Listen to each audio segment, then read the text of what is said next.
The briny sea wind rushed down his throat, stinging his lungs, and his eyes were whipped until he could barely keep them open. Lin Chao was sprawled against the jolting gunwale, clutching the icy railing in a death grip as the tut-tut roar of the fishing boat's engine pounded in his ears.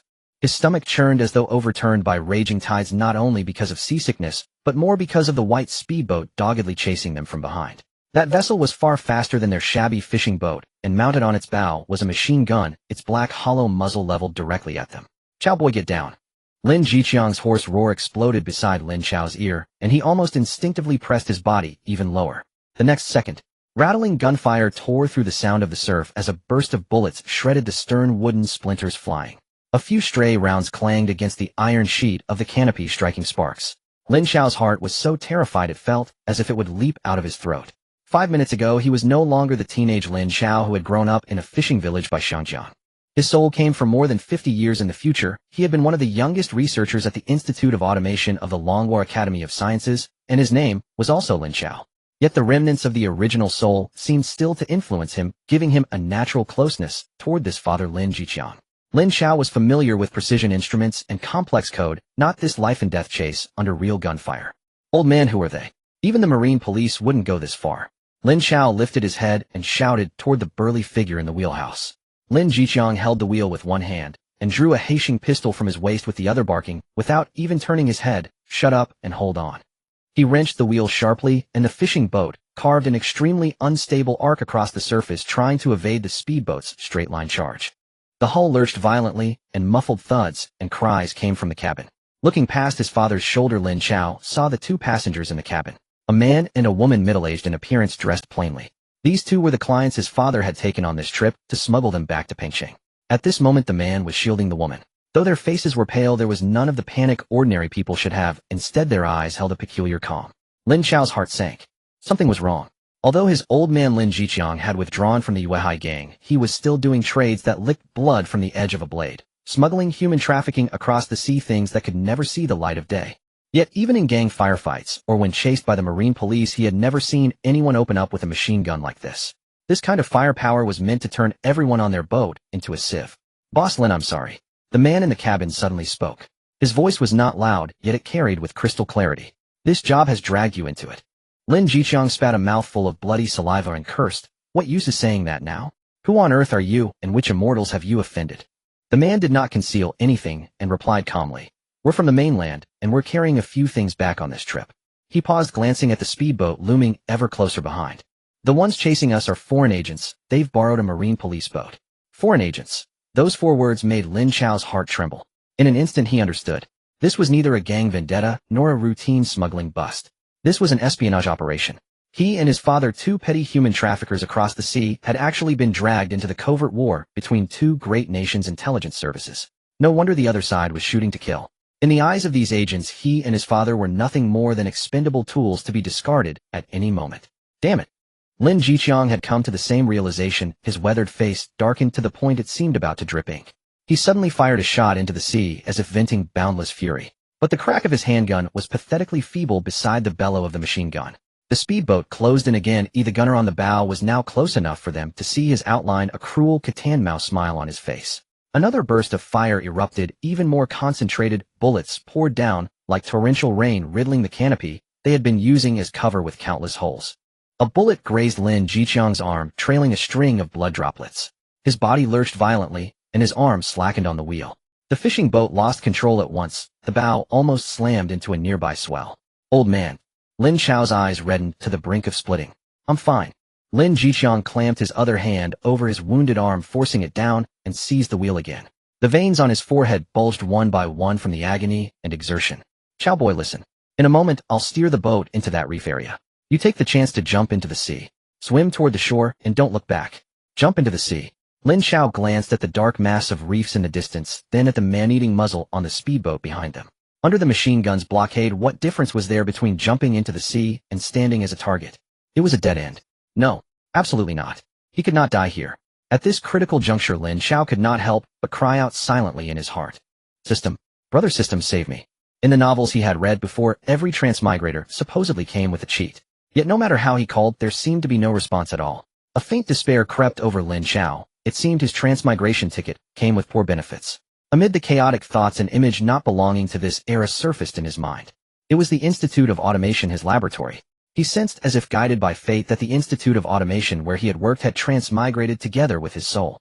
It was a space independent of this world. He could hide inside. Once the thought arose, it could no longer be suppressed. Lin Chao's mind raced at high speed, calculating every possible outcome. Only he could enter. What about his father? If he vanished into thin air, what would his father do upon seeing it? He could not allow him to see. He had to find a plausible excuse, a chance to slip out of everyone's sight for a moment. Old man, I'm going down to the lowest hold. The planks are thick there, it's safer. Lin Chao shouted at the top of his lungs. Don't go, it's dangerous. Lin Jiqiang refused without even thinking. The lowest hold was the bottom layer of the fishing boat, dark and filthy, with only a narrow opening for entry and exit. If the boat sank, there would be no chance of escape. The machine gun roared again, this time the bullets smashing straight through the glass of the wheelhouse. Lin Jiqiang instinctively ducked, low glass fragments spraying over his head and face. Now, Lin Chao hesitated no longer. Using both hands and feet, he scuttled toward the entrance to the lowest hold like a startled gecko. It was a small square opening barely wide enough for one person. Chao boy, come back. Lin Jiqiang's frantic roar was drowned out by gunfire and crashing waves. Lin Chao yanked up the filthy wooden cover. A pungent stench of fish and oil surged up, almost suffocating him. Without the slightest pause, he dove headfirst inside. His body tumbled through the narrow passage and slammed hard onto the sticky floor of the lowest hold. Overhead came the muffled thuds of bullets punching through the deck and into the sea. The hull was shuddering violently, as if about to fall apart at any moment. Lin Chao could hear his father's despairing roars, the suppressed breathing of the two agents, and most of all the approaching footsteps of death. He curled up in a dark corner and closed his eyes. In his heart, he silently intoned enter. In an instant, the deafening gunfire vanished. The gut-wrenching heaving and pitching disappeared. The nauseating stench of fish was gone as well. The entire world grew bright. When Lin Chao opened his eyes again, he found himself standing in an unimaginably familiar place. Underfoot was a marble floor polished to a mirror sheen, so spotless it could reflect his figure. Above him towered a lofty dome more than 10 meters high, from which hung an institute emblem gleaming with a silvery metallic luster. All around, cold glass curtain walls and metal columns lent the entire space an air of solemn grandeur. The air was filled with the fresh current sent forth by the central air conditioning system. Lin Chao stared blankly at the line of familiar gilded characters on the background wall directly ahead. Institute of Automation, Longhua Academy of Sciences. This is the main lobby of the Institute of Automation. He has returned. Or rather, he has brought it back with him. The institute remains exactly the same as before. A spacious courtyard, a main research building, an experimental building, and a logistics building that combines canteen, dormitory, and activity rooms into one. The entire complex is enclosed by tall walls, completely isolated from the outside world. Water, electricity, and the network all function as normal, as if everyone had only just left after work yesterday. Lin Chao walks to the electronic calendar in the lobby. On it, the date, October 8th, 2025, is clearly displayed. Time here seems to have been frozen. No, that is wrong. He jerks his wrist up only to find it bare. Yet he clearly remembers glancing at the hanging clock in the cockpit before entering this space. His mind now races at full speed as an indescribable suspicion surges up. He dashes into his own office. On the wall, the second hand of the quartz clock is ticking steadily along. A strange realization seems to whisper to him. Time here flows 10 times faster than outside. 1 minute out there grants him 10 minutes in here. Wonderful. Yet that burst of elation lasts only 3 seconds before being doused by icy reality. Lin Jiqiang is still out there. There is no time. Even with 10 times the time, every second outside is still a razor's edge between life and death. He must find a weapon. Lin Chao breaks into a frantic run through the silent institute. The first place he charges into is the precision machining laboratory. Lathes, milling machines, 3D printers. All kinds of expensive equipment stand silently in place. These machines can produce the most precise components in the world, yet not a single bullet that can be fired immediately. Useless. Next, the materials analysis laboratory. Spectrometers, electron microscopes, tinsel testing machines. Still useless. Robotics laboratory. Several multi-jointed robotic arms hang frozen in midair, preserved in the final posture before the power went out. Lin Chao even spots the small, unmanned inspection vehicle he personally designed resting quietly at its charging dock. But these things have complex programs, slow startup, and no attack modules at all. By the time he could convert any of this into a weapon, there would not even be bones left of his father outside. Nothing. Nothing. Still nothing. He bursts into one laboratory after another, only to rush back out in mounting despair. This is a temple of science, not a military factory for forging weapons. Lin Chao comes to a halt, his chest heaving violently as he gulps for air. Sweat runs down from his temples, dripping onto the polished floor. Is he truly going to cower here listening as his father's life ebbs away outside second by second? No, absolutely not. Bloodshot veins web his eyes as he forces himself to calm down. He cannot fixate only on ready-made weapons. He must build one with what he has here. But what? A gun. He has neither the expertise nor the time. Explosives. There are indeed some chemicals in the labs, but both the mixture ratios and detonation devices are major issues. One misstep, and he would blow himself up before harming the enemy. What else is there? High destructive power, long-range, simple structure. He races through possibilities in his mind. Back in university, Lin Chao had not only been a top mechanical engineering student, but also a hopeless military enthusiast. Once to write a post on asymmetric warfare, he had practically scoured every piece of material on improvised weapons. At the time it had merely been entertaining. He never imagined that today this knowledge would become his only straw of salvation. He remembers, those fighters on Middle Eastern battlefields using the crudest of tools had produced a kind of improvised weapon of terrifying power. Gas cylinders. Gas cylinder cannons. Lin Chao's pupils contract sharply, as if his very blood ignites in that instant. The logistics building, the canteen. He spins around and hurls himself out of the experimental building with all his strength, racing across the empty courtyard toward the canteen on the first floor of the logistics building. With a resounding bang, he kicks open the heavy stainless steel door to the kitchen. A familiar mixture of food and oil smoke wafts out. His gaze sweeps rapidly across the kitchen, finally fixing on a rear corner by the back door. Their 5 deep-red gas cylinders, each as large as a clay jar, are neatly lined up. Found them. Without a moment's delay, Lin Chao grabs 3 cylinders and loads them onto a small pushcart at the side, then turns and hauls them at a run back toward the mechanical processing workshop in the experimental building. Back in the workshop, he unloads the gas cylinders onto the floor. Now is the time to turn the theories in his head into instruments of death. Step 1. The barrel. Rummaging through a pile of materials, Lin Chao quickly finds a seamless steel pipe. Its wall thickness exceeds 1 centimeter, and its bore is slightly larger than the gas cylinders, practically made to order. He powers on the plasma cutter. A blinding arc flares to life, sparks spraying in every direction. A harsh sizzle fills the air as a 1.2-meter section of barrel is cut with precision. Next, he finds a thick steel plate and uses a welding machine to fuse the barrel to it as a base. On his first attempt, in his impatience, he sets the current too high and burns a hole straight through the plate. Lin Chao curses under his breath and swaps in a new steel plate. On the second try, he works with meticulous care, soon welding the two firmly together into a solid base. To adjust the angle, he welds on 2 simple supports. A crude barrel is completed in under 10 minutes. Step 2. The shells. This is the crucial part. He cannot simply shove a gas cylinder inside, it must be modified. Carefully, he unscrews the valve and uses a long tube to vent the remaining liquefied gas outdoors. Then he removes the entire valve assembly and repeatedly fills the empty cylinder with water and drains it 3 full times. Only when the interior smells purely of water vapor does he stop. Now it is nothing more than a thick-walled steel bottle. He then uses an angle grinder to cut open a hole in the base. He runs to the chemistry laboratory, retrieves several chemicals from the reagent cabinet, and begins synthesizing explosives in a reaction vessel. His hands tremble slightly as he mixes. A bead of sweat slips from his forehead, nearly falling into the powder. Lin Chao's pupils constrict violently, his heart pounding. He knows that the slightest error in proportion or any contamination could turn this into a heap of dud powder, or a bomb that sends him to his grave ahead of time. He pours the final mixed propellant into the cylinder through the cut opening. Not enough. The power is still not enough. He gathers a large number of nails and screws, even smashing several bearings to shake out the steel balls inside, and stuffs them all into the gas cylinder in one go. With epoxy resin and a steel plate, Lin Chao seals the opening shut again. Thus the gas cylinder ceases to be an ordinary fuel tank and becomes a hefty bomb packed with high-grade explosives and countless deadly fragments. Following the same method, he produces 3 such iron cans of death in an incredibly short time. Step 3. The propellant. He portions the remaining explosives into 3 charges and finds several discarded magnesium strips in the lab to use as fuses. Everything is ready. Lin Chao gazes at the creation before him. A rudely fashioned improvised cannon and 3 somewhat comical red shells. They are so crude, so ugly. Yet within them is a terrifying force enough to tear that speedboat apart. Lin Chao estimates the time from his arrival to the completion of the weapon. Less than an hour has passed inside the institute. Converted to outside time, that is barely 5 minutes. It is enough. He drags the gun barrel and cradles the 3 shells in his arms. He closes his eyes. Exit.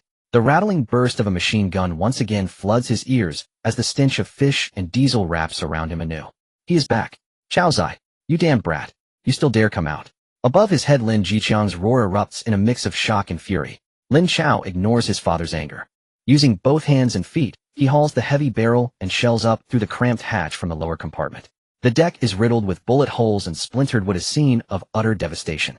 When Lin Chao sees the bizarre misshapen lump of iron that Lin Chao has dragged out, he is stunned. What on earth is that thing? The white speedboat has already closed to within 50 meters. The twisted grin of the machine gunner at its bow is almost clearly visible. A new round of gunfire could erupt at any moment.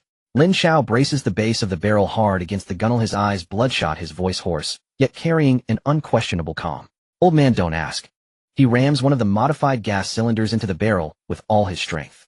Hold the boat steady and let them come a little closer. Lin Chang's mind was a blank slate. He had lived more than half his life, traveled far and wide, faced danger with thugs, and risked his life with the authorities, believing he had seen it all. Yet he never anticipated that his bookish son would drag something like this out from the bottom of the ship. A thick iron pipe welded to a metal plate, dark and hideously ugly. What could this thing even do? It's too heavy to be a fire stick. Old man. Lin Chaos' voice pulled him back from shock. There was a calmness in that voice that belied his age. Lin Chao instinctively clenched his teeth, gripping the fishing boat's engine wailed as he exerted all his strength to steady the vessel against the surging waves. The blonde, blue-eyed machine gunner on the opposite speedboat had also noticed Lin Chaos' actions. He was momentarily taken aback, then a more disdainful smile spread across his face. He even let go of the machine gun's grip, pointing and gesturing at his companions. Lin Chao couldn't hear what they were saying, but he could guess the gist of it. Trash. A desperate struggle. His gaze was as cold as ice in the deep sea. He knelt on one knee, one hand supporting the cannon, while the other pulled out a lighter from his pocket. The two guests also peeked their heads out from the cabin. When they saw the crude cannon in front of Lin Chao, the trained calmness on their faces shattered. The man's mouth opened slightly as if wanting to say something, but no words came out. The woman beside him stared intently at Lin Chaos, back her eyes filled with confusion. Get a bit closer. Lin Chao silently urged himself. His brain functioned like a precision machine, frantically calculating wind speed, wave height, and the relative speed of the two boats. 40 meters. Now's the time. He hesitated no longer and lit the magnesium strip fuse protruding from the cannon. Sizzle. A blinding white light erupted like lightning streaking through the night. The magnesium strip burned rapidly, the flames instantly diving deep into the cannon's barrel. Lin Chang's heart lurched. The machine gunner on the speedboat froze, suddenly realizing something, and lunged for the machine gun. Too late. Boom. A thunderous roar, unprecedented in its magnitude, overwhelmed the engine's roar, causing the entire sea surface to tremble. A tremendous recoil slammed through the cannon, violently pushing the fishing boat to one side, as if an invisible giant hand had shoved it. A woman's scream and the thud of something heavy hitting the ground echoed from the cabin. Lin Chao was also thrown to the floor by the force, his ears buzzing as he temporarily lost his hearing. But he kept his eyes wide open, staring ahead. A bright red gas canister, trailing an ominous flame, arced through the air, hurtling toward the white speedboat. The expressions of the agents on the speedboat froze forever in that instant. From mocking to astonishment, and then to sheer terror. The gas canister landed precisely in the middle of the speedboat. There was no earth-shattering explosion. Just a moment of silence, as if time had been paused. The next second, boom, a huge fireball erupted from within the speedboat. This was not merely flames, but a storm of death mixed with countless steel balls, iron nails, and fragments of screws. The white hull was torn apart, as if made of paper ripped apart by this violent force. Countless twisted metal shards soared into the sky alongside the flames before crashing back into the sea. The machine gunner, who had just been sneering along with his heavy machine gun, was instantly turned into a cloud of blood and debris at the moment of the explosion. The front half of the speedboat was lifted high, rolling halfway in the air before crashing heavily onto the water's surface, creating towering waves. The rear half sank straight to the bottom. The sea was left with only burning oil and wreckage. A few agents who had miraculously survived the explosion struggled and wailed in the water engulfed in flames. But soon their voices faded away. The world became tranquil. A deathly silence. Lin Chao lay on the deck, gasping for breath, his chest burning with pain. With that last blow, he felt as if his organs had been rearranged. Lin Chao struggled to rise, each breath filled with the scorching sensation of gunpowder and diesel, mixed with the nauseating stench of charred flesh. He wiped his face, unsure if it was seawater or cold sweat, yet his gaze remained cold as he looked at the hell on earth before him. There was not a shred of compassion. These people wanted to see them dead, then they must die? Old man. Lin Chaos' voice was hoarse. In the cockpit, Lin Chao still held the helm like a petrified statue. His eyes were wide as saucer's mouth, agape enough to fit an egg inside. Lin Chao gazed at the distant inferno, then slowly turned his head to look at his son. His son's face was smudged with black ash, his eyes devoid of relief from survival or fear from killing, calm, as if he had merely turned on the gas stove in the kitchen. Lin Chao's throat went dry, a chill rising from his tailbone. It was as if he was meeting the son he had raised for over a decade for the first time. Steer the boat. Lin Chao said again, then collapsed to the ground, as if drained of strength. Lin Jiqiang jolted, finally coming to his senses. He glanced at the burning sea and then at the ugly iron pipe still emitting smoke on the deck, shuddering violently. Lin Jiqiang asked no questions and abruptly pushed the throttle to the floor. The fishing boat's engine let out a roar of unbearable strain, turning the bow around and speeding toward the coastline of Pengcheng. The couple from the cabin also emerged. They looked at the terrifying weapon on the deck, then glanced at Lin Chao, pale-faced but calm. Their lips moved, yet they ultimately couldn't speak. The man silently walked over to Lin Chao and draped his coat over his shoulders. No one spoke. All that could be heard was the engine's roar and the sound of waves crashing against the boat. The atmosphere was stifling. Lin Jiqiang did not look back again, fixating his gaze ahead. As the dawn broke, the distant coastline finally came into view. It was not the familiar outline of Xiangjiang, but rather the coastline of the inland. An inconspicuous fishing port. The fishing boat slowly docked. Lin Jiqiang had thought it would be like usual, silently delivering the people and then taking the money to leave. But the scene at the dock today made his heart sink. The entire dock was sealed off. Dozens of soldiers in green uniforms, armed to the teeth, stood expressionlessly at various points on the dock. Several glaring searchlights illuminated the dock as if it were broad daylight. At the end of the dock, 2 military green jeeps were parked. As the fishing boat steadied, a young officer bearing the insignia of a lieutenant approached. He first saluted the couple in the cabin with a standard military salute, then reported in a loud voice, "Sir, we are here to escort you on orders." The man nodded, his composed demeanor returning. He said a few words to the officer, whose gaze then fell upon Lin Jiqiang and Lin Chao. The officer's gaze was sharp, as if assessing something. "Gentlemen," he approached, his tone polite, but his words blunt. "We are already aware of the situation and we appreciate your assistance. However, you two can't leave just yet, as the British may still be searching. This gentleman's hand also needs tending. Please stay with us for a couple of days." Lin Jiqiang thought this was not good. Trouble was likely. The father and son were led off the boat. The couple, surrounded by several officers, got into one of the jeeps and quickly disappeared at the end of the dock. Another middle-aged man who appeared to be an officer led Lin Chao and Lin Jiqiang to another vehicle. The car traveled along a bumpy dirt road for several minutes before finally stopping in front of a 2-story building that resembled a guest house. The middle-aged officer called in a nurse who quickly bandaged Lin Jiqiang's injuries before taking them upstairs. "You two can rest here for now." The officer opened the door to a room. The furnishings were simple: 2 single beds, a table, and 2 chairs. "We will ensure your safety, so please do not leave this compound. If you need anything, you can speak to the guard at the—" After saying this, he turned to leave. Bang! The door closed gently. Only Lin Chao and Lin Jiqiang remained in the room. Lin Jiqiang sat silently on the edge of the bed, pulling out a pack of cigarettes that had been soaked by seawater. A half-wet cigarette. He took one out, but couldn't get it to light. He irritably tossed the cigarette and lighter onto the table. The room fell into silence. Only his heavy breathing could be heard. He lifted his head, his bloodshot eyes locking onto Lin Chao. "Chaozi," his voice was hoarse. "You need to tell me honestly. What exactly is that thing on the boat?" Lin Chao did not evade his father's gaze. He met that line of sight and calmly spoke. "Old man, have you forgotten what I studied at Xiangda?" Lin Xiang was taken aback. Xiangda's mechanical engineering department. This had always been his pride. A scoundrel who lived on the edge had raised a top student from the University of Hong Kong. But what does that have to do with the iron lump that can blow a speedboat sky high? Did the books teach you to make such things, eh? Lin Xiang's tone was filled with absurdity and disbelief. "Not entirely." Lin Chao shook his head.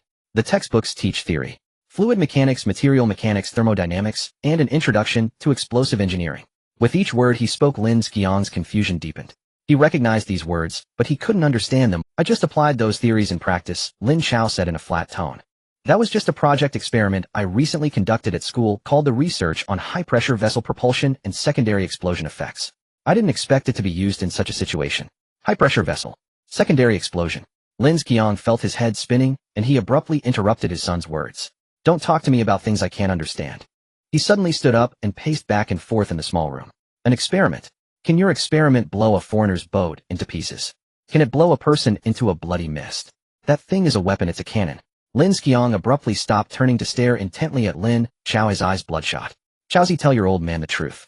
Are you involved with someone outside? Have you joined some group?" This was the possibility he feared the most. Having crawled out of the mire himself, he did not want his son to follow the same path. He thought his son was just a good boy who focused on studying, but yesterday's scene completely overturned his perception. The calmness in the face of death, the means of creating deadly weapons, were not something an ordinary student could possess. Seeing the mixed emotions of worry and fear in his father's eyes, Lin Chaos' heart stirred slightly. He knew this explanation would be hard to believe, but it was all he could say. "Old man, I didn't. I only know they want. I must do something. This was just something I experimented with at school. and I originally intended to improve it further during the break, but with this happening, I can only use it to save myself. Lin Chao fell silent. The truth was not what mattered after all this was his son. Looking at his son before him, he suddenly felt an unprecedented sense of strangeness. Knock knock knock. Just then there was a knock at the door. Lin Chao instinctively looked toward the door. The door was pushed open, and it was still that middle-aged officer followed by two armed soldiers. The officer did not enter, but stood at the door, his gaze sweeping over the father and son, before finally landing on Lin Chao. Comrade Lin Chao, we have already checked the boat. There are some circumstances that require your cooperation to clarify. Please come with. Lin Chao's heart immediately tightened, and he stepped forward to shield Lin Chao. Comrade, my son is still a student, he doesn't know anything. The middle-aged officer glanced at him, his tone flat. Mr. Lin, rest assured we mean no harm. We just have some technical questions to ask Comrade Lin Chao. Ask. Lin Chao was stunned. Lin Chao gently patted his father's arm, signaling him to be at ease. Old man, it's fine. He followed the middle-aged officer out of the room, and Lin Chao hesitated for a moment before quickly following suit. The car did not go far, stopping at another small building in the courtyard. They were brought into a room that resembled a command center. The room was large, with a long conference table in the center and a giant military map hanging on the wall. Several people were already in the room. The couple from the boat yesterday was among them. Upon seeing them, the man even nodded at Lin Chao. There was also a middle-aged man in military uniform, whose rank made Lin Chao's eyelids jump. The young officer stood beside him, standing tall. In addition, there were several men in gray work clothes appearing to be researchers. In the center of the room, 3 items were placed on the floor. An ugly handmade cannon and 2 modified gas cylinders. Upon seeing these 3 items, Lin Chao's heart sank once more. All eyes were focused on Lin Chao, who had just entered the room. The highest-ranking middle-aged man spoke first. Young comrade, there's no need to be nervous. We want to thank you once again. You saved our people and protected the country's major secrets. He paused, pointing to the gas cylinders on the floor, his eyes filled with shock. We also want to learn more about this weapon. The word weapon was spoken with some hesitation, as if searching for an accurate definition. A gray-haired researcher beside him adjusted his glasses and eagerly spoke up. Young comrade, we have examined these 2 shells.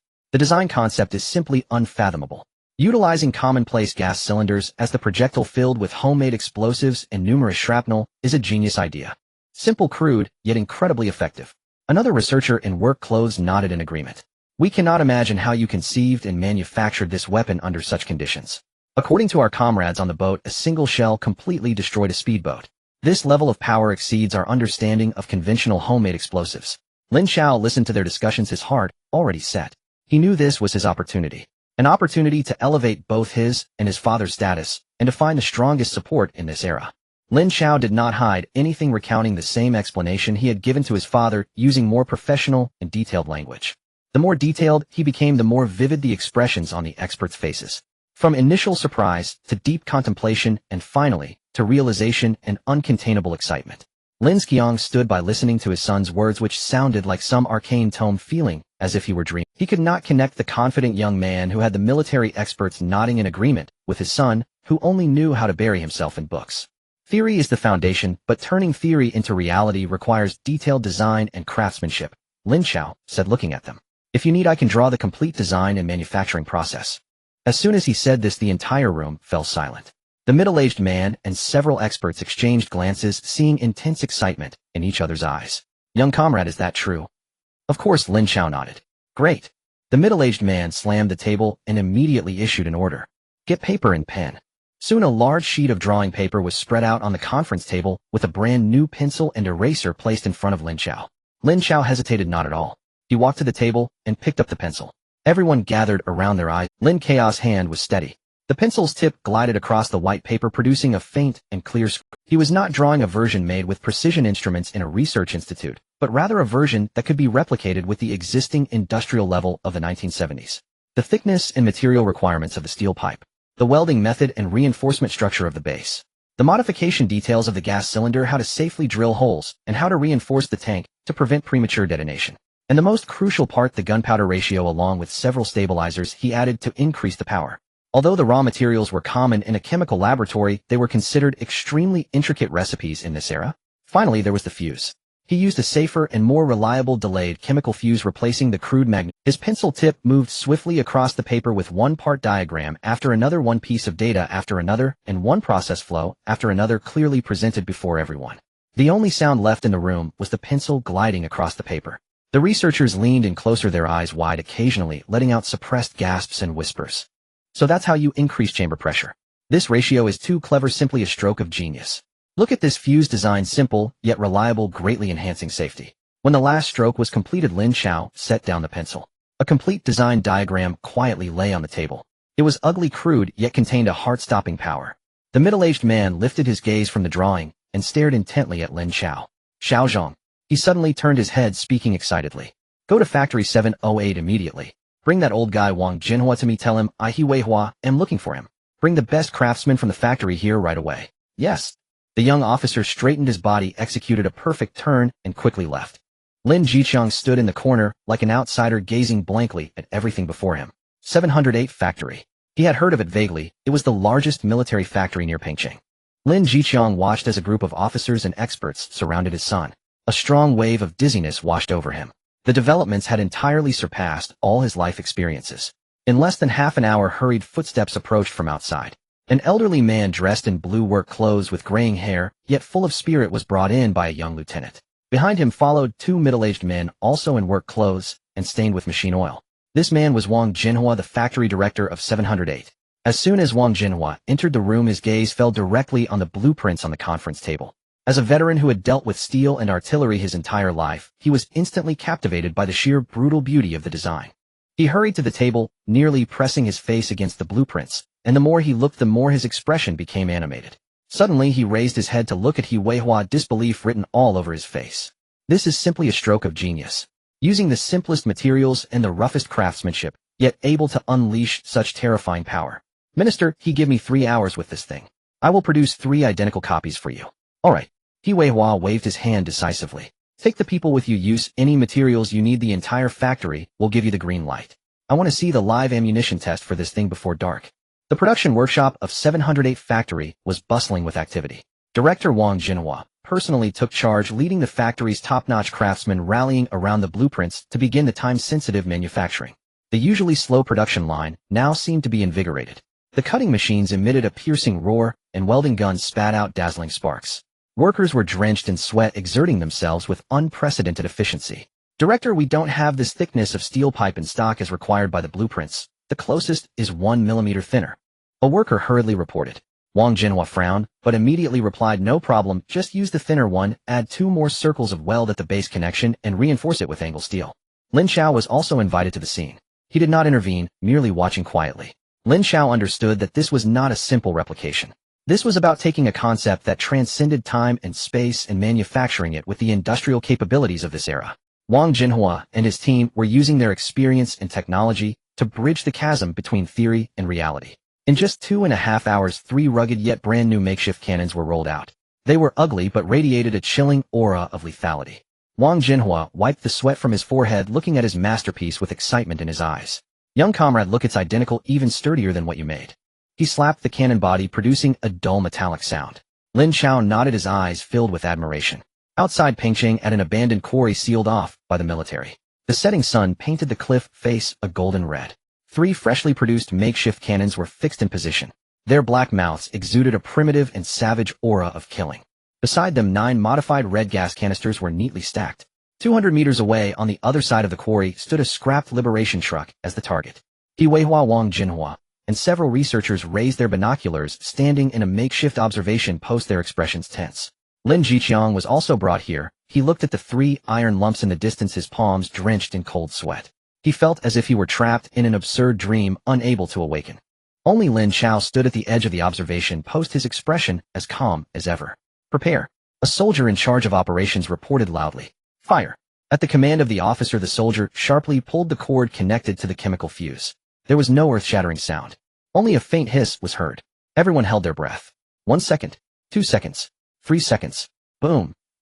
A muffled explosion erupted suddenly. A visible shockwave surged, kicking up dust and debris, wildly expanding in all directions. The glass of the observation post buzzed under the strain. A red shell, shrieking piercingly, spiraled out of the cannon mouth and slammed into the distant liberation truck. Time seemed to slow down at that moment. Boom. A sun more blinding than the setting sun suddenly rose in the center of the quarry. The several-ton liberation truck was torn into countless burning fragments in the violent blaze. The explosion created a storm that carried steel balls, iron nails, and debris from the truck, forming a death zone with a radius exceeding 30 meters.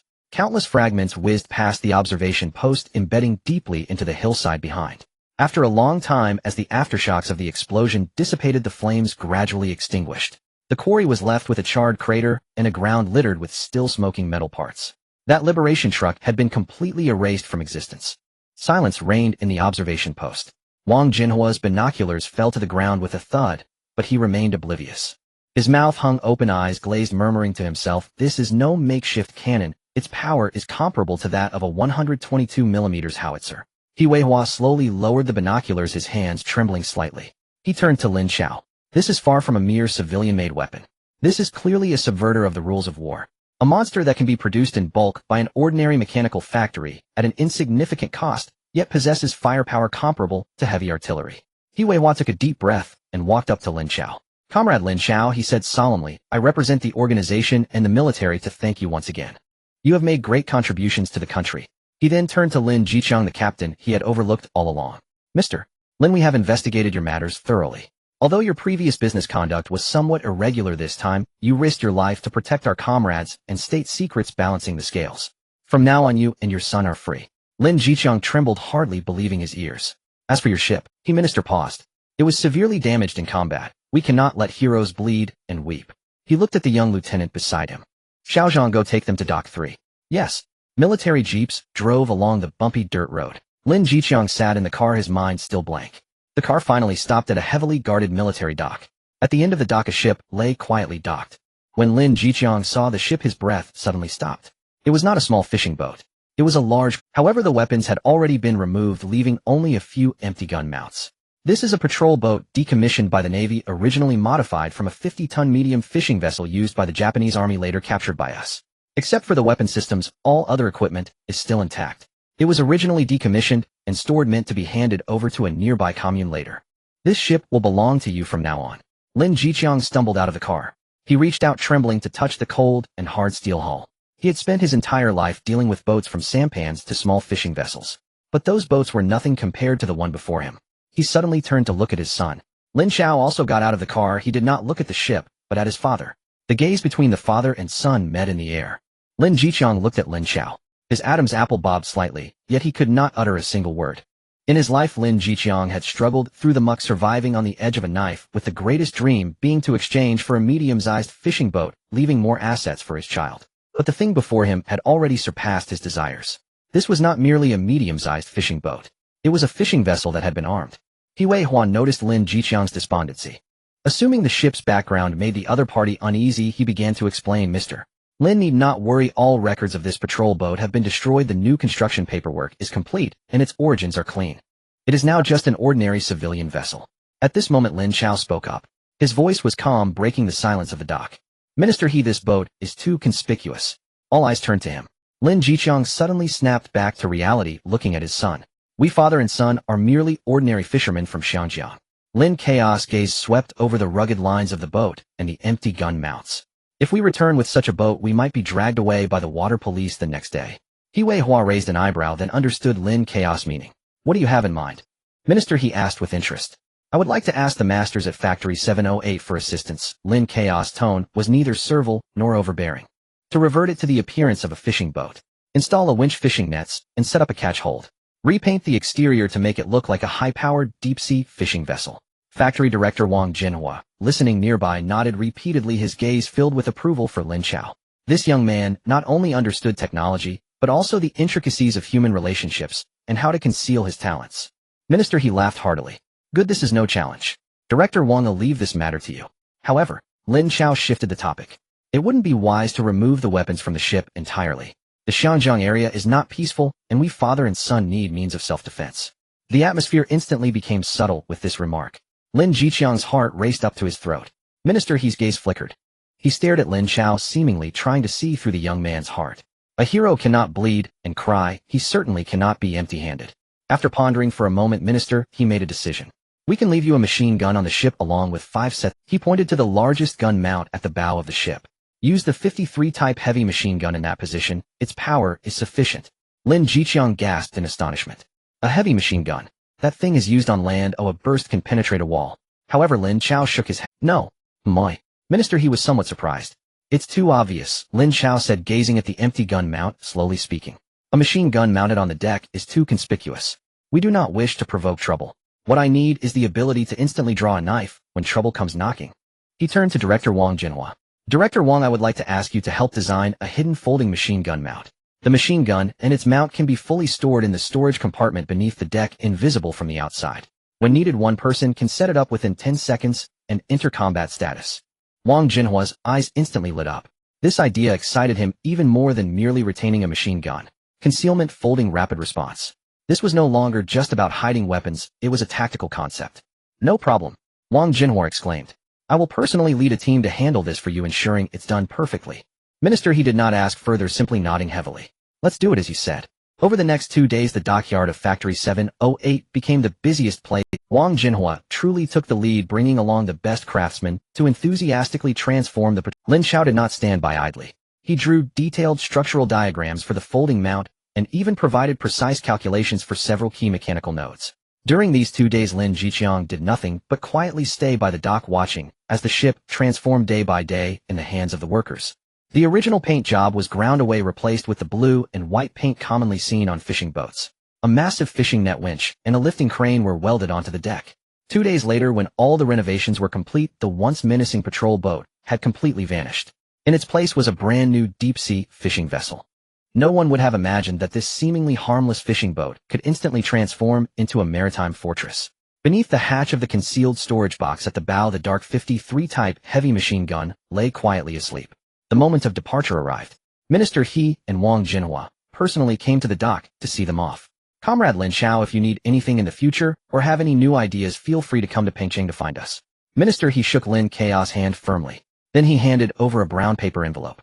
This contains all the paperwork for this ship, along with a long-term pass for the military dock. Minister He patted the back of his hand. In the future, this dock will always welcome you to dock. This can be considered one of your homes. Lin Jiqiang stood to the side, looking at the document bag, feeling an overwhelming sense of emotion. Dad, let's get on the boat, Lin Chaos' voice called out. Lin Jiqiang came back to his senses and nodded silently. The father and son boarded the ship that Lin Chao had named the Chaoyu. Lin Jiqiang entered the spacious and bright cockpit, placing his hands on the cold and heavy helm. He turned the key. Vroom! A deep and powerful roar emanated from the bowels of the ship. The engine roared to life. That sound was entirely different from the dying wails of his previous broken ship. It was a roar filled with power. The Chaoyu slowly departed from the dock. The hull smoothly sliced through the deep blue sea, leaving a pure white wake behind. The sea breeze, carrying a salty tang, fluttered the corners of Lin Chaos' clothing. The hull of the Chaoyu was sturdy and steady, cutting through the waves without the slightest jolt or unusual sound typical of an old fishing boat. In the cockpit, Lin Jiqiang gripped the steering wheel tightly, feeling the surging power from the military-grade engine. He occasionally stole glances at his son beside him. Lin Chao stood there quietly, gazing at the outline of Xiangjiang in the distance, as if everything before had never happened. Dad, this boat, how do we explain it when we get back? Lin Jiqiang's body shuddered. He suddenly came to his senses. This question was the most pressing concern at the moment. Just say we went out to sea, and the boat broke down, drifting for a few days. His voice was hoarse, but the words came quickly. Later, by good fortune, we ran into an acquaintance from the mainland. He just happened to have an old boat he didn't want anymore, so we bought it at a low price and had it repaired at his place before returning. This excuse was reasonable. It explained their disappearance and the origin of the boat. Lin Chao nodded. It'll have to be this way. However, Lin Jiqiang couldn't relax, his brow furrowed even tighter. But this boat is too big, too conspicuous. Our old boat could be barely handled by the two of us. This one requires at least 3 to 5 people just for netting and unloading. As he spoke, his eyes dimmed. Xiang has also left. Zhao Xiang was his apprentice for 5 years and the only crew member on the boat. A week ago, Zhao Xiang had bid him farewell, saying he wanted to work with the guys from the Weihai gang. Lin Jiqiang didn't stop him. His own boat was certainly going to be left to Lin Chao in the future. Zhao Xiang would have been just a helmsman for life, never becoming a boat owner. The Weihai gang was different. That large gang in Xiangjiang had been growing increasingly ambitious, unwilling to settle for being mere middlemen. They had purchased a 70-ton medium-sized fishing boat, preparing to run routes in Southeast Asia transporting goods. To recruit manpower, the Weihai gang announced that any skilled boatman who performed well would eventually share ownership of the boats. Zhao Xiang was drawn in by this promise. It was precisely because Zhao Xiang left, leaving them short-handed, that Lin Jiqiang had called Lin Chao, who was on summer break, to come help on the boat. Who would have thought that this trip would nearly cost both father and son their lives? The waters around Xiangjiang are not peaceful, Lin Jiqiang said in a low voice. In the past our little boat was overlooked by those large gangs. Now with this boat it's like a piece of fat meat. Who knows how many people will be watching us. Lin Chao's gaze returned from the distant skyline. He looked at his father's face etched with hardship and worry and slowly spoke. Dad, we can't operate like we used to alone anymore. Call back a few of your old buddies whom you trust. Let's form our own crew. This boat will be our own brand. Lin Jiqiang's heart skipped a beat. Form a crew. Wasn't that like gathering a team, establishing their own turf? He had spent his life working for others or struggling alone, never considering this step. This boat can run smuggling routes in the near seas. The profits won't be low, Lin Chao continued. But there's one thing we absolutely won't touch: drugs. Lin Jiqiang's pupils constricted sharply. And we can't remain unregistered anymore. Lin Chaos gaze swept over the newly renovated equipment in the cockpit. After we return, we'll register a fishing company. From now on, Chao, you will be the company's vessel, and we will be legitimate fishermen going out to sea to catch fish. Lin Jiqiang opened his mouth, but couldn't utter a single word. He was taken aback by his son's series of plans, his mind going blank. Recruiting people, starting a company, doing legitimate business as a cover. As for me, Lin Chao paused, looking out the window toward the direction of Lu family village they were about to reach. I want to discuss with Uncle about leasing the piece of wasteland by the sea to open a ship repair yard. A ship repair yard? Lin Jiqiang was completely bewildered. Yes, Lin Chao nodded. It'll be a partnership with Uncle. On the surface we'll be repairing boats, but in reality, we can manufacture our own things. Starting with engines and propellers for boats. In the future we might even build our own boats. Lin Jiqiang felt his heart racing as if it were about to leap out of his throat. Build engines. Build boats. He looked at his son, whose youthful face bore an ambition he had never seen before. Suddenly, his son was no longer the child who needed his protection. Lin Jiqiang remained silent for a long time, then nodded heavily. He asked nothing, only tightened his grip on the steering wheel. The boat was moving quickly. While father and son were discussing, the familiar dock of Lu family village had already appeared in their sight. Before the boat could even dock, the dock began to stir. A figure rushed out from a small house by the dock. It was Lin Chaos, Uncle Lu Yaoming. He was followed by a few young people from the village. For the past few days Lin Jiqiang and his son had been out of touch, and Lu Yaoming was so anxious that he developed blisters on his lips, sending people to watch the dock every day. When he saw such a large fishing boat approaching the dock, he was momentarily stunned. Then he spotted Lin Chao standing at the bow and Lin Jiqiang in the cockpit. Lu Yaoming finally felt his heart settle back in his stomach. But the next second the shock overwhelmed the joy. He pointed at the Chao Yue, which was larger than all the fishing boats in the village, his mouth agape, unable to utter a single word for a long time. The fishing boat slowly docked and came to a halt. Lin Jiqiang turned off the engine and walked out of the cockpit. He jumped onto the dock and approached his younger brother-in-law. Lin Jiqiang looked at Lu Yaoming's expression as if he had seen a ghost, and simply patted his shoulder heavily. Let's go back and talk. Inside the earthen house of Lu family village, the air was so stuffy that it felt suffocating. Lu Yaoming stared intently at Lin Jiqiang, then turned to glance at Lin Chao, who was quietly peeling an apple, his facial muscles twitching in shock. Brother-in-law, can you say that again? We've hit a stroke of luck. Lin Jiqiang lifted the bowl of cold tea from the table and gulped it down. He repeated the story he had discussed with his son on the way. The boat broke down, they drifted at sea, and encountered a fellow villager who had made a fortune inland, acquiring an old boat at a low price. Lu Yaoming was not a fool. He looked at Lin Jiqiang's injured left arm, filled with disbelief. What kind of villager could have such a boat lying idle, yet sold it to him at a low price? What old boat could look so good? Brother-in-law, please tell me the truth. Lu Yaoming lowered his voice and leaned. Have you joined some big gang? His greatest fear was that Lin Jiqiang had returned to his old ways. Lin Jiqiang remained silent, not answering. He didn't know how to respond. Should he tell him that his son had built a cannon out of a gas tank and blew a boat full of foreign agents into the sky, and then the inland military in gratitude had gifted them a patrol boat? Such words would surely make him sound like a madman. Uncle. Lin Chao spoke up at that moment. He handed over the peeled apple naturally. The boat's paperwork is all in order, and its origins are clean. We just want to come back and live a stable life. His calm voice seemed to carry a persuasive power that was hard to read. Lu Yaoming took the apple, looked into his nephew's eyes, and swallowed the words that were on the tip of his tongue. He sighed and didn't press further. Fine. Lu Yaoming bit into the apple fiercely, the crunch echoing. As long as you're okay, that's good. But you two won't be able to handle this boat alone. Lin Jiqiang stubbed out his cigarette. Yaoming, I'm going out for a bit to find a few old buddies to help. Old buddies. Lu Yaoming's heart sank. He knew what kind of people Lin Jiqiang meant by old buddies. They were the ones who had once followed him out of the Yuehai gang, now scattered in every corner of Xinjiang, doing the most menial labor. Are you really going to get mixed up with those people again? It's different now. Lin Jiqiang shook his head, his gaze resolute. Before we worked for others, now we work for ourselves. Having said that, he stood up, offering no further explanation, and walked straight out of the house. Under the night sky, the Kowloon walled city resembled a gigantic beehive. Lin Jiqiang navigated through the narrow alleys, avoiding the sewage falling from above and the litter everywhere. The air was thick with the mixed stench of cheap meals, tobacco, and mold. This was a lawless zone, the hiding place of his old buddies. He entered a smoky underground mahjong parlor. The jarring sounds of mahjong tiles and vulgar language hit him hard. A tattooed man with his shirt off blocked his way. "Changgu, what are you doing here?" Lin Jiqiang took a glance at him, recognizing him as one of his former subordinates. "Is a Bao and Shanji here?" The man was taken aback for a moment, then gestured towards the inner room. Lin Jiqiang pushed the door open. At the table inside, two weathered men, still fierce in their gazes, were smoking and playing cards. Upon seeing Lin Jiqiang, the cards in their hands fell with a loud clatter. "Changgu." Lin Jiqiang wasted no words and slapped a crumpled piece of paper on the table. "Lu Family Village, dock, 8 a.m. tomorrow. If you want to work with me, come over." With that, he turned and left without hesitation. The two men exchanged glances, each seeing shock and a hint of excitement in the other's eyes. They picked up the paper, which had only an address on it. But they knew that the fearless leader who once led them to glory had returned.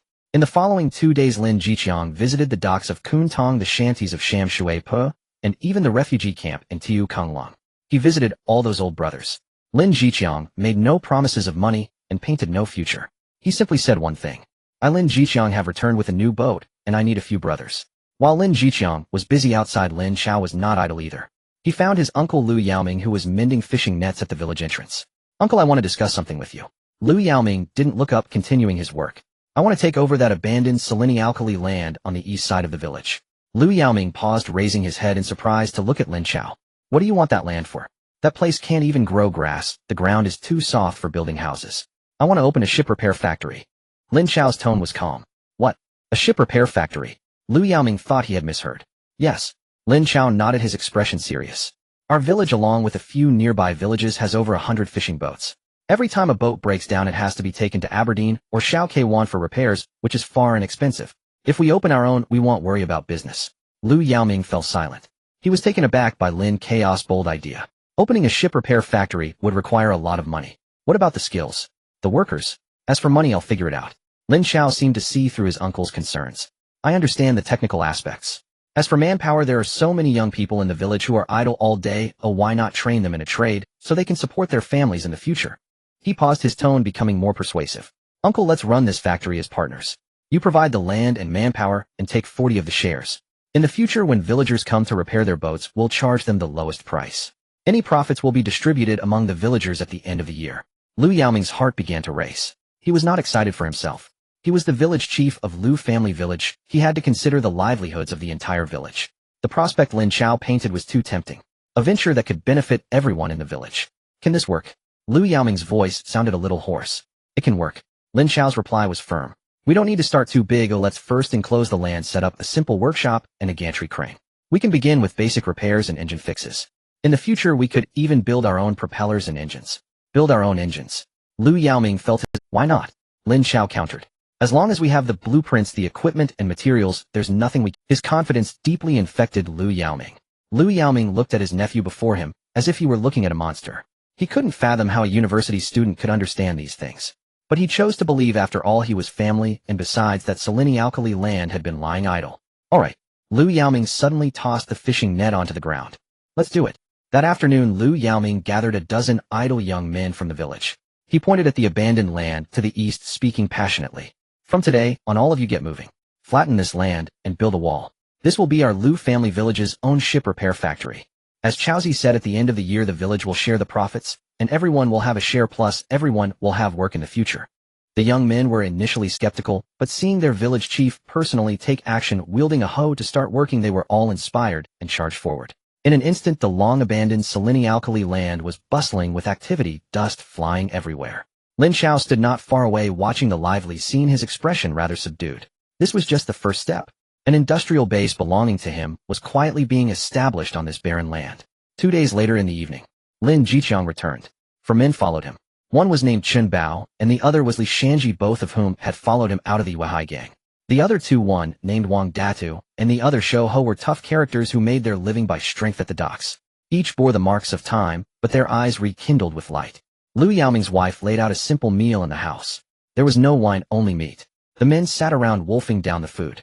Lin Jiqiang looked at them, then at his son quietly eating beside him, feeling a mix of emotions. He had ultimately returned to this path. But this time he was no longer at the helm. Just then a figure hesitantly peeked in from the yard. It was a young man in his 20s with dark skin and a hint of unease and timidity in his eyes. He saw Lin Jiqiang sitting at the table, his eyes brightening, then dimming again. "Master." Lin Jiqiang raised his head, his brow furrowing upon seeing the newcomer. It was Zhao Xiang, the apprentice who had bid him farewell a week earlier to join the Yuehai gang. Why was he here? The ravenous sounds inside the room came to an abrupt halt because of the figure at the doorway. Chun Bao's knuckles turned slightly white as he gripped his chopsticks, while Li Shanji shifted his chair back by half an inch. The expressions of the few instantly turned cold, their hands quietly reaching towards their waists. The air became thick and tense. Zhao Xiang's face flickered between red and pale under the dim light, his legs feeling as heavy as lead. He dared not look at Lin Jiqiang, nor could he bear to face the men at the table whose gazes were as sharp as knives. "Master." His voice was dry, laced with desperation. Lin Jiqiang set down his chopsticks, his expression inscrutable, revealing no hint of joy or anger.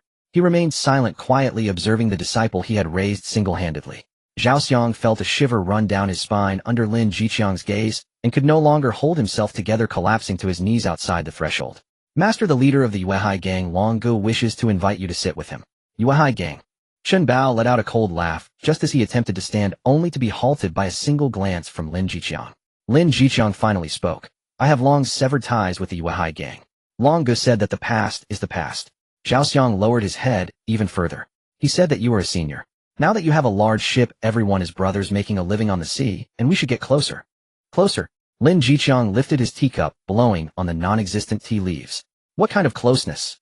Zhao Xiang swallowed hard, mustering his courage to say, "Long Gu means we can all prosper together. He has plenty of goods coming in from the southeast with high profits. Brother Chang, your ship is large with ample horsepower. One trip is worth several trips for others." The room fell into a deathly silence. Everyone knew what kind of goods Zhao Xiang was referring to. Lin Jiqiang's fingers gently tapped on the rough wooden table, one tap after another. He understood that the Yuehai gang was not targeting him, Lin Jiqiang, but rather the ship Chaoyu. He was currently short on manpower, and his foundation was unstable. Directly refusing would mean tearing apart the facade. With the current power of the Yuehai gang in Xiangjiang, they could prevent his ship from leaving the harbor by tomorrow. Lin Chao, seated beside him, remained silent throughout. After a long while, Lin Jiqiang's tapping ceased. "Go back and tell Long Xiaodian. Cooperation is possible. I, Lin Jiqiang, have been in the maritime business for half my life, and I only make friends." However, Zhao Xiang's head shot up, a glimmer of joy in his eyes. "But..." Lin Jiqiang's tone shifted, his gaze sharpening. "This ship cannot carry too much cargo, nor can it travel too far. Coastal business can come to me. I can't handle long-haul routes." He paused, enunciating each word clearly. "And as for drugs, I won't touch them." Zhao Xiang's expression of joy froze. He understood that this last sentence was the crux of the matter. Lin Jiqiang was drawing his line in the sand. "I will relay this to Long Gu." Zhao Xiang dared not say more, stammering as he rose to his feet and staggered away into the night. The atmosphere in the room remained oppressive. "Brother Chang, that bunch from the Yuehai gang can't be trusted," Chun Bao could not help but say. "I know." Lin Jiqiang picked up his chopsticks again. "But we have no choice now." He needed time, and pretending to cooperate with the Yuehai gang was a way to buy time for both himself and Lin Chao. The Yuehai gang's base was located in a Tong Lao building in Yaomati. The leader, Long Gu, whose full name was Long Xiaoyan, was a rugged man in his 40s. He was meticulously trimming his nails with a small knife. Zhao Xiang kept his head down, relaying Lin Jiqiang's words verbatim. "Not touching drugs." Long Gu paused his movements. He lifted his gaze to glance at Zhao Xiang. Does Lin Jiqiang still think he is one of the 5 tigers from back in the day? One of his trusted subordinates leaned in and said, "Big brother, this old fellow is ungrateful. His ship's origins are unclear. I think we should just..." He made a gesture across his throat. "Fools," Long Gu scolded. "Lin Jiqiang suddenly has such a big ship. There must be things we don't know about." He stood up and began pacing the room. "Let's proceed," as he said. "Give him some coastal business to do. Let him help us transport electrical appliances, watches, and such." A cold smile spread across Long Gu's face. "Send someone to keep a close watch on him. Once I figure out his background, the ship will be mine, and he will have to obediently serve as my dog." In the days that followed, the dock in Lejiakan became exceptionally busy. The Chaoyu set sail almost every day. Lin Jiqiang, along with Chun Bao and others, began taking on smuggling jobs. They had old clients from before, as well as orders passed on from the Yuehai gang through Zhao Xiang. Like a group of silent worker ants, they transported crates of radios, polyester cloth, and other goods from the high seas, quietly distributing them. Lin Jiqiang used the first profits earned to pay for the settlement fees for Chun Bao and the others, leaving none for himself, and handing everything left to Lin Chao. The once desolate Seleni-alkali land at the east end of the village had undergone a significant transformation. Walls had been constructed, and the foundations were laid.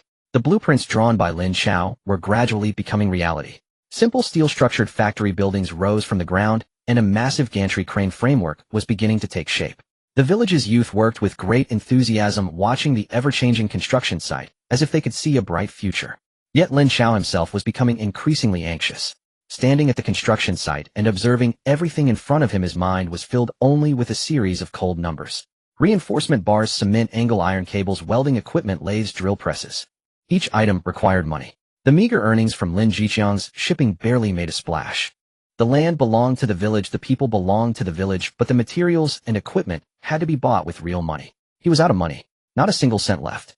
Late at night, Lin Chao returned once more to his own world. The automated research institute was brightly lit and so quiet that he could hear his own heartbeat. He felt an intense sense of restlessness for the first time. Money. He needed money. Lin Chao burst into the offices of the researchers, frantically searching. He hoped to find something valuable. High-end watches, jewelry, gold. Anything that could be liquidated in this era. However, this was a national-level research institute, not a treasure trove. The researchers' lives were terrifyingly simple. In the offices, besides books, documents, and experimental equipment, there was nothing else. He searched through the entire office area, but found nothing. Finally, in despair, he opened the last drawer of The owner of this office was one of the few female researchers in the institute. Inside the drawer was a small velvet box. Lin Chao opened the box. Inside lay a ring adorned with a diamond. He picked up the ring under the light. The diamond was small, its cut average reflecting only a faint glimmer under the light. A wave of immense disappointment surged within him. This thing could fetch some money in this era, but for the vast funding gap he faced, it was merely a drop in the bucket. He dejectedly sat in the chair, clutching the ring. Suddenly, a memory fragment flashed through his mind. It was a time when he was still in the institute, and during a lunch break, that female researcher was cleaning this very ring. A colleague joked, "Shaoli, looking at your treasure again. This must have cost quite a bit, huh?" The female researcher smiled and casually replied, "What's it worth? It's artificially synthesized. Nowadays this thing is almost like glass, just for looks." Artificially synthesized. Those 4 words cleaved through the fog in Lin Chaos' mind like a lightning bolt. He suddenly sprang up from his chair, staring intently at the small diamond in his hand. He remembered. This research institute had a materials science laboratory, which housed a high-temperature, high-pressure synthesis device. The device was primarily used to research new types of superhard materials, but its other purpose was to produce industrial-grade diamonds. In other words, synthetic diamonds. What was the most expensive cost of producing synthetic diamonds? It was electricity. The massive amount of electrical energy required to maintain that device's terrifying high temperature and pressure. But this space. Lin Chao looked up at the ever-burning lights on the ceiling. This research institute, existing independently of the real world, seemed to possess infinite energy. A mad idea exploded in his heart. He could no longer suppress his overwhelming joy and excitement, gripping the ring tightly, as he turned and dashed out of the office, racing toward the room in his memory. Material Science Laboratory. Lin Chao pushed open the lead door, and in the center of the room lay a massive iron object. It was a high-temperature and high-pressure synthesis device with complex pipelines covering its body, connecting to precision instruments that were astonishingly intricate. Its core function was to simulate the extreme conditions deep within the mantle, to produce industrial-grade diamonds or artificial diamonds. In the past, he viewed it as just an ordinary machine, but at this moment it appeared before him like a gold mine. Lin Chaos' breath quickened, and his heart raced wildly in his chest. He rushed to the device, his hands gliding over the cold metal shell. Without a moment's hesitation, Lin Chao sprang into action. First, he dashed into the adjacent cleanroom to activate the laser engraving machine. The ring of the female researcher was carefully secured on the workbench. The tiny diamond the size of a grain of rice was magnified hundreds of times on the display screen. Lin Chaos' fingers flew across the control panel, and a laser beam as thin as a hair shot out with precision. In silence, the small synthetic diamond was perfectly cut into 8 smaller slices. Each piece was a perfect seed. Returning to the main laboratory, Lin Chao opened the cultivation chamber of the high-temperature and high-pressure device. He placed the 8 diamond seeds along with high-purity graphite powder from the chemical warehouse inside. He set the parameters, calibrated the pressure, and input the commands. With a low hum, the sleeping beast was awakened. The device emitted a deep rumble, and the needles of countless dials began to slowly shift with indicator lights illuminating one after another. The terrifying high temperature and pressure were wildly accumulating within the small cultivation chamber. Lin Chao watched the continuously rising values on the screen until everything stabilized. Under normal circumstances, the generation of the first batch of diamonds would take 8 days. But here it needed less than a day in the real world. Lin Chao exited the research facility.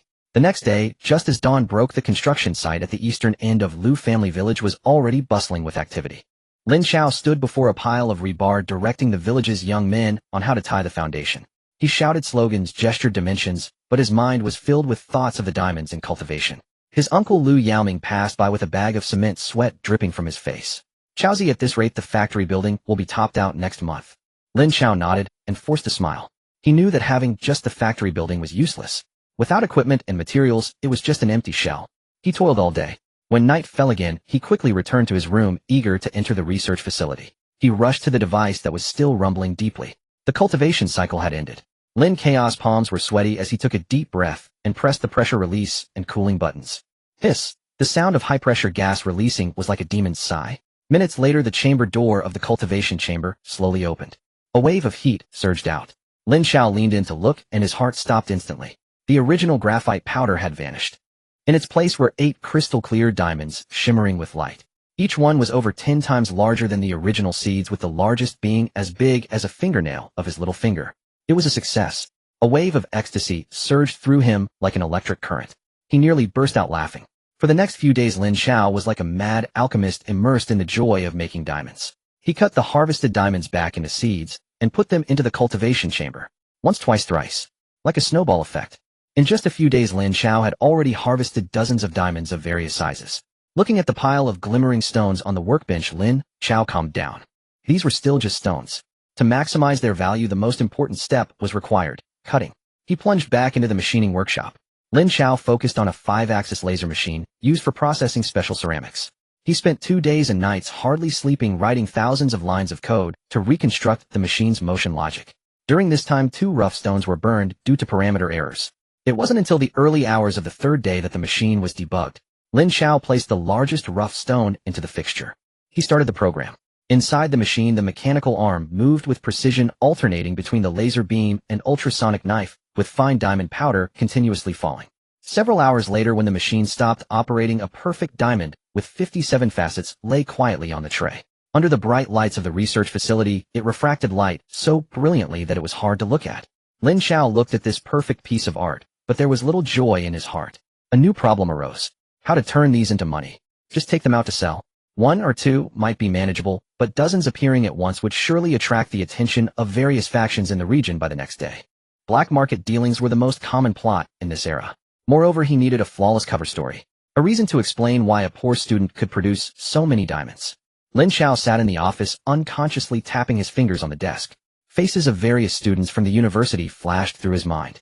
Those wealthy local students, those rich offspring from Southeast Asia. Suddenly, several dark-skinned figures flashed through his mind. They were among the few African exchange students at the school. An idea sprouted wildly in his mind. Warlords, civil war conflicts, blood diamonds. A perfect script rapidly formed in Lin Chao's mind. He was not a producer of diamonds. He was merely a middleman helping African classmates to sell stolen goods. He would only take a negligible cut. This identity could explain the source of the diamonds, as well as why he was eager to sell and acted low-key. Moreover, the background of this African warlord itself was a deterrent, making those buyers with ulterior motives. The plan was set. Lin Chao selected 10 diamonds of various sizes from the pile. He casually grabbed a coarse cloth bag used for parts from the office and tossed the 10 diamonds inside. Then he left the research facility.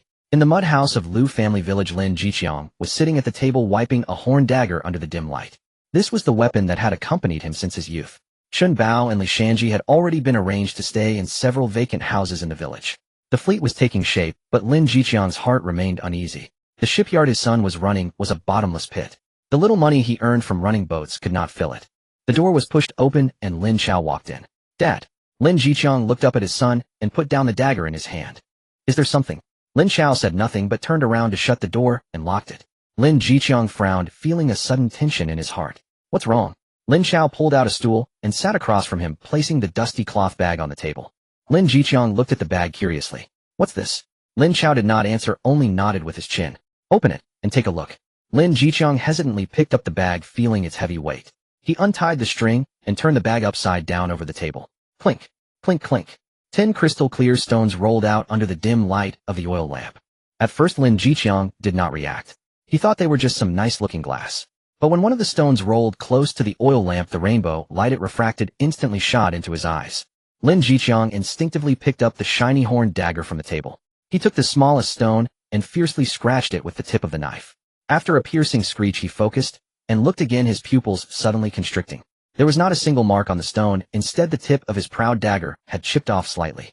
Lin Jiqiang's hand went weak and the dagger clattered onto the table. He looked up staring intently at his son, and after some time managed to squeeze out a few words through clenched teeth. Where did you get this stuff? It's from a classmate at school. Lin Chao spoke up. His family is in a conflict in a certain country and they asked him to bring some things out to exchange for money. This explanation Lin Chao had rehearsed countless times in his mind. As a student, he doesn't dare to go out himself fearing being victimized in a black market deal. I am the only friend he trusts and he asked me to help him handle it, promising me 30% of the profit. Lin Jiqiang's mind went blank. Africa conflict exchanging for money. These words combined to form two characters, blood diamond. But he understood the most critical point. Black eats black. He looked at the 10 diamonds on the table feeling they were not wealth, but a scorching death warrant. No way. Lin Jiqiang almost shouted. We can't touch this. Let him find a way himself. He reached out intending to sweep the diamonds back into the bag. Dad, Lin Chao pressed his hand down. Lin Chao's hand was steady and strong. We're out of money. Lin Chao looked into his father's eyes, speaking clearly. The shipyard's construction site will stop working tomorrow. The villagers have given us the land and their labor. They are all waiting for the year-end dividends, waiting to work in the factory. We cannot let them down. Each of Lin Chaos' words struck Lin Jiqiang's heart like a heavy hammer. He certainly knew the shipyard's predicament. Every penny he earned from running boats these days felt like throwing it into water, not even making a sound. That construction site was a bottomless pit. Lin Jiqiang looked again at those diamonds, his eyes filled with struggle and pain. He had lived in the underworld his whole life and understood one principle best. Windfall that does not belong to you will cost you your life once you take it. If we go through the proper channels, we'll be fed to the fish in the sea the next day. Lin Jiqiang's voice was hoarse. Those jewelry shops are backed by powerful patrons playing both sides. We with no roots or backing bringing such goods, they are just delivering ourselves as prey. I know. Lin Chao nodded. That's why I came to find you. Lin Jiqiang fell silent. He closed his eyes, countless faces flashing through his mind. After a long while he opened his eyes. There is a way to go, he said slowly, but it will be a significant loss. How much of a loss? Half. Lin Jiqiang held up 5 fingers. Even more. Those people are in the business of severed heads, their hearts darker than ink. Lin Chao didn't even blink. As long as we can get the money, I can accept losing half of it, he said decisively. The factory can't wait. What we need now is not to sell high, but to get money to save lives. Lin Jiqiang nodded heavily. His son's decisiveness dispelled the last trace of hesitation in his heart. He stood up, walked to the door, and pulled open the door latch. A Bao Shanji. The sound of chairs being moved immediately came from the next room. Chen Bao and Li Shanji rushed over one after the other. Brother Chong, what's the matter? Bring De Tu and Shou Ho too. Lin Jiqiang set his gaze directed toward the dock. Grab the weapons and prepare to set sail. We're going to a certain island. Chen Bao and Li Shanji exchanged a glance, seeing the seriousness in each other's eyes. Going to that island, they had to grab weapons. This was definitely not an ordinary transport. But they asked nothing, just nodded heavily, and turned to call for others.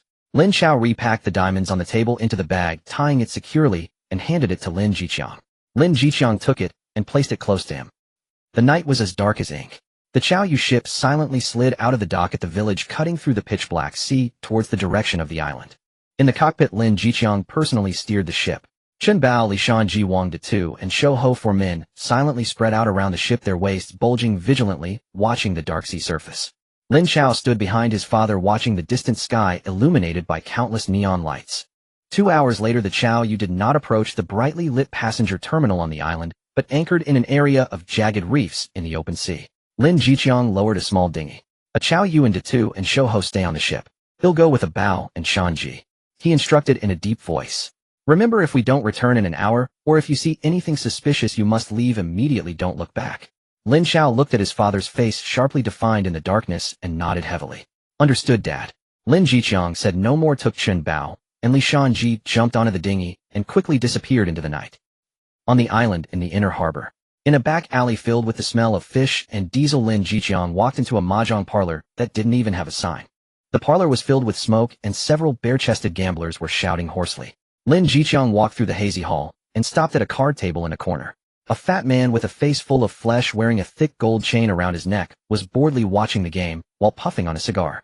He was Feijio, the largest black market dismantling house in the island's inner harbor, specializing in all kinds of goods of unknown origin. Seeing Lin Jiqiang, Feijio's eyes narrowed, waving his hand to send the people at the card table away.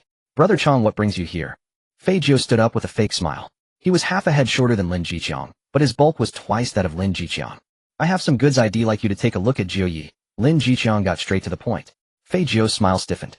He scrutinized Lin Jiqiang and the two wolf-like men behind him. Brother Chang, didn't you say you were done with this, no longer playing these games? Things are tight, looking for some quick cash. Lin Jiqiang pulled out a chair and sat down. Fei Jiao stared at him for a few seconds, then slowly returned to his seat, personally pouring Lin Jiqiang a cup of tea. What kind of goods is worth you, Brother Chang, making a trip yourself? Lin Jiqiang said nothing, just took out the coarse cloth bag from his pocket and placed it on the table. Fei Jiao's gaze fell on the shabby bag. He extended his chubby hand, squeezed the bag, and his expression slightly changed. He untied the string and carefully poured the contents onto the red velvet-covered table. 10 diamonds of varying sizes rolled out. Under the dim light of the mahjong parlor, they still emitted an undeniable, dazzling brilliance. Fei Jiao's breath instantly stopped. His small eyes widened, staring intently at the diamonds on the table, the flesh on his face trembling uncontrollably. He had been in this business for decades. He had seen all kinds of gold, silver, jewelry, antiques, and paintings. But he had never seen original diamonds of such quality. Most importantly, there were 10 at once. After a long time, he finally regained his senses from the immense shock. He did not touch them with his hands, but took out a high-powered magnifying glass and a pair of tweezers from the drawer, carefully picking up the smallest one. He observed it closely under the light. The more he looked, the more serious his expression became. Good goods. He set down the magnifying glass, his voice somewhat dry.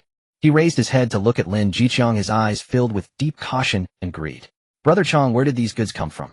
Lin Jiqiang lifted the untouched cup of tea before him to his lips, but did not drink. He merely skimmed its surface gently with the lid. Cargo shipped across the sea, he said, voice flat and devoid of inflection. A nephew of mine works overseas in a certain unstable region. Things are chaotic there. He brought back some items, hoping to convert them into capital for settling down. Overseas. Foreign operatives. Chaos. Having navigated the black market for years, he knew precisely what those words implied: plundered goods, smuggled contraband, bloodstained merchandise. Such cargo was paradoxically the cleanest and the filthiest. Clean because its origins vanished without a trace, leaving no trail for pursuit. Filthy because anyone capable of extracting such goods from that kind of environment could scarcely claim clean hands. Fei Jiao's Adam's apple bobbed, folds of fat on his face tightened into a strained smile.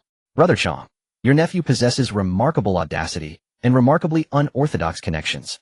He ventured cautiously, yet this sort of merchandise burns the tongue. The quality is undeniably fine, but without documentation or provenance, liquidation proves exceedingly difficult. He picked up a magnifying glass and feigned scrutiny over several stones. Observe this one, impurities within. And this cut, its orientation is flawed, guaranteeing unnecessary loss. If I take it, I'll hold it indefinitely. No telling when it might be laundered and converted into usable currency. Lin Jiqiang remained silent, watching Fei Jiao's performance with quiet stillness. Chen Bao and Li Shanji stood behind him like twin iron monoliths, silent, yet their glacial stares lowered the temperature in the mahjong parlor's corner by several degrees. Fei Jiao understood perfectly. Men from the Daquan syndicate were hardened fugitives. Lin Jiqiang himself had once been one of the 5 tigers of the Weihai syndicate, his hands stained with blood. To rupture relations with such a man over this shipment would be reckless. Yet to let such a prize slip away untouched. Unthinkable. Brother Chang, we are all men of understanding. Fei Jiao set down the magnifying glass, his mask finally shed. At market, this consignment commands 30,000. But my exposure is grave, my liability immense. I can offer you only this. He raised 3 thick fingers. 30%, 9,000. Lin Jiqiang stirred at last. He placed the teacup back upon the table. The soft clink of porcelain meeting would send a tremor through Fei Jiao. Without uttering a word, Lin Jiqiang reached out deliberately and began gathering the diamonds from the tabletop, one by one, into the coarse cloth sack. His movements were slow, precise. Each stone he lifted made Fei Jiao's eyelid twitch. Was the negotiation collapsing? Beads of sweat gathered along Fei Jiao's brow. He realized Lin Jiqiang had no intention of bargaining. That placid composure was the ultimatum. Accept, or walk away empty-handed. If Lin Jiqiang departed with those stones today, word would spread across the underworld tomorrow. Fei Jiao could not even absorb a Daquan consignment. Worse still, he feared Lin Jiqiang might turn immediately to his rivals. Then his losses would extend far beyond mere currency. Brother Chang. Wait. As Lin Jiqiang reached for the final and largest diamond, Fei Jiao could bear it no longer. He gritted his teeth, as though carving flesh from his own body. No more. Brother Chang, I am risking decapitation just to assist you. Lin Jiqiang's hand froze midair. He glanced at Fei Jiao, then spoke calmly. Cash. Now. A spasm crossed Fei Jiao's face, before he gave a heavy, definitive nod. Agreed. He dragged a heavy safe from beneath the table, unlocked it with key and code, and withdrew stack after stack of Hong Kong dollars wrapped in brown craft paper. 12,000. Count it. Lin Jiqiang accepted the bundles, scanned them briefly, and tucked them into his coat. Then he rose. More shipments will follow. With that he turned and exited. Chen Bao and Li Shanji fell in step instantly. The three vanished without pause into the shadows of the rear alley. Fei Jiao stared at the doorway, his face shifting between ashen pallor and livid flush. Wiping cold sweat from his brow, he lifted a diamond toward the lamplight. Greed once again eclipsed fear. The Lingding Ocean lay cloaked in night wind biting cold. The Chaoyue's engine growled low and deep as it surged full throttle toward Xiangjiang. No one spoke. The cabin's atmosphere grew so suffocatingly dense breath itself seemed labored, until the familiar glow of Lujia village emerged on the horizon, and every soul exhaled unbidden. The vessel docked soundlessly. Lin Chao leapt ashore first, securing the mooring line fiercely around the wooden post. Lin Jiqiang descended, the tautness etched across his face finally easing. Inside we speak. In the earthen hut the dim oil lamp flickered back to life. Lin Jiqiang dropped a heavy canvas satchel onto the table, its zipper parted to reveal neatly stacked banknotes. 12,000. Lin Jiqiang fixed his gaze on his son. We've lost over half. Lin Chao's eyes locked onto the money. 12,000. In Xiangjiang 1973, such a sum was enough to drive any ordinary man to frenzy. With it his factory would survive. Enough. Lin Chao's voice was hoarse. He knew the magnitude of risk his father had borne. Not a simple transaction, but a wager with death itself.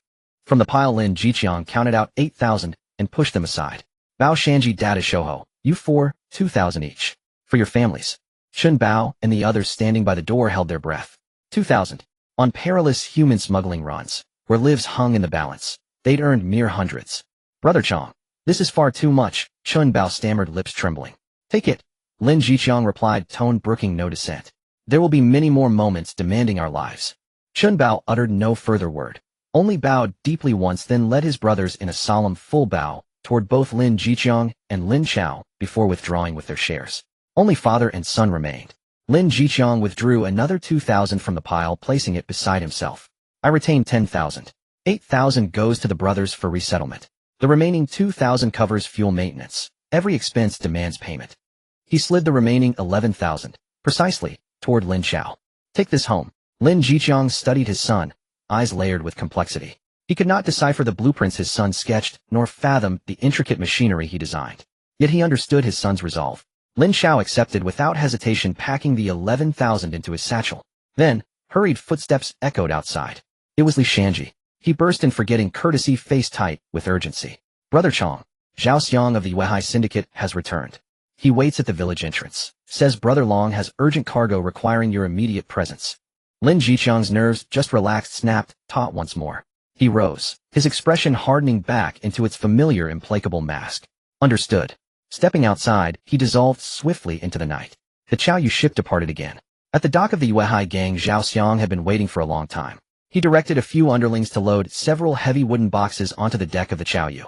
Brother Chong Long-gu said this batch of goods is high-end audio equipment from the eastern land, very precious. It needs to be delivered to the designated coordinates overseas, where a cargo ship, called Hai Yuan, will take over. Zhao Xiang cautiously handed over a nautical chart, while carefully observing Lin Jiqiang's expression. Long-gu also said that the remuneration for this trip is this amount. He extended 5 fingers. 5,000. For a regular cargo run, this was an exorbitant price. Lin Jiqiang took the nautical chart, without glancing at Zhao Xiang, merely responding with a faint The more money offered, the deeper the waters. He was as clear as a mirror in his heart. Long Xiaodian wouldn't genuinely want to take care of him. This trip was likely not a good job. The Chaoyu sailed away from the dock, the engine emitting a low rumble in the night, quickly leaving behind the myriad lights of Xiangang. In the cockpit, Lin Jiqiang was personally at the helm. Chun Bao and Li Shanjiji silently checked their weapons, inserting fully loaded magazines into their chest pouches. Everyone stay alert. Lin Jiqiang's voice stood out clearly amidst the roar of the engine. Tonight it's hard to make money. He cast a glance at the dark sea behind. There was an inconspicuous fishing boat trailing neither too close nor too far. It was Long Ocean's eyes. Chun Bao followed his gaze and whispered, Brother Chong, is it Long Ocean's people? Lin Jiqiang withdrew his gaze. They're just spectators. We just need to perform our own act well. 2 hours later the Chaoyu arrived at the coordinates marked on the chart. Ahead appeared an old cargo ship over 1,000 tons with Hai Yuan painted in large letters on the side. Lin Jiqiang picked up a high-powered telescope, his brow instantly furrowing. Something was off. There were shadows of people on the deck of Hai Yuan. At least 20 or 30 individuals. They pretended to be sorting ropes, smoking, and chatting. Such a large number of people was unnecessary for a normal cargo transfer. Brother Chong, there's a problem. Li Shanjiji also noticed the anomaly. These people don't seem like crew members, but rather. He didn't finish, but everyone understood. They seemed more like thugs ready for a fight. A call came through the radio from Hai Yu on the voice horse. Chao Yu, come over for us to inspect the goods. Lin Jiqiang picked up the transmitter, his tone calm. The waves are strong, and the ship can't dock steadily. Send over a small boat, and we'll settle everything. This was a rule of the underworld, and a test. There was silence on the other end of the radio. This moment of silence was the best answer. In the next second, all disguises on Hai Yuan were torn away. Dozens of armed men suddenly stood up from behind, cover their dark muzzles, aimed at the Chao Yu. At the same time, on both sides of Hai Yuan, 4 speedboats that had long been turned off suddenly roared to life, encircling from 4 directions, completely sealing off all escape routes for the Chao Yu. A brazen shout came from a loudspeaker. Leave the ship and the goods. Get off, and we'll spare your lives. A well-prepared black trap. The other side wanted not only the goods, but also his ship. Chun Bao and Li Shanjiji's faces turned pale in an instant. With the firepower from the 4 speedboats and the large ship, their vessel was like a lamb surrounded by wolves, unable to escape. However, there was no sign of panic on Lin Jiqiang's face. His eyes were as cold as ice from the deep sea at that moment. He had been waiting for this moment. Turn on the lights, he shouted angrily. The powerful searchlights at the bow and stern of the Chao Yu instantly lit up the blinding light, illuminating the surrounding sea like daylight, causing the gunners on those speedboats to squint immediately. At that moment, while the enemy was momentarily disoriented by the bright light, Lin Jiqiang issued a second command, his voice like thunder. A bow. Flip the table. Got it. Chun Bao's eyes erupted with a bloodthirsty madness. He lunged toward an inconspicuous hatch at the center of the deck, grabbing the pull ring and using all his strength to lift it. Clang. Accompanied by a crisp metallic clash and the hiss of a hydraulic release, the disguised hatch was completely flipped open. A steel beast slowly rose from beneath the deck. It was a meticulously maintained, gleaming 53 type heavy machine gun, exuding a violent beauty. With its black body, thick barrel, and a yellow ammunition belt, it radiated a deadly aura under the search. From the moment the hatch was opened to the machine gun being ready, the entire process took less than 10 seconds. All the enemies were dumbfounded. Their brains couldn't process this magical scene before them. How could a heavy machine gun be hidden under a fishing boat's deck? That thought was the last one they would ever have. Shoot the one on the left. Lin Jiqiang roared. Chun Bao had already jumped onto the machine gun seat, gripping the butterfly trigger tightly. He bared his teeth, exposing a mouthful of white teeth, and pressed down hard on the nearest speedboat. Da-da-da-da-da-da. The roar that tore through the air erupted instantly. A steel storm composed of 12 7mm bullets carrying a scorching breath of death swiftly crossed 100 meters and slammed into the hull of the speedboat. That wooden speedboat was like a cookie being smashed by a giant's iron fist. In the face of the terrifying hail of bullets, it was instantly torn to shreds. Wood chips, shredded flesh, and the remnants of guns exploded into a blood mist in the air. Soon after, the speedboat's fuel tank was detonated. Boom! A massive fireball shot up into the sky, turning half the night sky red. The screams didn't even have time to be heard. The entire world fell into a deathly silence. Everyone was shocked to their core by this hellish scene. The gunners on the remaining 3 speedboats stared blankly at the burning flames, their guns feeling heavy as lead. There's a heavy machine gun. Someone shouted in despair. Panic spread like an epidemic. Run! Run fast! They turned their boats around frantically, trying to escape this sea of death. Wanna run? Lin Jiqiang's eyes turned icy as he suddenly pushed the helm. Shanji to 2. Free fire. The powerful engines of the Chao Yu revealed their might at that moment. The ship made a graceful tailspin and charged towards those speedboats. Li Shanjiji and the other 2 relied on the cover of the ship's steel plates, their handguns spitting furious tongues of fire. And Chun Bao's heavy machine gun was the scythe of death. He grinned savagely and pressed the trigger again. Da-da-da-da-da. Another volley of deadly bullets swept across. The stern of one speedboat was instantly turned into a mush, and the helmsman was blown into a cloud of blood mist along with the steering wheel. The out-of-control speedboat spun wildly on the surface of the sea. On another speedboat, the gunners had completely broken down. They dropped their guns and jumped into the icy waters, crying out. Lin Jiqiang showed no mercy. A bow, clean it up. Chun Bao licked his cracked lips and aimed his gun at those struggling figures in the water. The battle lasted less than 5 minutes from start to finish. The sea was littered with the wreckage of 3 speedboats and countless corpses, a strong smell of blood mixed with gunpowder making one feel nauseous. The Hai Yuan cargo ship had already panically turned tail and tried to escape into the darkness at the first sound of gunfire. Lin Jiqiang did not pursue. His goal had already been achieved. In the distance, on a small fishing boat belonging to the Yuehai gang, 2 henchmen responsible for surveillance had already dropped their binoculars on the ground. They gaped, their faces as pale as paper, their bodies trembling like leaves in autumn. What had they seen? A one-sided massacre carried out by a fishing boat against 4 armed speedboats and a cargo ship. That hidden heavy machine gun, the terrifying firepower, the lightning-fast reaction, the merciless slaughter. One of the henchmen nervously picked up the radio, his lips trembling for a long time, before he finally squeezed out a tearful voice into the microphone. Long Gu, something big has happened. Kowloon Yalmati. In a room filled with the incense smoke before a statue of Guan Yu deep within the Guangdong Sea Gang's headquarters. A lackey dressed in a white shirt was facing a military-grade radio, his face pale, his hand shaking like a leaf as he held the microphone. Brother Long, something big has happened. The trembling voice from the microphone was particularly jarring in the silent room. Long Xiaotian, seated in a grand chair, furrowed his brows. He was twirling 2 shiny walnuts in his hand, and upon hearing this his actions came to a halt. What are you panicking about? Speak clearly. His voice was low and deep. The Haiyuan has been completely wiped out. The lackey's voice was chilling. The Chaoyue is armed with heavy machine guns. Once they open fire, the speedboats will explode. Heavy machine guns. Long Xiaoshan's pupils shrank suddenly. The other trusted subordinates, standing in the room, all gasped in disbelief. What fishing boat could possibly hide heavy machine guns? 4 speedboats, all gone along with their crew in just a few minutes. The lackey's voice trembled with fear. The Haiyuan turned around and fled. Brother Chong didn't even pursue. Long Xiaotian stood up, his tall figure casting a shadow over the Guan Yu statue on the table. The muscles on Long Xiaoshan's face twitched slightly, his expression extremely grim.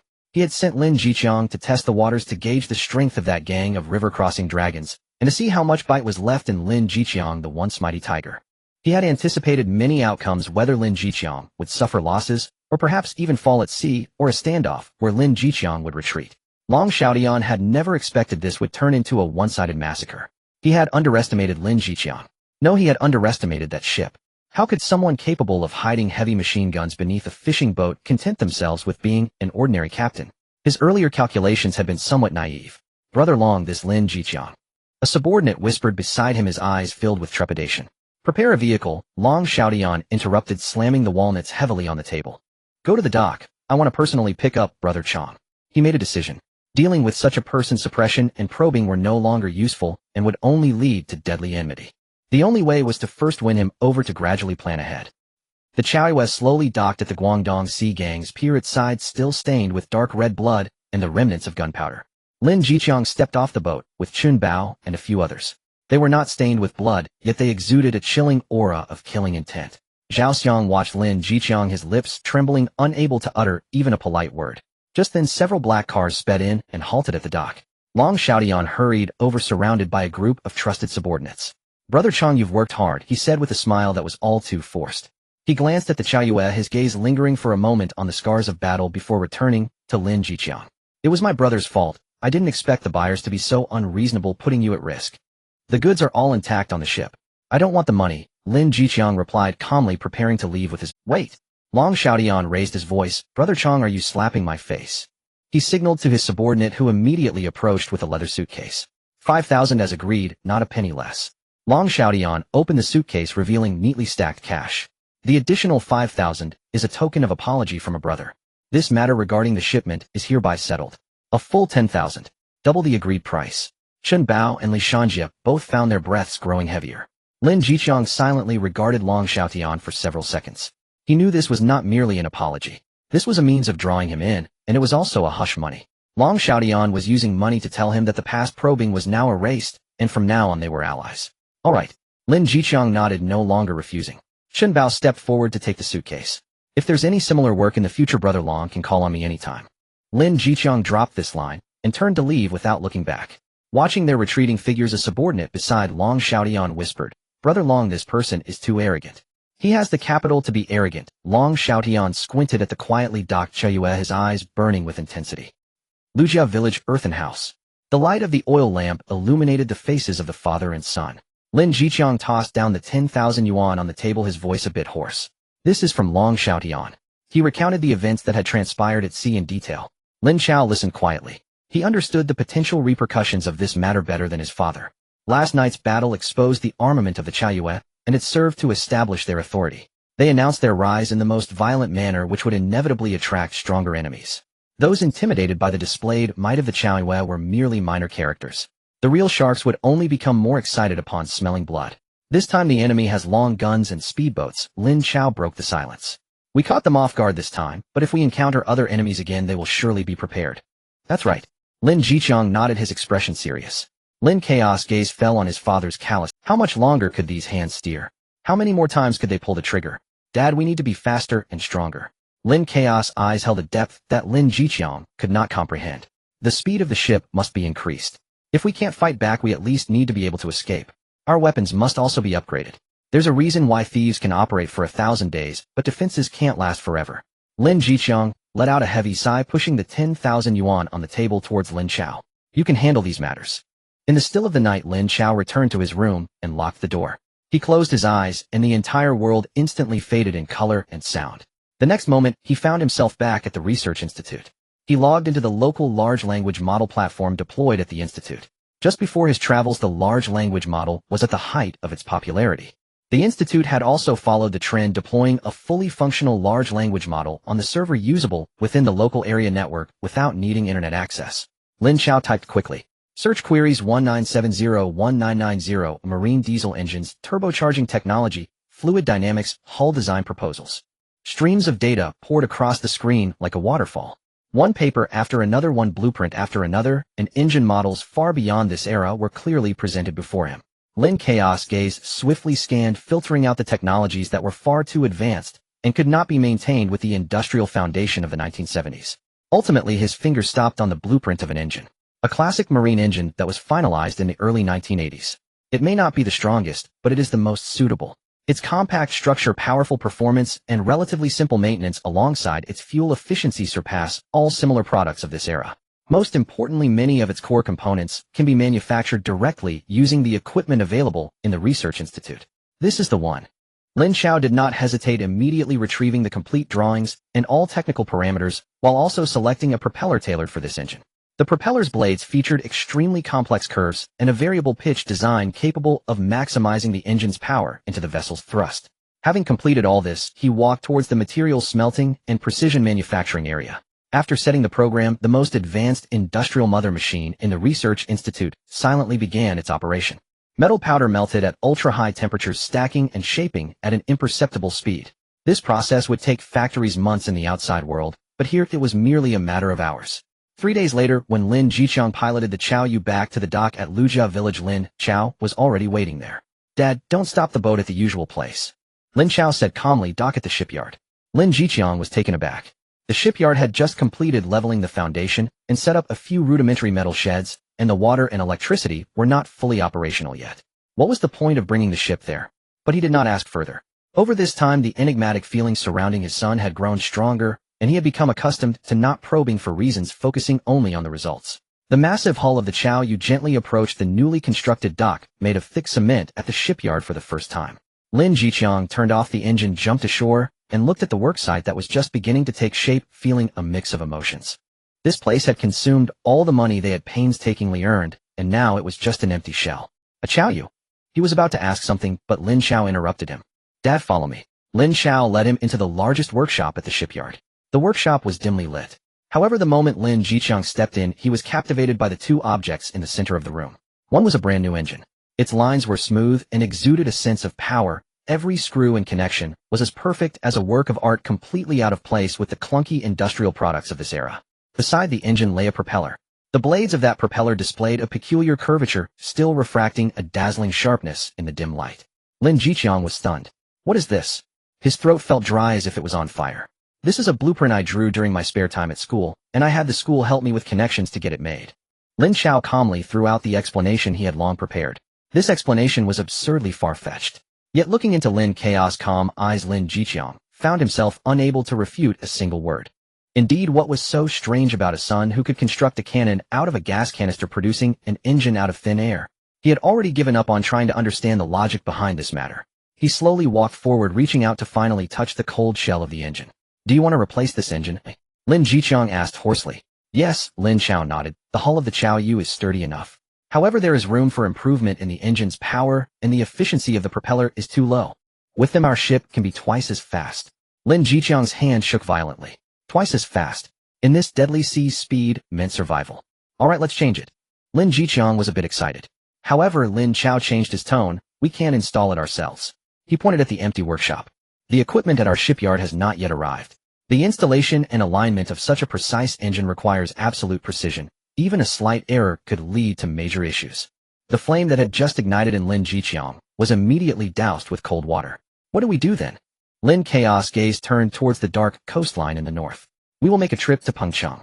Go find Factory Director Wang from Factory 708. Only they have the technology and equipment for this. Lin Jiqiang's breath caught. Going to the mainland again. To find those military personnel? He instinctively wanted to oppose it, but the words got stuck in his throat. He understood that his son's actions were not solely about installing an engine. Lin Chao observed the changing expressions of his father, not breaking the silence. He certainly had more than installation in mind. The complete design blueprint of this engine and propeller was his prepared second pledge of allegiance. He sought to exchange for stronger armaments to acquire a talisman that could protect their lives at critical moments. Call a bow and the others over, and prepare for departure. Lin Chaos' tone was steady. Load the items onto the ship. We will set sail at dawn. When Shun Bao, Li Shanjiji, and the others saw the engine, they were all so stunned that they couldn't utter a word. They gathered around the massive machine, curiously examining it. Chang Guchao's eye, this engine is way too big. It's several times larger than what we've had before. Shun Bao couldn't help but speak. Lin Jiqiang did not explain, but directed everyone to set up scaffolding and lay down rolling logs. With sheer manpower and a winch, they exerted tremendous effort to move the several tons heavy engine and propeller onto the rear deck of the Chao, covering it tightly with heavy canvas. In the morning, the first ray of sunlight pierced through the thin mist over the sea. The bow of the Chao turned slowly, leaving the dock. In less than an hour, that familiar military dock appeared on the horizon, gradually becoming clear from a black. Lin Jiqiang gripped the steering wheel with his palms, drenched in sweat. The last time they came, they were prisoners. Later, they became guests. This time, however, they were coming on their own accord. He glanced back at his son Lin Chao, who was calmly gazing at the approaching coastline, and that composure brought Lin Jiqiang a slight sense of reassurance. As the boat neared the warning line, the sentry on the lookout tower had already spotted them. A sharp whistle sounded, signaling them to stop for inspection. Lin Chao walked to the bow and took out the pass that minister he had personally given him, holding it high. On the dock, a squad of armed soldiers quickly assembled, but upon seeing the pass, the leading officer appeared noticeably startled. He quickly reported a few sentences over the intercom, and soon the dock's barriers were opened. The Chao slowly sailed in, docking at an empty berth. As the engine came to a halt, a figure dressed in blue overalls with graying hair quickly emerged from the factory area, followed by several others. It was Wang Jinhua, the factory director of Factory 708. Comrade Xiaolin. Wang Jinhua's face lit up with a surprised yet warm smile upon seeing Lin Chao. What brings you here? Director Wang. Lin Chao jumped off the boat and extended his hand with neither humility nor arrogance. I would like to trouble you and the masters in the factory with some technical matters. Technical matters. Wang Jinhua shook hands with him, his eyes full of curiosity. He examined Lin Chao and then glanced at the Chao Yu. Lin Jiqiang also got off the boat and nodded respectfully to Wang Jinhua. It's like this. Lin Chao got straight to the point. I have designed a new power system, including an engine and matching propeller. The components have been made by someone I entrusted, but we cannot lift or calibrate them at our location, so I would like to ask the comrades of Factory 708 for assistance. As soon as he said this, the air instantly fell silent. The smile on Wang Jinhua's face froze. The technical staff behind him exchanged glances, their eyes filled with disbelief. Designed a new power system. A young man, not even 20. Just a university student. This sounds utter. One technical staff member couldn't help but mutter, what a joke, developing a new ship engine. Does he think it's building? The voice wasn't loud, but in the quiet dock, everyone heard it clearly. Lin Jiqiang's old face flushed, and his fists unconsciously clenched. Lin Chao, however, showed no change in expression. He simply turned around and shouted to Chun Bao on the boat, "A Bao, lift the canvas." Chun Bao responded, and along with Shan Ji and others forcefully pulled off the heavy canvas covering the rear deck. When the sunlight shone on the object beneath the canvas, every breath in the vicinity halted. A brand new engine lay quietly on the deck. Its entire body shimmered with a unique cold metallic light, and the complex pipes and structural layout were filled with industrial beauty. Wang Jinhua's eyes widened instantly. He rushed to the edge of the boat, almost leaning over the railing, staring intently at the engine, as if he had seen a rare treasure. The technical staff behind him also gathered around, their previous doubts and contempt completely replaced by immense shock. This. Wang Jinhua's fingers trembled. He turned to Lin Chao, his voice hoarse. Is this what you said, what you designed? Yes, I drew the blueprints at school and had a professor of mine help find connections abroad to manufacture it. Lin Chao calmly repeated the prepared statement. Wang Jinhua gasped sharply. As the head of a top military factory in the country, his vision was incredibly sharp. With just one glance, he could tell that the craftsmanship of this engine far exceeded that of domestic products, even more precise than those Western products they had exerted great effort to import. He could hardly imagine that such a thing could originate from the hands of this young man. How's the performance? A technical staff member asked instinctively. Theoretically, it has double the power of the current military engine on the ship and consumes 30% less fuel, Lin Chao replied lightly. The scene fell silent again. Everyone looked at Lin Chao as if he were a madman. This data was no longer merely advanced, it was testing. Wang Jinhua suddenly straightened up, his eyes sparkling with fervor. Immediately arrange for the lift. Notify Minister He I need to conduct C tests immediately. With the order given, the entire Factory 708 sprang into action. The massive gantry crane slowly moved to the dockside and the engine was carefully lifted and then precisely installed into the Chao Yu's engine room, replacing the propeller, calibrating the power shaft. The efficiency of Factory 708 was astonishingly high. Within just half a day the modification work was completed. When He Weihua, who received the news, hurried to the dock, the Chao Yu had already been completely transformed. Lin, what big commotion have you brought me this time? He Weihua looked at Lin Chao, his eyes filled with anticipation. Lin Chao just smiled. It's a mule, or a horse, we'll know once we take it out for a walk. Half an hour later, a military patrol boat accompanied the Chao Yu as it sailed toward the offshore testing zone. On the patrol boat, He Weihua, Wang Jinhua, and a dozen core technical experts from the factory each held a telescope, nervously watching the Chao Yu not far away. Let's begin. Wang Jinhua gave the order through the intercom. Lin Jiqiang's hand rested on the throttle lever, his heart racing. Push it, brother. Lin Chaos' voice sounded behind him. Lin Jiqiang took a deep breath and slowly pushed the lever forward. The engine emitted a low and powerful roar like a waking beast. The body of the Chao Yu suddenly sank, and then the bow rose high, charging forward in a terrifying manner. Hurry! Keep up! The captain on the patrol boat shouted loudly. However, in just a few breaths the Chao Yu had already left them far behind. How fast? Wang Jinhua shouted anxiously. Report. It's already over 30 knots. And still accelerating. 35 knots. 40 knots. My God. Its speed is still increasing. The speed monitor's voice had completely changed pitch. Everyone on the patrol boat was stunned. A fishing boat had surpassed the speed of a destroyer. How is this possible? He Weihua's telescope firmly locked onto the white wake in the distance, his hand shaking violently with excitement. What he saw was not just a ship, but countless possibilities, the hope for the future of the Navy. The test continued. When the Chao Yu returned, the patrol boat behind it chased after it clumsily, like a little brother. In the command room, the atmosphere was tense yet exhilarating. All the technical experts surrounded the freshly printed test data, each face filled with fervor and disbelief. Maximum sailing speed 42 knots, sustained cruising speed 38 knots. Fuel efficiency is 40% higher than our best engine. Vibration and noise levels, this is simply a work of art. Wang Jinhua held the thin data report, feeling it was heavier than 1,000 pounds.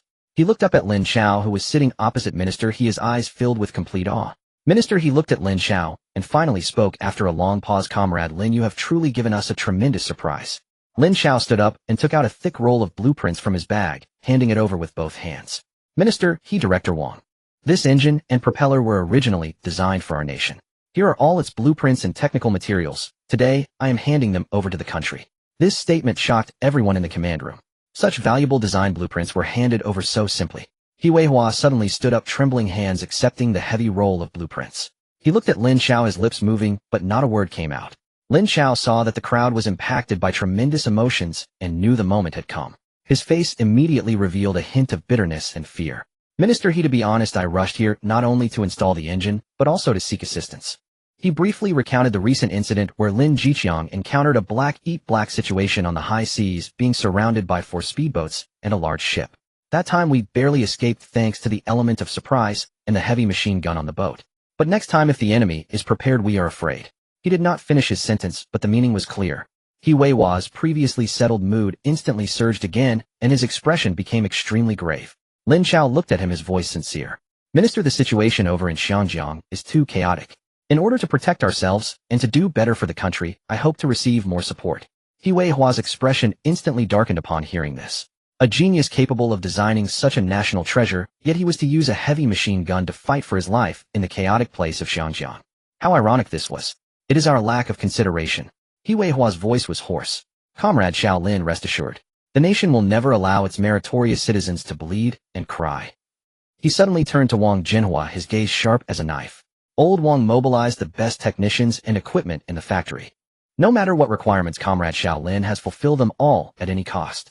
Yes. Wang Jinhua straightened his chest and replied loudly. His gaze towards Lin Chao had completely changed. He Weihua took a deep breath, his eyes returning to Lin Chao. Speak, what do you need? In the command room, everyone's eyes were focused on Lin Chao. The hull of the Chao Yu is very sturdy, but it is still not enough. Lin Chao calmly stated his premeditated requirements. I need a layer of special steel plate added to the inner walls of the cockpit engine room and machine gun design positions capable of withstanding close-range rifle shots. Wang Jinhua immediately nodded. No problem, we have the best armored steel. I need 2 more concealed machine gun positions. Lin Chao extended 2 fingers, one at the bow and the other forming a crossfire with the original position, plus 1 more at the stern. The hatch of the concealed compartment must be linked and can be opened with 1 button. Hiss! The technical staff present gasped coldly. 3 heavy machine guns concealed on a fishing boat. What was this for? Were they preparing for a naval landing battle? In terms of firepower, Lin Chao did not pause, continuing. In addition to the ship-mounted weapons, we need some equipment that can be operated by individual soldiers. 20 Type 56 automatic rifles. A matching ammunition supply of 10,000 rounds. 2 boxes of Type 67 grenades. And Lin Chao's tone became even calmer, but what he said left everyone astonished. If possible, I hope to have 2 Type 69 rocket launchers along with matching armor-piercing shells. The command room fell into a dead silence. Even He Hua's breathing came to a halt. Rocket launchers. This was no longer self-defense. This was to establish a small army. A technical staff member trembled instinctively, wanting to say this was against the rules, but the words were silenced by a stern look from He Hua. Lin Jiqiang felt his scalp tingle. His son was turning the Chao Yu into a mobile armory at sea. The waters of Shangjiang are deeper than we imagined.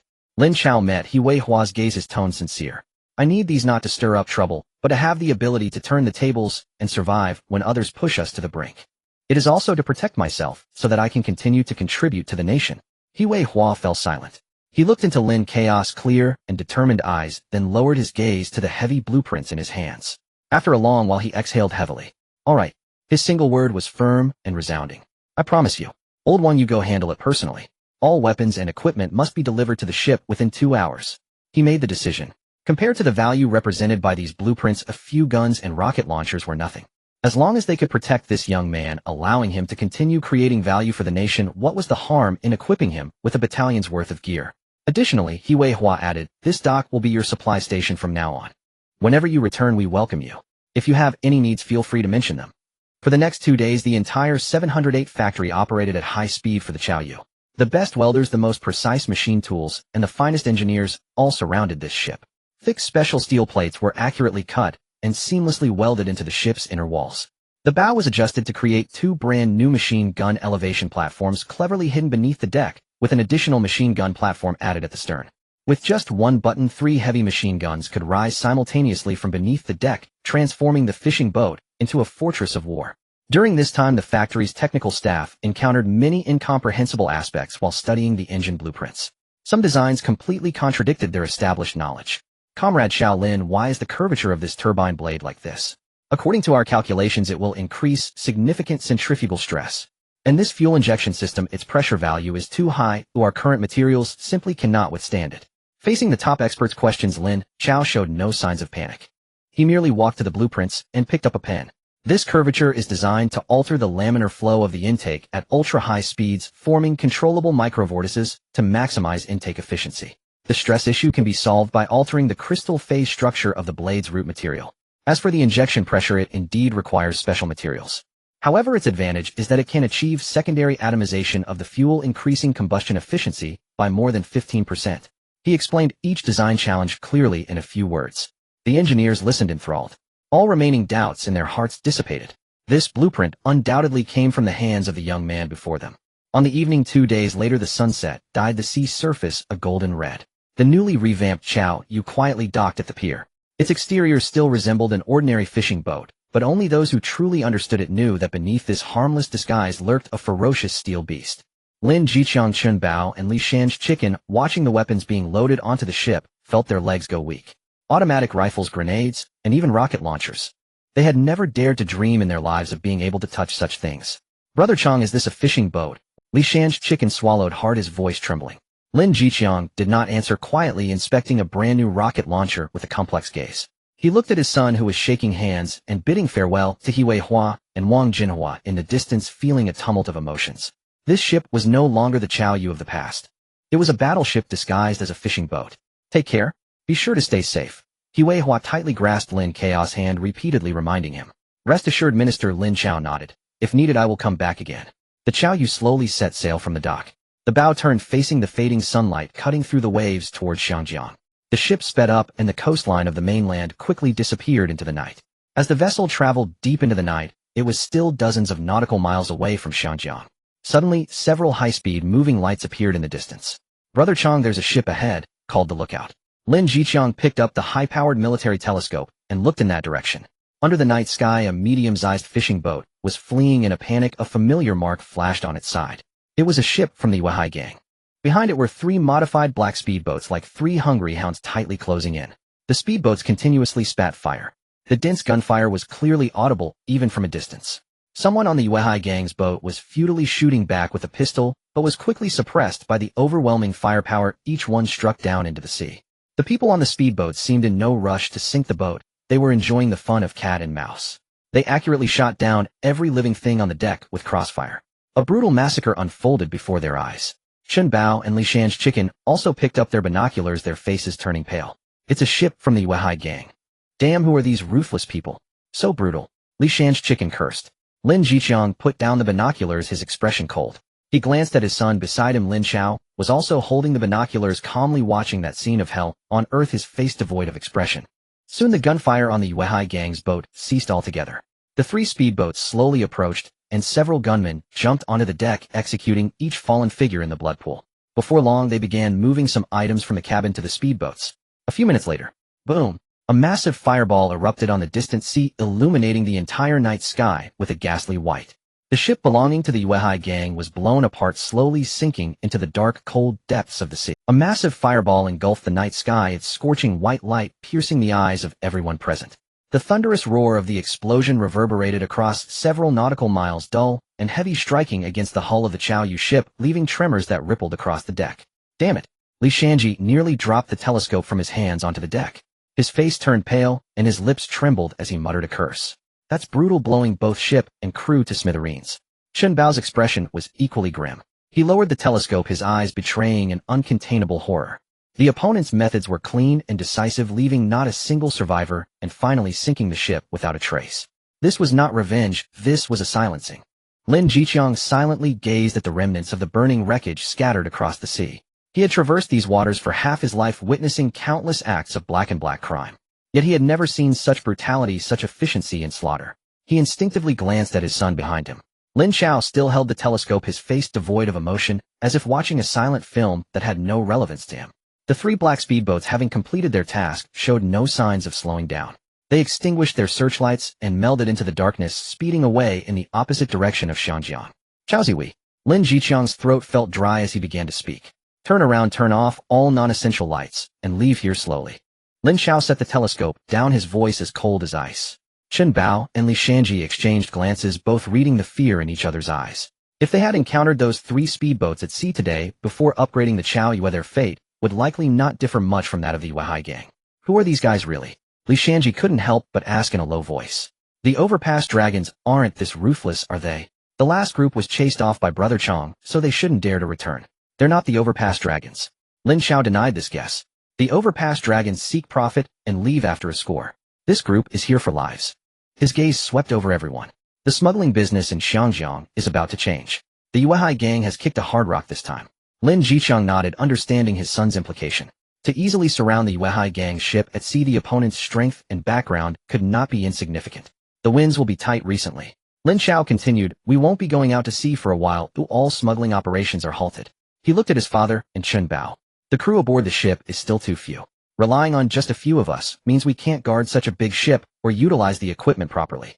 Dad, Uncle Bao, Uncle G, you guys need to find some trustworthy brothers when you get back. They should be young, able to fight, and keep their mouths shut. We have money and equipment now, it's time to support our own people." Lin Jiqiang nodded heavily. He knew his son was right. This ship had become a massive vortex. To avoid being drawn in, they needed the Chao Yu quietly turned its bow in the darkness, changing its course. The atmosphere on the ship became intensely oppressive. Returning to the Lujia village dock, the sky had not yet brightened. Lin Jiqiang did not rest at all. He brought Chen Bao and Li Shanji along with 2 other old mates on board directly into the night. "I'm going to find someone." He left only this one sentence before his figure quickly vanished down the small path at the village entrance. Lin Chao watched his father's departing back, silently returning home. After breakfast, Lin Chao sat alone on the bus heading to the island. His destination was the second-hand equipment market in Kuntong. That place was the scrapyard of the entire Xiangjiang industry and a paradise for treasure seekers. The groundwork for the shipyard had been laid, but it was merely a shell. To truly possess the ability for self-repair and even modification, one must have their own equipment. Lathes, milling machines, drilling machines, grinding machines. There was still much needed. They could not always rely on the equipment from the research institute. After all, future work would require hiring others. The market was bustling with noise and the air was thick with the pungent smell of mixed oil and rust. Lin Chao navigated through the massive iron scraps, his gaze focused and discerning. Unlike other buyers who merely looked at the age and brand of the machines, Lin Chao ran his hand over the cold guide rails, assessing the level of wear on them. Sometimes he would lean closer to the gearboxes, turning the main spindle to listen for any unusual sounds within. The knowledge in Lin Chaos' mind allowed him to easily see through the essence of these machines. Ultimately, he stopped in front of an old horizontal lathe and a vertical milling machine.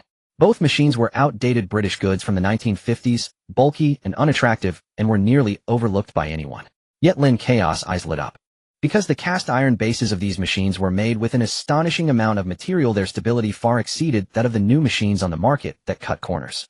As long as he brought them back and equipped them with brand new spindles, motors, and CNC systems using the technology from the Research Institute, their processing accuracy would instantly surpass that of the finest Swiss machine tools of this era. Boss, what's the price for these two if I take them together? Lin Chao found the dozing shopkeeper. After some haggling, he acquired the 2 pieces of scrap metal at a very low price and arranged for delivery to Lujia village the next day. Once all this was done, it was already evening. Lin Chao returned to the village filled with fatigue, but also a sense of satisfaction.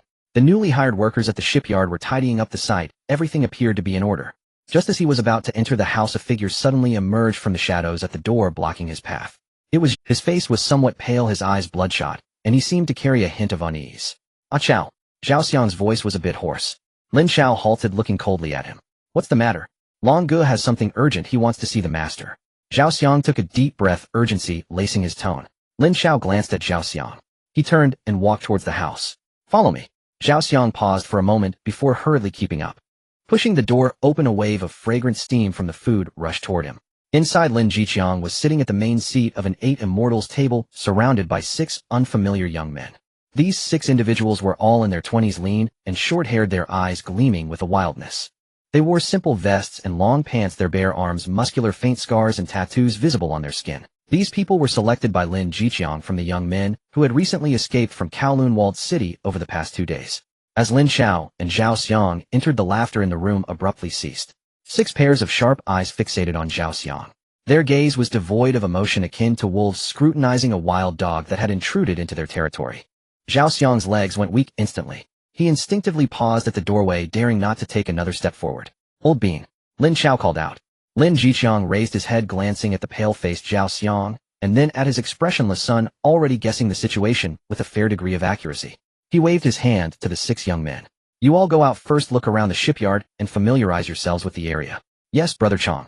The 6 stood up efficiently and silently filed out. Only the 3 of them remained in the room. Lin Jiqiang poured himself a glass of strong liquor and slowly took a sip. He looked at Zhao Xiang, his voice low. Speak, what does Long Xiaodian want with me? Master, Zhao Xiang bowed even lower. Long Ge wishes to invite you to the hall. There is urgent business to discuss. Urgent business? Lin Jiqiang scoffed. His fleet was just wiped out at sea. The vessels blown to pieces and the crews killed. Now he remembers this old frame. Zhao Xiang shuddered violently, his face drained of color. He stared at Lin Jiqiang in horror, mouth opening and closing, but no sound came out. Long Ge had issued an absolute order to seal this matter. Only core members of the gang knew. How did Lin Jiqiang learn of it, and with such precise detail? Lin Jiqiang no longer looked at him, his gaze turned to his son. Lin Chao nodded slightly. Go. You must go. They witnessed that massacre. The matter now implicates them irrevocably. Better to act than to wait passively for trouble to arrive. Go and see how deep these waters run and which power is stirring the waves. Know yourself and know the enemy if you would survive. Go back and tell Long Xiaoyan. Lin Jiqiang rose and took the coat from the wall. I will be there in an hour. Zhao Xiang fled as if granted a reprieve, stumbling out. After he left, Lin Jiqiang looked at Lin Chao. A Chao, stay home and watch the shipyard. Dad. Lin Chao shook his head, his tone uncompromising. I will not let you go alone. He paused and added, bring Chun Bao and Li Shanji, the 6 new brothers, and take the equipment with you. Lin Jiqiang's pupils contracted. He understood his son's meaning. This was not a meeting to negotiate, it was a demonstration of force. Very well. He uttered a single word. An hour later, 2 worn pickup trucks slipped away from Lujia village in silence. Lin Jiqiang sat in the front passenger seat of the lead vehicle, eyes closed to rest. Chen Bao drove with Li Shanji and 3 other new recruits in the rear. Beneath each seat lay a long canvas. Lin Chao rode in the second vehicle, flanked by 3 other taciturn young men. The convoy did not head straight to the Yuehai gang's hall in Yumadi. It stopped in a secluded back alley nearby. Lin Jiqiang stepped out with Chen Bao and Li Shanji, leaving the others to wait in the cars. The Yuehai gang's hall occupied the second floor of an old Tong Lao. Below it was a long-shuttered orthopedic clinic. At the stairhead, 4 of Yuehai gang's henchmen stood nervous, as if facing a mortal adversary. Seeing the 3, the lead man forced a smile and hurried forward. Chang Gulonggu is waiting upstairs. Lin Jiqiang nodded and went straight up. He opened the door to a thick, clinging smoke mixed with the acrid sting of cheap tea. The modest hall was stuffed with people. Besides the core of the Yuehai gang, 7 or 8 outsiders were seated. Each wore a blade-bright gaze, the look of men who habitually lick the edge of danger. Almost every prominent figure in the Xiangjiang syndicate had gathered today.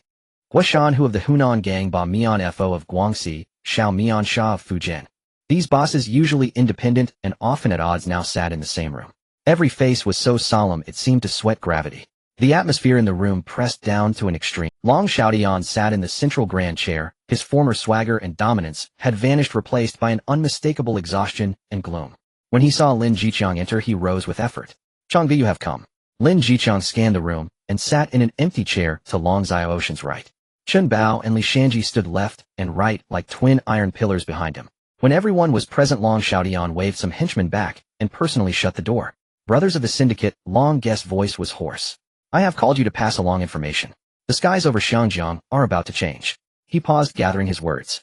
The night before last, 3 of my ships were ambushed on the high seas. Silence fell, all eyes fixed on him, waiting for more. 12 brothers, and the ships are gone. Long Xiaodian pounded the table, his eyes bloodshot. A man who survived by luck said the attackers had 3 large fast boats, their firepower fiercer than the police marine unit. My men did not even stir a ripple before they were picked off like targets. Everyone should have an idea who could pull off such a Chaozhou gang Bo Hao Wu Tiahao. At the name Wu Tiahao, several bosses' faces turned even darker. That name had lately become synonymous with death and fear across the syndicate. That lunatic, Guo Hu of the Hunan gang, snarled. He slapped the table hard enough to make the teacups jump. What does he intend? Does he truly believe the whole syndicate belongs to him? What does he want? Long Xiaodian gave a hollow laugh. He wants to unify the entire syndicate, to make all of us his dogs, to have us sell for him. A few days ago there had been a gunfight on Liansheng's turf and a dozen gangsters died. The police investigated and found nothing. I'm telling you, it was Bo Hao. He is using local groups as practice. He is backed by Chief Detective LV Lei, which is why he acts with such impunity. The name LV Lei fell on everyone like a great weight. If Bo Hao is a mad dog, then LV Lei is the hand that holds the leash. Long Xiaodian swept his gaze around the room. A plea had crept into his voice. Brothers, those who did not come have either been broken or have already sided with Bo Hao. Yuehai is after Chaozhou, the largest banner in the syndicate. If I, Long Xiaodian, surrender, Bo Hao will not spare me. You know the old saying, when the lips are gone the teeth feel the cold. I make no secret Yuehai will fight Bo Hao to the bitter end.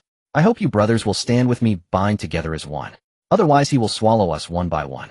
Long Xiaodian spoke with resolute, forward-charged fury. Yet the room's bosses averted their eyes and sank into silence. Everyone could hear that Long Xiaoshan's vow to fight to the last was really a cry for aid. But no one wanted to be the one to stick his neck out. Take on Bo Hao. Take on LV Lei. Wouldn't that be suicide? The atmosphere chilled to an ice point. Long Xiaodian watched their reactions as his heart sank further. He knew he could not rely on these scheming old foxes. Finally his gaze fell on Lin Jiqiang, who had said nothing since entering. All eyes in the room followed and fixed on the veteran elder of the syndicate. Changge, Long Xiaoshan's voice assumed a solemn tone.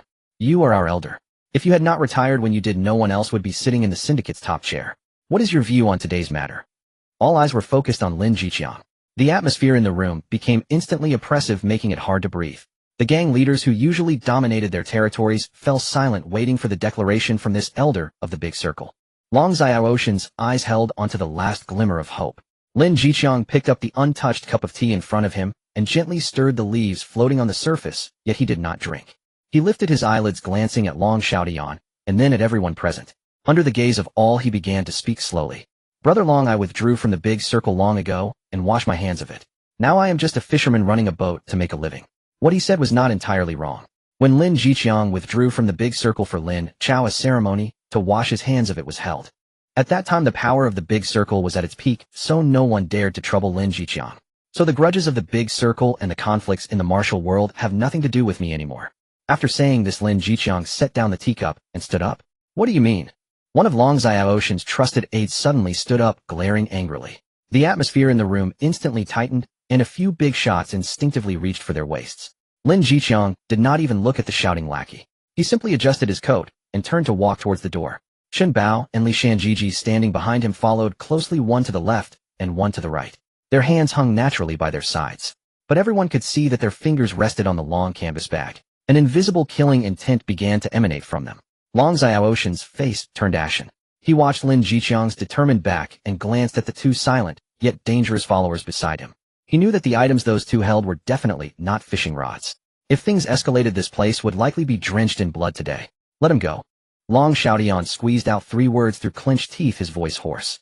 The aide who had stood up could only sit back down unwillingly. Lin Jiqiang pushed open the door without looking back and walked out, his footsteps fading in the stairwell. His departure felt like it had sucked the last bit of hope from the room. Just moments ago there had been a glimmer of solidarity, but it crumbled instantly. The overlord of the Hunan gang slammed his thigh and stood up.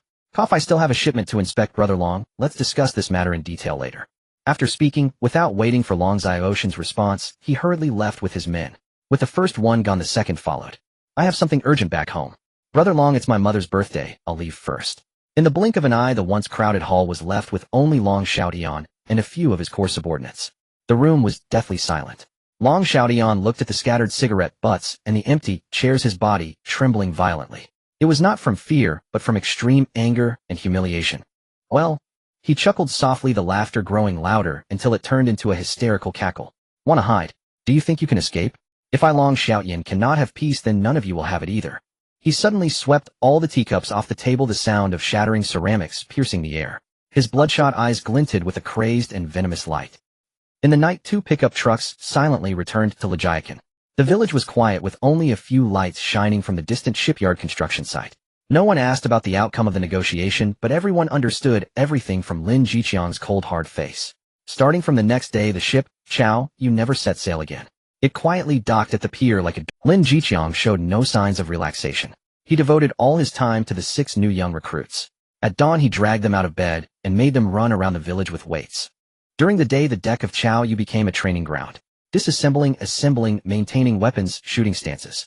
Lin Jiqiang personally demonstrated each action, insisting they repeat it hundreds of times until it became muscle memory. Chen Bao and Li Shanjiji acted as teaching assistants, correcting every detail. The muzzle must never be pointed at your own people. This is the first rule and the most important one. Speed up the magazine change. If it takes a second too long, it could cost you your life. This group of desperate individuals from Kowloon City was no ordinary lot, inherently carrying a fierce edge. Now, with proper equipment and systematic training, their wild instincts were gradually being honed into a lethal. Meanwhile, on a freshly leveled plot of land at the shipyard, Lin Chao was equally busy. The 2 old machines he had bought back as treasures had already been taken apart. Lin Chao spread out blueprints in front of a makeshift workbench. He calculated, at times picking up tools to modify the disassembled parts. Lin Chao also hired over a dozen idle laborers from the village to start digging the foundation by the pier and constructing a reinforced structure. Uncle Wong, dig another half-meter down for the foundation. I need to pour concrete. Use 16mm rebar in the columns and tie them tightly. The villagers did not know what this usually gentle university student was up to, but seeing the tangible pay in their hands every day, everyone worked with great enthusiasm. Lajiakan seemed to have turned into a secluded paradise. The storms of the outside world seemed unable to penetrate this remote fishing village. However, the ominous signs of an approaching storm grew stronger by the day. The first to encounter trouble was at the Yao Mati Pier. A cargo ship they had docked suddenly caught fire in the dead of night, and by the time the fire department arrived, it had burned down to a mere shell, slowly sinking into the sea. The next day, in Kuntong, 2 lackeys of the Yuehai gang were stabbed to death by 4 masked men in broad daylight. While collecting protection fees, by the time the authorities arrived, the killers had long vanished. One after another, bad news followed. Smuggling fleets went missing at sea, warehouses hidden in the suburbs were burned to the ground, and core members of the gang were shot when they went out. The entire Yuehai gang was thrown into panic, with fear spreading swiftly. But the situation did not end there. Within 2 days, a ship full of contraband from the Hunan gang vanished without a trace in the waters heading to Macau. The influence of the Guangxi gang at the pier was uprooted overnight. A hall master from the Fujian gang was murdered along with his family. In an instant, the entire underground world of the fragrant harbor was shrouded in a bloody cloud. The attacks were utterly random, brutally ruthless, leaving no survivors. Everyone believed it was the action of the infamous Wu Tiehao cleaning up the area, panic spread among the various gangs like a plague.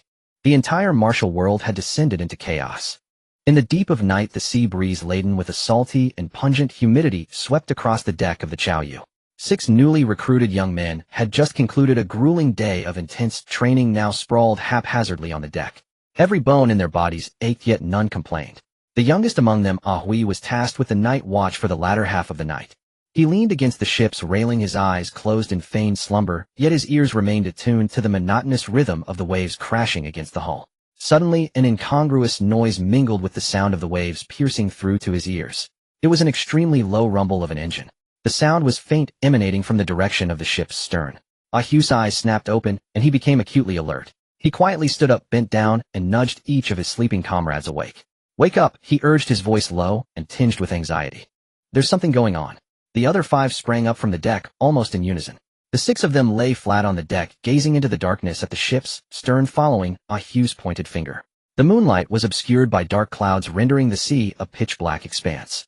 Yet by the faint glimmers of light on the water's surface, they spotted a distant shadow.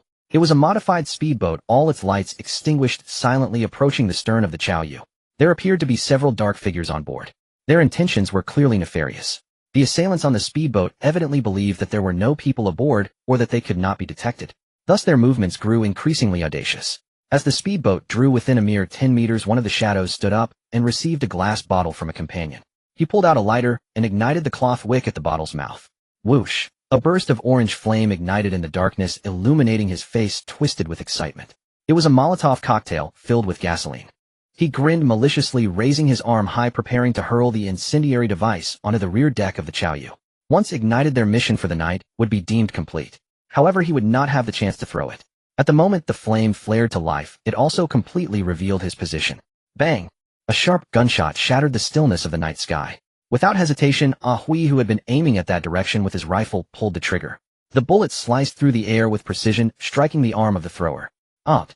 A piercing scream erupted. The Molotov cocktail slipped from his grip, failing to reach the Chaoyu, and instead plummeting onto the deck of the speedboat beneath him. The glass bottle shattered instantly, spilling gasoline everywhere, ignited by the burning cloth. Boom! A massive fireball erupted on the speedboat, flames leaping skyward, instantly engulfing half the vessel, illuminating the surrounding sea as bright as day. Panic ensued on the speedboat as the assailants, now ablaze, emitted wretched screams, rolling about in a frenzy. "Open fire!" shouted one of Ahu's comrades with suppressed fury. Others swiftly dashed to the cabin, immediately pressing a hidden red button. The remaining 3 rushed towards the machine guns. Creak! A jarring metallic, grinding noise erupted. 3 platforms suddenly rose from the deck at the bow and stern of the Chaoyu. 3 black, menacing Type 53 heavy machine guns emerged, resembling awakened steel beasts bearing their ferocious fangs. Da-da-da-da-da. The machine gun located at the stern fired first. The thick barrel spat out angry tongues of fire, sending scorching bullet belts cutting through the night sky. The barrage of bullets descended like a torrential storm, completely engulfing the burning speedboat. Thud, thud, thud. The sound of bullets tearing through metal and piercing flesh was particularly grating amidst the screams. The assailants on the speedboat were left utterly stunned. They could never have imagined that there were machine guns at the stern, of the intel they received only mentioned the bow. This was not a counterattack, it was pure slaughter. The overwhelming firepower suppressed them to the extent that they had no chance to even raise their heads, only able to wail amidst the flames and hail of bullets. The driver of the speedboat remained reasonably composed. He abruptly steered the boat away, flooring the accelerator in a desperate attempt to escape the death zone. However, the machine gunners on the Chaoyu were relentless in their pursuit. Bullets chased after the speedboat's tail, carving white splashes on the sea surface. 2 more assailants were hit during their frantic escape, their bodies recoiling violently, resembling discarded sacks, as they fell into the icy water. The fleeing speedboat, trailing a plume of smoke and fire, disappeared in a disheveled manner into the distant night. The deafening gunfire had already alerted the entire Liu family village. Lights in the village flickered on one after another, and the sounds of barking dogs and startled voices created a chaotic din. Lin Chao was the first to rush out of his house. Dressed only in a tank top, he brandished a loaded Type 56 rifle. Chun Bao and Li Chicken followed closely behind, armed to the teeth, rushing towards the dock. "It's the men of the Lame How coming to kill us," Li Chicken shouted as he ran, his eyes bloodshot. This thought emerged in everyone's minds. By the time they reached the dock, the battle had already concluded. The Chaoyu lay quietly anchored while the 6 young men aboard held their weapons, vigilantly surveying their surroundings, each face a mixture of relief and exhilaration. Lin Chao leaped onto the ship, his gaze rapidly scanning the scene. The air was thick with the acrid scent of gunpowder and a whiff of charred flesh. He looked towards the distant fire on the sea and then at his unharmed companions, allowing his taut nerves to relax slightly. Chang'e, Ahui approached, his voice trembling. We drove them away. Lin Jiqiang patted his shoulder firmly, saying nothing, but the approval in his eyes spoke volumes. He walked to the ship's railing, picked up a searchlight, and shone it towards the area where the gunfight had occurred. The beam pierced through the darkness, sweeping across the water's surface. Soon he spotted a body floating on the water's surface. Bring the boat closer, Lin Jiqiang commanded in a deep voice. The boat slowly approached, and Ahui used a hook to drag the bloodied corpse to the side of the ship. The corpse's face was filled with terror, and a large hole was blasted through its chest. Lin Jiqiang shone the searchlight on the lifeless face. The moment he recognized the face, his pupils contracted to the size of pinheads. He knew this face. It belonged to a minor leader under Long Xiaotian of the Yuehai gang, nicknamed Dead Dog. Lin Jiqiang's mind buzzed. This name, this face, he was all too familiar with. Back in the day when he was mingling in the big circles, Jiang Ji was just a minor character, a sycophant trailing behind Long Ge. He never expected that after more than a decade, he would become the vanguard wielding the butcher's knife against himself. Chun Bao and Li Shan's chicken approached, and upon seeing the corpse's face, their expressions instantly turned grim. It's the damn Yuehai gang. Li Shan's teeth ground together. What does Long Xiaotian want to do? Lin Jiqiang did not answer. The light in his eyes extinguished as he casually turned off the spotlight. The corpse, along with that unblinking face, sank back into darkness. Throw it back into the sea.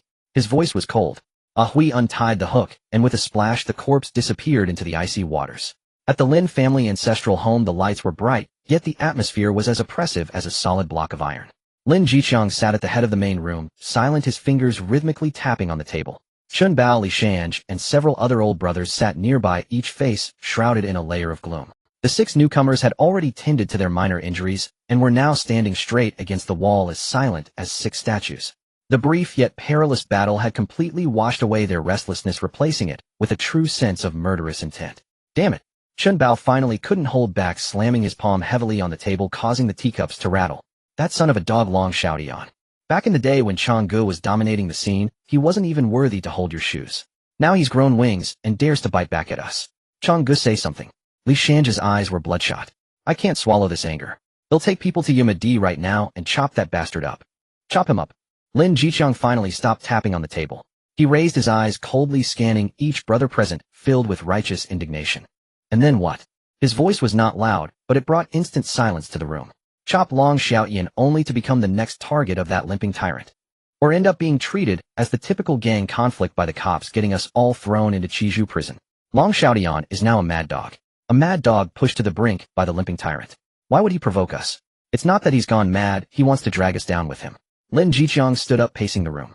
Do you really think the recent incidents in the big circles, like missing ships, burned warehouses, and killed hall masters, are all the work of that limping tyrant? Let me tell you, Long Xiaotian is definitely behind the scenes, stirring the pot and framing us. He wants to muddy the waters, making it impossible for anyone to tell friend from foe. Muddied enough for everyone to join the fray. Only then does he have a chance to survive in the chaos. If we rush out now, it plays right into his hands. It will only turn us into cannon fodder in everyone's eyes. His words were like a bucket of ice water, dousing the anger in everyone's hearts. Indeed, they were only thinking about revenge, without considering the insidious intentions behind it. Li Shan's fists clenched and loosened, finally drooping in despair. So we just let this go, he asked unwillingly. Let it go. Lin Jiqiang sneered. In my lifetime, I've never suffered such a great loss. He stopped in his tracks, turning his gaze to an old brother who had been silent. The two, you know many people. Tomorrow at dawn you go out and spread some rumors. Say that last night some fool tried to set fire to our Lu family village, but the people didn't show up and the boat got sunk. The ones that died were the lackeys of Long Ge from the Yuehai gang. Remember, don't make it too clear, let those old foxes guess for themselves.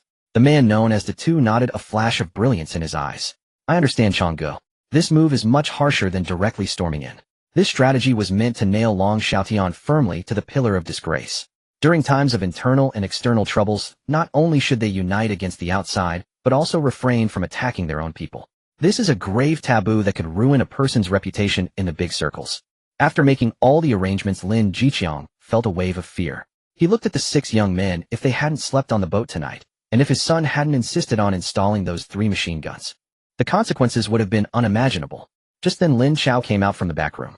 He had heard the gunfire and commotion outside, but Lin Jiqiang had previously instructed him not to come out. At that moment, he looked at the crowd in the room, at his father's face twisted with anger and fatigue, and he already had a rough idea of what was happening. When he learned from his father that the attackers were from the Weihai gang, a bone-chilling dread surged from the soles of his feet to the crown of his head. It was close. So close. The shipyard, the Chao Yue's father. These were the things he treasured the most, and they could have turned to ashes tonight. He had always thought that with guns and men, he would have self-defense capabilities. But tonight's reality slapped him hard in the face. This era was far more chaotic than he had imagined. The security of his base was like a leaky fishing net riddled. He needed to upgrade the defense level. Dad, I'm a bit tired. I'm going to sleep first, Lin Chao said nonchalantly. Lin Jiqiang waved his hand, not giving it much thought. Lin Chao returned to his room, locked the door, and his consciousness instantly sank into his mind. In the next moment, he stood in the hall of the research institute. Without any pause, Lin Chao quickly walked towards the materials storage area. He knew exactly what he needed. Several high-power wireless routers enough to cover the entire Liu family village and surrounding waters. A dozen high-efficiency flexible solar panels, and matching small batteries to provide independent energy. And most importantly, over 20 outdoor surveillance cameras with night vision and thermal imaging capabilities powered by solar energy. He carefully counted and packed these devices, then silently returned to his room. The night grew deeper. Lin Chao changed into a black outfit like a ghost, disappearing into the night. On the highest banyan tree on the back mountain of the village, at the rooftop corner of the entrance to the village, and high up on an inconspicuous utility pole by the dock. He moved like an experienced agent, quickly and discreetly installing devices at every prime location. The router signal was set to a special encrypted frequency, and the solar panels and batteries were cleverly hidden. Each surveillance camera was placed at critical points. After completing all this, the sky began to show the first light of dawn. Lin Chao returned to his room and took out a tablet. He powered it on and connected to the local network he had set up. Soon clear real-time images appeared on the screen. The village entrance, the dock, the back mountain, the shipyard construction site. For the first time, the entire Liu family village was placed under a comprehensive, all-angle surveillance network. He even wrote a simple warning program. If any unfamiliar vehicles, boats, or suspicious personnel lingered in the monitoring area for an extended period, the system would automatically sound an alarm. Watching the flowing images on the screen, Lin Chaos tense nerves which had been strained all night finally relaxed a bit. But he also knew this was just the first step. Technology can only provide early warnings. True safety ultimately relies on strength. Meanwhile, in Yuma D, the atmosphere in the Weihai gang's hall was so oppressive that it felt like water could drip from it.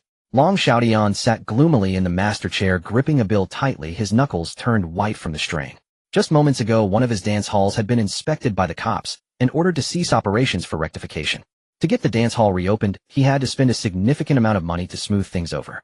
He was well aware that behind this the support of the Chaozhou gang's Inspector General Liu Lei was at play. But he felt utterly helpless. Long Xiaoshan's connections with the police were like an ant compared to an elephant when stacked against Liu Lei. Right now he felt like a fly trapped in a spider's web. The more he struggled, the tighter the bindings became. Just as he was feeling increasingly agitated, a trusted subordinate rushed in, panic and fear written all over his face. He leaned close to Long Xiaoshan's ear and trembled as he whispered a few words. Long Gu, the operation at Liu family village has failed. The blood drained from Long Xiaoshan's face in an instant. He stood up abruptly, nearly stumbling as he did. A teacup was violently smashed to the ground, shards of porcelain flying everywhere. Trash. Long Xiaoshan's chest heaved violently, his bloodshot eyes resembling a wild beast trapped in a cage. The confidant who had narrowly escaped back from the sea was soaked through, kneeling on the ground, trembling like a leaf. The operation had failed. The elite sent to set the fire not only failed to burn down the Transcendence, but were also gunned down by the machine guns on the opposing ship. The dog was dead. Even the body was pulled up only to be thrown back into the sea. This was a blatant warning. What angered Long Xiaotian the most was the news of the dog's death, along with the attack on the Liu family village, which spread throughout the entire circle overnight. Now everyone knew that Long Xiaotian had stabbed his own people in the back. He felt like a joke in the entire martial world. That damned old thing. Lin Jiqiang. Long Xiaoshan's heart was filled with a storm of hatred. He had been driven to seek refuge with the old guards by the crippled Hao, and Lin Jiqiang was the first to stand up and refuse, causing him to lose face and ensuring the alliance's complete failure. He sent people to stir the waters, trying to frame others using the crippled Hao's tactics, but those old foxes shrank back, not daring to touch the Chaozhou gang. His territory was being eroded day by day, and his brothers were in a state of panic. Long Xiaotian had not dared to leave this hall for nearly a month. He arranged the attack on the Transcendence to drag Lin Jiqiang down with him. This was the last move he could think of. That ship and the sudden emergence of heavy machine guns surely had a great force behind it. He thought that by stirring up the waters completely and attracting a powerful dragon capable of competing with the crippled Hao, he would have a chance to survive. But he had miscalculated. Long Xiaoshan's miscalculation was not about Lin Jiqiang's background, but rather his strength. There was not just one machine gun on that ship. There was one at the stern as well. This was no fishing boat, it was practically a warship. The more Long Xiaodian thought about it, the more he felt a fear governed by an unknown power. He suddenly grabbed the ashtray on the table and smashed it down again. Lin Jiqiang, do you think you can hide? Do you really think you can escape? His eyes sparkled with a mad light, and he fell into a frenzied paranoia. Since you won't let me live, then let us all die together. Meanwhile, deep within Kowloon walled city, in an absurdly spacious room, the scent of sandalwood wafted. Bo Hao Wu Tiahao was reclining on a large sofa, eyes closed, listening to reports from his subordinates. His legs were casually draped over the coffee table, swaying gently with the movement of his body. Brother, how the Yuehai gang has recently lost 2 venues, and business at the docks has nearly come to a halt. Long Xiaodian is now just a timid turtle. The mountain tiger of the Hunan gang has also become much more subdued since their last boat was lost, and their territory has been taken over by our people. We already control 60% of the waterways in Xiangjiang, and 70% of the venues in the Big Circle have also been secured by us. The report was filled with excitement. As one of the 4 major drug trafficking families in Xiangjiang, our Chaozhou gang is the only outsider. Wu Taihao's goal was not just to establish a foothold. He aimed to consolidate all the major forces in the Big Circle and ascend to the throne of Xiangjiang's #1 drug dealer. He wanted the entire white powder market in Xiangjiang to only hear his voice. Bo Hao emitted a soft grunt from his nostrils, his eyes still closed. Everything was within his plans. Just then another subordinate hurried in, respectfully whispering in his ear, "Brother Hao, we've discovered that the Yuehai gang has a very important shipyard in Lu family village. The person in charge is an old fellow named Lin Jiqiang from their gang, said to be one of the founding elders of the Yuehai gang." Bo Hao's eyelids twitched. A shipyard. He slowly opened his eyes, a glimmer of shrewdness flashing in his seemingly murky gaze. For smugglers, a ship is their lifeline. The shipyard is the key to making those lifelines run faster and more steadily. Wu Taihao's success today is because he understands this principle better than others. He has the best ships and the best ship captains in Xiangjiang. He glanced at the subordinate who was reporting. Long Xiaodian is now in a desperate situation and should have no time to take care of this place. No, it would be too noisy and could easily attract unnecessary trouble. He pondered for a moment, a cold smile appearing at the corner of his mouth. Send someone to scout around. Just feel it out first and see what the situation is there. The subordinate understood immediately and promptly. With the ace detective LV Lei in hand, the entire police force in Xiangjiang are merely hunting dogs that Wu Tiahao can command at will. Lu Family Village Shipyard. In the newly built factory, the roar of machinery was incessant. Lin Chao was standing in front of the horizontal lathe that he had completely transformed, wearing goggles and focused. He was steadily operating the machine, the sharp blades slicing through the rapidly rotating metal rod, carving out smooth and precise curves. The air was filled with a hot metallic scent. These 2 old antiques, which he had salvaged from the scrap heap, had undergone core component replacements and system upgrades using future technology, and their performance had been completely transformed. Their machining precision was enough to make any modern factory feel ashamed. What he needed to do now was to use these 2 super machines to produce more and more precise equipment for the shipyard. Just as he was immersed in the joy of creation, his tablet in his pocket suddenly vibrated lightly. It was an Lin Chaos movements froze instantly, his expression suddenly serious. He calmly turned off the machine, removed his gloves, and then quickly walked into an empty tool room nearby, locking the door behind him. He quickly pulled out his tablet. On the screen, a red alarm box was flashing incessantly. He opened the real-time monitoring feed, and his pupils dilated. The footage came from a very concealed camera he had set up by the roadside at the village entrance. In the frame, several armored vehicles bearing the emblem of the Royal Police were slowly stopping about a kilometer away from the village entrance. The doors opened, and over a dozen uniformed police officers got out, but they did not approach immediately. Instead, they gathered together, holding binoculars pointing towards the village. Their target was obvious. A chill crept up Lin Chaos' spine. He quickly walked out of the factory, his expression revealing nothing unusual. Old Bean. He rushed directly onto the training deck. Lin Jiqiang and Chun Bao were supervising the new brothers practicing aim with empty guns. Hearing Lin Chaos' voice, everyone stopped their movements. The cops are here right at the village entrance, and it looks like they are coming for us. It's too quick for Long Xiaoshan's retaliation. Li Shanji cursed and instinctively reached for the right. It's not Long Xiaodian. He doesn't have the capability for this. It's Bo Hao, Lin Jiqiang immediately deduced. The air on the deck seemed to freeze at the mention of that name. Dad, you need to take Uncle Bao and the others onto the boat immediately and leave right now. Use the waterway through the back mountain and don't come back yet. Lin Chaos' tone carried an undeniable command. What about you? Lin Jiqiang grabbed his arm. I'll stay. They're here to investigate the gang. I'm a student of Xiangdao. They can't touch me. Lin Chao looked into his father's eyes. Once you leave, I'll find a way to handle it. Lin Jiqiang stared firmly at his son, seeing no trace of panic in those calm eyes. He knew his son was right. Their group along with this boat was the biggest target. Alright. Lin Jiqiang released his grip and turned to shout at Chun Bao and the others. Everyone get on the boat, immediately stow the anchor, and prepare to depart. With a single command, everyone sprang into action. Lin Chao turned and dashed towards the back of the shipyard toward the small warehouse specifically used to store weapons. He pushed open the door inside, neatly stacked several large wooden boxes containing rifles and grenades from the last haul at Factory 708, and even 2 rocket launchers. If these items were discovered, they would all spend the rest of their lives in Chiju prison. Lin Chao locked the door behind him, surveying the deadly weapons around him. His consciousness sank deep into his mind, connecting with the research facility's space.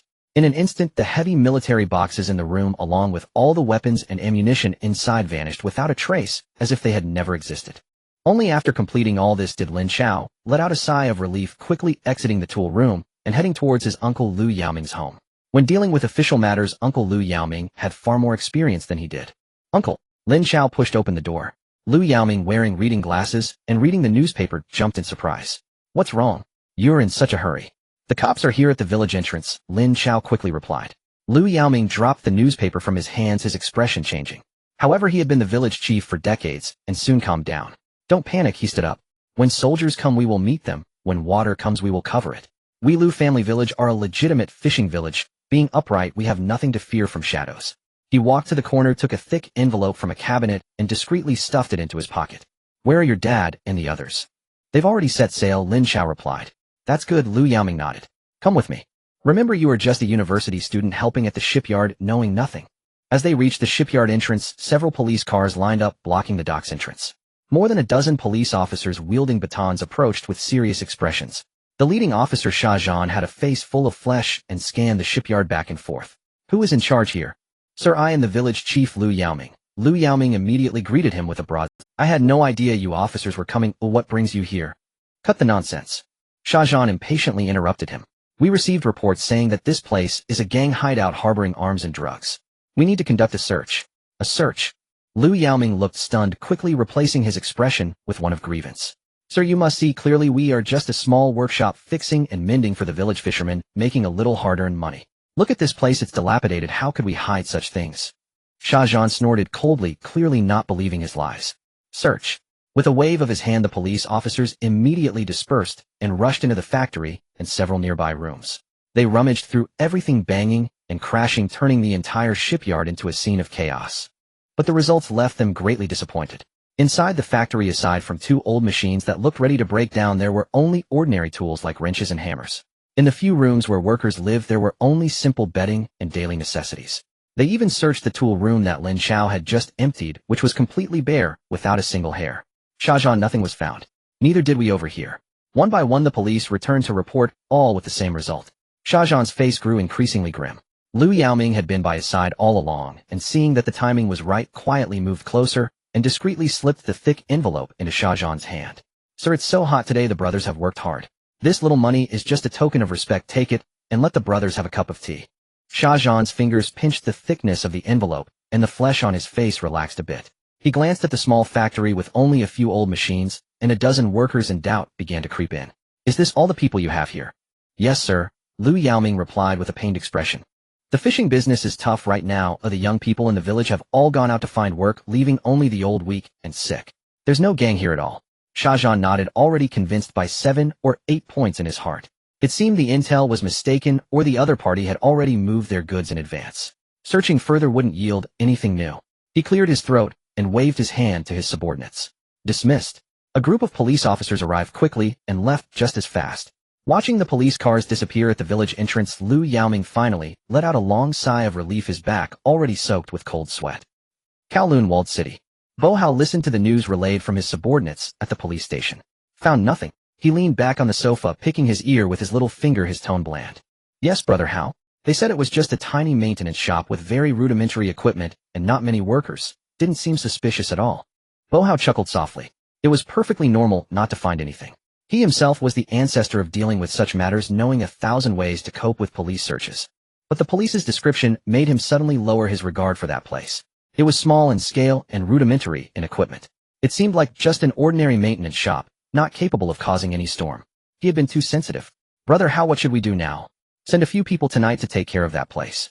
Bo Hao casually waved his hand, as if instructing a trivial matter. Better to get rid of the eyesore. In the evening, Lin Jiqiang quietly returned to the dock with a boat full of people. All the core members of the Lin family were gathered together in the old residence. After listening to Lin Chao and Lu Yaoming recount the events of the day, everyone's faces were so gloomy, they looked like they could drip water. The ability to mobilize the cops directly indicates that it's definitely not the Yuanhai gang. It's Bo Hao. He set his sights on us, Chun Bao said solemnly. Damn it, that madman. Li Shanjie clenched his. What does he want? We haven't provoked him. It's not about what he wants to swallow up everyone who doesn't listen. Lin Jiqiang, smoking a cigarette, looked particularly serious amid the swirling smoke. If he can send cops today, he can send killers tomorrow. Starting tonight, everyone will take turns keeping watch. No one can leave the ship or the shipyard for a moment. The atmosphere in the room was oppressive to the extreme. Everyone felt an invisible net slowly tightening around them.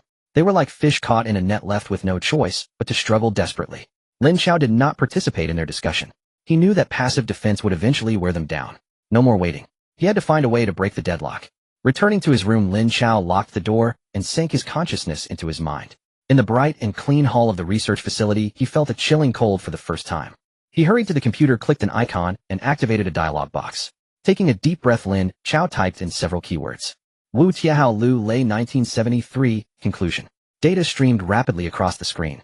Moments later, a detailed document appeared before him. Wu Tiahao, known as Bo Hao, leader of the Chaozhou gang, one of the 4 major drug trafficking families in Shanghai. In October 1973, after the Hong Kong government established the Independent Commission Against Corruption, his biggest support within the police force, Chief Inspector Liu Lei, was forced to retire early, severely damaging his power. In September of the same year, his confidant Chen Qi betrayed him, providing a large amount of criminal evidence to the newly formed Independent Commission Against Corruption. In October, Wu Tiahao fled to the Treasure Island, only to be captured in March 1974. October. It is now June. There are less than 4 months until Bo Hao will fall. Lin Chaos' heart raced. If he wasn't being targeted, he just needed to safely wait through these few months and the crisis would resolve itself. But now they were already being targeted by Bo Hao. Today it was the police, or what about tomorrow? The day after tomorrow? Would they be able to wait until 4 months later? They couldn't wait. Lin Chaos' eyes became incredibly resolute. Since the wheels of history have begun to turn, he didn't mind giving it a strong push from behind. He needed to accelerate this process. Exiting the research facility's space, an overwhelming fatigue washed over him. His tense nerves had never relaxed over these past few days. He glanced out at the deep night outside and decided to take a nap first. Even the most meticulous plan needs a clear mind to execute. As soon as he laid down and closed his eyes, his tablet in his pocket suddenly vibrated urgently. It was an alarm. Lin Chao sprang up from the bed, his heart nearly leaping out of his chest. He grabbed the tablet and opened the screen. In the night vision surveillance footage, 3 black speedboats with all their lights off were tearing through the waves like 3 arrows released from a bow, heading straight towards Lu family village's dock. Without the slightest hesitation, Lin Chao burst out of the door and slammed his hand against the door of the neighboring room. Dad, wake up quickly, someone is coming. The door was instantly pulled open. Lin Jiqiang was only wearing a tank top, his eyes showing no signs of sleep. How many people? 3 boats. The father and son exchanged no more words and dashed towards the pier with 6 newly recruited young men on the Chao Hao taking turns on night watch. Ahui and 2 others leaned against the side of the boat, vigilantly scanning the pitch-black sea. However, human eyes are ultimately not machines. In the moonless night, they could see nothing and could only hear the monotonous sound of the waves. The footsteps of Lin Jiqiang and Lin Chao startled them. Brother Chong. Brother Chao. Don't make a sound, prepare for battle. Lin Jiqiang's voice was extremely low yet filled with killing intent. The 6 men felt a chill in their hearts, instantly understanding the situation. The other 3 brothers who were still resting in the cabin were also awakened. Everyone moved swiftly, without a single unnecessary sound, each grabbing the rifles hidden in the cabin, releasing the safety and chambering rounds. The cold metallic feel gave everyone a sense of security. Raise the weapons. Lin Jiqiang growled, diving into the cockpit. Creak. 3 grating metallic sounds echoed simultaneously from the bow and stern of the ship. 3 dark, menacing Type 54 heavy machine guns slowly rose from beneath the deck, their fearsome muzzles aimed at the dark sea. Boom! Inside the cockpit, Lin Jiqiang twisted the key and the engine let out a deep growl, ready to unleash terrifying power at any moment. Everything was ready. The Chao Hao lay quietly at the pier like a silent beast waiting for its prey to enter. The roar of motors on the sea grew closer.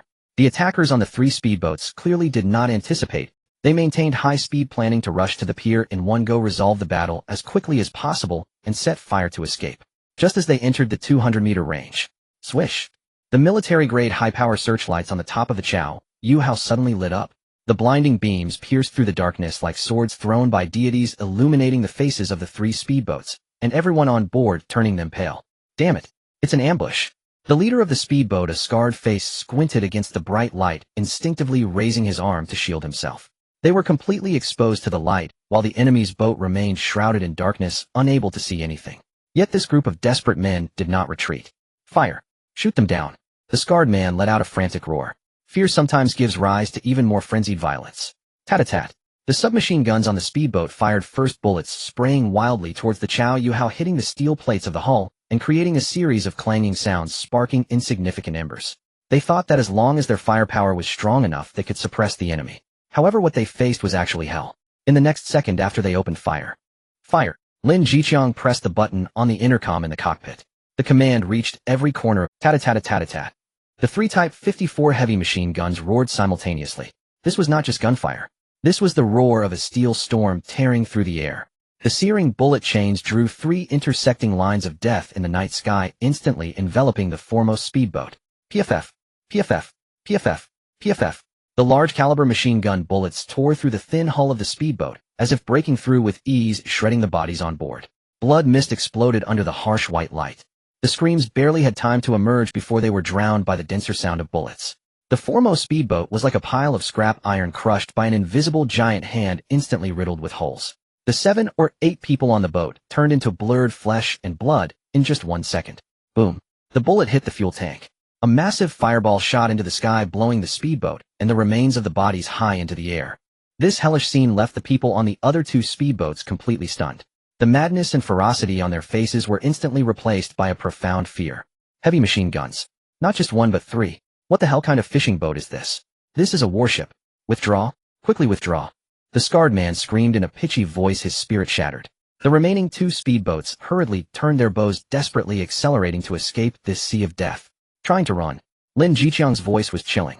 The anchor of the Chao Yuhao was instantly raised, the engine unleashed all its power, and the massive ship shook violently as it chased after the 2 fleeing speedboats. The massacre had just begun. The speed of the Chao Yuhao far exceeded their imagination, closing the distance between them rapidly. The machine gunners on board calmly adjusted their shooting angles, locking onto the fleeing targets. Tat-a-tat-a-tat.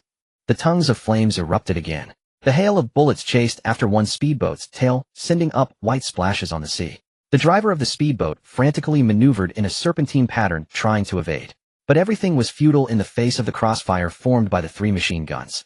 A burst of bullets accurately swept the stern of the speedboat. The driver's body was thrown back, violently crashing against the side of the boat, like a broken sack, half of his body blown apart.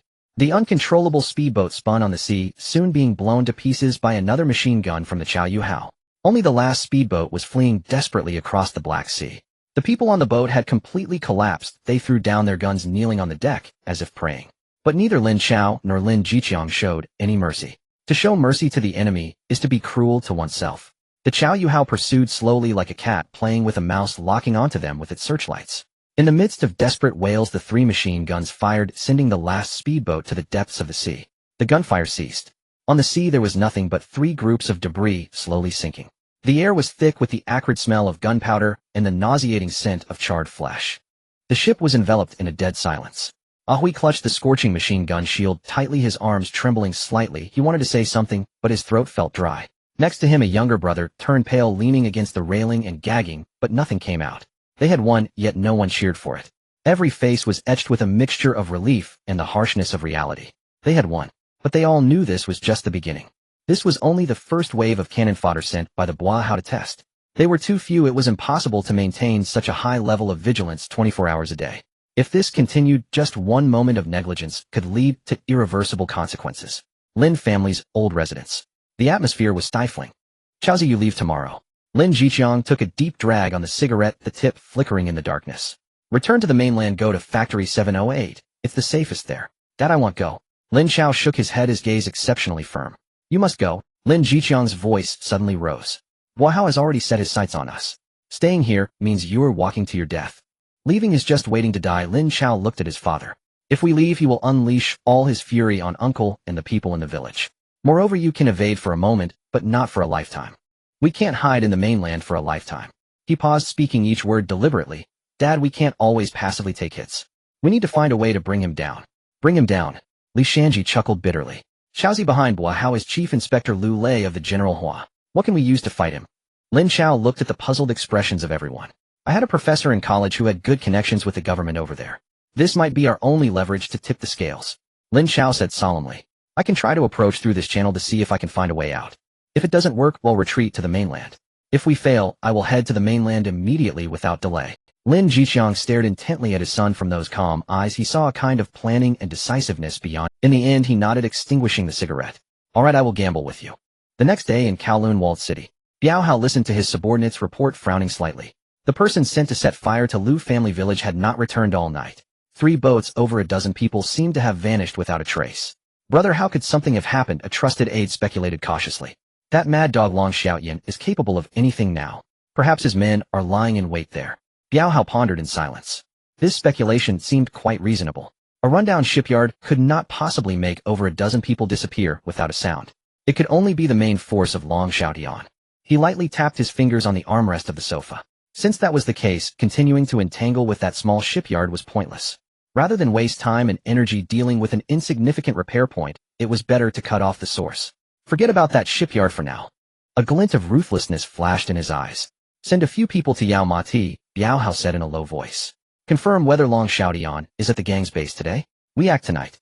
No more waiting. He intended to eliminate this troublesome mad dog in the most violent way possible. Meanwhile, in Yao Mati, the headquarters of the Weihai gang, Long Xiaoyan was discussing escape plans with several of his most trusted aides around a table. He knew he could not compete with Biao Hao. Continuing to fight would only lead to a dead end. In gang conflicts, the leader never surrenders.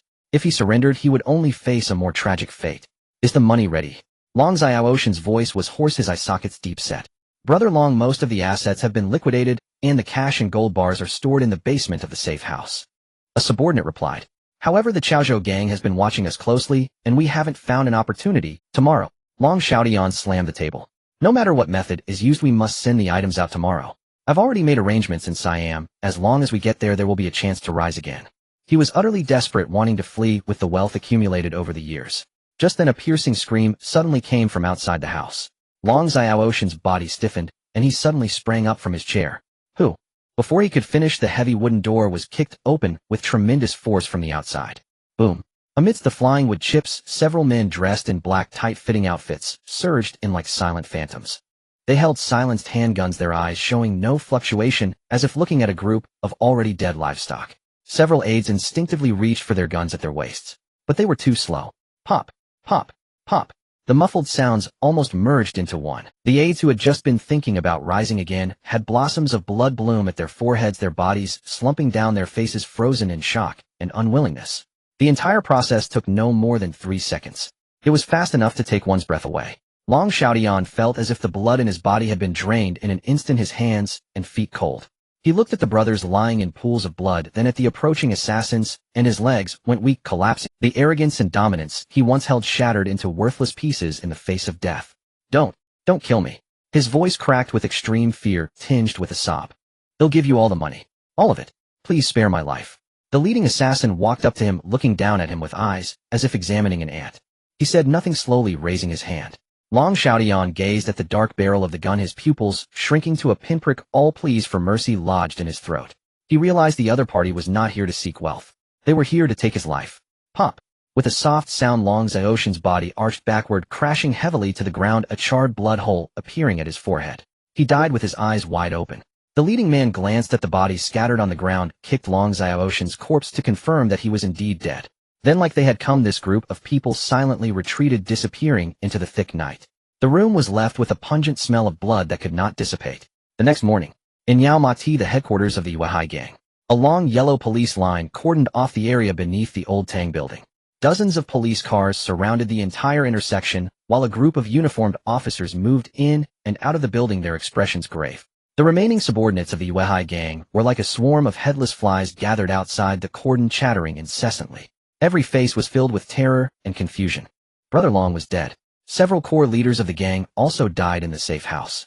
This news exploded like a bomb within the Weihai gang. The sky had fallen. With the backbone gone, no one knew what to do. Should they wait to be sought out by the Chaozhou gang for retribution, or pack up and flee? In the crowd, Zhao Xiang's face was as pale as death.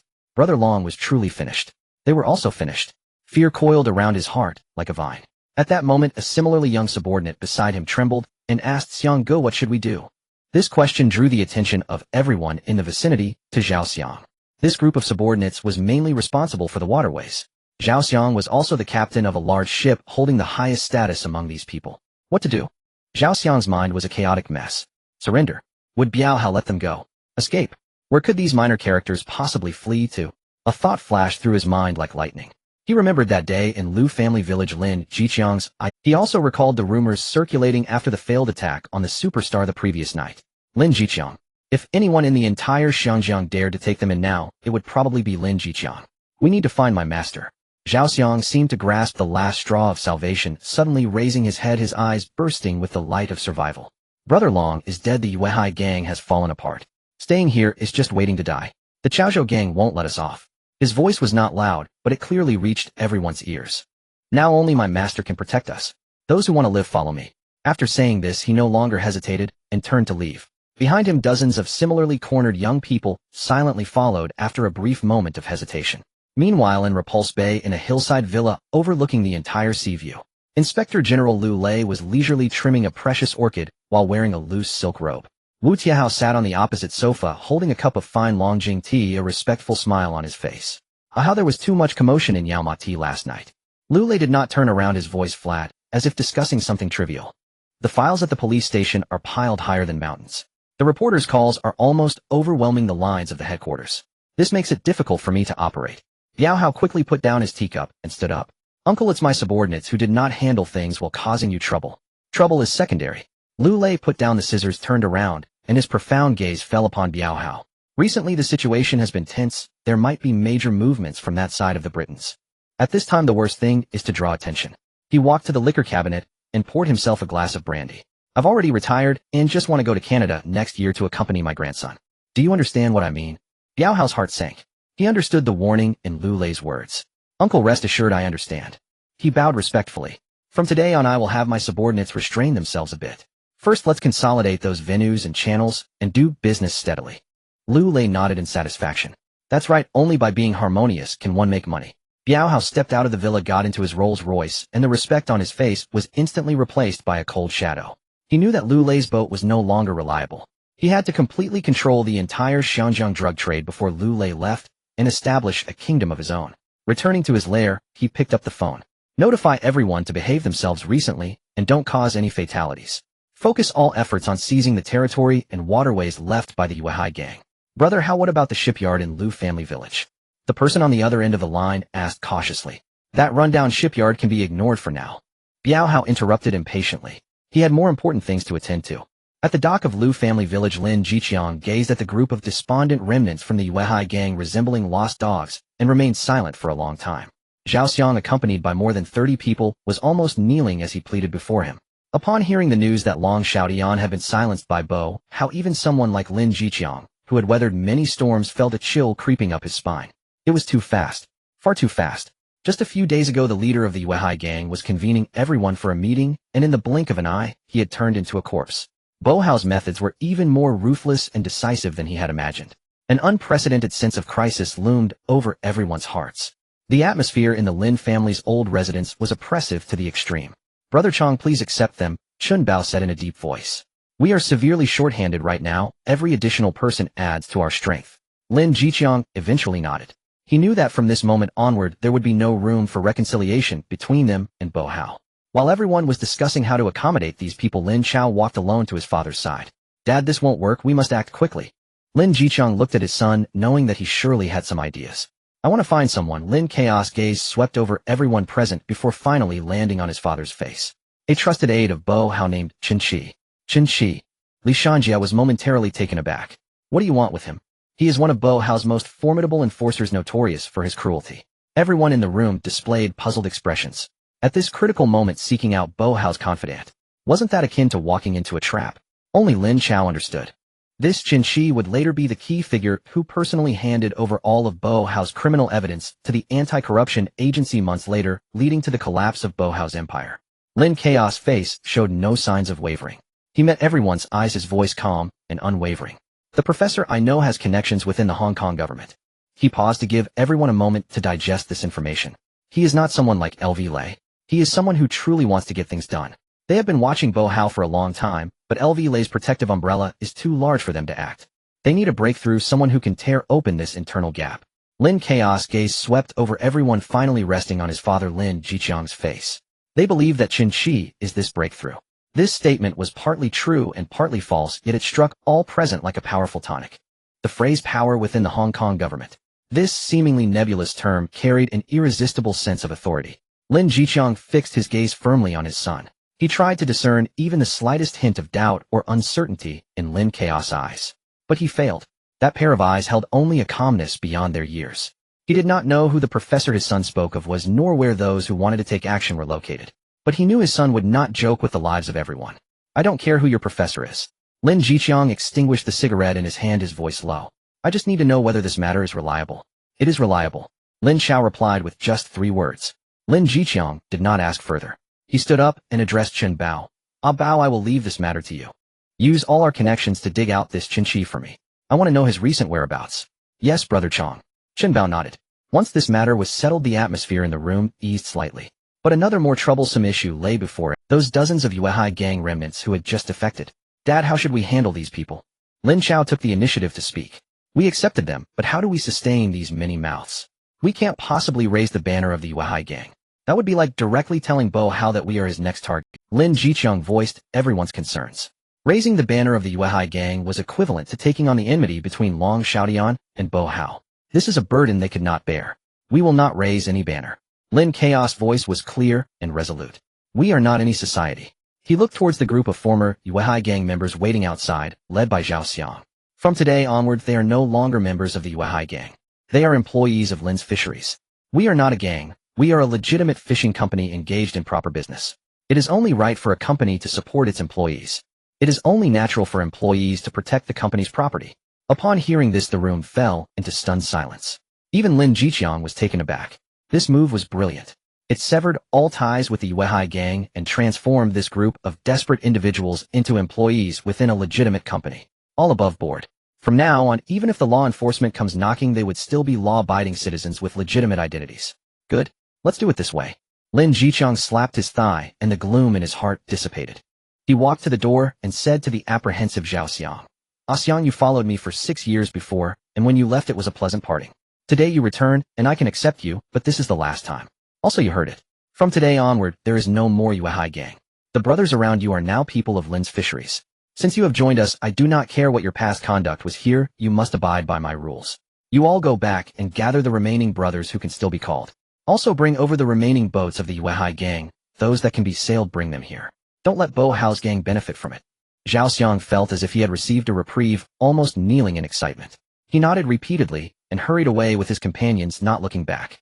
They were going to gather anyone they could find while also trying to recover the remaining possessions of the Yuehai gang. They now had a new foothold, and everyone felt a newfound sense of security. After resolving this matter, Lin Jiqiang immediately asked Chun Bao to communicate with several other bosses in the big circle who had not yet sided with Bo Hao. The message was simple. The Yuehai gang is no more, and he, Lin Jiqiang, has no intention of taking over the Yuehai gang's territory and grudges. But this piece of land in Lu family village is his root. Whoever dares to extend their hand, he will chop off their claws. The underground world of the entire Xiangjiang began to stage a doomsday revelry. After Bo Hao eliminated Long Xiaoyan, the last obstacle, he became even more unrestrained. The territories left by the Yuehai gang, dance halls, gambling dens, docks, were all overnight replaced by the flags of the Chaozhou gang. Those former strongholds of the Yuehai gang had now become strongholds for the Chaozhou gang's scattered goods. The local veteran gangs, having witnessed this bloody internal strife within the big circle, chose to retreat. No one dared to provoke Bo Hao at this time. The entire Kowloon seemed to be shrouded under his oppressive aura. Yet the shipyard in Lu family village was bustling with activity. The harsh sounds of metal cutting and the roar of machines drowned out all the storms from the outside world. Lin Chao, wearing goggles, was personally adjusting a brand new horizontal milling machine. This machine was crafted by him using data from the Future Research Institute combined with existing materials. Its processing precision was enough to make the British engineers in the Hong Kong government envious. With it, the shipyard's autonomous production capacity would reach a new level. He aimed to transform this place into a true industrial fortress. Just as he was fully focused on adjusting a crucial gear gap, the iron door of the factory was suddenly pushed open with great force. Chen Bao rushed in, panting, with an uncontrollable excitement on his face. Chaozi! Lin Chao turned off the machine and took off his goggles to look at him. Chun Bao swallowed hard, trying to calm his breathing. We found Chen Shi in Kowloon Mong Kok on the second floor of the Kamchuk Cafe, at a window-side booth. The cacophony of the bustling market outside became blurred through the glass. Lin Chao held a cigarette between his fingers, but did not light it, merely toying with it absent-mindedly. His gaze drifted through the glass to the entrance of a mahjong parlor across the street. Opposite him, Chun Bao sat with a solemn expression, his hands resting on his knees, the bulging outline at his waist barely concealed by his suit. Behind them stood 3 young men, as silent as stone statues. Time passed slowly. At last, a black Mercedes-Benz came to a stop in front of the mahjong parlor. The car door opened, and a man in a floral shirt with a robust physique stepped out. He had a toothpick in his mouth and walked with swagger, undoubtedly one of the most capable enforcers under Bo Hao Chen Chi. 2 equally fierce lackeys followed him. He's here, Chun Bao said quietly. Lin Chao's expression remained unchanged. He pulled a neatly folded note from his pocket and handed it to Chun Bao. Go take care of it. Chun Bao accepted the note and stood up to go downstairs. Moments later, he returned to the booth and nodded slightly at Lin Chao. Downstairs, a ragged little beggar appearing to be only 7 or 8 years old clutched a brand new $1 Hong Kong bill, his face beaming with joy. He quickly dashed across the street and ran up to Chen Shi, handing over the neatly folded note. Chen Shi frowned, initially reluctant to acknowledge the child, but seeing the determination in the little beggar's eyes, he impatiently accepted it. He casually unfolded the note, scanning the words written on it. In the next moment, the arrogance and disdain on Chen Shi's face froze. A chill surged from the soles of his feet straight to the crown of his head. He suddenly looked up, his eyes sharp as blades, scanning the surroundings in search of the person who had written the note. The note contained few words, yet it sent a wave of terror through him. If you don't want Bo Hao to find out about your misappropriation of 3 million in drug funds, come find me. Who gave this to you? Chen Shi grabbed the little beggar's arm, his voice distorted from exertion. The child jumped in fright and trembled as he pointed toward the Kamchuk Cafe across the street. A man said, the one who gave the note is waiting for you on the second floor of the Kamchuk Cafe. With that, he broke free from Chen Shi's grip and vanished in an instant. Chen Shi stood frozen, his expression fluctuating between darkness and light. 3 million. This figure was known only to him and one accountant he had already sunk into the sea. This was the money he secretly intercepted from the last batch of drug sales that he was supposed to hand over at the end of the month. However, he had already invested this money in gold speculation and was now deeply entangled. He was left with less than $1 million. This was his greatest secret. Recently, he had been restless in his sleep, often waking up startled from nightmares. Now this secret had been exposed. Brother Chi, what's wrong? One of the lackeys beside him noticed something was off and came over to ask. Chen Shi did not answer, only crumpled the note in his hand, clenching it tightly. He glanced up at the second floor of the cafe across the street, where blinds obscured the view inside. The unknown was the most terrifying. You wait for me here. Chen Shi took a deep breath and made a decision. Brother Chi, it might be dangerous. The lackeys hurriedly dissuaded him. In all of Mong Kok, who would dare to touch me? Chen Shi's tone regained some of its ferocity, but the fear in his eyes was unmistakable. He knew he had to go up. Since the other party could deliver the note to him, it meant they had already tracked his movements. There was no escaping now. Chen Shi adjusted his collar and crossed the street alone, entering the Kamchuk Cafe. He ascended to the second floor, surveying the surroundings. The cafe was not crowded, with a few patrons scattered about, all appearing to be ordinary locals. He had no idea who had summoned him. At that moment, a man in a suit approached him. Mr. Chen Shi. Chen Bao's face revealed no emotion. Chen Shi's muscles instantly tensed. That's me. Our boss wishes to see you. Chen Bao gestured for him to follow, indicating a private room in the corner. Chen Shi followed him into the room. The moment the door closed, it cut off all sounds from the outside. Inside the room sat only a young man, appearing to be in his early 20s, looking refined like a student. Chen Shi's pupils constricted slightly. He never expected that the person requesting to meet him would be such a young lad. He pulled out a chair to sit down, his body tense, as if drawn back like a tightly strung bow. Did you call for me? Lin Chao did not answer, merely gazing at him quietly, his eyes calm as a still pond. Being stared at by a young man like this made Chen Shi feel inexplicably irritated and uneasy. He decided to be direct. How did you know about that money? He fixed his gaze on Lin Chao's eyes. Who exactly are? Lin Chao finally spoke slowly. Who I am is not important. He pushed the teacup in front of him toward Chen Shi. What matters is Mr. Chen Shi, you are about to face great disaster. Are you threatening me? Chen Shi sneered, but his back had already begun to sweat. This is not a threat, it's a statement of fact. Lin Chao leaned back in his chair. Did you think your actions were flawless? Do you think Bo Hao is a fool? He just hasn't traced it back to you yet. Lin Chao picked up a match from the table, striking it to light the cigarette he had not smoked. The smoke rose, obscuring his face. However, I can let Mr. Bo Hao know about this matter immediately. Chen Shi's heart sank suddenly. He knew the other party was speaking the truth. Once Bo Hao learned that he had embezzled 3 million, his only fate would be to be fed to the fish in Victoria Harbor. What do you want from me? Qin-Shi's voice had grown hoarse. He realized he had completely fallen into the other party's control. I don't. Lin Chao flicked off the ash from his cigarette. I'm just here to show you a way out. He stared into Qin-Shi's eyes, speaking coldly. Bo Hao and Chief Inspector L.V. Lei have already made the list of targets. The Hong Kong government is about to establish a brand new department called the Independent Commission Against Corruption. This department is not subject to anyone's regulation and is only accountable to the governor. Their first targets are L.V. Lei and Bo Hao, whom he protects. They are doomed. Lin Chao's tone was resolute. Qin-Shi was completely stunned. The Independent Commission Against Corruption. He had never even heard of that term. But the thought of L.V. Lei and Bo Hao falling from grace struck him like a thunderclap in his mind. If someone else had said this, he would have dismissed it as a joke. But hearing it from this mysterious young man made him unable to doubt it. Because the other party held his greatest secret. Are you with the foreigner's side? Qin-Shi's voice trembled uncontrollably. He finally understood that he was not facing some underworld force, but the Hong Kong government, those high and mighty Britons. No wonder they could uncover his secrets. No wonder this young man dared to be so fearless. You can think of it that way. Lin Chao neither confirmed nor denied it. This ambiguous attitude seemed to Qin-Shi like an admission. Now you have two choices. Lin Chao raised a finger. First, you continue to serve Bo Hao. If you don't get killed by him for the money issue, then you'll be cleared out as his #1 underling when he falls from grace. With good luck, you might spend your old age in Stanley Prison. With bad luck, you'll be directly shot as a target. He paused, raising a second finger. Second, you cooperate with us. Hand over all the evidence you have about Bo Hao's drug trafficking and bribery, especially the accounts. We will ensure your safety. Furthermore, after seizing Bo Hao's assets, we will share with you enough money for you to live comfortably for the rest of your life, anywhere you choose. Lin Chao leaned forward slightly, locking his gaze on Qin-Shi. Of course, you can also choose to refuse. But if you do, within an hour, evidence of your embezzlement of 3 million will appear on Bo Hao's desk. How to choose, you decide for yourself. The private room was enveloped in a deathly silence. Cold sweat covered Qin-Shi's forehead, his floral shirt's back soaked through. His mind was racing. On one side lay an inevitable dead end. On the other, a path fraught with risks, yet immense temptation. He had little time to hesitate. Climbing to his current position relied not only on ruthlessness, but also on understanding the timing and circumstances. No matter how formidable, could the crippled Hao outmatch the foreigner? Could Lu Lei, no matter how powerful, overshadow the governor of the port? The answer was obvious. He suddenly raised his head, a spark of determination flashing in his eyes. How can I trust you? You have no right to discuss trust, Lin Chao replied nonchalantly. You only have a gamble. A gamble that what we say is true. If you lose the gamble, you'll end up just like your current situation. If you win, you'll have a different way of living. This statement shattered the last psychological barrier of Qin-Shi. He slumped against the chair as if drained of all his strength. All right, he squeezed out a word through clenched teeth. He'll cooperate with you. Lin Chao smiled. He knew that the countdown to the demise of the crippled Hao had begun. Very well, you've made a wise choice. I need all the evidence of Hao's crimes, especially those ledgers recording the financial dealings between him and the corrupt police.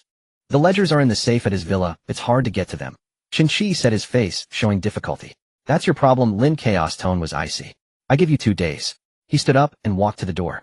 In 5 days, here again at the same time. I hope you can bring me what I want. Leaving the Golden Sparrow Cafe, the noise and heat of the outside world hit him.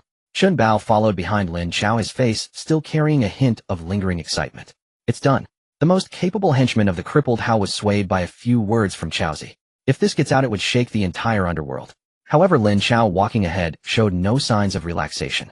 His brows were still tightly furrowed as if weighed down by an invisible boulder. Chun Bao's trace of excitement gradually cooled. He sensed something was off. Chaozi, hasn't it worked out? Only half of it is settled. Lin Chao halted and glanced back at him. This half was obtained by tricking the wolf with empty hands. Qin-Shi yielded because he believed in the mysterious power behind Lin Chao that stood with the port government. But this power only existed in Lin Chao's mind for now. This was a mirage built on future information, seemingly grand, but fragile to the touch. He must turn this mirage into solid steel and concrete before Qin-Shi hands over the evidence. He needed a true ally.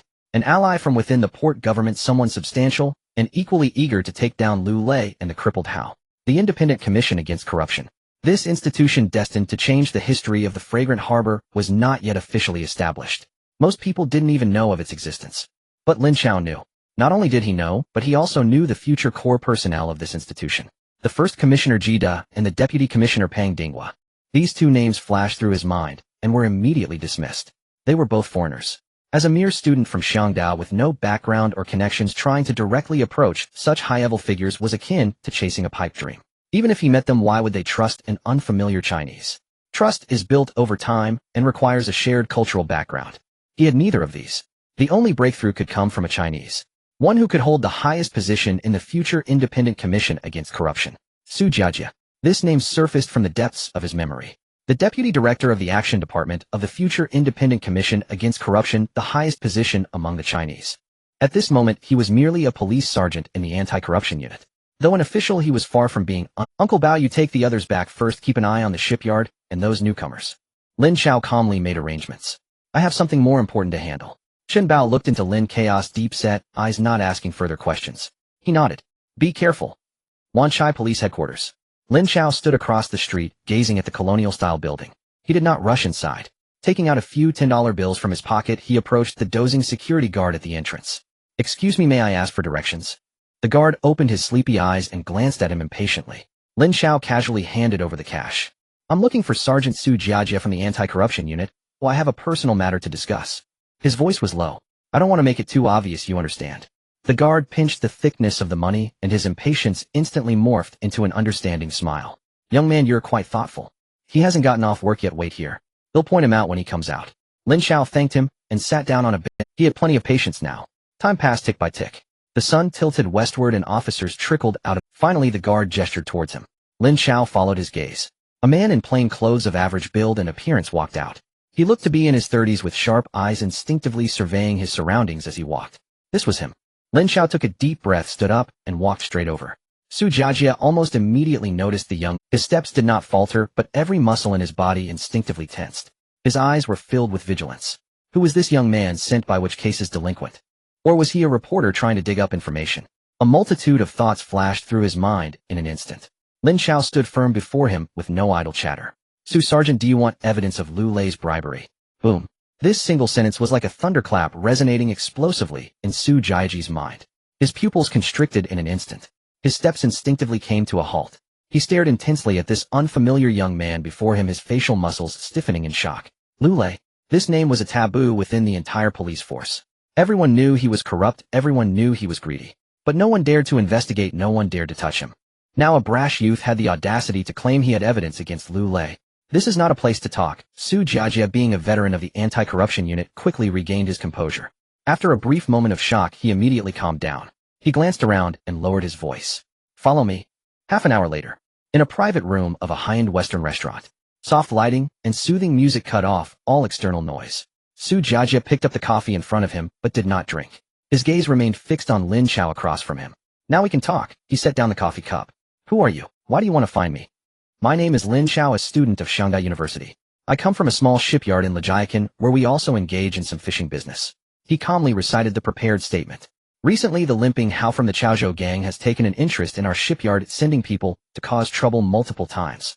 I have checked, and Hao's backer is Chief Inspector Lu Lei. To make him back off, we must first eliminate his protection. But he did not believe a word of it. A Shanghai student. He had seen many students, yet none possessed the aura and gaze of this young man.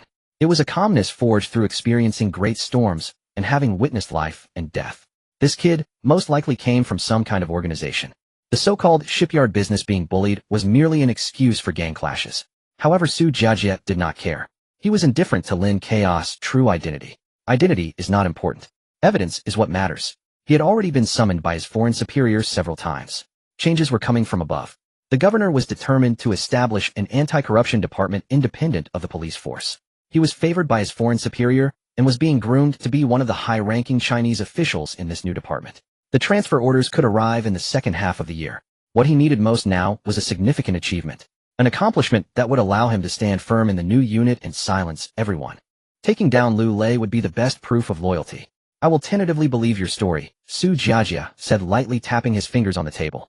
Right now I only care about one thing: is your evidence substantial enough? Can it send him to Stanley Prison? The account books, are they enough?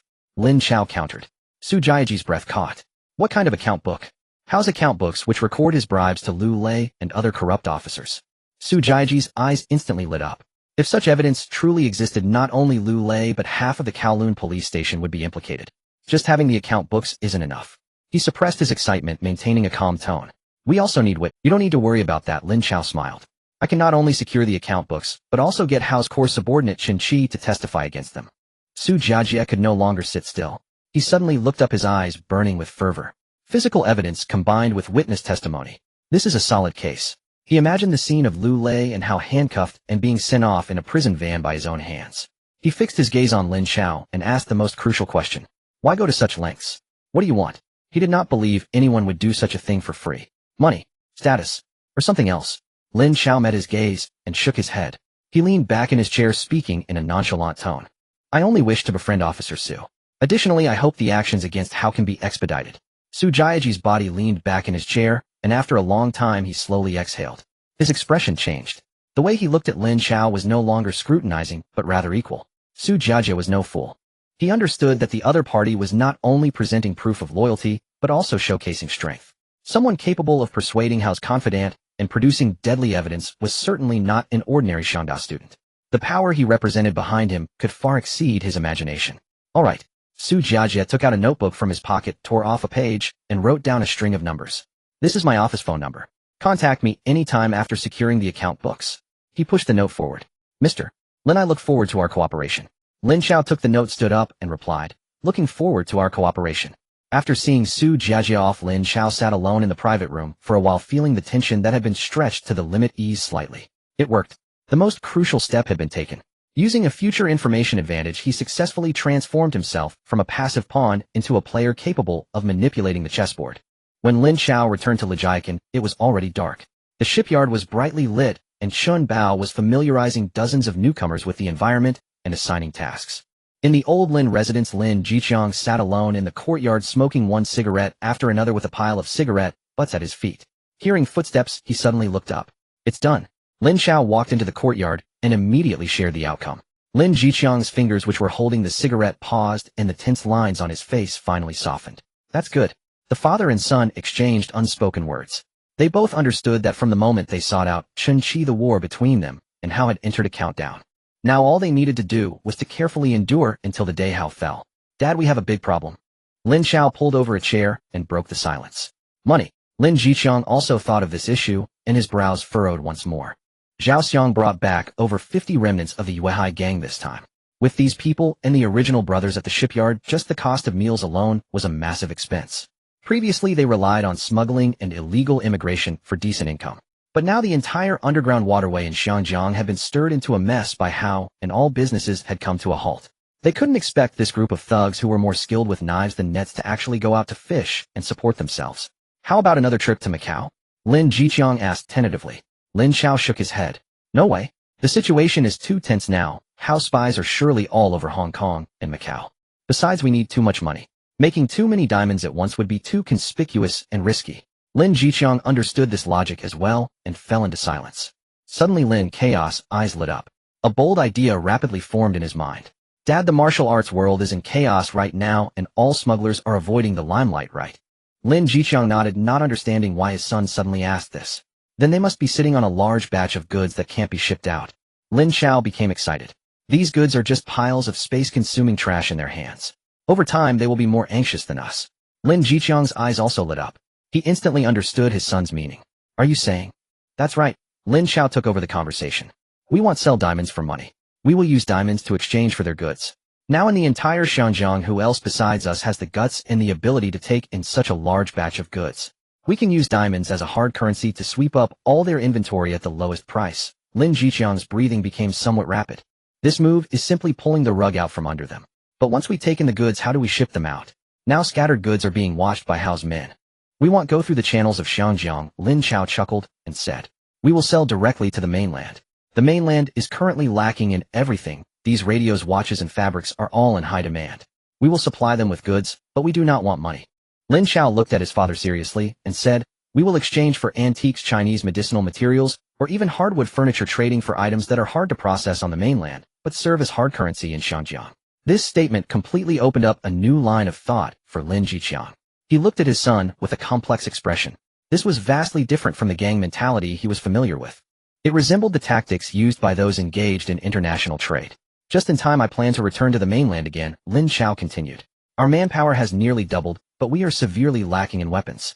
I need to go to Factory 708 to stock up on another batch of arms.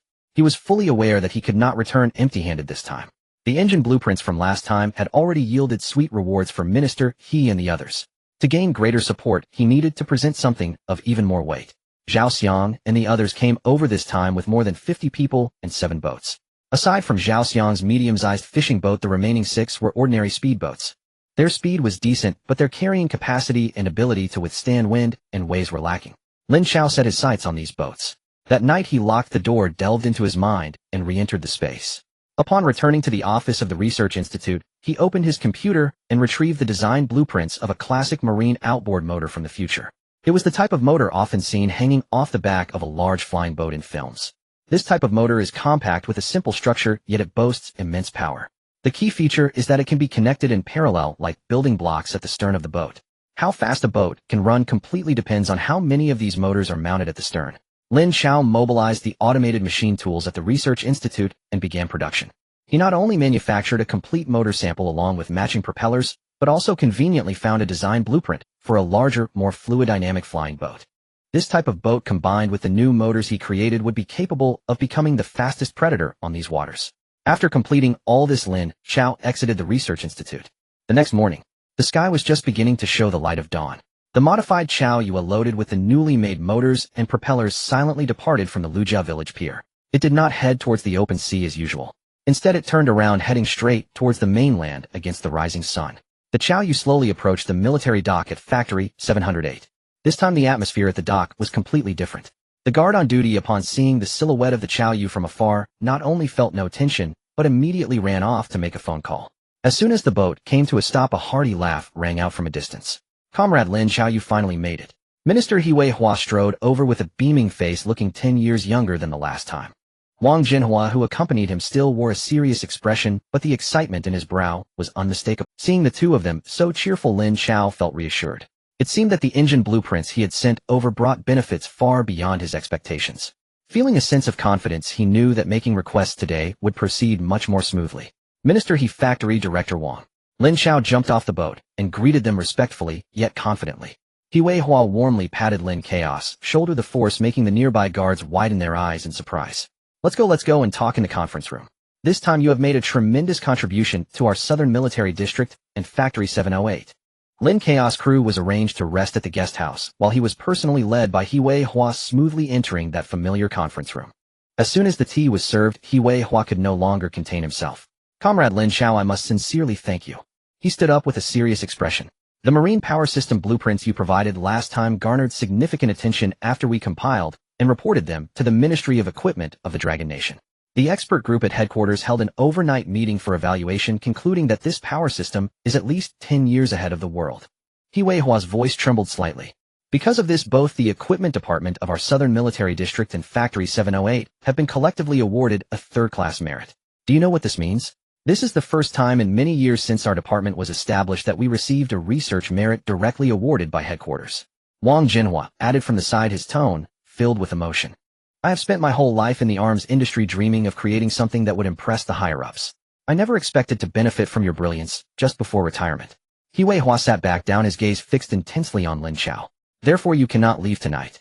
I will treat you, and we must have a good drink together. You are our big lucky star at Factory 708. Lin Chao smiled. Minister He, you flatter me. I'm just doing my part for the country, it's what I should do. He placed the large canvas bag he had brought onto the conference table and unzipped it. Moreover, I have brought you some new... His words caused the previously lively atmosphere in the conference room to suddenly fall silent. He Hua and Wang Jinhua exchanged glances, their breaths involuntarily slowing. New items. Lin Chao pulled out several rolled-up blueprints from the bag and slowly spread them out on the wide conference table. One was a mechanically complex diagram, while the other was a design for a hull that had never been seen before. This is a little gadget I have been pondering recently. Lin Chao pointed to the mechanical diagram. A marine outboard motor. Compact, simple in structure, yet powerful. The key feature is that it can be installed in parallel like building blocks at the stern of the boat. Theoretically, as long as the hull can withstand it, you can attach as many as you want. Wang Jinhua was the first to lean in, almost lying on the blueprints. A brilliant light erupted in his eyes as he traced the lines on the diagrams with his fingers, muttering to himself. My goodness, this power conversion structure is so ingenious. Modular design allows for quick replacement and maintenance. If this thing is used on border patrol boats. Although He Hua was not as technically savvy as Wang Jinhua, he understood tactics. He immediately grasped the terrifying value of this invention.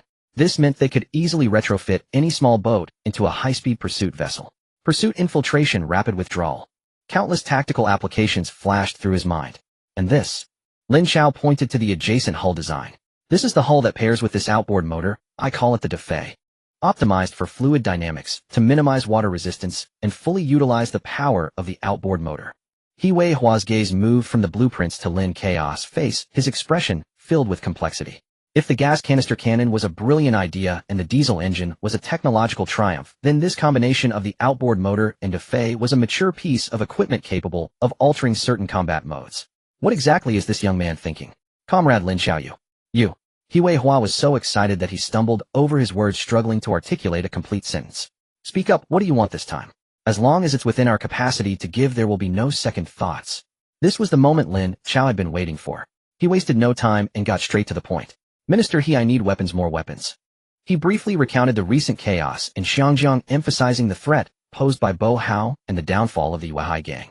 I have recently gathered over 50 people, but I only have the 20 guns you provided last time. Against a lunatic like Bo Hao, this level of firepower is simply insufficient. No problem. He Wei Hua slammed the table, showing no hesitation. How many do you need? Just name the number. I can't provide heavy artillery or tanks, but light weapons are plentiful. I also need a more stable way of cooperation. Lin Chao revealed his true intentions. He looked at He Wei Hua earnestly and said, Xiangjiang is currently lacking everything except for industrial products made by the Western countries. Watches, radios, televisions, fabrics, Western medicine. These items are in high demand in the mainland. I want to trade these goods with you. He Wei Hua raised an eyebrow. How can we trade? We have no foreign exchange quota and no foreign trade qualifications. I don't want your money. Lin Chao shook his head. We can trade goods for goods. Currently, we can accept any products exported from the mainland to Xiangjiang, preferably traditional Chinese medicine, agricultural products, or handicrafts. This proposal left He Wei Hua and Wang Jinhua stunned. They had never considered such a mode of cooperation. However, He Wei Hua quickly frowned again. Comrade Lin Chao, your idea is excellent. However, this matter is beyond the military's authority. A hint of difficulty appeared on his face. I, as the Minister of Equipment, have the authority to approve weaponry. But the large-scale exchange of goods you mentioned exceeds the military's jurisdiction. It falls under local business activities. He Wei Hua pondered for a moment. In that case, I need to consult with the local supply and marketing cooperative leaders to discuss this matter. He Wei Hua moved quickly. In less than an hour, a jeep with local plates drove into Factory 708. A middle-aged man dressed in a Zhongshan suit of short stature and slightly dark skin stepped out. But his eyes were particularly sharp, glinting with shrewdness. This person was Du Peng, the director of the Pingqing Supply and Marketing Cooperative. In the conference room, He Wei Hua made a brief introduction. Du Peng's gaze landed on Lin Chao, knowing that this visit was not a simple business negotiation. The involvement of high-ranking military officials represented something unusual. As the head of the local supply and marketing cooperative, he was well aware of the mainland's thirst for goods from Xiangjiang and understood the officials' difficulties in intervening directly in certain areas. With military endorsement, this undoubtedly provided him with political legitimacy to participate in the circulation of certain special goods. Boss Lin, you are quite accomplished at a young age. Du Peng extended his hand and shook Lin Chao's hand. His call of Boss Lin felt natural, completely devoid of the official tone used by He Wei Hua and the others when referring to young comrades. Lin Chao wasted no time and briefly shared his ideas discussed with He Wei Hua. Director, do I have stable channels, and I can basically find the goods you want?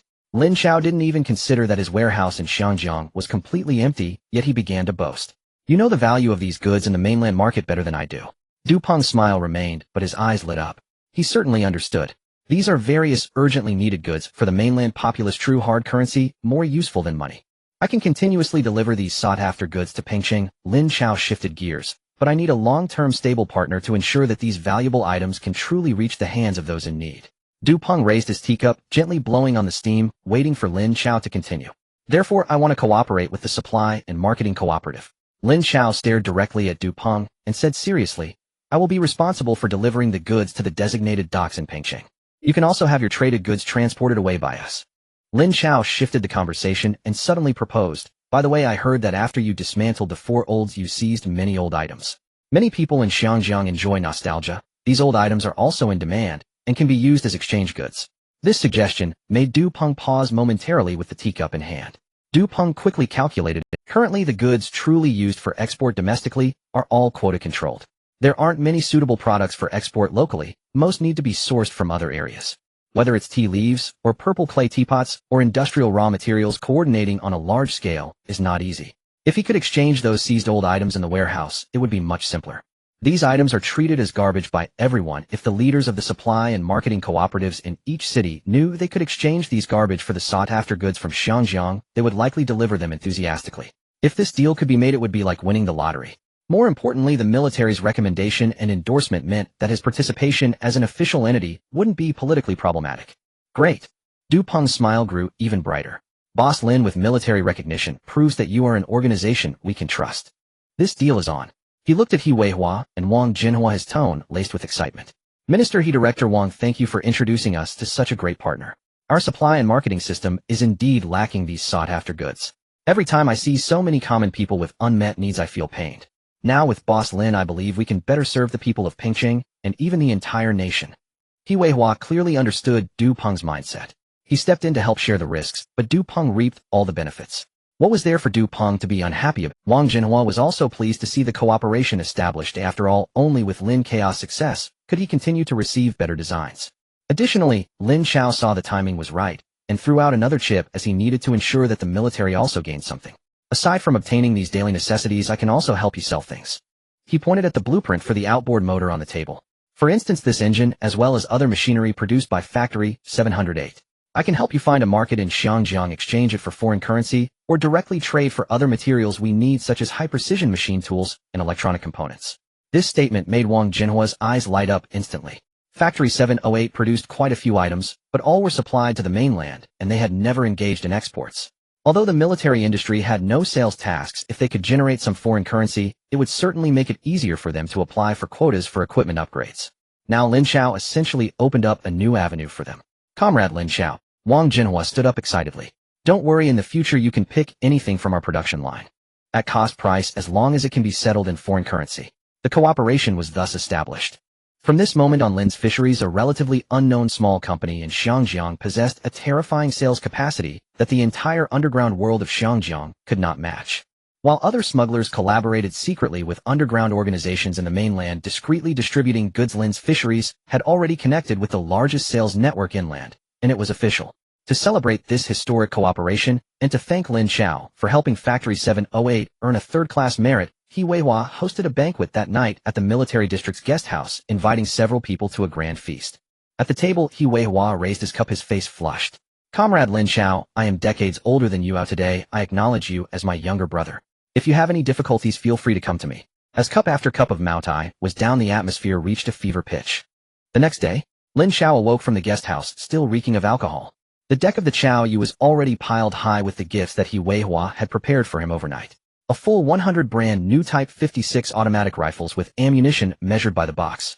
There were also 2 brand new Type 54 heavy machine guns. What made the crew's scalps tingle was the 10 green individual rocket launchers and the large boxes of grenades stacked beside them. This was no longer an armed fishing boat. This was a moving maritime arsenal. The Chao Yu slowly departed under the salute of the dock sentinel. At the same time as Lin Chao raced back in Xinjiang, in a tea house in Kowloon walled city, Lin Jiqiang sat alone, a pot of already cold pour tea before him. He had an appointment. Soon the door to the private room was pushed open. A fat man, round-faced and adorned with gold rings on all 10 fingers, walked in and plopped down across from Lin Jiqiang, sighing deeply. Brother Chang, you called me out today for what reason? I'm like an ant on a hot stove right now. Where do I find the mood to drink tea? This fat man, nicknamed Yuzha Gui, specialized in smuggling electronic watches and radios on the island. Lin Jiqiang said nothing, slowly pouring him a cup of tea. Gui, I heard that your warehouse at the dock has been completely filled up recently. Yuzha Gui's chubby face twitched, and he replied with a bitter expression, Brother Chang, don't mock me. That bastard Bo Hao has cut off all the waterways. I have over $1 million worth of goods trapped in my hands. If I can't get them out, I'll have to jump off a building by the end of the year. Lin Jiqiang pushed the teacup towards him. I have a way to help you get your goods out. Yuzha Gui's eyes lit up, but then quickly dimmed. Brother Chang, don't joke. In Xinjiang right now, who has the ability to go against Bo Hao? I never said I wanted to go against him. Lin Jiqiang's tone was calm, but carried an undeniable strength. I only ask you, are you distressed about your goods rotting in the warehouse? I have a brand new way to take all your goods in. Are you brave enough to play along with me? The deep-fried ghost stared intently at Lin Jiqiang, his plump face filled with suspicion and scrutiny in his small eyes. He tried to discern even a hint of jest from Lin Jiqiang's calm and unruffled expression, but he failed. Brother Chang, at this critical moment you say you have a way out. The tone of the deep-fried ghost carried a hint of absurdity. Now, apart from the one-legged Hao whose ship dares to set sail in all of Xinjiang. My ship dares to. Lin Jiqiang picked up his teacup and took a gentle sip, his movements unhurried. This calmness inexplicably eased the deep-fried ghost's inner anxiety. Fine, even if Brother Chang you have the ability to move goods. The deep-fried ghost leaned forward, lowering his voice. But what will you use to take my goods worth over 1 million? Do you have that much cash? Lin Jiqiang set down his teacup and finally stated his intention. I will not pay in cash. He looked at the deep-fried ghost and said word by word, I will exchange diamonds with you. Diamonds. The deep-fried ghost instantly understood Lin Jiqiang's scheme. In this chaotic situation, cash was a death sentence. Even a few 100,000 could attract hungry wolves the next day. But diamonds were different. They were hard currency recognized worldwide. Small in size, high in value, easy to hide and carry. A small bag of diamonds might be worth more than an entire warehouse full of radios. More importantly, they were easier to sell than goods. Goods sitting in hand incurred storage fees daily, causing constant worry. But diamonds could always find buyers to cash out once the storm passed. Brother Chang truly knows how to calculate. The deep-fried ghost licked his dry lips, his greed overpowering his caution. Lin Jiqiang observed his reaction and couldn't help but smirk internally. He knew the fish was hooked.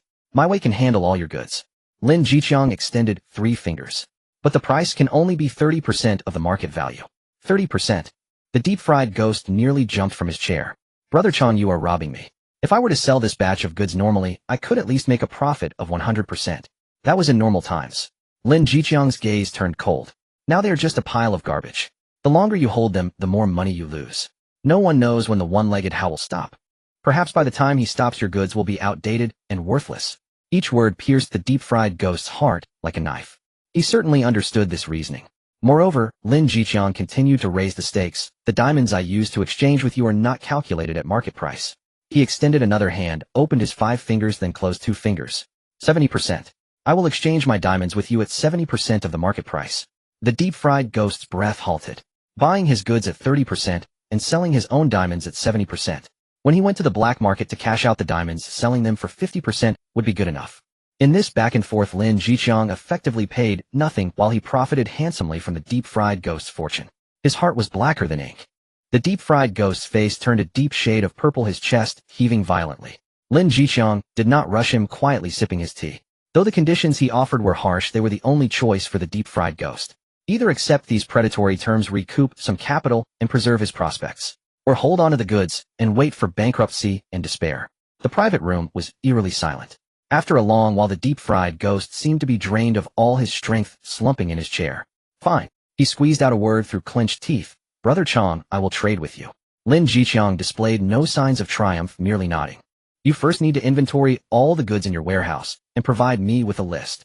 He stood up, tossed out this line, and then left the private room. In 3 days I will come to you for the handover. In the following 2 days, Lin Jiqiang hardly lingered in Lu's village. He moved like a ghost through various obscure tea houses and mahjong parlors in Xianjiang. The people he met were all like the deep-fried ghost, driven to desperation by the blockade imposed by the one-legged Hao. Some dealt in fabrics, others in Western medicine, and some specialized in smuggling foreign liquor and cosmetics. These individuals had all become fish struggling for survival on the shore amidst the storms stirred up by the one-legged Hao. When Lin Jiqiang proposed the diamond exchange plan, everyone's first reaction was anger, believing it to be opportunistic profiteering. But under Lin Jiqiang's cold analysis and the pressure of reality, they ultimately yielded, just like the deep-fried ghost. Resentment, anger, humiliation. These emotions were worthless in the face of absolute profit and survival. They had no other choice. When Lin Chao piloted the heavily armed ship surpassing back to the Lu's village dock, it was already dusk on the 3rd day. Lin Jiqiang had long been waiting there. Upon seeing his son return safely, the weight on his heart finally lifted. The father and son returned to the old residence one after another. In the courtyard, Lin Jiqiang poured a glass of water for his son and lit a cigarette, taking a deep drag. Everything has been settled. He exhaled a thick cloud of smoke, his voice somewhat hoarse. The total value of the goods we can receive this time exceeds 5 million. Lin Chao's hand holding the cup of water froze in midair. 5 million. This was a figure that could drive any organization in Xianjiang wild with excitement. According to the terms we offered, 30% would amount to about 130,000. Lin Jiqiang's voice was heavy as he felt uncertain inside. We will pay for this with diamonds. He lifted his head, staring intently at his son. I roughly calculated that we would need at least 100 high-quality diamonds, and they cannot be too small. If they are smaller, we might need more than 120 pieces. The courtyard fell into a prolonged silence. Only the ember of Lin Jiqiang's cigarette flickered in the dim. He looked at Lin Chao's young yet remarkably calm face and finally asked the question that had lingered in his heart for so long. Chao, tell your father the truth. His voice was soft, but serious. Is your African classmate really from a diamond mining family? He knew the so-called African classmate was merely a facade. How could a student possibly present so many diamonds of such remarkable quality? A few pieces could be considered normal, but now we're talking about hundreds. He simply could not comprehend where his son could procure such items. This mysterious and immense power filled him with a sense of fear. Lin Chao looked into his father's eyes filled with curiosity and concern without offering an explanation. Some things cannot be explained. Dad, you don't need to worry about the diamonds. His voice was calm, yet brimming with confidence. These diamonds are nothing, I will handle it. Lin Jiqiang looked at his son's confident demeanor and ultimately chose to trust him. After all, this was not the first time his son had created miracles. He extinguished the cigarette, burying all questions and unease deep within. Since his son could manage this, what he needed to do was arrange all the other matters. All right. Lin Jiqiang nodded, no longer probing. In the following days, the atmosphere in Lu's village completely changed. Lin Chao locked himself in his room, hardly stepping outside. In the materials science laboratory, the high-temperature and high-pressure synthesis equipment roared continuously for 24 hours. Like a greedy beast, it voraciously consumed graphite powder and electricity, spitting out stunning. In the machine processing workshop, the 5-axis laser device emitted a blue light beam, accurately cutting perfect facets on the diamond rough. Diamond powder fell like fine sand piling up in trays. 110-100. To the outside world, these diamonds were worth a fortune, but here, they were merely products on an industrial assembly line. Beyond the confines of the research institute, the shipyard and vacant lots in Lu's village painted an entirely different picture. Lin Jiqiang fully showcased the ruthlessness and methods of a big player. Zhao Xiang brought over more than 50 former members of the Weihai gang, and together with the existing brothers in the shipyard, he reorganized them into several small teams. Every day before dawn, he would shout them awake from their beds to begin high-intensity physical and combat training. The brand-new weapons transported from the mainland were also distributed. Chun Bao and Li Shanjie became the new instructors, teaching these ruffians accustomed to fighting with watermelon knives and pipes how to use these real instruments of death. The sound of gunfire and the shouts of drills replaced the roar of machinery, becoming the main theme of the shipyard. The entire Lu's village seemed to transform into a heavily fortified military stronghold. 5 days later at Jin KT House, in the same private room on the second floor, Lin Chao still sat in his old position.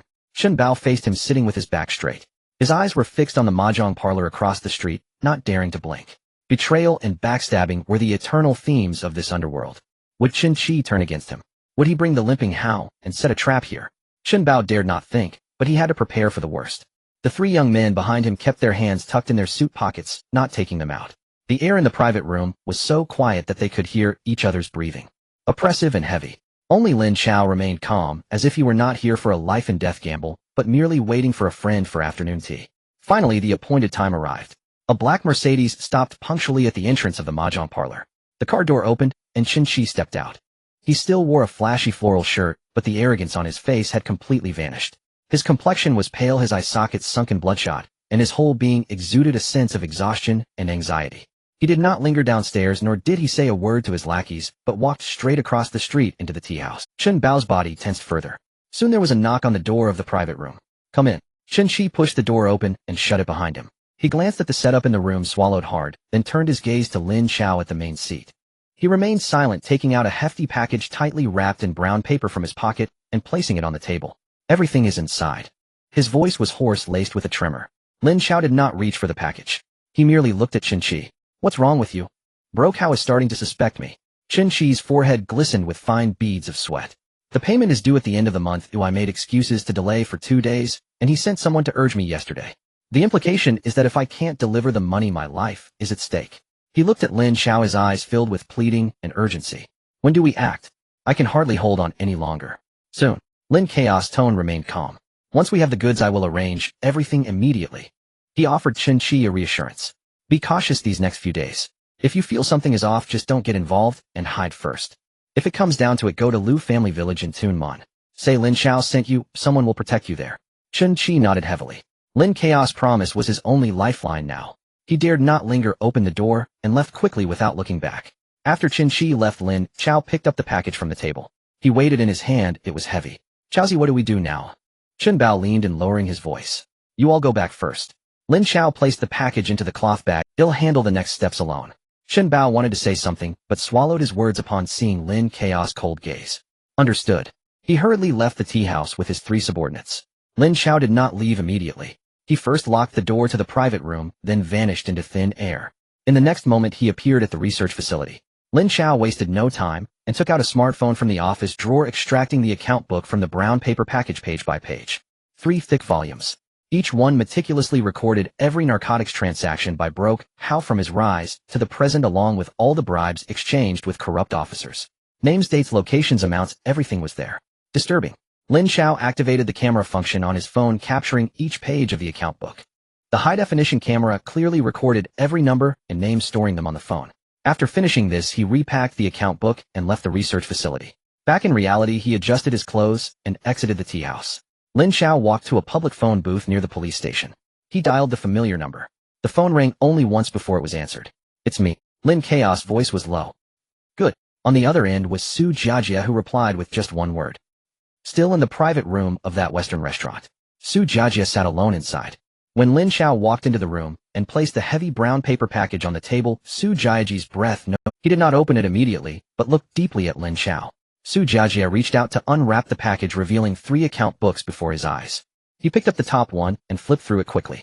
The more he read, the more excited his expression became, his knuckles whitening from gripping the account book tightly. LV Lei Han Sun Lan Gang. Each name was like thunder, every one a major cancer within the police force, all clearly documented. This is ironclad evidence. A bomb capable of turning the entire Kowloon police station upside down. Great. With this, none of them can escape. Su Jiajia closed the account book, his voice trembling from excitement. He looked at Lin Chao, his eyes filled with approval and ecstasy. But soon he regained his composure. "What about witnesses?" he asked the most crucial question. "There are some issues with the witnesses." Lin Chao briefly explained Chen Chi's situation. "He has already raised suspicions with Broke How and is in imminent danger. So I hope you can act quickly." Su Jiaji's expression turned serious, his brows tightly furrowed. "I don't have a grasp on when those foreign devils will take action," he said helplessly. "This matter is too big, they need time to deploy. I can only do my best to urge them." He pondered for a moment, looking at Lin Chao. "The safest method now is for you to protect the witnesses first." Lin Chao shook his head. "No." He directly refused. "Broke How is currently on the rise, casting a shadow over the entire Xinjiang. If he discovers I am hiding his people, he will surely concentrate all his forces against us." Lin Chaos' gaze was calm, but his words carried weight. "Lu family village is my foundation, but I am not yet ready for a full-scale war with him. Protecting witnesses should be your police's responsibility." Su Jiaji's face showed a look of difficulty. "I understand your reasoning. But until LV Lei falls, I dare not use any police force to protect him." His voice dropped lower. "There are spies of LV Lei everywhere in the police force. As soon as I dare to send people, the news will reach LV Lei and Broke How within an hour. At that point, not only would we fail to protect the witnesses, but we would also be completely exposed." The private room fell into silence. It was a deadlock. Lin Chao needed the police to act quickly to alleviate Chen Chi's crisis. Su Jiajia needed Lin Chao to protect the witnesses first to ensure the success of the final operation. Both sides had their concerns, and neither dared to take that step lightly. After a long while, Su Jiajia finally broke the silence, his tone carrying a hint of resolve. "The only way is for me to take this account book to pressure the higher-ups to expedite their approval for action."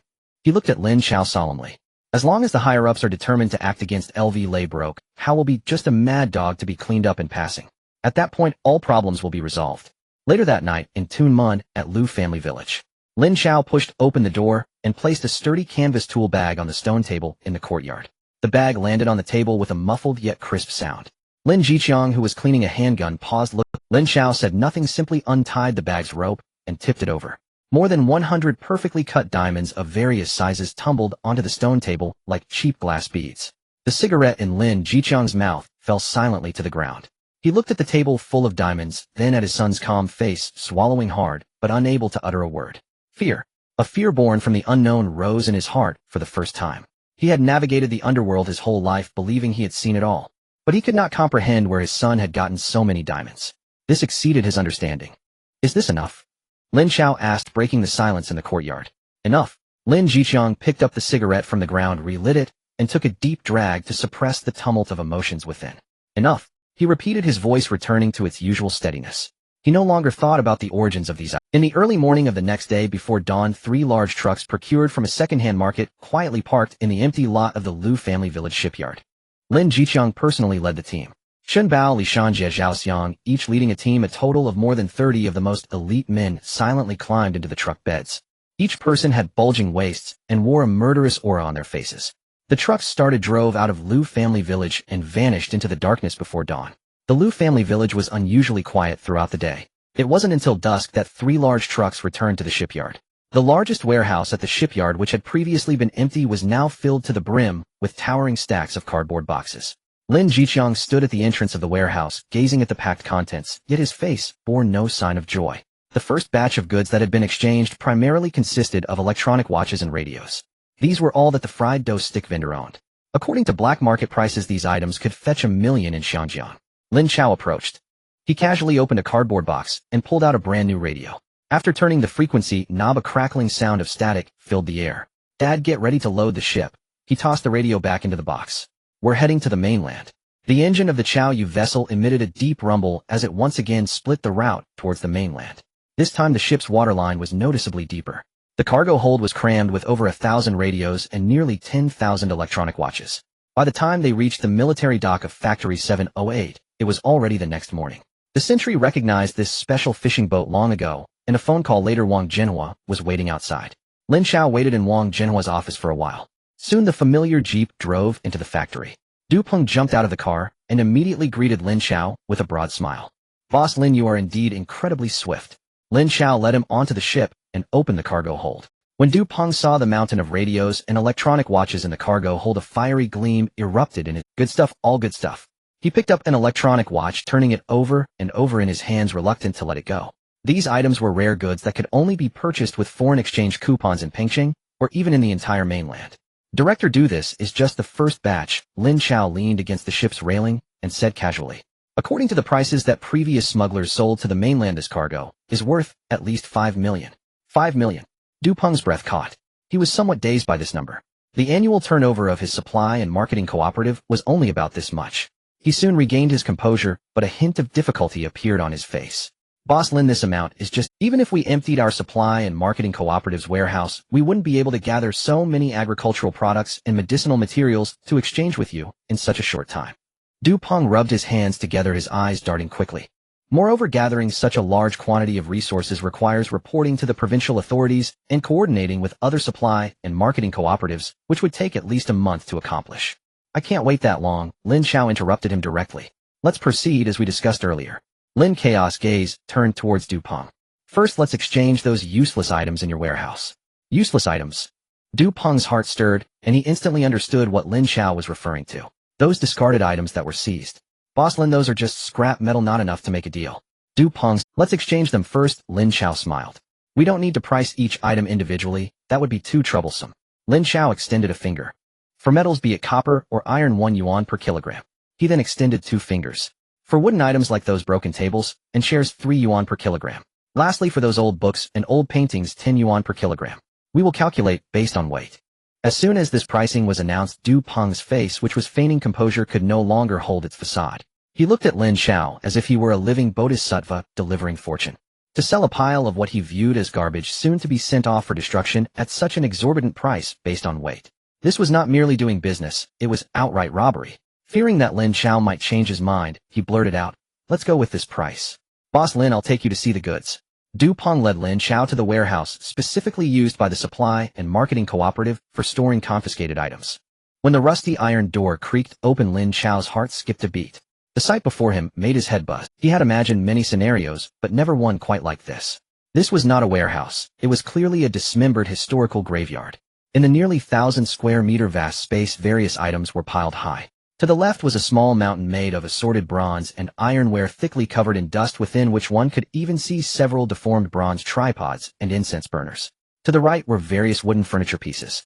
Ornate beds, broken-legged armchairs, and gilded cabinets were haphazardly stacked like garbage, with the tallest reaching the beams of the ceiling.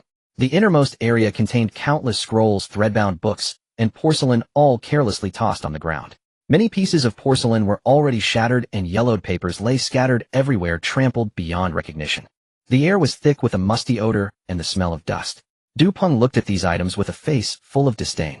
"Boss Lin, look at all this junk." Many of the metals were already prepared to be sent to the steel factory for recycling. If you had come a few days later, there wouldn't be this much left. However, Lin Chao seemed to not have heard his words. His gaze swept over those national treasures, each capable of causing a sensation in any later era, sending a tremendous wave surging within him. His breath became somewhat hurried. He was about to strike it rich. This time, it was a fortune truly capable of rivaling nations. Suppressing the ecstasy in his heart, he turned around, maintaining a calm expression on his face. Director, do I want all of these items? Du Peng was overjoyed to hear this, but then he faced a dilemma. All of them. Boss Lin, your ship can't hold that much. If the ship can't hold it, then let's leave them here for now, Lin Chao said.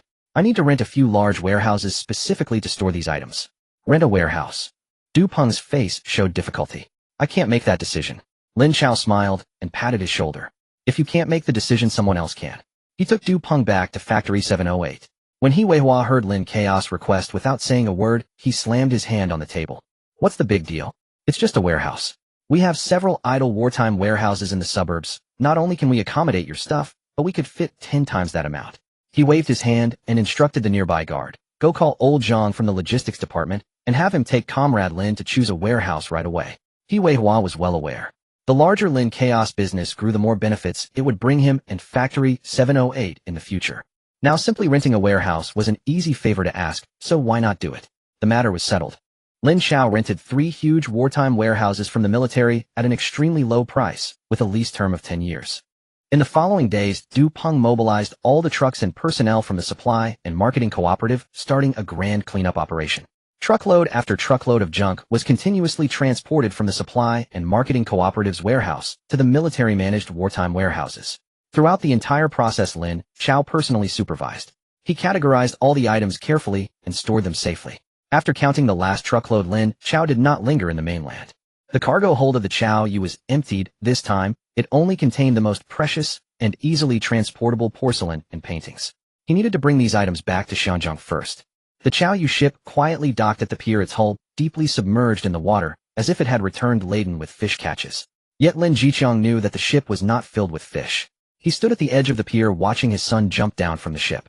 The father and son walked towards the largest warehouse in the shipyard, one after the other. Zhao Xiang stood guard at the entrance with a few trusted subordinates. Upon seeing the two approaching, he immediately pulled open the heavy iron door. Lin Chao stepped in first. Unload everything from the ship. His voice echoed in the empty warehouse. The crew began to busily work. One by one, items wrapped in ragged cloth and tied with straw ropes were carefully carried out from the cargo hold and brought into the warehouse. Lin Jiqiang followed behind, casually peeling back a corner of a tattered package. What caught his eye was a green porcelain vase covered in mud, yet still displaying its exquisite contours. He knew nothing about antiques. However, the glaze of the vase under the dim light of the warehouse shimmered like the finest jade. He set this down and moved towards another pile. It was a yellowed scroll, also caked in dirt with edges already somewhat damaged. As more items were brought in, the atmosphere in the warehouse grew strange. Those porcelain wares book scrolls. Each exuded a heavy aura. They lay there haphazardly like a pile of neglected garbage. Yet Lin Jiqiang's heartbeat quickened. He had seen mountains of banknotes and encountered diamonds that could blind the eyes.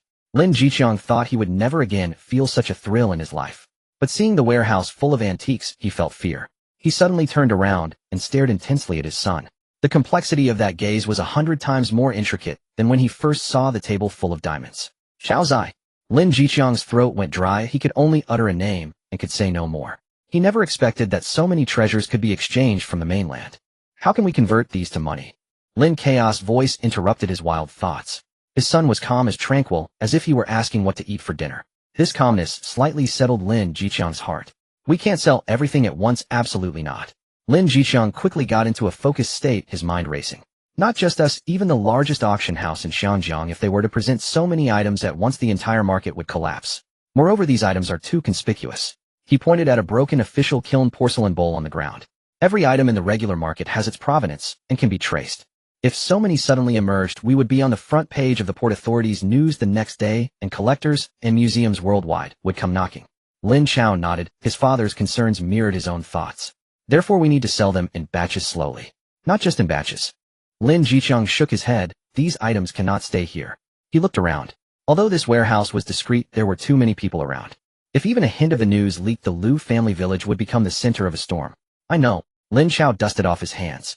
For the next few hours, he had Chun Bao evacuate everyone from the warehouse, prohibiting anyone from getting close. Then he and his father resorted everything using clean wooden boxes found from the shipyard, carefully packing each item. When the last box was packed, Lin Chao asked his father to leave the warehouse. He stood alone in front of the mountain of wooden boxes. His figure flickered, and he vanished from sight. The next second, he appeared in the research institute space. He transported the wooden boxes filled with national treasures inside, neatly stacking them in a corner of the empty hall. After completing everything, he casually selected 2 boxes to bring back to reality. When Lin Chao re-entered the warehouse, he only saw the empty ground and 2 solitary wooden boxes in the corner. His pupils constricted as he looked at his son. He opened his mouth slightly, but ultimately swallowed all his questions. His son's secrets were growing too many. So many that he no longer dared to investigate. Lin Chao moved the 2 boxes back to his room and casually stuffed them under the bed. "Dad, we need someone knowledgeable," Lin Chao said. "Someone trustworthy and truly skilled to help us appraise and evaluate. I have." Lin Chao did not hesitate. Qin Wangshan, who was the head of the largest antique shop Jinbao Zhai on Hollywood Road for 30 years. His eyesight is recognized as the best in all of Xinjiang. Last year, the owner of Jinbao Zhai lost his fortune in stocks and committed suicide, causing the shop to close down, and he retired alongside it. "Is this person reliable?" "Absolutely reliable. I have helped him before," Lin Chao affirmed. "He loves antiques more than his own life. As long as the items are good, he will definitely be willing to come out of retirement." The next day, Lin Chao personally drove to an old apartment in the mid-levels of the island. He found Qin Wangshan. Qin Wangshan was already over 60, his hair gray, yet his spirit was vigorous. He wore a faded linen tang suit and was tending to a few pots of orchids on the balcony. After hearing Lin Chao's intentions, expressing his desire to open a shop and invite him to manage it, Qin Wangshan simply shook his head lightly. "Boss Lin, thank you for thinking highly of this old bone of mine. But I have already retired and do not wish to deal with mundane affairs." Lin Chao was not in a hurry. "Uncle Qin, I am not asking you to interact with those merchants. I just received a batch of items and would like to invite you to take a look. Consider it a favor for me." He paused, lowering. "They are old items from the mainland, ruined and in terrible condition.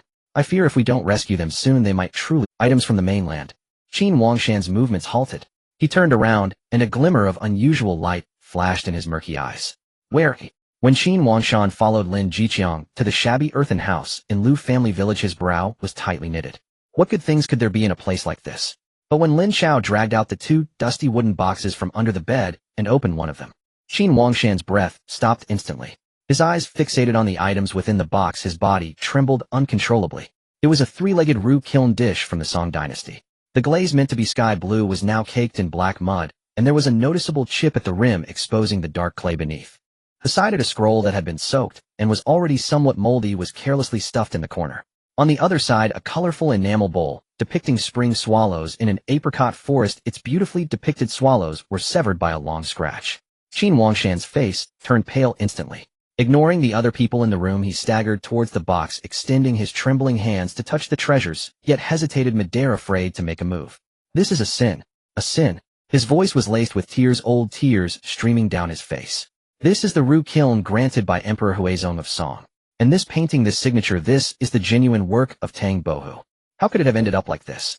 He turned around, fiercely glaring at Lin Chao like an enraged lion. "Who is responsible for this? They should be shot 100 times. Lin Chao was startled by his demeanor and quickly explained. "Uncle Qin, please calm down. These items were ruined due to poor preservation, which is why I wanted you to help rescue them." Only then did Qin Wangshan calm down a bit. He carefully used a silk handkerchief he carried with him to gently lift the roux kiln dish, bringing it to the light by the window for a closer look. The more he looked, the more pained his expression became. "The preservation is too poor," he lamented. "Immediate restoration and maintenance are necessary." He set the dish down and opened another box. Inside were several pieces of porcelain covered in mud and a few yellowed calligraphies. Qin Wangshan merely glanced at them and gasped again. "This is blue and white porcelain from the Ming dynasty. The calligraphy is a rubbing of Wang Shiji. My heavens!" He could no longer speak. Any single item from these 2 boxes could stir up a tempest on Hong. After a long time, he calmed down and looked seriously at Lin Chao and Lin Chao. "Boss Lin, I will take on the restoration work for these 2 boxes. As for opening a shop, I agree." His gaze became immensely resolute. "But I need a dedicated studio, and these treasures cannot wait another day." Lin Chao's anxious heart finally settled. He nodded heavily. "Uncle Qin, rest assured. I will arrange for the studio and tools immediately." He turned to Lin Chao, and the 2 exchanged a glance. Everything was going according to plan. After bidding farewell to the excited Qin Wangshan, who was eager to restore the national treasures, Lin Chao did not delay. That very afternoon, he drove to the island again. This time his destination was Hollywood Road. Lin Chao parked by the roadside without getting out. He merely rolled down the window, lit a cigarette, and scanned the shops lining the street, each adorned with various signs. He was looking for a suitable storefront. This is the hub for antique calligraphy and paintings in Xinjiang. Any shop opened here, regardless of size, serves as a testament to one's credentials. His gaze finally settled on a closed shop. The storefront was small, a two-story building with somewhat worn wooden A yellowing notice reading shop for rent was affixed to the rolling shutter with the phone number slightly blurred. It appeared to have been vacant for some time. The location was excellent, right at the street corner and not far from several major auction houses. Most importantly, it was discreet and wouldn't draw attention. Lin Chao noted the phone number and drove away. The next day, he returned here with Qin Wangshan. When Qin Wangshan saw this shop, his gray eyebrows slightly relaxed.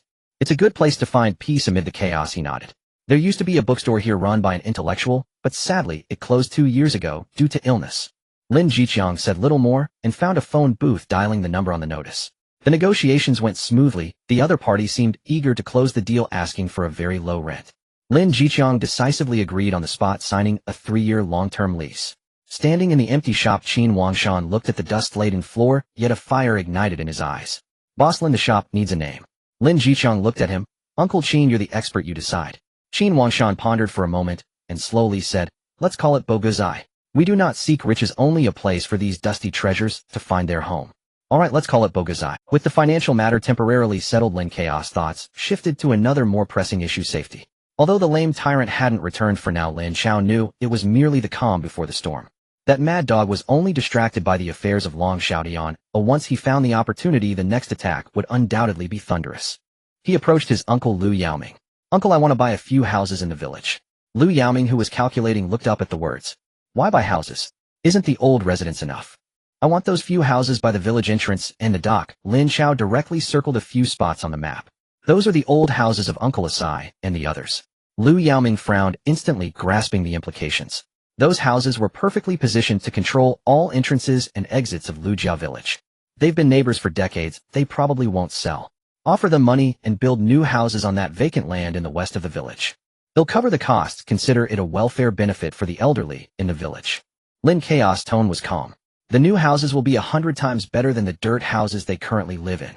I don't believe they won't be tempted. Lu Yaoming fell silent. He knew his nephew aimed to turn the entire Lujia village into an impregnable fortress.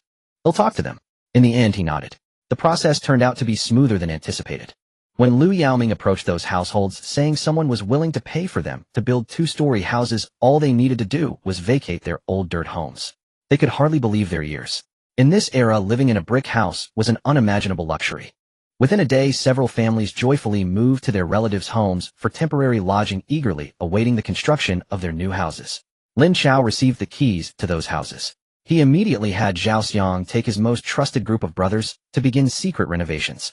The partition walls inside were all demolished, and the beams were reinforced with thick steel plates taken from the shipyard. The most crucial modification was on the wall facing the village entrance and the dock. They made a few inconspicuous openings high up on the wall near the beams. From the outside, they appeared to be natural cracks in the earth wall. But once the disguised wooden boards were lifted from the inside, it revealed an excellent shooting position. Elevated, and with a clear line of sight. The 253-style heavy machine guns brought back from Factory 708 were also secretly transported into the 2 largest rooms. One was aimed at the only road to the village entrance. The other covered the entire dock area. The dark gun muzzles hid in the shadows like predators lying in wait for their prey. These modified houses became dormitories for core members like Chun Bao and Li Shanjiji. There were always people on rotation behind those shooting positions. From this day forward, Lujia village transformed into a fortress capable of firing at any moment. After completing all this, Lin Chao returned to his room.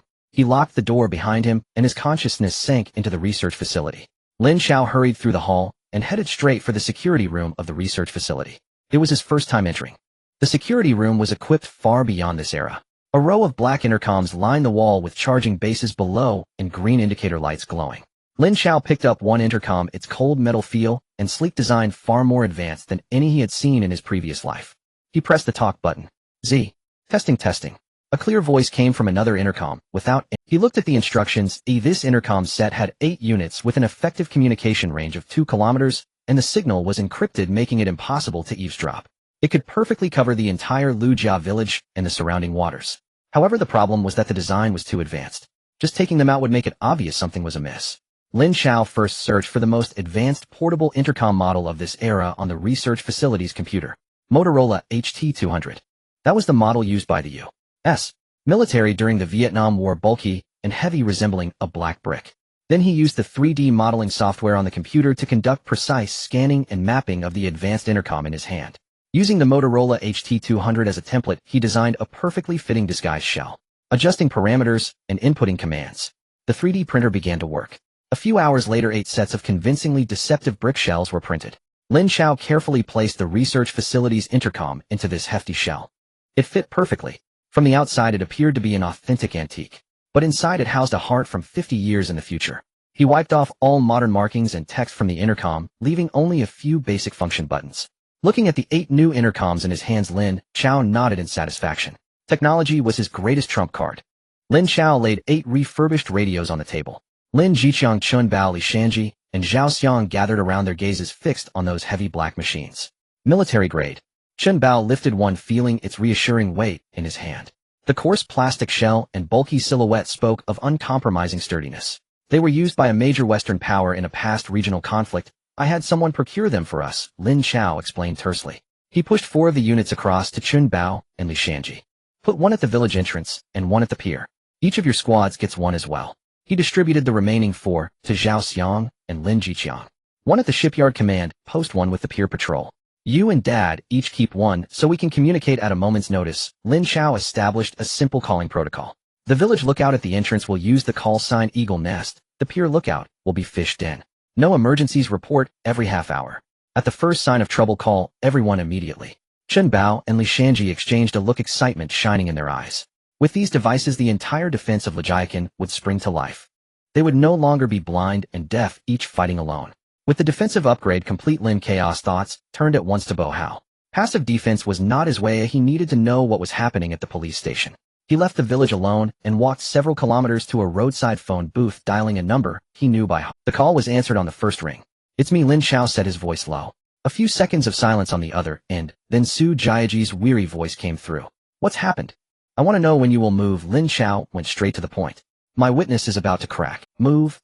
Su Jiaji's voice carried suppressed fury and helplessness. We can't move for now. Something big has happened here. Lin Chao frowned. What happened? Goodbye ran away. Su Jiaji squeezed the 3 words out. Goodbye. A senior police commissioner of the coastal territory. The name triggered a rush of memory in Lin Chaos' mind, and he understood immediately. The most explosive and pivotal spark for the newly formed Anti-Corruption Commission had just detonated. A sitting commissioner under investigation brazenly leveraged his connections to depart via the territory's main airport. It was a thunderous slap to the territorial government and an especially humiliating rebuke to those who had vowed to root out corruption. No wonder Su Jiajia sounded so desperate. The governor's office must be in turmoil. The upper echelons of the police force were in chaos, who would now have the stomach to worry about a gang leader's ledger. This matter would drag on for some time. There was no hope of counting on them. I understand, Lin Chao said, asking no further questions before ending the call. Relying on others was less certain than relying on oneself. He stepped out of the booth and looked back toward Lijiakan, his expression falling into an uncommon calm. If outside help could not be relied upon, he would have to quicken his own pace. He had to transform Lijiakan into a veritable fortress before Bo Hao could react. And the foundation for all of it was money. The shipyard had to start running at once. Back in the village, Lin Chao went straight to find his father directing workers as they leveled the shipyard's foundation. Dad, how much do we have left? Lin Jiqiang paused, wiped the sweat from his brow, and shook his head. After buying those houses and advancing Chin Uncle's settlement fee and the shop's rent were nearly stripped bare. The goods sold for diamonds were still in Pingching. The cash from the antiques had yet to materialize. Once more they faced the embarrassment of having no funds. What about Bogajai? Lin Chao asked. We just took over the shop, but it's being cleaned up and hasn't opened yet, his father answered. Lin Chaos' eyes hardened. No waiting. We're going now. Hilihuo Dao Bogujai. Dust and the scent of old timber still hung in the shop. Qin Wangshan, wearing old spectacles, was delicately scrubbing a ceramic bowl with a fine brush. His touch was as gentle as if he were caressing a lover's skin. When Lin Chao and Lin Jiqiang entered, he barely lifted his eyes. Dad, please wait outside. I need to speak with Qin Uncle alone, Lin Chao said. Lin Jiqiang nodded and quietly closed the door behind him. Qin Uncle, we're out of money. Lin Chao wasted no time. The shipyard needs funds. I need you to convert one item into cash immediately. Qin Wangshan paused in his work. He set down the brush, removed his glasses, and rubbed his weary eyes. Which piece are you prepared to part with? It must not be so valuable as to draw attention, but it cannot be trivial either. We need at least 300,000 back, Lin Chao stated his terms. And it must be fast. I need the money today. Qin Wangshan was silent. He went to the corner where 2 wooden crates brought from the institute had been stacked. He opened one and searched for a long time. At last he produced a scroll wrapped in oiled paper and slowly unfurled it on the dust-flecked table.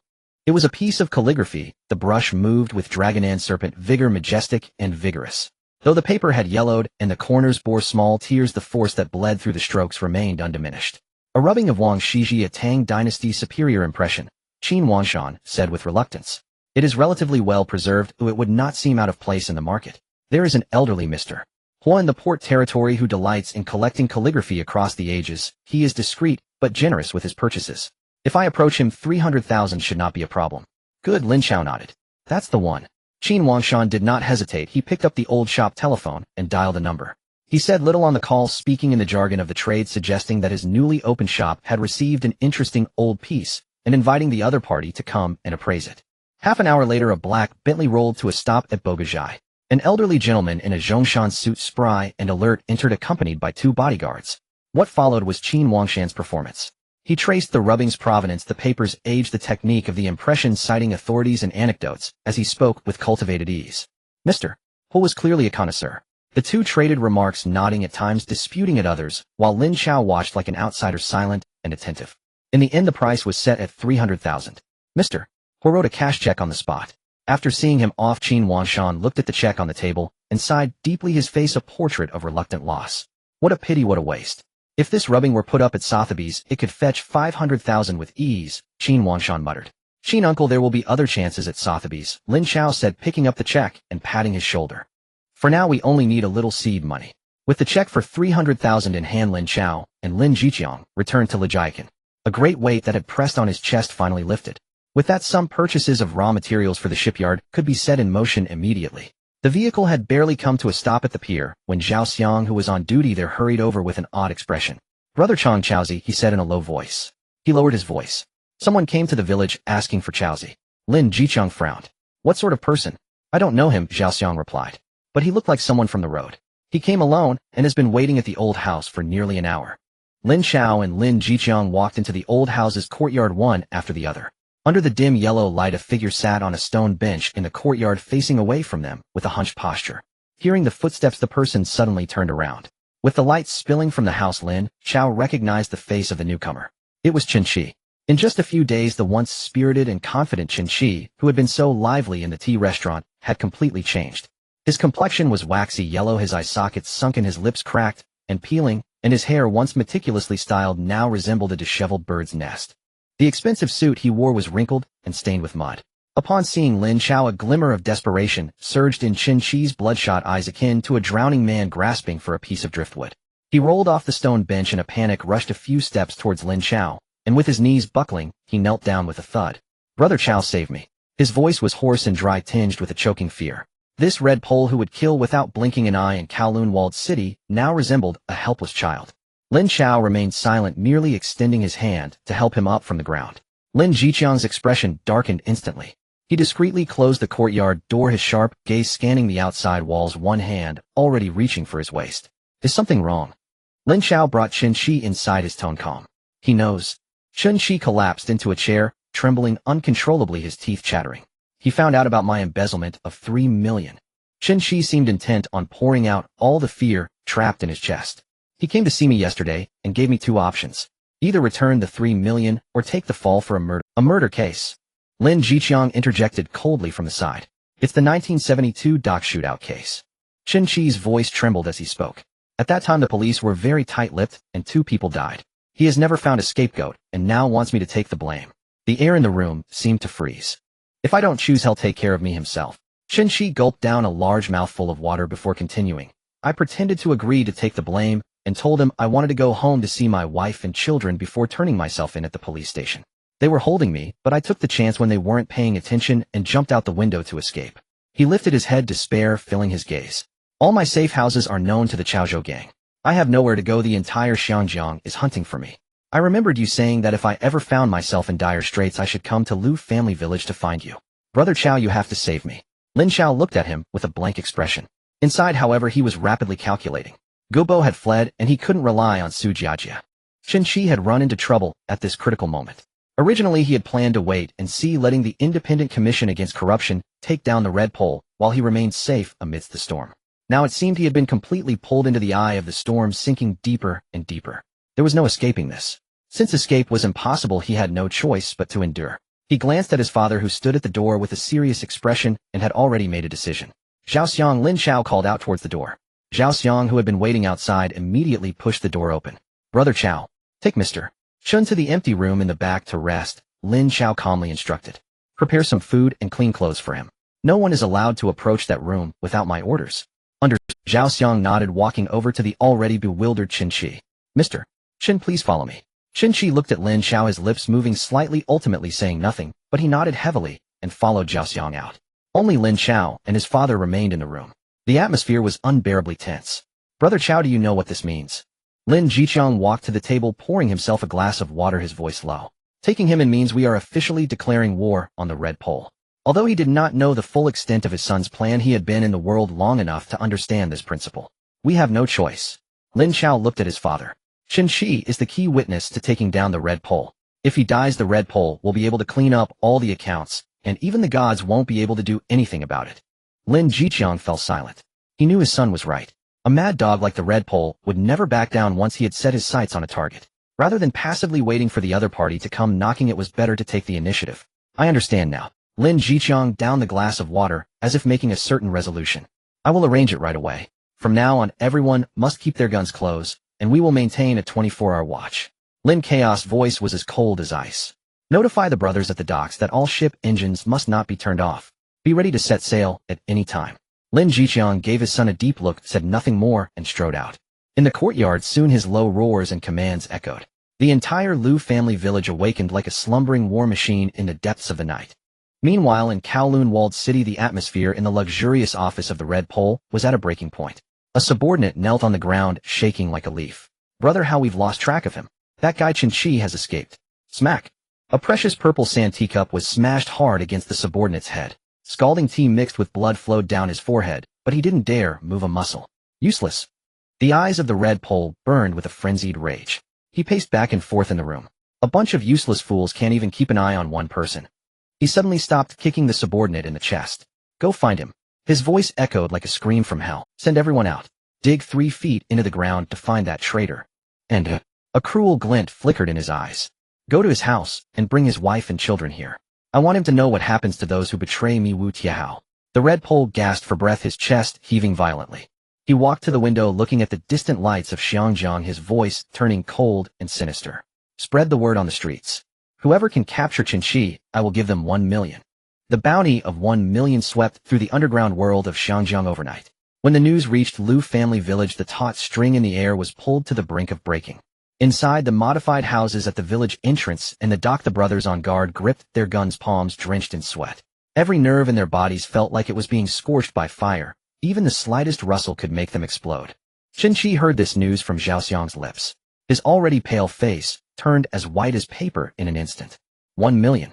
This number was enough to turn all the ruffians, thugs, and outlaws in Xiangjiang into frenzied dogs chasing after blood. It was over for him.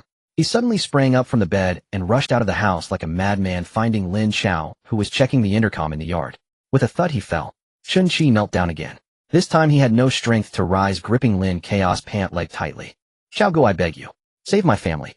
Tears streamed down his face, and there was no trace of the former arrogance he once had as a member of the 9 Dragons. That bastard Bo Hao will definitely target my wife and children. Don't you have connections with the government? Have them rescued. Qin Shi raised his head, his bloodshot eyes filled with the last glimmer of hope. To him, Lin Chao stood behind a mysterious power of the government, and dispatching a few police officers to protect his family was merely a matter of words. As long as my family is safe, I will go to the police station immediately. I will say everything. I can accuse Bo Hao of all his crimes in front of all the media in Xiangjiang. Lin Chao looked at the completely collapsed man beneath him, remaining silent. In his mind, he flashed back to Su Jiaji's voice filled with powerlessness and rage. Gubo had fled. The entire police force was a huge mess. Those high-ranking foreigners could not even control the chief of police, losing face, who would have the heart to care for the life and death of a gang member's family. Let alone 10,000 deaths. Even if 100,000 died, it might not be as important to them as a banquet at the governor's residence. This path had been severed. But he could not tell Qin Shi these things. Qin Shi was the only witness. He had to testify against Bo Hao. Once this last pillar of mental support collapsed, he would truly be worthless. Lin Chao bent down to help him up. I will discuss this with the higher-ups. His voice was calm, betraying no emotion. You just stay calm and don't think too much. This vague comfort felt like a shot of adrenaline injected into Chen. He looked at Lin Chao's young, yet exceptionally steady face nodded heavily, as if grasping the only lifeline. After calming Lin Chao turned back to his room and locked the door. His figure flashed as he entered the Research Institute space. Unlike usual, he did not head to the lab, but walked into the office and sat down in front of the computer. He intended to review some materials to see what would happen in Xiangjiang in the upcoming months after the Gubo incident, and when the Independent Commission Against Corruption would finally be established. However, when he opened the database and stared at the cold words on the screen, an unprecedented sense of frustration and suffocation surged from the depths of his heart.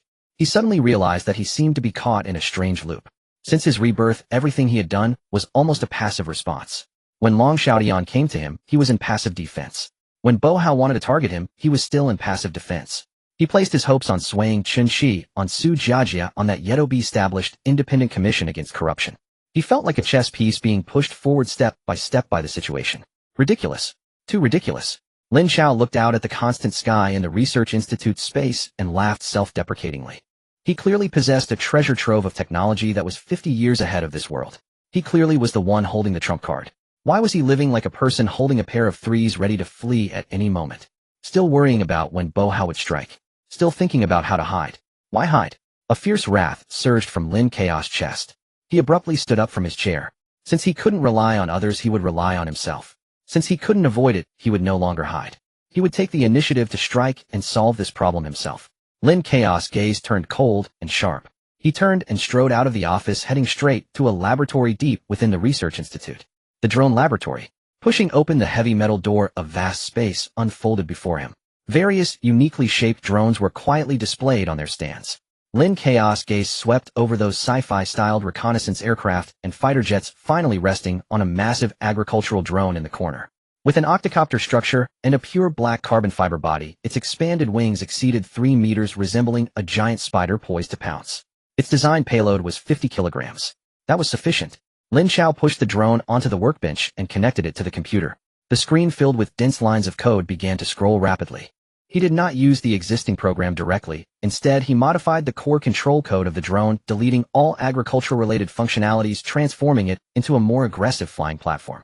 Next, he opened a 3D modeling software, retrieved the structural diagram of the fuselage, and began designing a brand new mounting and control system.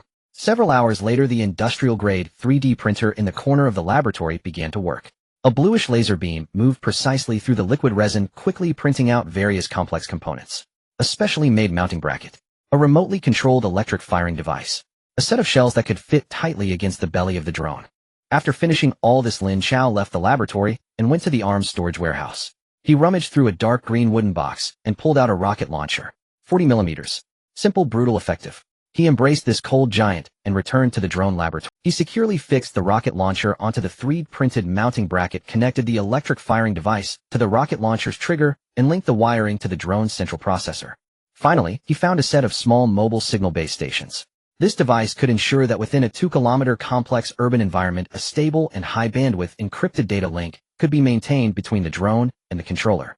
When all the modifications were complete, Lin Chao looked at the menacing war machine before him with no expression on his face. He moved the drone and the base station equipment to the hall of the Research Institute. In the next moment, he returned to his room in Lu family village. He walked out of the house and found Chen Shi, who was still anxiously sitting in the backyard. "Where's Bo Hao's lair?" Lin Chaos' voice was calm, but carried a chilling undertone. Chen Shi was taken aback for a moment, then replied in Kowloon Walled City No. 36, Longsheng Road. A 7-story building. He occupies the top 3 floors. His schedule. He is very afraid of death, and often is unpredictable. But he basically returns there every night between 11 and 2 because his most trusted mistresses and his drug warehouse are in that building. Having obtained the address and schedule, Lin Chao said nothing more and turned to leave the backyard. He needed a guide. The Kowloon Walled City was like a black tumor on the map of Xiangjiang. Inside it formed its own world, with alleys resembling a spider's web and buildings interlaced like teeth. Without a familiar guide, stepping inside would be akin to a headless fly. He found his father, Lin Jiqiang. "Dad, I need someone familiar with Kowloon Walled City." Lin Jiqiang was arranging manpower to reinforce the dock's defenses. Upon hearing his son's words, he paused. He stared at Lin Chao, seemingly trying to read something off his face, but the young man's countenance was only a mask of cold tranquility. Lin Jiqiang was silent for a few seconds, ultimately nodding. "Zhao Xiang, call Ahui over." Moments later, a tall, thin young man hurried over. He was Hui whom Lin Chao had recruited in his early years from Kowloon Walled City. Having escaped from the mainland to Hong Kong, he had mingled there for many years and was intimately familiar with the terrain. Chong Good Chao Zi, Hui respectfully greeted. Aren't you used to hanging around in the walled city? Are the routes familiar? Lin Chao asked. Hui respectfully replied. In response to Chong Gu, I have mingled in the walled city for a few years and am somewhat familiar with the routes there. Very good. Lin Chao looked at him, change into some shabby clothes, and come out with me. Hui was momentarily taken aback, unsure of what the young master intended to do, but he promptly agreed. Yes. Half an hour later, a dilapidated truck stopped on a dim street at the outskirts of Kowloon Walled City. Lin Chao and Hui got out of the vehicle. Both were dressed in dirty work clothes with some grime smeared on their faces, looking like laborers just finishing work. A unique odor, a mixture of garbage, stench, foul sewage, and cooking grease hit them. Above them, illegal buildings obscured the sun, slicing the sky into narrow slivers. Countless electric wires tangled like wild vines between the buildings. The walls were covered in damp stains, the source of which was unknown. This was Kowloon Walled City, a place devoid of light and law. Chaozi, why are we here? Hui looked around the familiar surroundings, confirming the next step with Lin Chao. Finding a place. Lin Chaos gaze swept around, his tone entirely unruffled. No. 36, Longqing Road. Upon hearing this address, Hu's expression changed instantly. That's Bohao's territory. He lowered his voice, almost pleading. Chaozi, we can't go there. His men surround the area, and we. Lin Chao turned his head and glanced at him. That calm gaze caused Hui to swallow the rest of his words. Lead the way, Lin Chao merely said. Hui dared not say more, and could only lead Lin Chao into the dark alley that resembled the mouth of a giant beast. The roads within the walled city were more complex than a maze. The narrow passage could barely fit two people walking side by side, with dripping pipes and haphazard bamboo poles overhead. The ground was slick and sticky, and carelessness could lead to stepping into an unknown puddle of sewage. The air was filled with a nauseating odor, while various chaotic sounds filled their ears. The clattering of mahjong tiles, women's curses, the distant echoes of Cantonese opera from a radio, and barking dogs could all be heard. They were like two drops of water merging into this dirty and murky ocean. Hui was clearly extremely familiar with this place. He led Lin Chao along dark and secluded paths, avoiding several alleyways guarded by members of the Chaos Han gang. After walking for about 10 minutes, Hui stopped at a corner, pressing his body tightly against a moss-covered wall. He pointed ahead at a diagonal. Chaozi, look, that's the building. Lin Chao followed his direction with his gaze. Amidst the layers of jumbled buildings, a 7-story concrete structure stood out. It was taller and newer than the surrounding houses.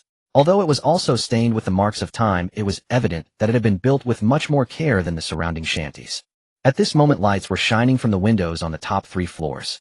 The warm yellow glow from those windows shone brightly in the dark, oppressive slum. That was Bohao's lair. Lin Chao silently noted the features of this building and its surroundings. Let's go. He did not linger, turning around to leave. Hui was momentarily stunned, but quickly followed. The two retraced their steps, silently leaving Kowloon Walled City. They did not return to Lujia village immediately, but drove around to the other side of the walled city. This was a deserted industrial area separated from the walled city by a foul drainage ditch. Lin Chao parked the car behind an abandoned factory where it was sufficiently hidden. Wait here, don't get out of the car, and lock the doors, Lin Chao instructed Hui. Hui was unsure of what Lin Chao was about to do, but having witnessed everything just now, he dared not ask further, merely nodding vigorously. Lin Chao got out of the car alone, and his figure quickly vanished into the shadows of the factory. He leaped several times, silently climbing onto the roof of a 5-story abandoned factory. Here the view was unobstructed, allowing him to clearly see the dense cluster of buildings in Kowloon Walled City. He stood at the edge of the rooftop, his figure flickering and then disappearing into thin air. The next second he appeared in the research space. A black briefcase was pulled out along with the modified octocop. Back in reality, he first opened the briefcase and took out a small mobile signal base station. Pressing the switch, the base station lit up with a ghostly blue indicator, and an invisible encrypted signal network instantly covered the area. Next, he placed the drone equipped with 40 rockets on the ground. He opened the controller, and the screen lit up, displaying high-definition night vision footage from the drone's camera. Buzz! A faint sound of electricity filled the air as the 8 rotors began to slowly rotate. Lin Chao gently nudged the joystick. The black war machine silently ascended, vertically blending into the dark night. The drone climbed to a height of 100 meters and hovered. Lin Chao maneuvered the camera, beginning to search through the steel jungle in the distance. Soon the familiar 7-story building appeared on the controller's screen. The high-resolution camera could even clearly see the clothes drying on the rooftop. Lin Chaos gaze locked onto the top 3 floors.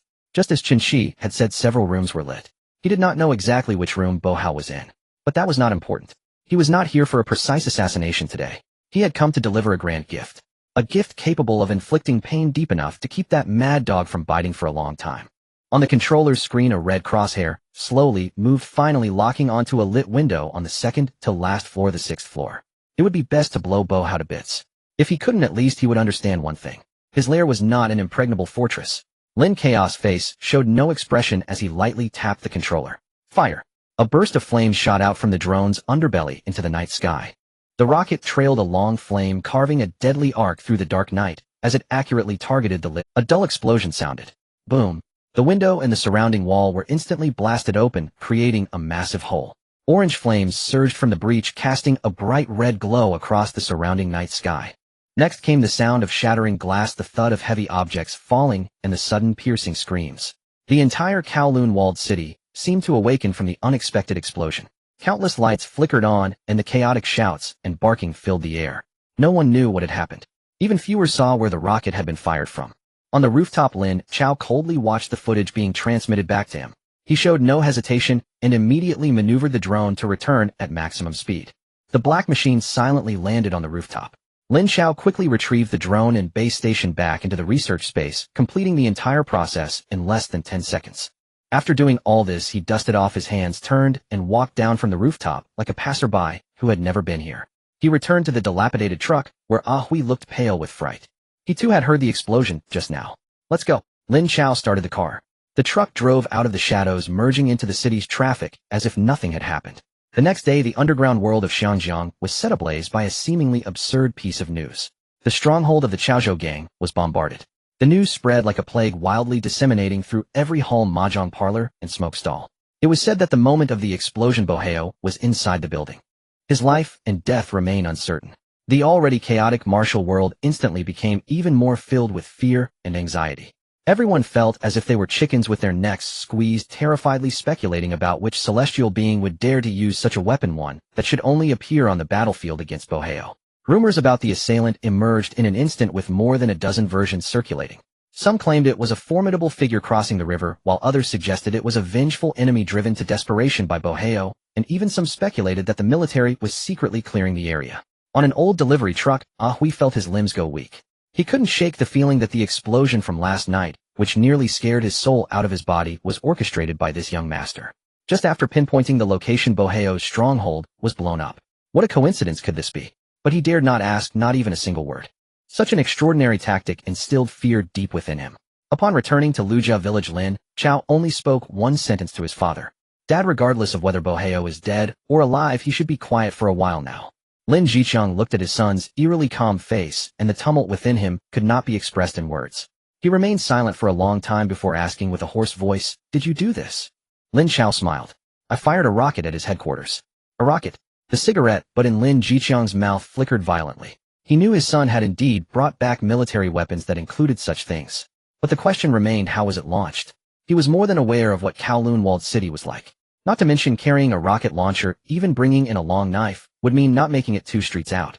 Finding a place outside to launch, it was even more fantastical. There were eyes and patrolling lackeys everywhere within several kilometers around the walled city. Lin Jiqiang felt that the situation was far from as simple as his son claimed. But he did not press further. He merely gave his son a deep look, suppressing all his doubts and shocks deep within. In the best private hospital in Xiangjiang, on the top-level VIP ward, the strong smell of disinfectant could not mask the oppressive stench of blood in the room. Bo Hao lay on the hospital bed, his shoulder to thigh wrapped in thick gauze resembling a mummy freshly dug up. He was not dead, yet the shockwave from the explosion and flying debris had severely injured him. One of his most beloved concubines had died beside him, blown apart to the point of only leaving half of her body. Bo Hao's one good eye was filled with a mad rage, along with a fear that even he was unwilling to acknowledge. The fortress he had spent a fortune creating was surrounded by plain and hidden sentinels. No unfamiliar face could approach within 500 meters. This attack was fundamentally unreasonable. It was as if a ghost or deity had struck. If it were a long-range cannon, only the military would possess such a thing. Who had he angered that was beyond his reach? The door to the ward was pushed open and Lu Lei, dressed in casual clothes, hurried in. Seeing Bo Hao's tragic state on the bed, his expression turned grim. "How, hold on." Lu Lei pulled a chair over to sit down, his voice carrying a heavy gloom. "My people checked, and there have been no movements from the military. The British Army camps on the island and in Kowloon didn't even have a dog run out last night.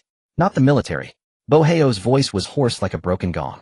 Each word tugged at his wounds, causing his facial muscles to twitch in pain. The military in Xinjiang won't act for such matters. Lu Lei shook his head. Those foreigners have their own rules. Bombing civilian areas is a responsibility no one can bear. The two exchanged a glance, seeing the seriousness and confusion in each other's eyes. If it wasn't the military, then who could it be? It could be some formidable figure crossing the river, Lu Lei speculated, who brought over some unknown guys. No matter who he is. Boheo's single eye erupted with a beast-like ferocity.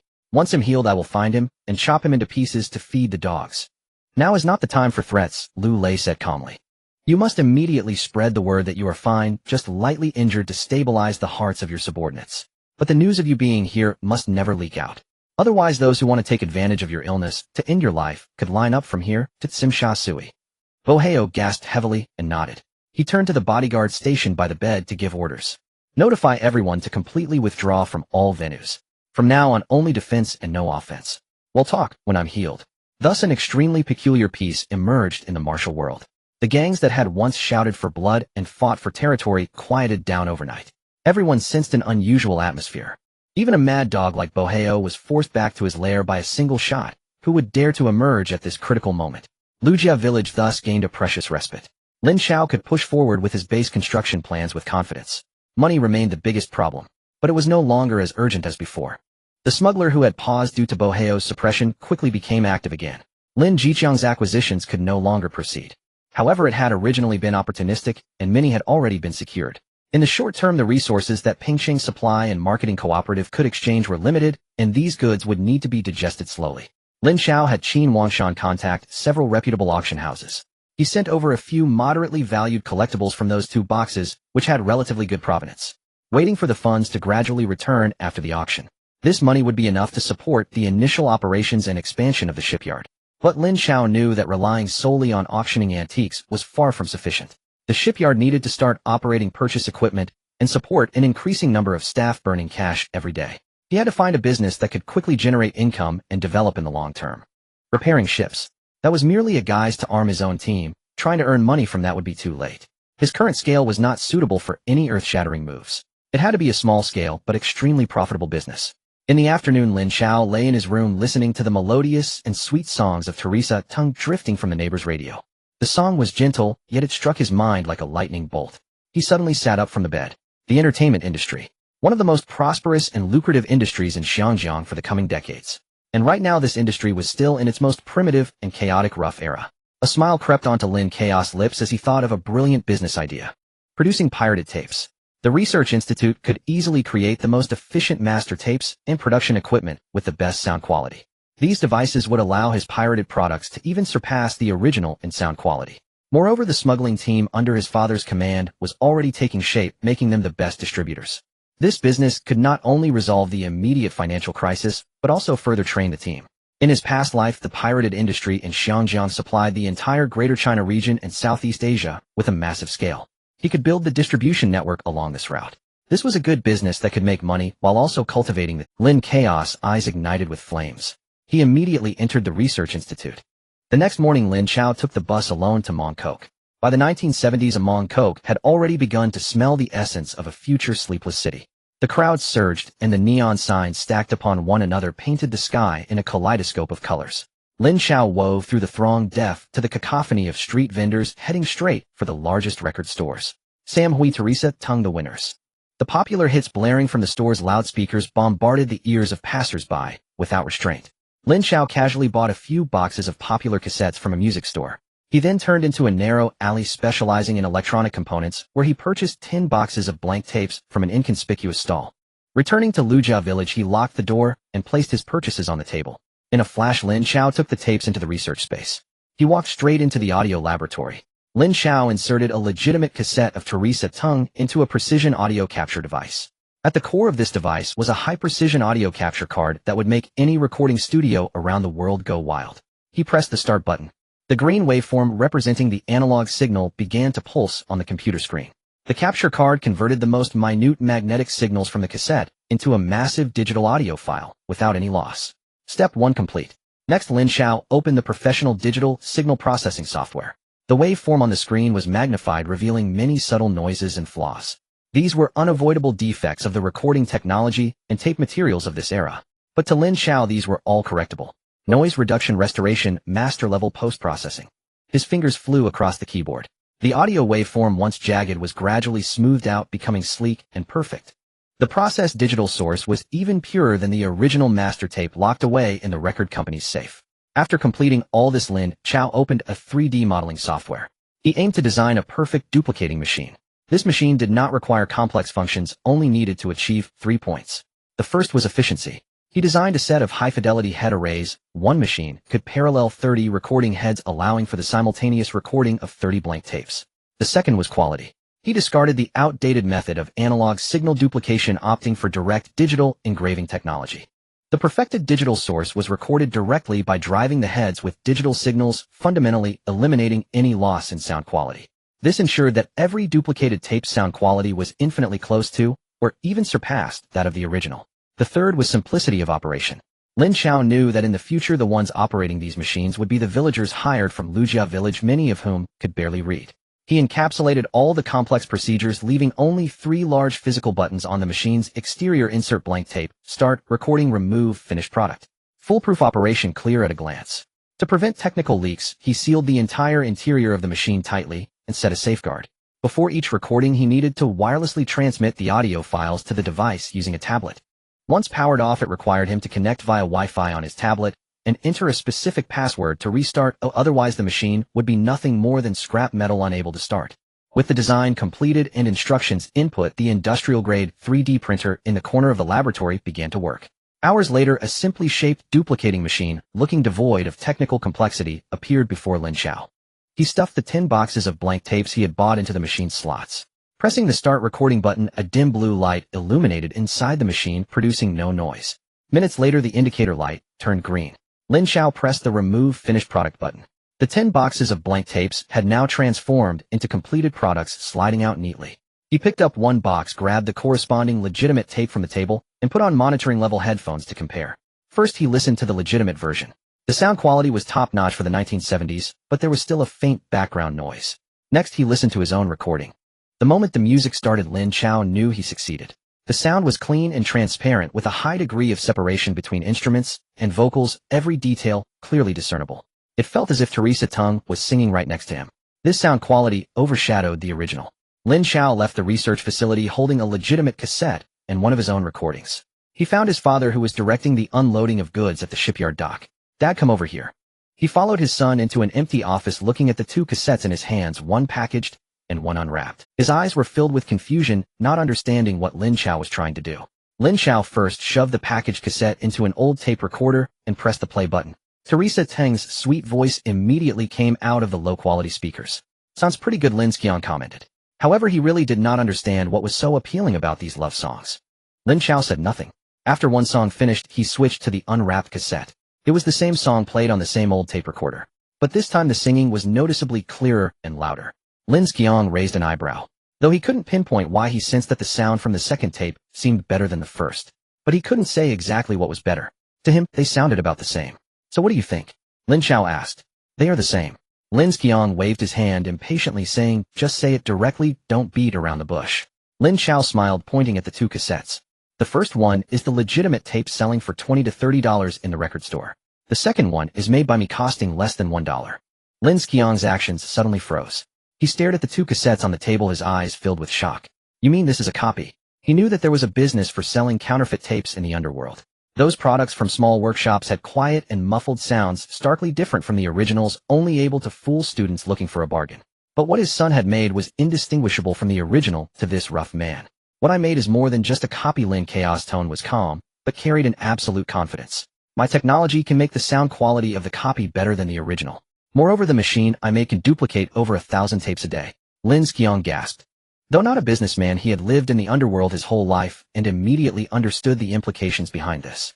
Better quality than the original, yet with a cost of less than 1/10 and a production capacity dozens to hundreds of times greater than others. This was no ordinary business. This was a money-printing machine. Lin Chao felt his heart racing. He looked at his increasingly inscrutable son, his voice becoming a bit dry. "Chaozi, what are you planning to do?" "Dad, we need to act quickly on this business. We must seize the market before anyone realizes what's happening." Lin Chao's thoughts were remarkably clear. "First, we need to secure the raw materials, specifically those blank tapes. The quality produced locally in Xinjiang is insufficient. We must import from Japan. Utilize your previous connections in the underworld to contact those who specialize in smuggling electronics from Japan. Inform them that we require as many as we can get. An order would consist of tens of thousands of tapes, even hundreds of thousands. Lin Chao abruptly took a drag from his cigarette. The thought of hundreds of thousands sent a chill down his spine. Next is production. At the shipyard, find the most discreet warehouse and immediately begin constructing a production workshop. I will bring back several machines to set up inside. As for manpower, we need absolutely reliable individuals.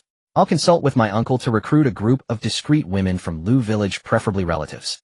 Additionally, among our newly recruited brothers, those not suited for violence can be incorporated as well. The tasks are simple: changing tapes, labeling, and packing them into boxes. It's assembly line work, anyone can do it. Lin Chao nodded slowly, finding this arrangement quite satisfactory. It not only addressed the villagers' livelihoods, but also gave the newcomers a sense of belonging. What about the tape covers and lyric sheets? Have Chen Bao find a nearby small printing factory. Lin Chao's tone was quite flat. Pay them handsomely, and make sure the boss understands what should and shouldn't be said. I believe the printing factory boss knows what to do. Lin Chao smirked slightly. This was indeed Chen Bao's expertise. Finally, the most critical part: sales. Lin Chaos' eyes sparkled. Our own team will be the best distributor. Bohao has been keeping a low profile lately, which has enlivened the smuggling circle. This is our opportunity. Let the brothers mobilize and first connect with distributors in Xinjiang, Baodao, and Aodao. We'll deliver the goods personally by ship. Furthermore, see if you can find connections to reach the southern seas. There are many Chinese there, and the market is vast. After finishing, Lin Chao took a sip from the water cup on the table. Lin Chao was completely awed by his son's grand plan. From sourcing raw materials, to production processing, and then to the distribution network, his son had clearly outlined a complete industrial chain in just a few minutes. Moreover, Lin Chao put down his cup and added the most crucial point. Our products will not compete with the trash sold on the streets for $3 to $5. We need to establish our own brand. Our tapes will have better sound quality than the originals, priced at $10 per box, cheaper than the originals, but more expensive than any counterfeit on the market. We will inform the distributors that we offer the sound quality of originals at the price of counterfeits. Once they listen, they will know how to choose. Enjoying the sound quality of originals at the price of counterfeits. Lin Chao silently repeated this phrase in his mind, his eyes growing brighter with each repetition. This line was too sharp, hitting directly at everyone's core concerns. Who wouldn't want to achieve great things for a small amount of money? I understand now. Lin Chao crushed the cigarette, but in the ashtray, and stood up abruptly. I'll contact the smugglers in Japan right away. This man, who had navigated the underworld his entire life, now resembled a fierce tiger, scenting blood, displaying remarkable initiative. He wasted no time turning and striding out of the office. Lin Chao watched his father's retreating figure. He found his uncle Lu Yaoming, who was inspecting the docks. Uncle, I need to use that old warehouse at the far east of it. Lin Chao got straight to the point. I want to seal it completely and convert it into a workshop. Also help me select 20 nimble women from trusted relatives in the village. Lu Yaoming looked at his nephew's serious expression, not asking what kind of business it was, just nodding. How will the wages be calculated? Pay per piece. The more they work, the more they earn. It will surely be more than what they would make at outside factories screwing bolts. All right, I'll find the people. Lu Yaoming agreed without hesitation. Lin Chao then approached Chen Bao. Brother Bao, I have a task for you. He handed over a note detailing the printing requirements. Find an inconspicuous printing factory and negotiate a long-term deal with the boss. Pay them well. The only condition is that they cannot ask what we are printing or disclose anything outside. Chen Bao took the note, grinning broadly, revealing a set of white teeth. Don't worry, Chaozi, I'll take care of this. With the production arrangements in place, the entire Lu village rapidly began to operate like a finely tuned machine. Lin Chao utilized his connections to quickly reach a well-known smuggler in the underworld. Upon hearing that someone wanted to purchase a large quantity of blank tapes for cash with reasonable prices, the smuggler immediately agreed to provide the first batch of 100,000 tapes, guaranteed to arrive within a week. The smuggler also offered Lin Chao 2,000 boxes of tapes from their inventory at a low price as test samples. Meanwhile, Chen Bao secured a small printing factory on the verge of bankruptcy.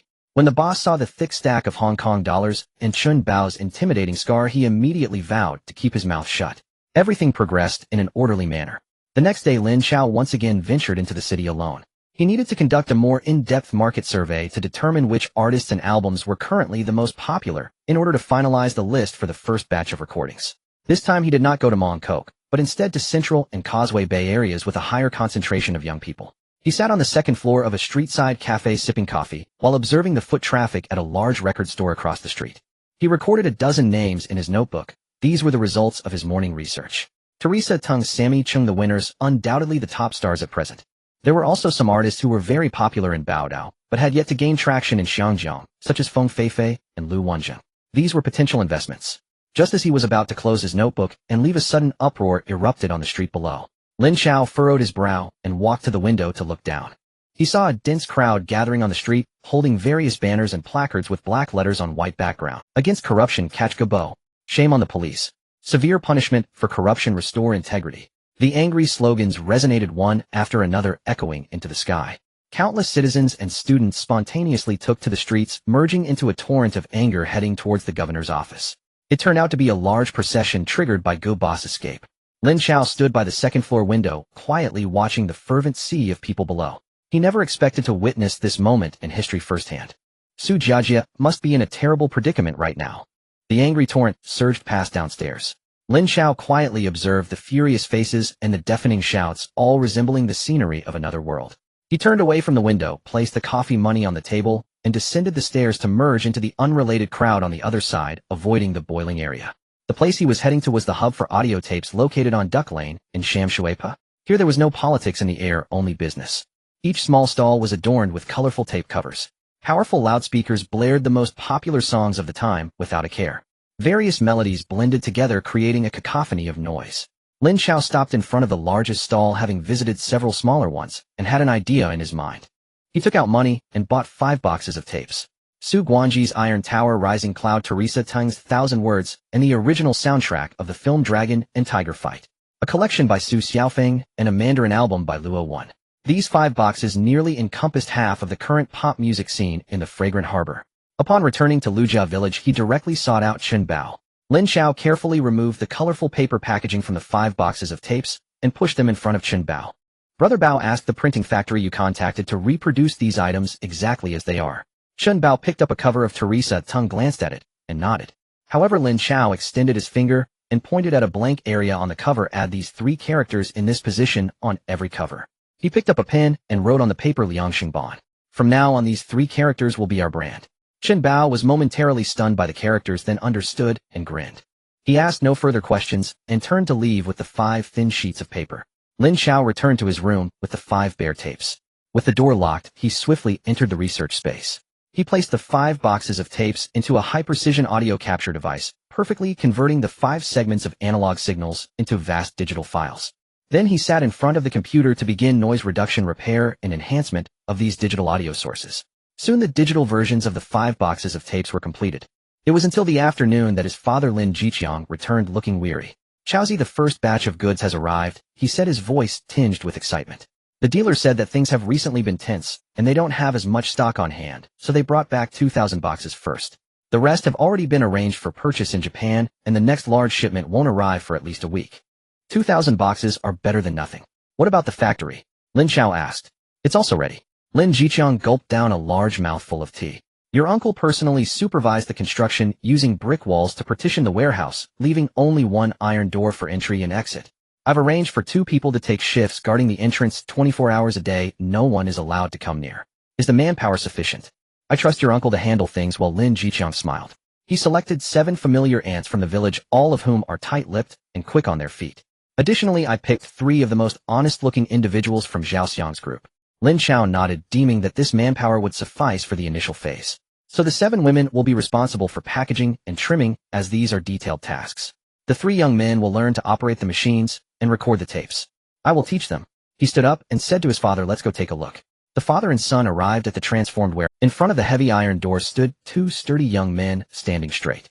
Upon seeing Lin Jiqiang and Lin Chao, they immediately greeted respectfully, Brother Chang, young Master Chao. Lin Jiqiang pushed the door open, revealing a nearly 100-square-meter empty workshop, thoroughly cleaned.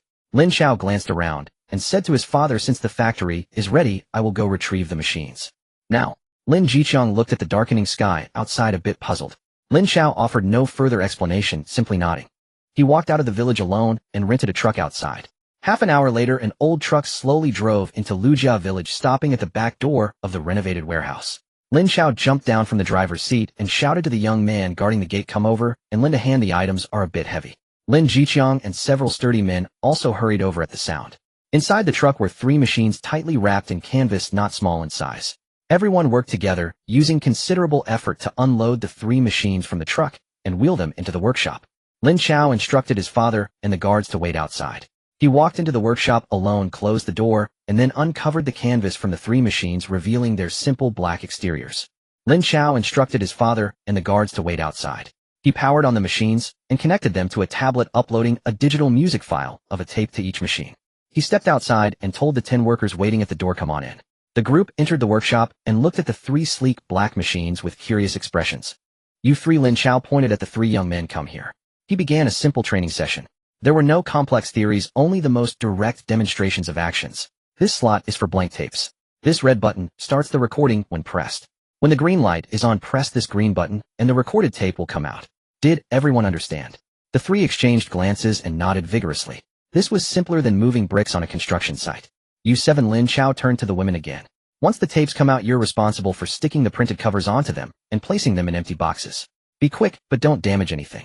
Everyone responded in unison. 3 days later, Chun Bao brought back the first batch of printed packaging. The quality was excellent, colors vibrant, almost identical to the original he had provided.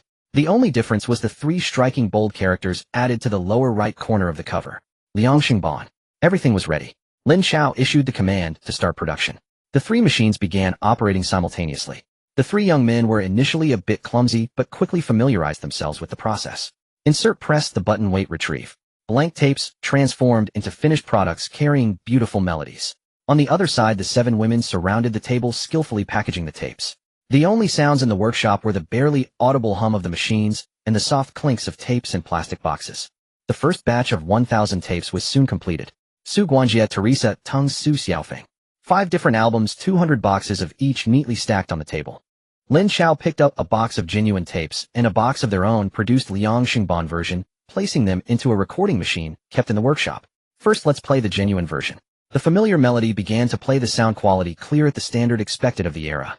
Then he switched to the Liang Xingban version. As the first note emerged from the speaker, everyone present was stunned. The sound seemed to transform, becoming thousands of times more transparent, clean, and loud. The details of the instruments and the singer's breath became extraordinarily clear, as if the singer themselves were standing in this room, singing to them. Everyone was transfixed. The women responsible for packaging halted their work, incredulously staring at the old recording machine. The 3 young men operating the machines gaped, their eyes filled with shock. They had never witnessed such a scene after a lifetime of hard labor. The items they had personally created were even better than the most expensive genuine products on the market. All eyes instinctively turned toward the 3 black machines quietly standing in the center of the workshop. The gazes were fervent, greedy, and filled with awe. They were not mere machines. They were 3 cash printing machines. The shock in the workshop had yet to dissipate when Lin Jiqiang had already begun his actions. The next day, he called Chun Bao and Zhao Xiang and drove a semi-oiled truck straight towards the oilseed land. The destination was an inconspicuous mahjong hall hidden in the back alleys of the Temple Street. Inside the mahjong hall, the air was thick with smoke, and several shirtless men were gathered around a table, slapping tiles together. As Lin Jiqiang stepped in, a stout man who was handling tiles paused and looked up. He was Fei Lao Biao, one of the 3 major distributors of counterfeit tapes in Xiangjiang, controlling more than half of the piracy market in Kowloon. "Brother Chong, what brings you here?" Fei Lao Biao stood up with a forced smile. He and Lin Jiqiang were old acquaintances, but they were not deeply connected. He knew that this was a ruthless character. Without wasting words, Lin Jiqiang directly instructed Chun Bao to place a portable tape recorder and 2 boxes of tapes on the mahjong table. "Listen to the goods." Fei Lao Biao's eyes flashed with disdain. He had seen many counterfeit tape businesses. It was all just a matter of whose price was worse and whose sound quality was muddier. He lazily picked up the beautifully packaged genuine tape and shoved it into the recorder. The melancholic voice of Su Guanjie began to play, clear and pleasant. "Genuine tape, $20 to $30 a box. What do you mean by letting me listen to this, Brother Chong?" Fei Lao Biao scoffed. Lin Jiqiang remained silent, merely signaling him to switch to another box. Fei Lao Biao picked up the tape with the words Liang Xingban printed in black on the cover, his face filled with contempt. Another gimmick from some obscure workshop. But the moment he pressed play, his expression froze. It was still the same song. Yet the sound emanating from the speaker was as if it had been purified, clean, transparent, and full of power. Every detail of the instruments, Su Guanji's signature vibrato, was so clear it felt like it was right beside him. The entire mahjong hall fell silent. The men playing cards also stopped their movements, unable to believe their ears as they stared at the shabby tape recorder. Fei Lao Biao suddenly stood up, his hefty body trembling slightly with excitement. He stared intently at the tape recorder, then grabbed the Liang Xingban tape, flipping it over and over, as if trying to see through it. "Is this a counterfeit?" His voice had changed pitch. The sound quality is even better than the genuine one. While sell it for $5, you can sell it for $10, half the price of the genuine one, but more expensive than all the counterfeit goods on the market. Lin Chao exhaled a puff of smoke, his voice calm. $10. This price was indeed considered high in the piracy market, but for consumers the temptation compared to the genuine $20 to $30 was immense. I want the goods. Fei Lao Biao's breath became heavy. How many do you have? I want them all. He'll start you off with 500 boxes to test the waters. Lin Chao extinguished his cigarette. If they sell well, come find me again. He didn't reveal all the goods at once. He wanted these people to fight for them, to let them know the value of this merchandise. That afternoon Lin Chao used the same method to visit 2 other major distributors controlling the piracy markets in Hong Kong Island and the New Territories. Without exception, the moment the sound quality of the Liangsheng band played, everyone was completely conquered. All 3 left with hundreds of sample boxes ready to launch them into the market immediately. A storm was quietly brewing in the bottom tier of the piracy market in Xiangjiang. In Mong Kok's Sun Hing Center, a stall selling counterfeit tapes. A student in a school uniform, Ah Chong, was hesitating. Boss, how much for this counterfeit tape of Teresa Tom? $5. The stall owner didn't even look up. What about the Liangsheng band? Why is it so expensive, asking for $10? The stall owner glanced at him and pulled out a pair of headphones from under the counter. Just listen and you'll know. Ah Chong skeptically put on the headphones. The moment that sweet ethereal voice began to play, he froze. The sound was so clean. Clean enough that he could even hear the subtle sound of Teresa Tang's breath as she changed her breath. Was this really a counterfeit? Boss'll take a box of Liangsheng band. Ah Chong unhesitatingly pulled out all the change in his pocket. Such a scene unfolded simultaneously in countless corners of Xiangjiang selling counterfeit audio products. The name, Liangsheng band, spread rapidly among the youth like a virus. Fans who spent a lot of money on genuine products were so infuriated after hearing their friends' Liangsheng band that they nearly tore apart their genuine tapes. Those who could only afford low-quality counterfeits were even more like they had discovered a new world. In just 2 days, over 1,000 test tapes that Lin Chao had distributed were sold out. Fei Lao Biao was the first to call, his tone urgent as if his butt was on fire. Brother Chong, my brother Chong. Where's the goods? Hurry up and replenish the stock. I have dozens of stalls out of stock. Those students are about to tear down my shop. Soon after, the calls from the other 2 distributors came in one after another with similar content, all urging for goods. The relentless calls made Lin Chao feel both pained and joyful. It was at this moment that good news came. The first batch of goods from Japan had arrived, a full 100,000 high-quality blank tapes quietly shipped through the waterways to the dock in Lijiakan. The factory's machines could finally operate at full throttle. Lijiakan had completely transformed. The originally quiet village now resembled a heavily guarded munitions factory. The transformed warehouse had become a forbidden area in the village with someone on watch 24 hours a day. 3 black machines tirelessly operated, turning reel after reel of blank tapes into the high-quality Liangsheng band tapes. The village women also displayed astonishing work efficiency, labeling and boxing with movements as quick as if. Every night, trucks disguised as fishing boats or transport vehicles silently left Lijiakan, delivering neatly packed boxes of tapes to various secret distribution points in Xiangjiang. Cash flooded back like a tide. In the office, Lin Chao and Lin Chao stared silently at the mountain of cash piled on the desk. Lin Chao had been in the underworld all his life, licking blood from the knife's edge, but he had never seen so much cash piled together. He looked at his son, his gaze filled with complexity. Lin Chao knew that from this moment on, their fates as father and son had completely changed. They finally had a stable cash flow and a solid foundation that truly belonged to them. However, as the Liangsheng band rampaged through the piracy market, it finally alerted the giants at the top of the food chain. In the president's office of Baojin Records, Boss Feng's face was as dark as if water could drip from it. The sound system before him was playing the album of a popular singer under his company.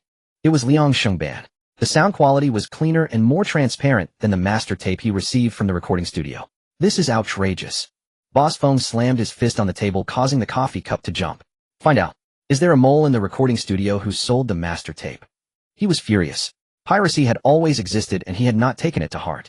Those shoddy products posed no threat to the status of genuine products. But this Liangsheng band was no longer a threat. It was digging at the roots of Baojin. Yet after his fury, a deeper thought surged. If Baojin could master this technology and apply it to its own genuine tapes, wouldn't the sales skyrocket? Investigate where this Liangsheng band came from. Boss Feng's voice turned cold and greedy. I want this factory and this technology. Meanwhile, in a dim underground casino, several men with fierce looks sat together, the atmosphere oppressive to the extreme. They were the bosses of several other counterfeit factories in Xiangjiang. Damn it, my goods have been selling poorly recently. The stall owners say that nowadays people only recognize that Liangsheng band. Me too, several distributors have already said they want to return the goods, said Scarface angrily. I also heard from a Kuei who has a squinting eye complaining after him. What is this Liang Sheng band's origin? Who the hell is so unscrupulous to dare barge in like this? All eyes were focused on a middle-aged man sitting at the head of the table. This person was the Red Stick of He Lianxing, the head of the largest piracy group in Xianjiang Hongyi. He was silent for a moment and then crushed the cigar in his hand hard into the ashtray. Investigate. He said only one word, yet the fierce light in his eyes chilled the surrounding air. Find anyone who dares to cut off my financial road, I will cut off their lifeline. Undercurrents began to surge in the underground world of Xianjiang. Everyone could smell the scent of money intertwined with the tang of blood. That evening, just as the last delivery truck exited Luzhou village, the phone in Lin Jiqiang's office rang. It was a brother stationed in Yao Ma Ti calling. Brother Chong, it's bad. Brother Bao's car was intercepted by the police on Nathan Road. Both the vehicle and the goods were confiscated, and he was taken back to the Yao Ma Ti police station. Lin Jiqiang's expression darkened instantly.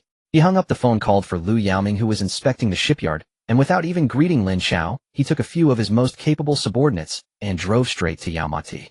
To them, it seemed like the police were just trying to make a bit of extra cash easily resolvable with a bribe. However, when Lin Jiqiang and Lu Yaoming entered the police station and approached the officer in charge, they were flatly refused. Sorry, mister. Lin, the oily-haired officer, said with a forced smile. Your people have been flagged from above. They cannot be bailed out. What law have my people broken? Lin Jiqiang's fists clenched tightly. The officer leisurely lit a cigarette, casting a sidelong glance at him. And we suspect you are part of an organized crime syndicate. Lin Jiqiang suppressed his anger, his voice low. How much do you want? Just name your price. The officer exhaled a puff of smoke, leaning in closer and lowering his voice. Mister Lin, this isn't just about money. I advise you to think carefully about whether you've offended someone you shouldn't have. You've cut off their financial lifeline, and they will certainly find a way to make life difficult for you. After saying this, he waved his hand, dismissing Lin Jiqiang. Lin Jiqiang walked out of the police station, his face ashen. Lu Yaoming followed closely behind, looking worried. Brother-in-law, it seems someone is pulling strings behind the scenes. Upon returning to Luzhou village, the atmosphere turned heavy as everyone heard the news. Damn it, if it's those punks, he'll take my brothers to flatten their shop, exclaimed a recent recruit from the Guangdong Sea gang. But this is the police. We can't just storm the police station, can we? Zhao Xiang frowned.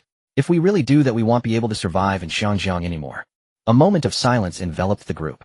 This was the first time they faced a problem that couldn't be solved by the rules of the underworld.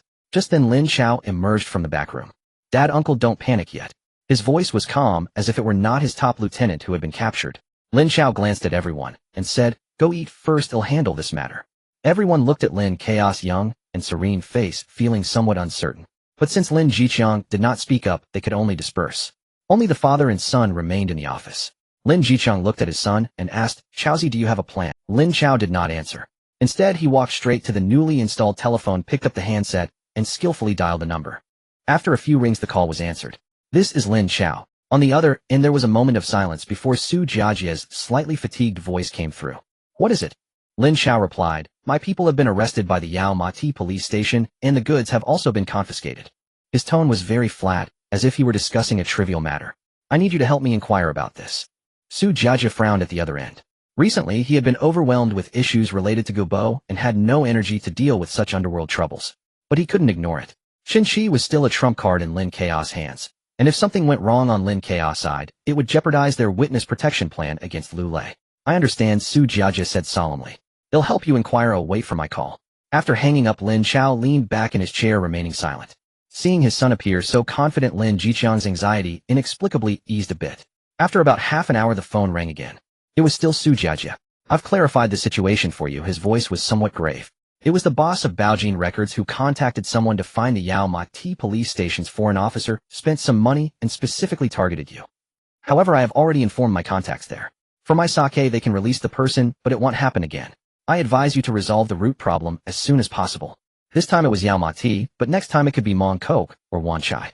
As long as they want to make trouble for you, there will always be police willing to take the money to do the job. Thank you, Lin Chao said before hanging up the phone. He looked at his father and said, Dad, it's settled. You can take people to the police station now. Oh, they will release them. Lin Jiqiang was taken aback for a moment, then quickly realized, his face lighting up with joy as he immediately stood up to take people out to pick them up. But after he left, the calm expression on Lin Chaos' face vanished, replaced by a cold demeanor. That night, Chen Bao was brought back. Although he hadn't suffered much inside, his expression was still grim. Lin Jiqiang specially arranged a table of wine to help ease his shock. After several rounds of drinks, Lin Jiqiang sent everyone away, leaving only Lin Chao in the office. Chaozi, this time it was thanks to you. But Officer Su is right. This isn't a long-term solution. Lin Jiqiang's eyes turned sharp. Baojin records, we need to come up with a way to make them afraid to cause trouble again. Dad, think about it. Why are there so many counterfeiters in Xiangjiang yet Baojin is targeting us? Lin Chao rhythmically tapped his fingers on the table. Lin Jiqiang pondered for a moment and replied, because we've taken their business and the other counterfeiters are backed by major gangs that they can't provoke. That's half right. Lin Chao stopped tapping his fingers. They can't provoke those old gangs, so they think we're soft, believing they can easily squeeze us. What we need to do now is to let them know we are not easy targets. We are tougher and more formidable than those old gangs. A glint of cold light flashed in Lin Chao's eyes. The entertainment industry in Xiangjiang is not a clean place. It's normal for gangs to reach in and take a cut. We must also take our share, and we need to make them afraid to compel them to bring the cake to us. Therefore, we can only use force to make them see the reality. Meanwhile, in a dim underground casino in Tunmun, the atmosphere was suffocatingly tense. Master Hong sat in the main seat expressionless as he puffed on a cigar. Surrounding him were the prominent figures of Xiangjiang's counterfeit scene, each wearing a gloomy expression. In front of him stood a fat man drenched in sweat. Master Hong abruptly crushed his cigar into the ashtray, and the casino fell silent. Fat Biao, tell me, why aren't our goods selling? Master Hong's voice was hoarse and chilling. Fat Biao trembled all over, forcing out a smile that looked worse than crying. Master Hong, I've distributed the goods to all my subordinates and am actively urging them to sell. Is that so? Master Hong stood up, slowly walking towards him. The immense pressure made Fat Biao's leg. My people told me you're the fastest at distributing goods in Kowloon. You're selling that popular version, right? Fat Biao's cold sweat instantly soaked his back. Master Hong, I had no choice, he said in a pleading tone. Those customers only recognize this brand. If I don't sell it, someone else will. I'm just trying to make a living. Who gave you the goods, eh? Master Hong leaned in, locking eyes with him, asking each word deliberately. Fat Biao felt the beast-like gaze, and his mental defenses crumbled in an instant. He knew that if he didn't tell the truth today, he wouldn't walk out of that door. It was Lin Jiqiang. Lin Jiqiang from Lujia village. Lin Jiqiang. Master Hong straightened up, repeating the name as if recalling something. One of the subordinates nearby immediately chimed in, Master Hong, that's the retired double flower red stick from the Guangdong Sea gang, and after Long Xiaodian died, the remaining stragglers shrank back to Lujia village. Oh, it turns out to be the remnants of that big circle gang. Master Hong's lips curled into a disdainful sneer. He had thought it was some powerful figure crossing the river, a little did he know it was just a pack of stray dogs. In his eyes, this kind of gang with no backing was the easiest to handle. A B. Master Hong instructed his right-hand man. Take a few brothers to Lujia village for a visit. Bring that Lin Jiqiang over here. I want to see who gave him the guts to dare to take food from my plate. Tell him Master Hong wants to discuss the rules with him, and also take a look at his factory. With a command from Lord Hong, AB immediately stepped forward. Rest assured, Lord Hong, I will fetch that old fellow right away. A cruel smile flickered across a BS face. In his view, dealing with a has-been and a group of lost dogs was merely child's play. He summoned over a dozen burly subordinates and opened 2 flatbed trucks. The wheels kicked up a cloud of dust as they headed straight towards Liu family village. In the evening, Liu family village was filled with curling smoke. Fishing boats swayed at the dock, the sea breeze carrying a salty scent. The 2 trucks roared into the village entrance, their jarring brakes shattering the tranquility. Several large stone roadblocks stood in the middle of the road. A few villagers mending fishing nets by the roadside looked up, their eyes filled with caution as they watched the newcomers. AB leaned out of the window, a thick gold chain dangling around his neck. He arrogantly shouted, "Let Lin Jiqiang, the one in charge, come out, and say that Lord Hong from Lianxing has summoned him." The villagers remained silent, merely gazing at him coldly. One of the middle-aged men turned and walked into the village. AB cursed and pushed the car door open, jumping out. Behind him, over a dozen subordinates also got out, holding machetes and wearing fierce expressions. Before long, Lin Jiqiang sauntered out with his hands behind his back. He wore a faded tang suit, his face devoid of any extra expression. He glanced at the 2 trucks and the group of menacing subordinates who had just disembarked, his eyes betraying no emotion. I am Lin Jiqiang, what is it? Our Lord Hong wishes to discuss some rules with you, and also wants to take a look at your tape factory, AB said as he stepped closer to Lin Jiqiang, pointing at his chest with a domineering tone. If you know what's good for you, just come with us. Lin Jiqiang didn't even glance at a BS finger, responding calmly, you can leave now. What the hell did you just say? A BS expression darkened instantly. He reached out to grab Lin Jiqiang's collar. Don't push your luck. His hand hadn't even touched Lin Jiqiang yet. Suddenly, a synchronized sound of footsteps echoed. From the stone houses on both sides of the village entrance, dozens of people surged out from the depths of the alley. Each of them had fierce eyes and weathered faces. They all held weapons, the dark muzzles of guns blatantly aimed at AB and his subordinates. The air instantly grew tense. Just moments ago, the boisterous AB and his men had frozen expressions on their faces. They didn't dare to move a muscle. In front of dozens of guns they resembled a flock of sheep awaiting slaughter. Cold sweat trickled down A's forehead. He forced a composed facade, yelling threateningly, "Lin Chao. Do you want to declare war against us at Lianqing?" Lin Chao ignored him completely. He merely waved his hand. The dozens of people took a step forward simultaneously. A's psychological defenses crumbled completely. He stumbled back to the truck, pointing at Lin Chao, his voice trembling. "Fine. You wait." The two trucks turned around in disarray. They fled Liu family village like the wind. The news reached the casino in Tunman. After hearing A's embellished report, Lord Hong angrily smashed the purple clay teapot in his hand onto the ground. Pieces of the teapot scattered everywhere. This is rebellion. Truly a rebellion. Lord Hong abruptly stood up, pacing back and forth in the dim underground casino. A washed-up old man leading a gang of useless thugs daring to run amok in my territory. His eyes were bloodshot, resembling a furious beast. I offer him a chance to talk, and he doesn't know how to appreciate it. Since he doesn't want to talk, then let's not talk. Lord Hong slammed the table, producing a deafening sound. Arrange it. No one is allowed to accept his goods. For every delivery truck that comes, seize it.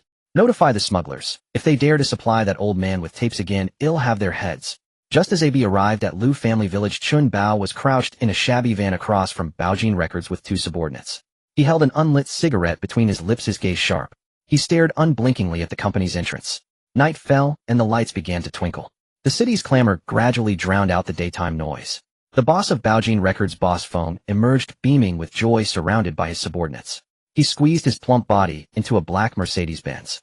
"Follow him." Chun Bao flicked the cigarette butt from his mouth and started the car. The engine rumbled deeply. The Mercedes drove towards a high-end nightclub. The resplendent sign flickered and Chun Bao parked the car at the street corner, waiting patiently. Time passed second by second. It wasn't until 2 a.m. that a drunken Boss Feng was assisted out by the driver. He staggered into the car. The van followed closely behind, eventually stopping outside a luxurious villa with a garden on the hillside. The villa was brightly lit, exuding an air of extravagance. Watching the lights in the villa extinguish one by one, the entire place fell into darkness. Chun Bao exchanged glances with his two brothers. The three of them, like phantoms, silently climbed over the wall. Their movements were light, making not a single sound. They landed on the lawn of the garden. Woof! Woof! A low bark shattered the night's silence. A tall German shepherd lunged out from a corner, baring its teeth and growling deeply. Its eyes glimmered with ferocity in the dark. One of the subordinates calmly pulled out a piece of meat with a special odor from his pocket and tossed it over. The dog sniffed at its wariness, considerably lowered. It moved closer and began to eat voraciously. Just as it lowered its head, the man darted out like a weasel. The military dagger in his hand glimmered coldly. The dagger precisely slashed across the dog's neck. The dog couldn't even let out a single cry of agony. Its body twitched violently before collapsing into a pool of blood. The blood quickly soaked into the grass. Chun Bao signaled.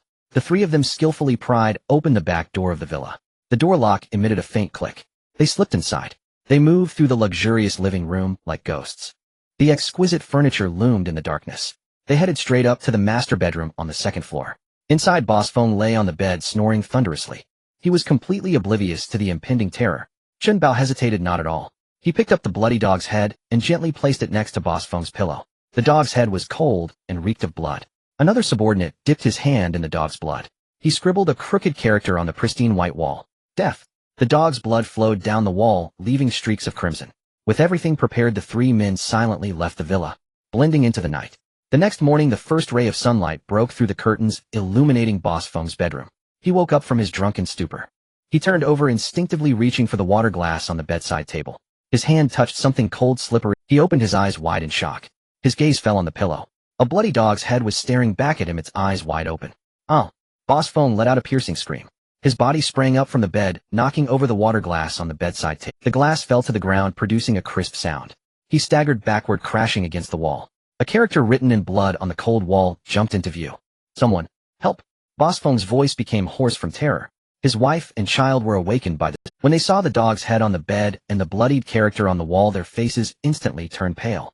"Dad! Old Feng!" Screams echoed throughout. The entire villa descended into chaos. Boss Feng's wife fainted on the spot. The child began to wail in fear. Boss Feng collapsed to the ground, trembling uncontrollably. His eyes were filled with extreme terror. Boss Feng realized this was not an ordinary warning.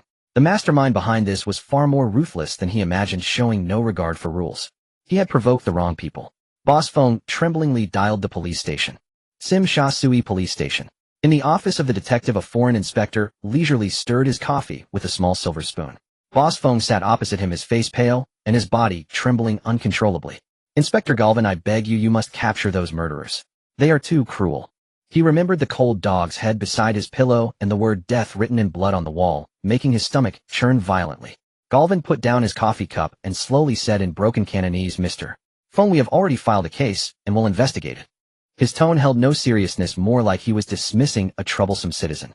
Boss Feng became anxious and pulled out a prepared check from his pocket and pushed it forward. This is $50,000 as long as you can help me. Galvin glanced at the number on the check, his eyes flickering, but he shook his head and pushed the check back. Mr. Feng, this is not about money. Those who dare to use such means are desperate criminals. We the police also have to consider our family's safety. He stood up and patted Boss Feng's shoulder. I advise you to think of a solution yourself or go to Macau to hide for. Boss Feng was utterly despairing. He walked out of the police station in a daze, watching the bustling crowd on the street, feeling as if the world was spinning. He knew Galvin was right. The police were unreliable, and to survive, he could only rely on himself. He immediately returned home, packed up his belongings as quickly as possible, and prepared to take his terrified wife and child on an overnight boat to Macau.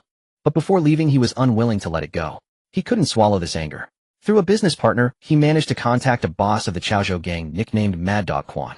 In a tea house in Kowloon, Boss Feng pushed forward a suitcase containing 100,000 Hong Kong dollars in cash.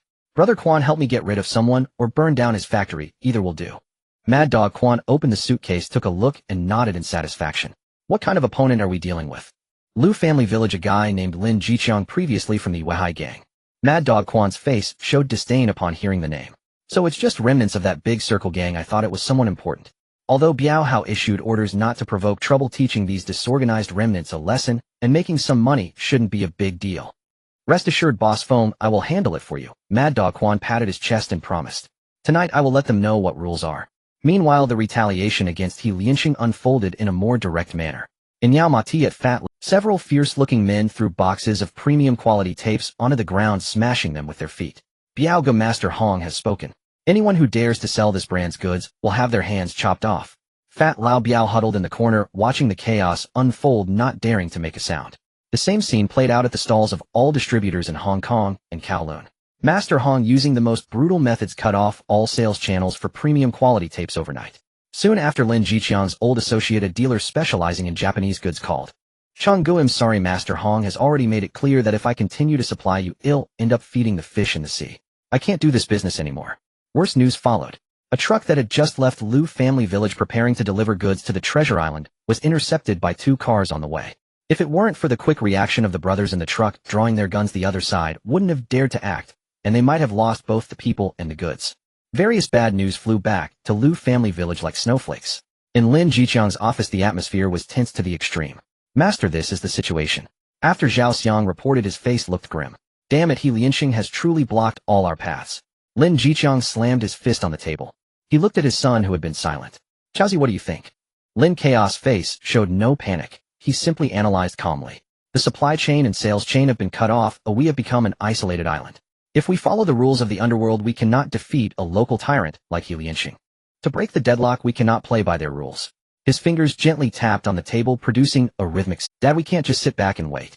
We must retaliate, hit them where it hurts, and make them fear us. We need to let them know that although we are fewer in number, we are fierce with our weapons. Lin Jiqiang looked at the cold fire in his son's eyes, igniting the anger in his heart once again. Good. You say how to fight, and we will fight that way. In Tunmun, at Master Hong's underground casino. He listened to his subordinates' report on cutting off all business from Lu family village, but he showed little joy. What he wanted was that factory like a money-printing machine. Just cutting off their financial route isn't enough. Master Hong exhaled a puff of cigar smoke, greed glinting in his eyes. I want that factory and the machines inside it. He said to his right-hand man, AB, bring more people tonight, and make sure to bring enough weapons. Charge directly into Lu family village, occupy the factory, and seize the machines back. Anyone who dares to stop us, make a move and beat them until they submit. Yes, Master Hong. A BS face revealed an excited and cruel smile.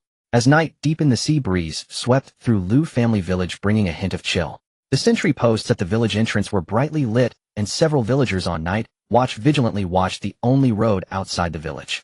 Suddenly, the roar of car engines echoed from afar. Several glaring headlights pierced the darkness, shining directly ahead. 3 cars stopped in front of the stone barricades at the village entrance. The doors opened, and more than 20 men armed with machetes and pistols jumped out of the cars.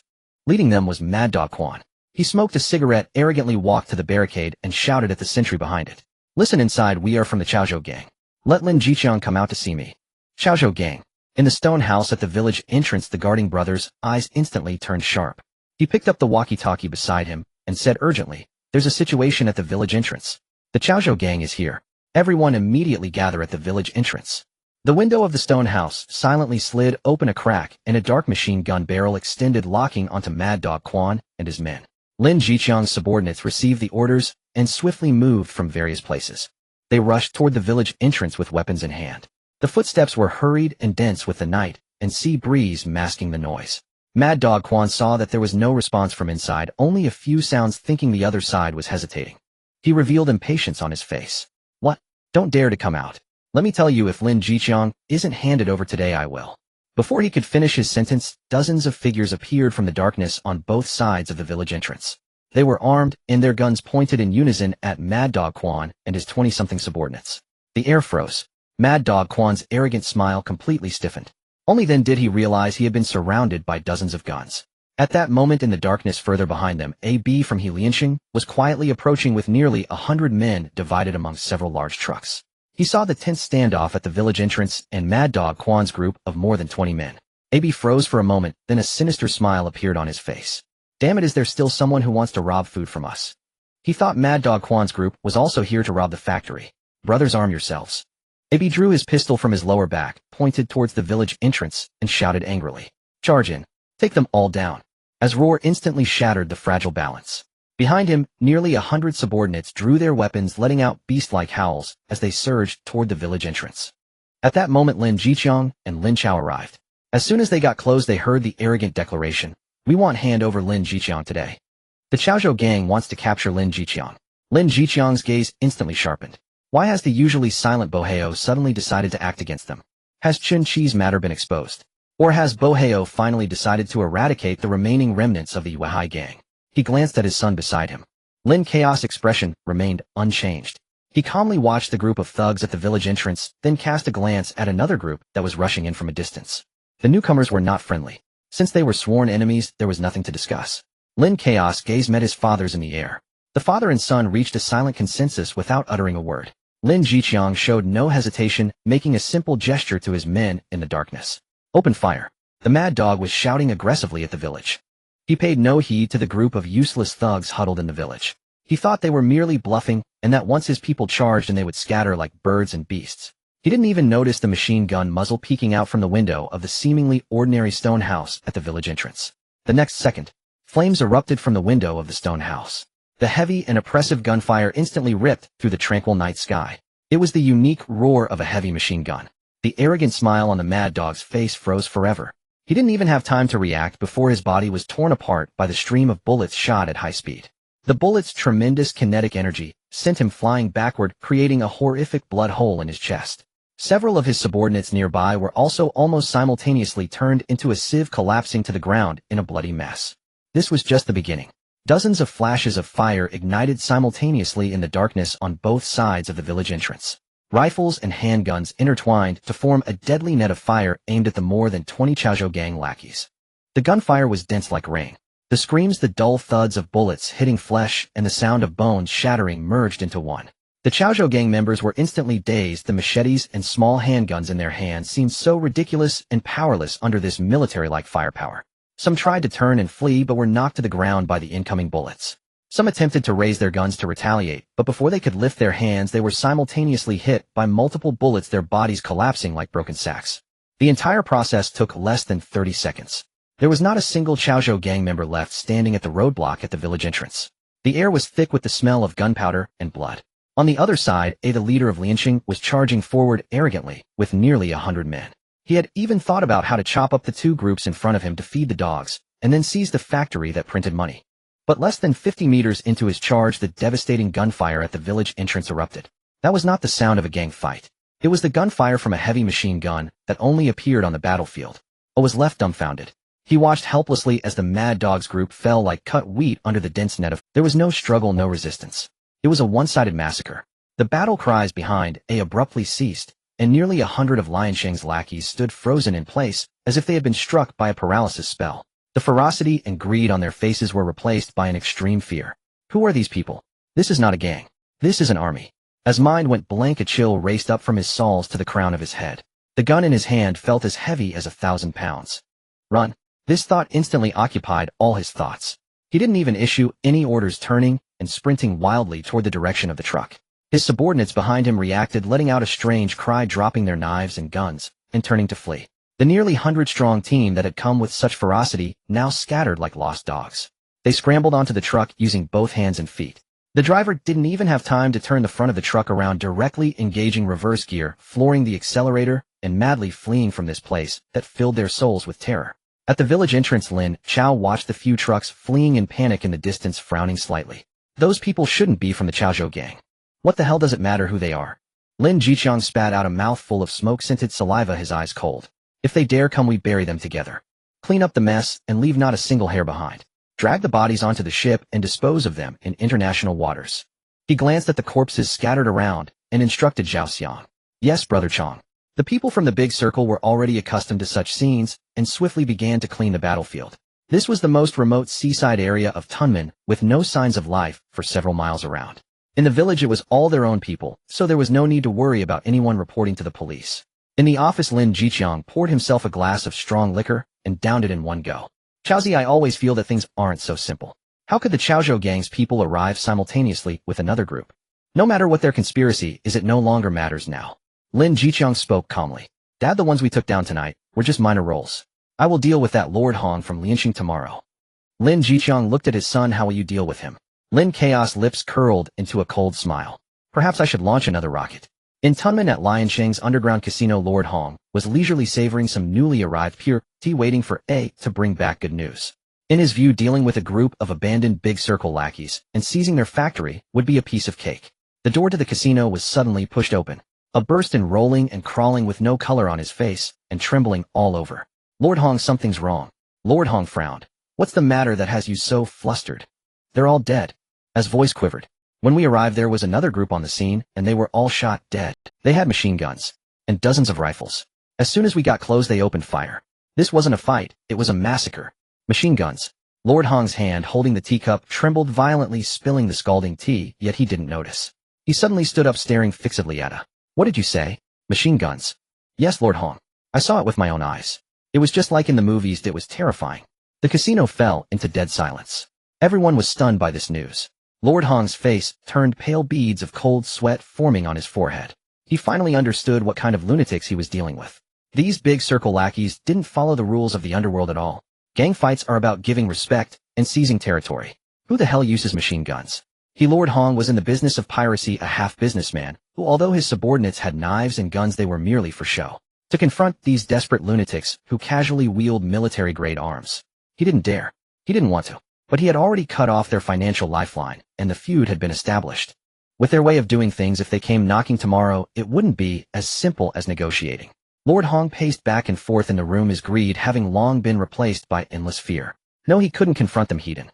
He couldn't directly contact Lin Jiqiang to surrender. That would be too shameful, and the other party might not even believe him. He needed to find a middleman. Someone who could talk to both sides and had enough weight. Suddenly he thought of someone, the leader of the big circle Hunan gang, Guishan Hu. The next morning, Lin Chao was preparing to modify another drone at the research institute when the phone in the office suddenly rang.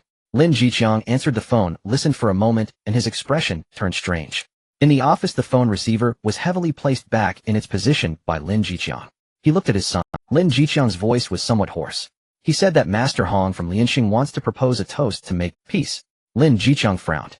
Just last night, they had sent people to cut off his supply lines and seize his trucks, and today they want to shake hands. Master Hong is afraid. He was frightened by that 30-second massacre. But he brought Guo Shanager as a negotiator, which was a crafty move. Guo Shanager, the leader of the Hunan gang, and one of the most senior figures in the Big Circle gang. Back when Lin Jiqiang and his group first arrived in Xiangjiang, they had benefited a lot from Guo Shanager's kindness. This favor cannot be denied. Lin Chao showed no surprise on his face. War is merely a means to achieve a goal. Now the goal has been met. Old man, we are here to make money, not to fight. Lin Chaos' voice was calm. If the factory stops for a day, we lose a day's earnings.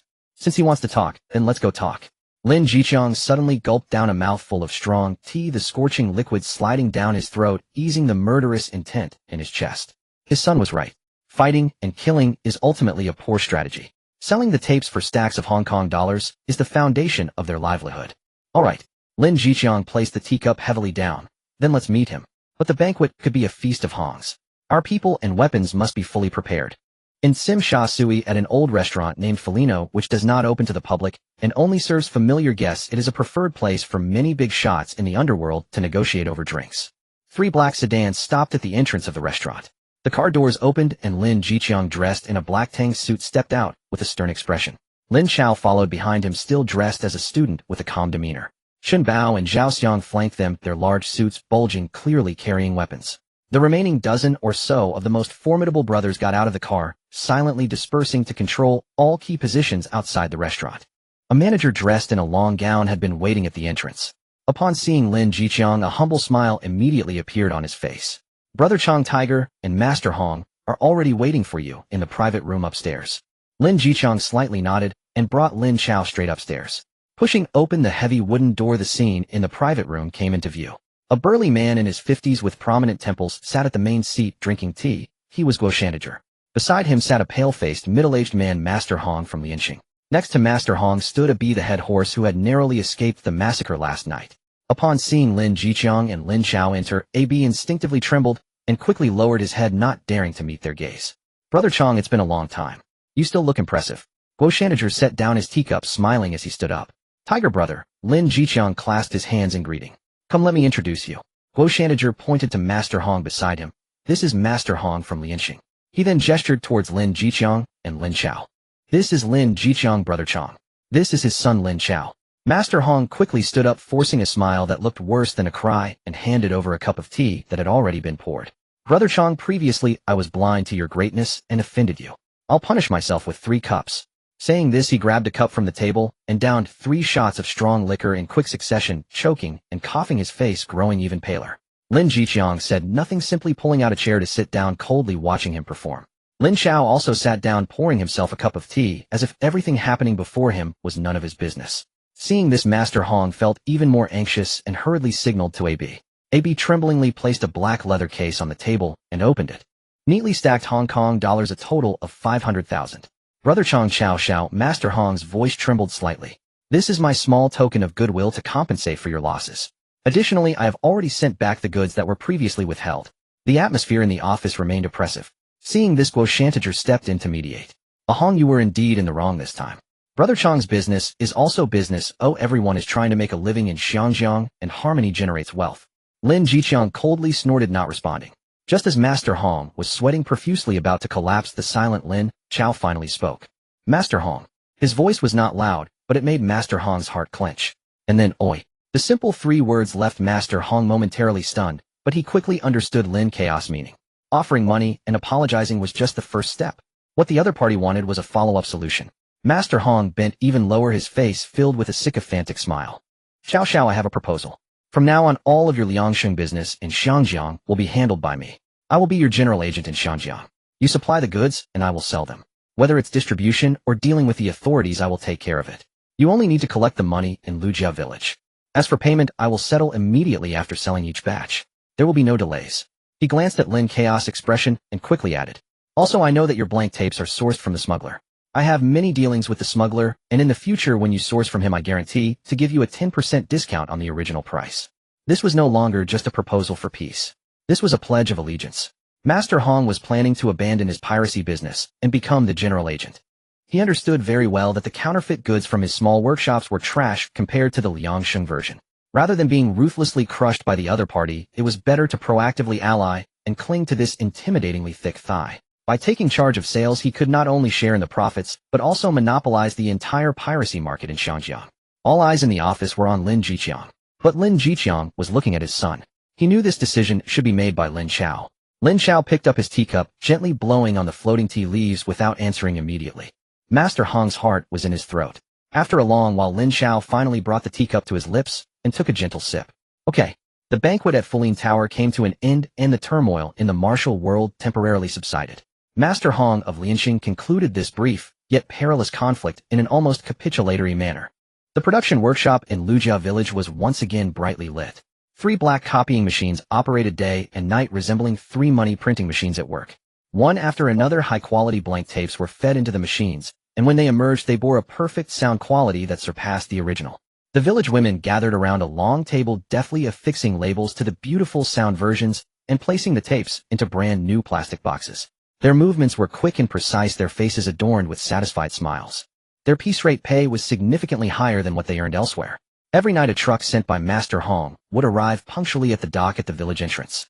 Box after box of sealed tapes were loaded onto the truck destined for every corner of Xiangjiang, swiftly transforming into thick stacks of Hong Kong dollars, which were then sent back to Lin Chau's office. Cash flowed in like a bursting dam. Business recovered at an unprecedented speed, and its scale expanded several times compared to before. In the office, Lin Chao looked at the newly delivered box of cash on the table, but his joy was overshadowed by an inescapable gloom. He poured himself a cup of tea and looked at Lin Chao, who was flipping through the accounts. Chaozi, the issue with Lianxing has been resolved. However, the entire pack of Mad Dog Quan's group, over 20 people, vanished overnight. There's no way that Boheo won't react to this. Lin Chao had spent his life in the martial world and understood the consequences of such incidents. In the martial world, it's common for 1 or 2 people to die in vendettas. But when an elite from a faction is wiped out like a chicken, it is no ordinary vendetta, it is a challenge to the dignity of the entire organization. Even if Boheo wished to bury the matter, his proud and fierce subordinates would not agree. We've cleaned up thoroughly, they won't find any evidence. Lin Chao did not lift his head, his tone indifferent. Without evidence, will they refrain from taking action? Lin Chao countered. They only need to suspect, and that's enough. If they take action again, it's likely there won't be just a few people left.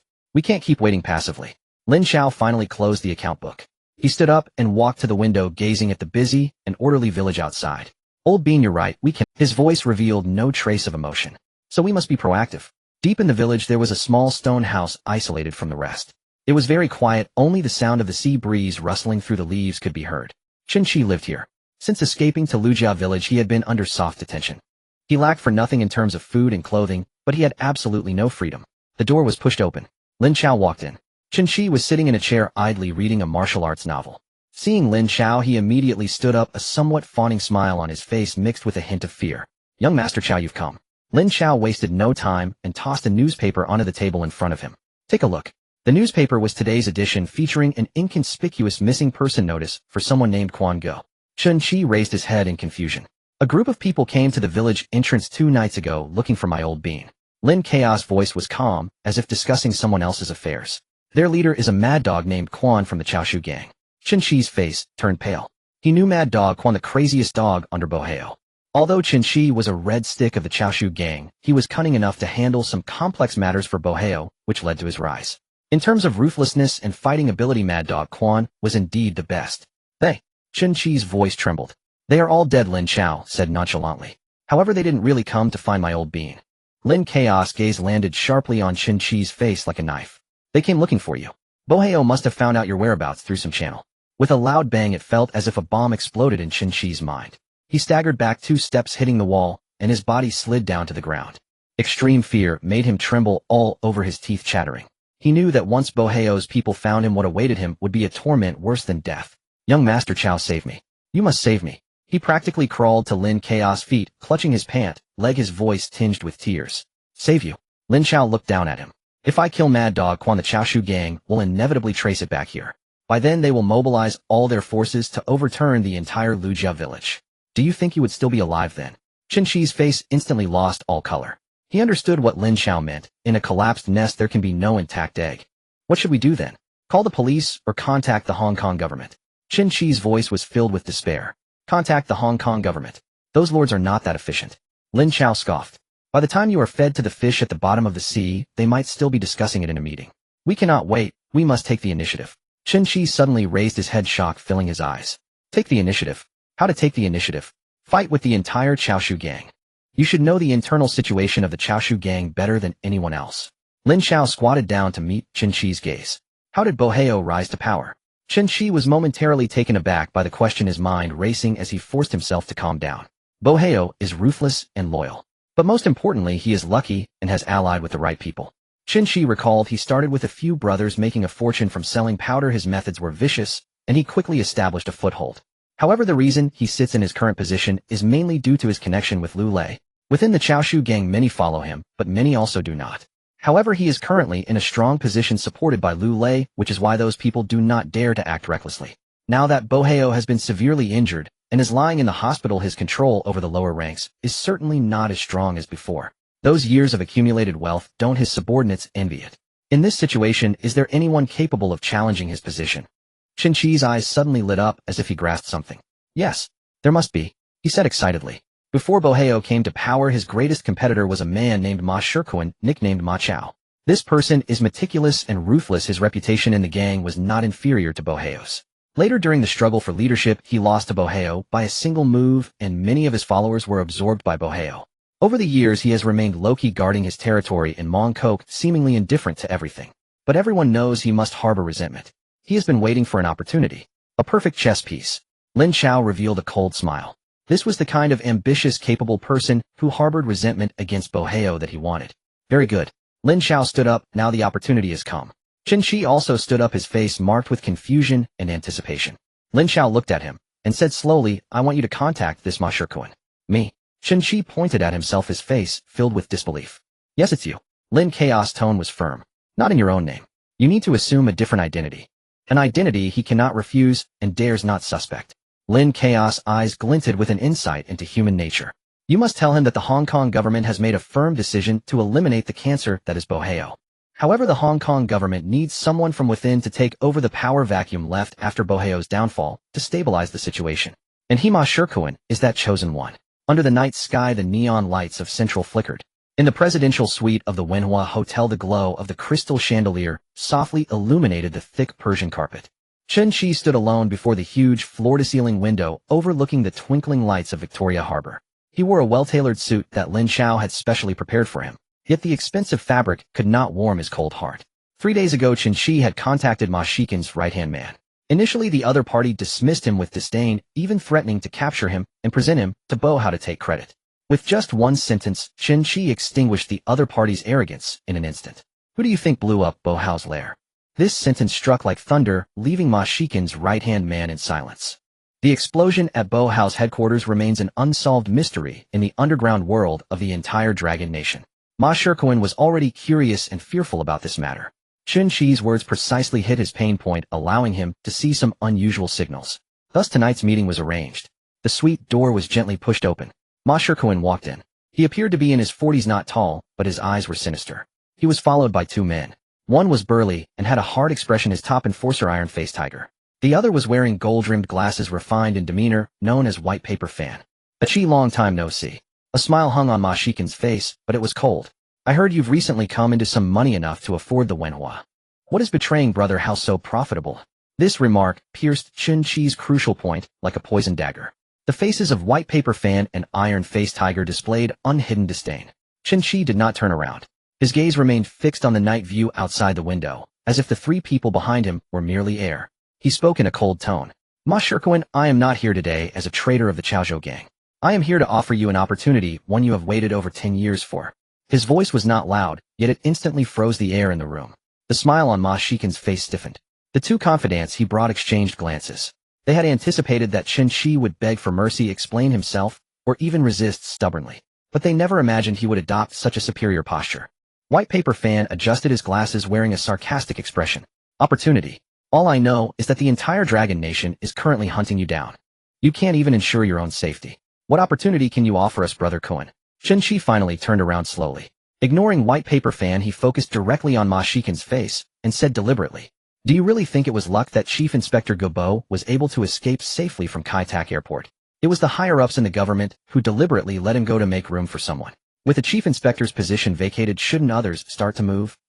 This statement exploded like a bomb in the depths of Ma Shikin's heart.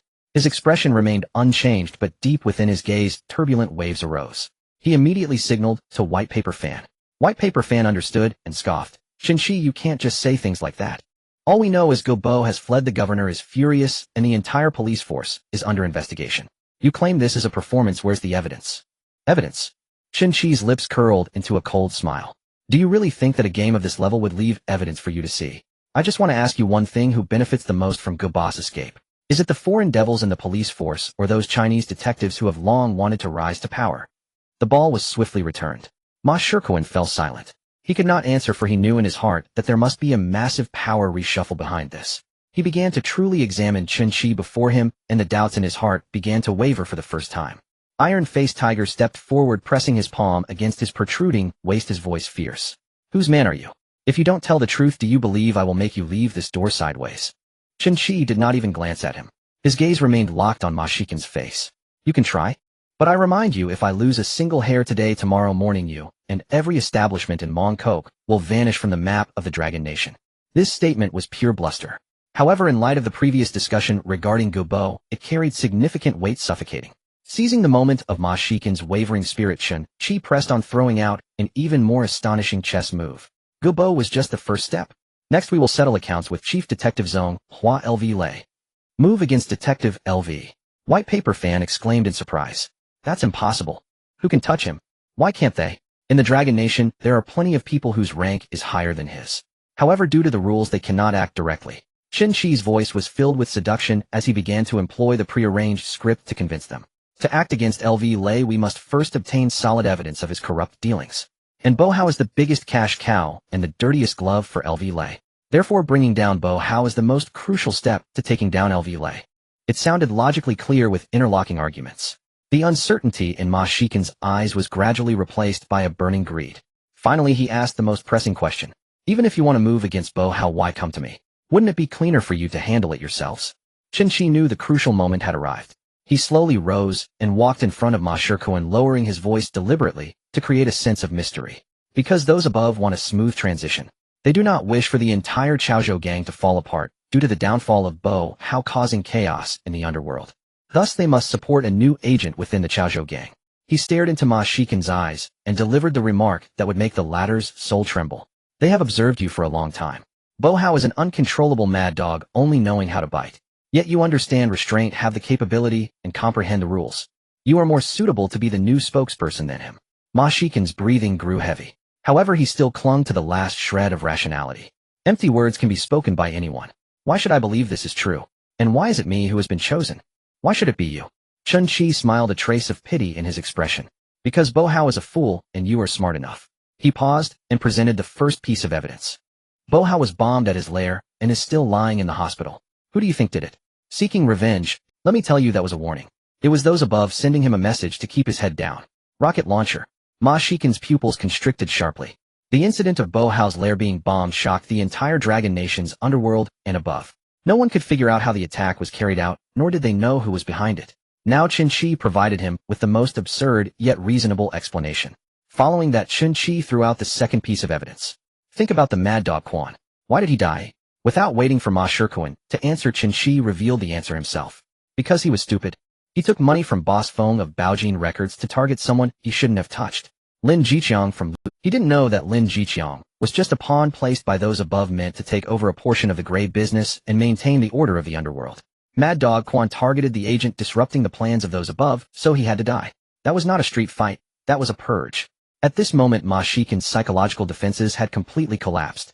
All doubts were connected by a perfect line of logic. Now do you understand? Chun-Chi's gaze turned fervent, as if he were screaming with his soul. Warning Bo Hao, eliminating his minions, all of this is a signal. Those above want to replace Bo Hao, but do not wish for chaos in the Chaozhou gang. Thus, they need an agent who understands the rules to take over everything. He pointed his finger and heavily tapped Ma Shikin's chest. And you are the chosen one.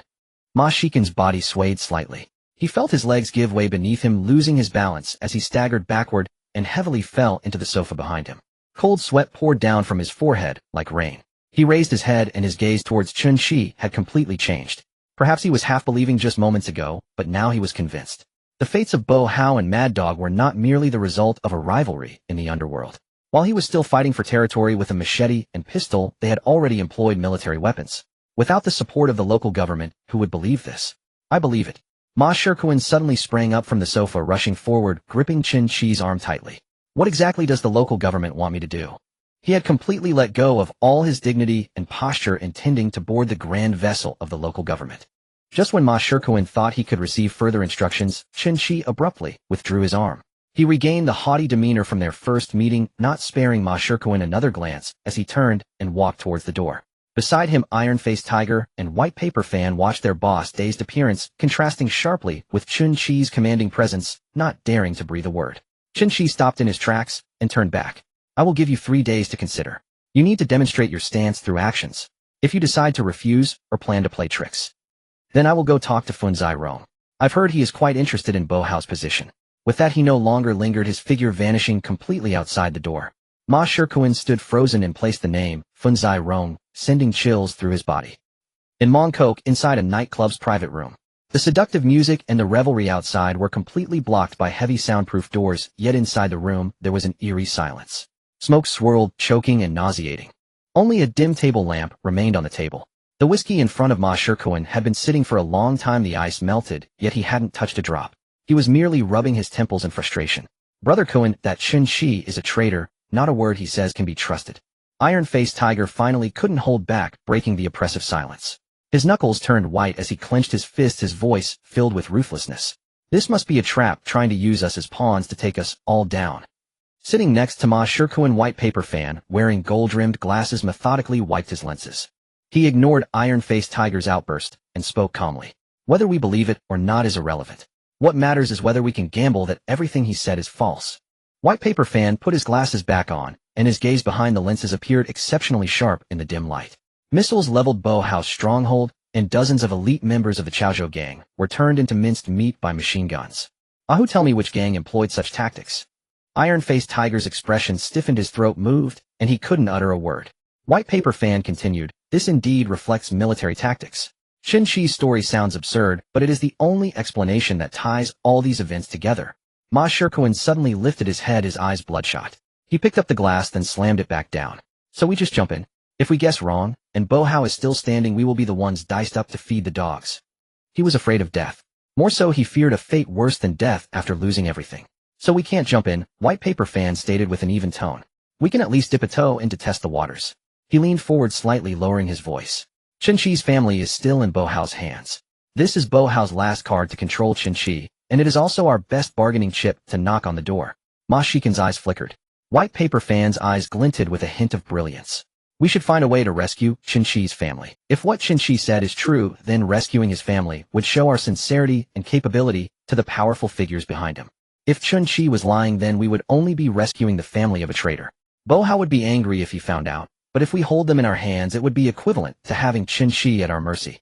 We could easily claim it was to extract information about his whereabouts from his family. We can advance to attack or retreat for defense. Ma Shikin's heavy breathing sounded particularly clear in the quiet room. Greed and fear tore at his heart. This plan was risky, but the potential reward could mean the entire Chaozhou gang's domain. After a long time, he finally squeezed out a few words through clenched teeth. Go do it. Do it cleanly, leaving no traces behind. Late the next night, at Kuntong Pier, the sea breeze carried the salty, fishy dampness past row upon row of rusty warehouses. Inside and outside warehouse No. 13, several of Bohao's men were gathered around playing cards, cursing without a care in the world. They were ordered to guard Chen Shi's wife and daughter, but in a place where not even a bird would land. They didn't believe anyone would dare come here to snatch them. A few hundred meters away from the warehouse, behind an inconspicuous old transformer box, a slender figure clung to the wall like a gecko. His name was Asan, a thief skilled in circuitry. He had been captured by Ma Shikin's men yesterday and given his Asan skillfully opened the iron door of the transformer box, pulled out his tools, and began to perform minor surgery on the tangled wires inside. A few minutes later, bang, bang, several piercing electric sparks exploded. The entire western section of Kuntong Pier was instantly plunged into an impenetrable darkness. All the searchlights went out. What the hell is going on? The card game in front of the warehouse was interrupted, and several guards stood up cursing as they fumbled for flashlights. Just as they fell into chaos due to the sudden blackout, a pile of discarded fishing nets and tarps beside the warehouse suddenly burst into flames. The sparks came from the direction of the transformer box, spreading along several overloaded short-circuited wires. Those materials had long been secretly soaked in kerosene. The flames shot up to more than half a person's height as soon as they touched the greasy fishing nets. The sea breeze blew, fueling the fire, and in an instant it turned into a raging inferno. Thick smoke billowed and flames soared into the sky. From any angle, this appeared to be a typical accidental fire caused by aging wiring. Just an ordinary electrical failure. It's a fire. Quickly put it out. The guards were in a complete panic. On one side was darkness where one could see nothing, and on the other was flames that consumed everything. Their leader, Mad Dog, shouted at the top of his lungs, "Stop standing around like idiots. Quickly fetch water to put out the fire. If it reaches the goods, how Gu will skin us alive." Most people were immediately dispatched to extinguish the fire, and at that moment the entire defense system of the warehouse seemed utterly useless. Amidst this chaos, the piercing sound of sirens grew louder. Several fire trucks roared in.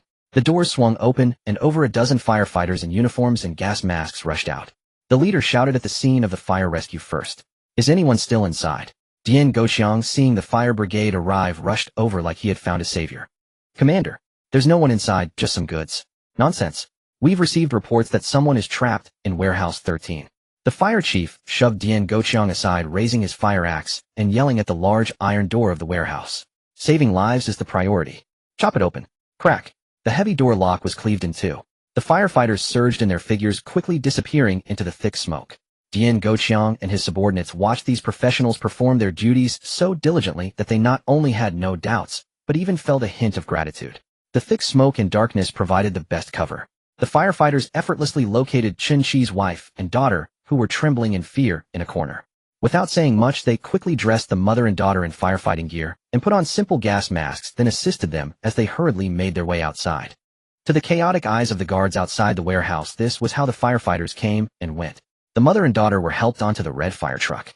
The fire truck blared its siren again and swaggered away from the scene, disappearing into the night. In Mongkok, a nondescript tea house. In a private room on the second floor, the scent of sandalwood wafted, and the aroma of tea filled the air. Ma Shirkuan personally poured a cup of tea guanyin for an elderly man across from him, the tea water shimmering yellow with steam rising. "Brother Rong, recently Hao Ge has been unwell, and the people below are becoming increasingly unruly. A few days ago, Crazy Dog Quan, that fool, somehow died in Tunman, and it implicated more than 20 brothers. Hao Ge hasn't said anything about it yet." Ma Shikin's tone carried a hint of worry and complaint. The elderly man opposite him was Fen Zirong, one of the most senior hall masters in the Chaozhou gang, besides Bull, Hao, and Ma Shirkuan. Fen Zirong picked up his teacup, blowing off the foam, his murky eyes revealing no emotion. "In the Jianghu, life and death are fated. Crazy Dog Quan has always acted thoughtlessly. If he is dead, so be it. What Brother Rong says is true, Ma. I'm just worried that if Hao Ge falls, what if something happens? What will happen to so many brothers and businesses in our Chaozhou gang? Detective Liu over there probably won't take care of us like before." He didn't explicitly state his need for a rebellion, but every word reflected his anxiety for Bull Hao and the future of the entire gang. But these words pierced Fen Zirong, an old hand in the game, like tiny needles. When the tree falls, the monkeys scatter. If Bull Hao really can't go on, the first to be reckoned with will be them, the hall masters. Fen Zirong set down his teacup, gently tapping his fingers on the table. "Akun, what exactly do you want to say?" Ma Shirkuan leaned forward, lowering his voice. "Brother Rong, I don't mean anything in particular. I just feel that we need to find a way out for ourselves and for our brothers." 3 days later. On the surface of Victoria Harbor, an old ferry was slowly sailing. The night was deep, and the sea breeze swept across the deck, bringing a damp chill. In a private room on the top floor, Ma Shirkuan sat alone by the window, gazing at the dazzling lights of the island in the distance, his expression obscured. The door of the room was pushed open, and Chen Shi walked in. No one followed him. Ma Shirkuan did not stand up, merely pointing to the seat opposite him. "Sit." Chen Shi complied and sat down, his demeanor calm. Ma Shirkuan stared at him intently, remaining silent for a long time, as if assessing the quality of a piece of merchandise. "I helped you rescue your wife and child." He got straight to the point, his voice hoarse. "They are now in a very safe place." After saying this, he closely watched Chen Shi's reaction. He expected to see excitement, gratitude, or at least a hint of emotion. But Chen Shi's face revealed nothing. He merely picked up the teacup on the table, taking a gentle sip, as if Ma Shikin's words were trivial. Chen Shi's heart, however, was in turmoil, yet he firmly remembered Lin Chao's instructions. Posture. The more it was such a time, the more one had to maintain their composure. "Thank you for your hard work." Chen Shi set down the teacup, his tone flat. "Take them to Tunmun Lujia village." Ma Shikin's pupils slightly constricted. This nonchalant attitude was more persuasive than any intense words. This made him more certain that Chen Shi was backed by a colossal force beyond his imagination. "The people above are very satisfied with your performance." Chen Shi continued, completely immersing himself in the role of the Port Authority envoy. "But your sincerity is still insufficient. The people above need a real token of loyalty." Ma Shirkuan felt a chill creeping down his spine. "What else do you need me to do? The people above have already lost patience." Chen Shi's voice was cold. "Bull Hao must disappear." Ma Shikin's body tensed up suddenly. "You want me to do it?" "No." Chen Shi shook his head. "Your actions would draw too much attention and cause trouble. The higher-ups do not wish for chaos in Kowloon." This relieved Ma Shirkuan. To be honest, he did not dare. He lacked the courage and strength to confront Bull Hao. "Then you. The people above will take action themselves, making him disappear without a trace. What you need to do is very simple." Chen Shi's gaze was icy as he fixed it on Ma Shirkuan. "Provide the real location where Bull Hao is recuperating. Then once he is dead, you will naturally take over the Chaozhou gang. Stabilize the situation and avoid any disturbances. This is your task from above. Ma Shikin's mind went blank. He felt like a gambler pushed to the edge of a cliff. To hand over the coordinates was to commit absolute betrayal. If Bolhao did not die, Ma Shikuan would be torn, but if he did not comply, the powerful figure behind Chen Shi would not hesitate to approach Fen Zirong or anyone willing to cooperate. By then he would be the first to die. The immense pressure made it almost impossible for him to breathe. Sweat soaked his back. He looked at Chen Shi's calm face, a face that had become indistinguishable from that of a devil in his eyes. After a long while he seemed to muster all his strength, squeezing out a few words through his teeth. All right, he'll give it. Trembling, he pulled out a pen from his pocket, took a napkin from the table, and wrote down 36, Down and Road, O Shallow Water Bay. That villa is very discreet with its own private doctor and a complete set of medical equipment. Bolhao's injuries are actually quite serious. He cannot leave there at all.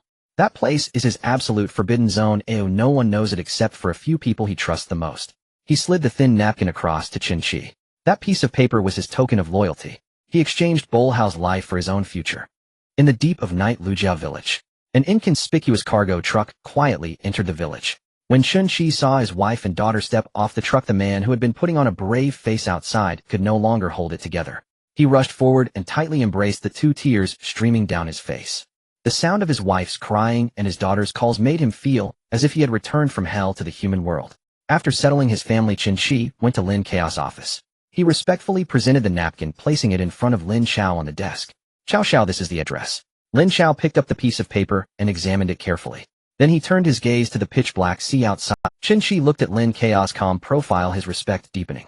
After Chen Shi left, Lin Chao closed. With a thought, the surroundings instantly transformed. The simple warehouse vanished, and Lin Chao returned to the research institute. He needed to prepare a unique farewell gift for Bolhao. The previous rocket attack had been too loud, and using too many would raise the alert of the local authorities and foreign military. This time it should be quieter. A sniper approach would suffice. Lin Chao walked over to the arms storage and retrieved a Type 56 semi-automatic rifle.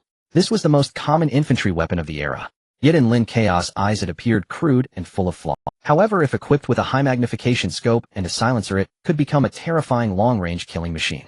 Lin Chao first accessed the Research Institute's database for all the designs of silencers.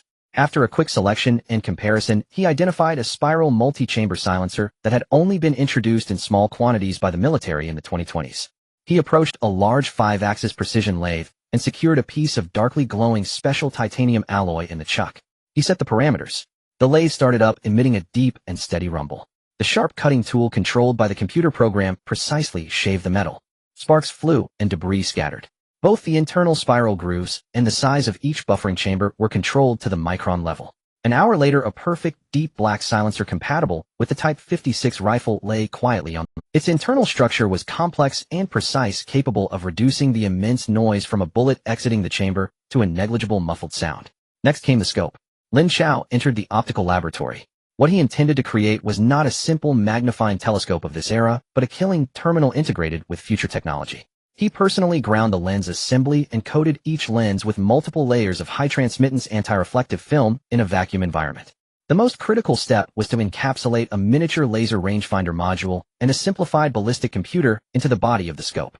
In this era, snipers still relied on experience and fixed points to estimate distance and windage. However, the ultra-modern scope Lin Chao was creating only required the crosshair to be aimed at the target, and the system within the scope could instantly calculate the precise distance, wind speed, and humidity, providing corrective points directly in the field of view. Lin Chao fixed the modified rifle to the specially designed gimbal of an upgraded eight-rotor armed drone. The gimbal featured a 3-axis gyroscopic stabilization system, ensuring that even if the drone encountered strong winds in the air, the rifle's muzzle would remain as steady as a rock. He sat down at the control console, his fingers flying across the keyboard. New lines of code surged onto the screen. He linked the ballistic computer data in the scope directly with the drone's flight control system. This meant he could lock onto a target from the controller, and the drone would automatically adjust the rifle's angle based on real-time environmental data. Theoretically, it achieved a terrifying effect of hitting what was locked on. This was a dimensional strike that spanned half a century. Late at night at Repulse Bay, a black sedan quietly stopped at the end of a secluded road. Lin Chao got out alone, opened the trunk, and took out a black military briefcase. Taking advantage of the moonlight, he hurried into the mountain forest by the roadside. The sea breeze rustled the treetops, covering the sound of his footsteps. Lin Chao chose a hillside with an open view where he could clearly overlook a brightly lit villa area below. He quickly locked onto a 3-story villa hidden within dense trees. Around the villa the lights were bright, and several men in black suits patrolled back and forth in the yard. Lin Chao opened the briefcase and assembled the drone's controller and signal amplification base station. He donned a monocular display eyepiece and pressed the start button. The H-rotor drone silently ascended, vertically merging into the deep night. On the high-definition screen of the controller, the scene of the villa rapidly zoomed in. Switched to thermal imaging mode. With Lin Chaos operation, the screen instantly transformed into a world composed of different color blocks. The sentries that had been hidden in the dark around the villa now appeared as human silhouettes radiating orangered heat. Their positions, numbers, and patrol routes were all visible to Lin Chao. There were a total of 12 individuals. 8 were visible sentries in the yard, while 4 hidden sentries were stationed at several key entrances of the villa. The defenses were indeed tight. Unfortunately, they were prepared for ground-based enemies. The drone continued to ascend, hovering at an altitude of over 300 meters. Lin Chao piloted the drone, scanning room by room. In the living room on the first floor, 2 thermal silhouettes were likely bodyguards watching television. In the kitchen, there was one, either a chef or a servant. On the second floor, Lin Chaos gaze froze. On the balcony outside a bedroom on the second floor, a clear human thermal silhouette was lounging in a very relaxed position on a deck chair. At his mouth, there was a bright light point that flickered in sync with his breathing. He was smoking. Judging by the posture and position, this person was Bo Hao.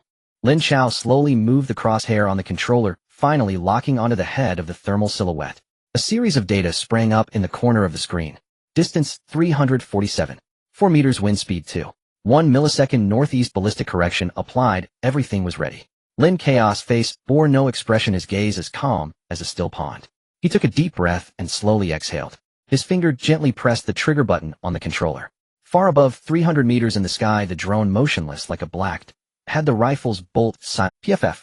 A soft sound, almost negligible. The gunshot, processed by the special silencer, had barely traveled a few meters before being whisked away by the sea breeze halfway up the hill. The bullet sliced through the night sky at over twice the speed of sound. In the eyepiece connected to the controller, the silhouette, lounging in the chair, jerked its head back sharply. Immediately, the thermal signal from the head dimmed and spread like a punctured water bag. The entire silhouette slumped down, completely losing all motion. The bright light point representing the cigar rolled off him, leaving a brief, bright line on the balcony floor. There was no explosion, no flames, no alarms. Bo Hao, a formidable figure for decades, quietly died in what he thought was the safest place. The patrolling bodyguards in the villa yard continued to carry out their duties, unaware of the assassination occurring hundreds of meters above. Lin Chao, expressionless, watched the gradually cooling corpse on the screen, waiting for over 10 seconds to confirm there was no movement. He piloted the drone to return. A few minutes later, the drone quietly descended at his feet. He skillfully disassembled all the equipment, returned it to the briefcase, and turned to walk towards the road. The entire process was clean and swift, leaving no trace, as if he had never been there. The mountain forest returned to silence, with only the sea breeze remaining. The black sedan started up slowly, gliding down the slope, ultimately merging into the distant flow of dazzling traffic. The next day, as dawn broke, a piece of news detonated through the underground world of Xiangjiang like an ice cube thrown into boiling oil. The leader of the Chaozhou gang, Bo Hao, has died. The official statement was quite respectable. An old injury had recurred, and despite efforts to save him, he had passed away suddenly in a private hospital last night. Yet not even a street vendor selling fish balls believed it. Who was Bo Hao? He was a fierce dragon that had crawled out of a mountain of corpses and a sea of blood. Just days ago, news had spread that his condition was stable. How could he possibly suffer a recurrence overnight? In the mahjong parlors of Kowloon walled city, the underground casinos of Yao Ma Ti, and the opium dens of Mongkok. In all the shadowy corners, people exchanged glances in hushed tones, the air thick with a mix of excitement and fear. The still waters were stirred. Chaozhou gang's headquarters. The morning hall had not even been properly arranged, yet the atmosphere was already charged with a chilling tension. Ma Shikuan, dressed in black, sat solemnly in the grand chair that had only ever belonged to Bo Hao. Before him stood several prominent figures from the gang, including Fen Zai Rong, their expressions all grim. A staunch loyalist of Bo Hao, a man nicknamed Fei Zai Biao, pointed his finger at Ma Shikuan, cursing loudly. Ma Shikuan, while Brother Hao's body is still warm, you dare to sit in his seat. Are you trying to rebel? Ma Shikuan did not even raise an eyebrow. He simply gazed quietly at the tea leaves floating in his cup, as if watching a farcical play that had nothing to do with him. After a few seconds, he slowly set down the teacup, producing a soft sound. Clap. The sound was not loud, yet it instantly silenced the entire hall. Ma Shikuan finally lifted his head, his cold gaze sweeping over everyone present. I do not seek rebellion. His voice was calm, yet it carried a chilling undertone. I am here to clear the way for Brother Hao. He suddenly stood up and slammed a document onto the table. This is the statement from Brother House, personal doctor. Brother House's condition had been stable, but after Fei Zibiao visited him yesterday afternoon his health took a rapid. The doctor suspects someone tampered with Brother House medication. Fei Zibiao's face immediately turned the I didn't. Whether you did or not is not for you to decide. Ma Shikan's eyes were as cold as ice. With Brother How dead you Fei Zibiao hold the highest position in the gang and benefit the most. Who else could it be if not you? He did not give the other party a chance to argue, waving to his trusted subordinate behind him. Seize him. Who dares? Fei Zibiao attempted to resist. But Fan Zirong and several other big shots who had been in cahoots with Ma Shikuan stepped forward simultaneously. Their underlings quickly surrounded Fei Zibiao and his close associates. Biaoga, we are also doing this for the future of the gang. Brother How cannot die without clarity. Fan Zirong said expressionlessly. These words completely severed Fei Zibiao's last hope. Looking at Ma Shikan's cold face, he finally understood. This was a trap. A trap everyone had conspired to set, leaving him without a leg to stand on. Ma Shikuan, I will haunt you even as a ghost. In Fei Zibiao's anguished curse, he and several core members of his team were forcibly dragged away. Ma Shikuan returned to the grand chair, hands resting on the armrests, feeling the cold touch that belonged to the apex of power. He had ascended to the top seat of the Chaozhou gang. Yet he was more aware than anyone that he had merely exchanged one ornate doghouse for another. Above him hung an invisible knife, poised to fall at any moment. He had become the new leader of the Chaozhou gang, but also a dog for those above him. Lujia Village Office. Lin Chao contacted Officer Xu Jiajie. On the other end of the line, Xu Jiajie's voice carried a heavy fatigue, clearly still overwhelmed by the issues surrounding Goodbye. Lin Chao, what is it? Officer Su, I have a great gift for you. Lin Chao's tone was light. Oh, Hua Hao is dead. The line fell into a long silence. Xu Jiajie's breathing became heavy. His first thought was that this kid was behind it again. From blowing up Hua Hao's headquarters, to the slaughter of mad dogs, and now to Hua Hao's sudden demise. What exactly was this young man's background? I've received news that it was an old injury that recurred, Xu Jiajie ventured. That's just the talk of the rivers and lakes. Lin Chao chuckled. The real situation is that there was infighting within the Chaozhou gang. Someone blackened him to seize the boss position. The new leader is called Ma Shikuan. Oh, I have some connections with him. He has captured several of the murderers who killed Hua Hao. These people are also Hua Hao's most trusted confidants who had long been handling the gang's dealings with Inspector Lu Lei. I think these witnesses should be very useful for your plans, Officer Xu. Xu Jiajie's heart skipped a beat. His hand holding the phone turned taut, with veins bulging. He had not expected that besides Qinchi, Lin Chao had managed to obtain even more witnesses. Moreover, with Hua Hao gone, these witnesses would testify with even more impunity. Very good, this time Lu Lei is doomed. As for the so-called infighting and connections, Xu Jiajie believed not a word. This was clearly Lin Chao's meticulous scheme to eliminate Hua Hao and install a puppet in his place. The ruthlessness of this young man's methods and the depth of his plans sent a shiver down his spine. What do you need me to do? Xu Jiajie's voice became serious. Very simple, I will arrange for Ma Shikuan to hand over the people to you. But not now. You need to communicate well with your superiors to ensure everything goes smoothly. I understand.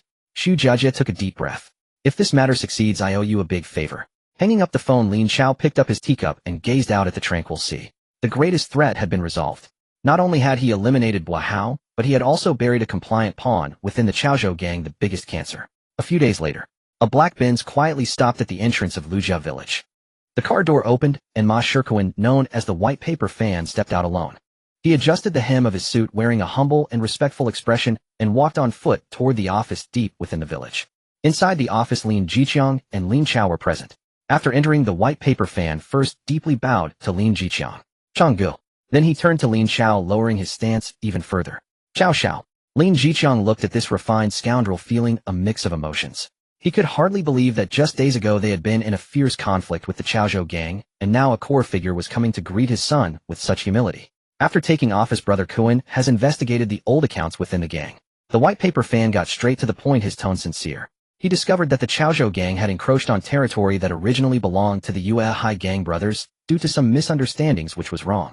Brother Kuan said that if you make a mistake you must acknowledge it and correct it. He took out several land deed documents from his briefcase and presented them with both hands. All the venues and businesses that the Yuehai gang had in Kowloon and Hong Kong Island will now be returned to their rightful owners. In addition, to express his sincerity for future cooperation, Brother Kuan has gifted the seafood market 2 kilometers away from the village along with the accompanying small dock to Changgu and Xiaoxiao. Brother Kuan said this isn't a gift, it is merely a small compensation for the mistakes made by the Chaozhou. In the office, smoke swirled around. On the mahogany desk, several land deed documents personally delivered by Bai Ji lay quietly. Each one represented a territory in Kowloon or on the island a dance hall or an underground casino. At the same time, it indicated that the streets where these properties were located belonged to their domain. These properties once belonging to the Yuehai gang had now been regained, even accompanied by a seafood market and a small dock. Lin Jiqiang sat in a chair holding a cigarette between his fingers, his gaze fixed on those documents, his expression complex. He smoked one puff after another, forgetting to tap off the ash that had accumulated. There was joy, but more so a heavy pressure. The territory was back, but the brothers who once fought alongside him had either died or scattered. Now with just a few dozen people under his command, plus the remnants of the Yuehai gang, how could they possibly hold onto such a large operation? Chao, now that we've regained these territories, what should we do next? Lin Jiqiang finally spoke, his voice hoarse. Should we do as before, sending people to oversee the places and collect protection fees? Even he felt this idea was inappropriate. Times have changed, and so have people's hearts. The death of Boheo was like a massive stone sinking into the underworld of Xiangjiang, where the surface seemed calm, but turbulent currents lurked beneath. Now everyone was watching them, waiting to see how they would handle the spoils spat out by the Chaozhou gang. A single misstep could attract new hungry wolves. Collecting protection fees. Lin Chao chuckled as he closed the ledger. Old man, that's the most primitive way of doing things. He stood up and walked in front of Lin Jiqiang, neatly organizing the documents on the table. We can't operate with the mindset of a gang anymore. We need to start a company and engage in legitimate business. Lin Jiqiang frowned. Start a company.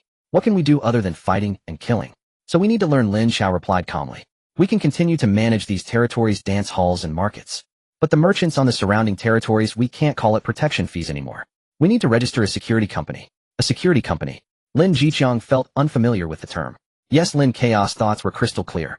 We will charge these shops for security fees, property management fees, and sanitation fees. Once we collect the money, we must provide services. Our people will patrol around the clock to ensure no troublemakers disturb the peace. We will organize the cleaning of the shop's garbage. If someone gets drunk and causes a scene, our people will be responsible for carrying him away. In short, we need to make all paying merchants feel that their money is well spent. Lin Jiqiang was taken aback. He had spent his life in the underworld, and collecting money was just collecting money. Perfectly reasonable. Where was the need to provide any service? His son's approach sounded more logical.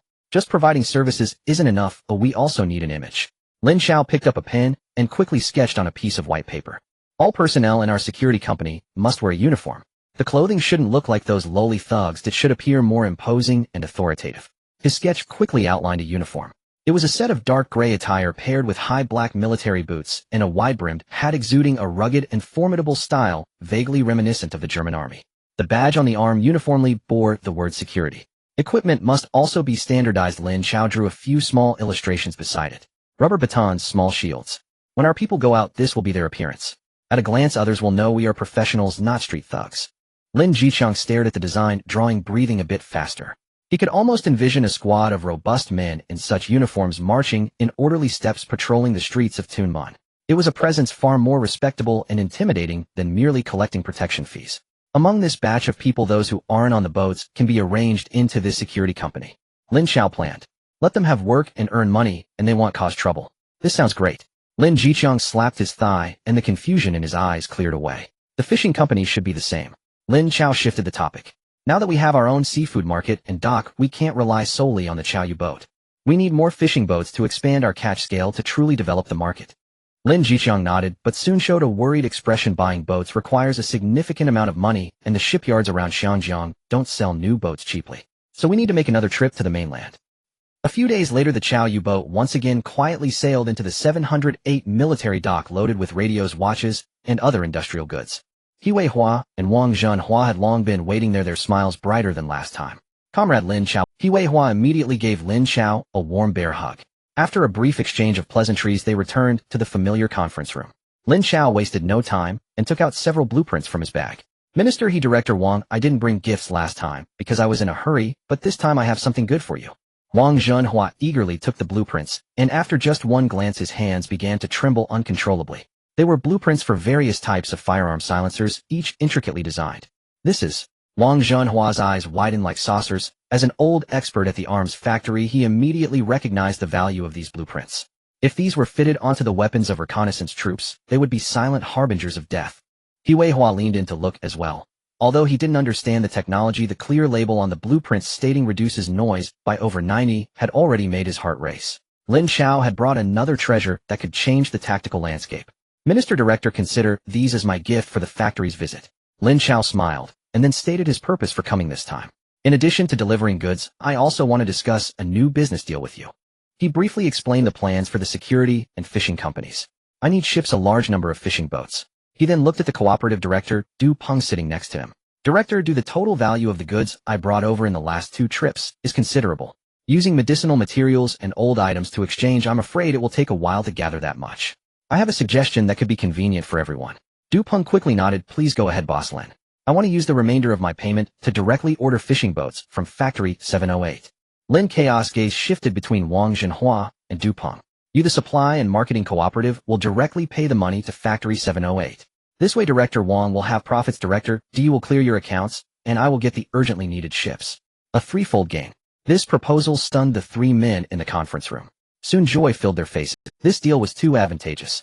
Du Peng's cooperative could use internally circulated RMB to settle a debt that originally required using export goods.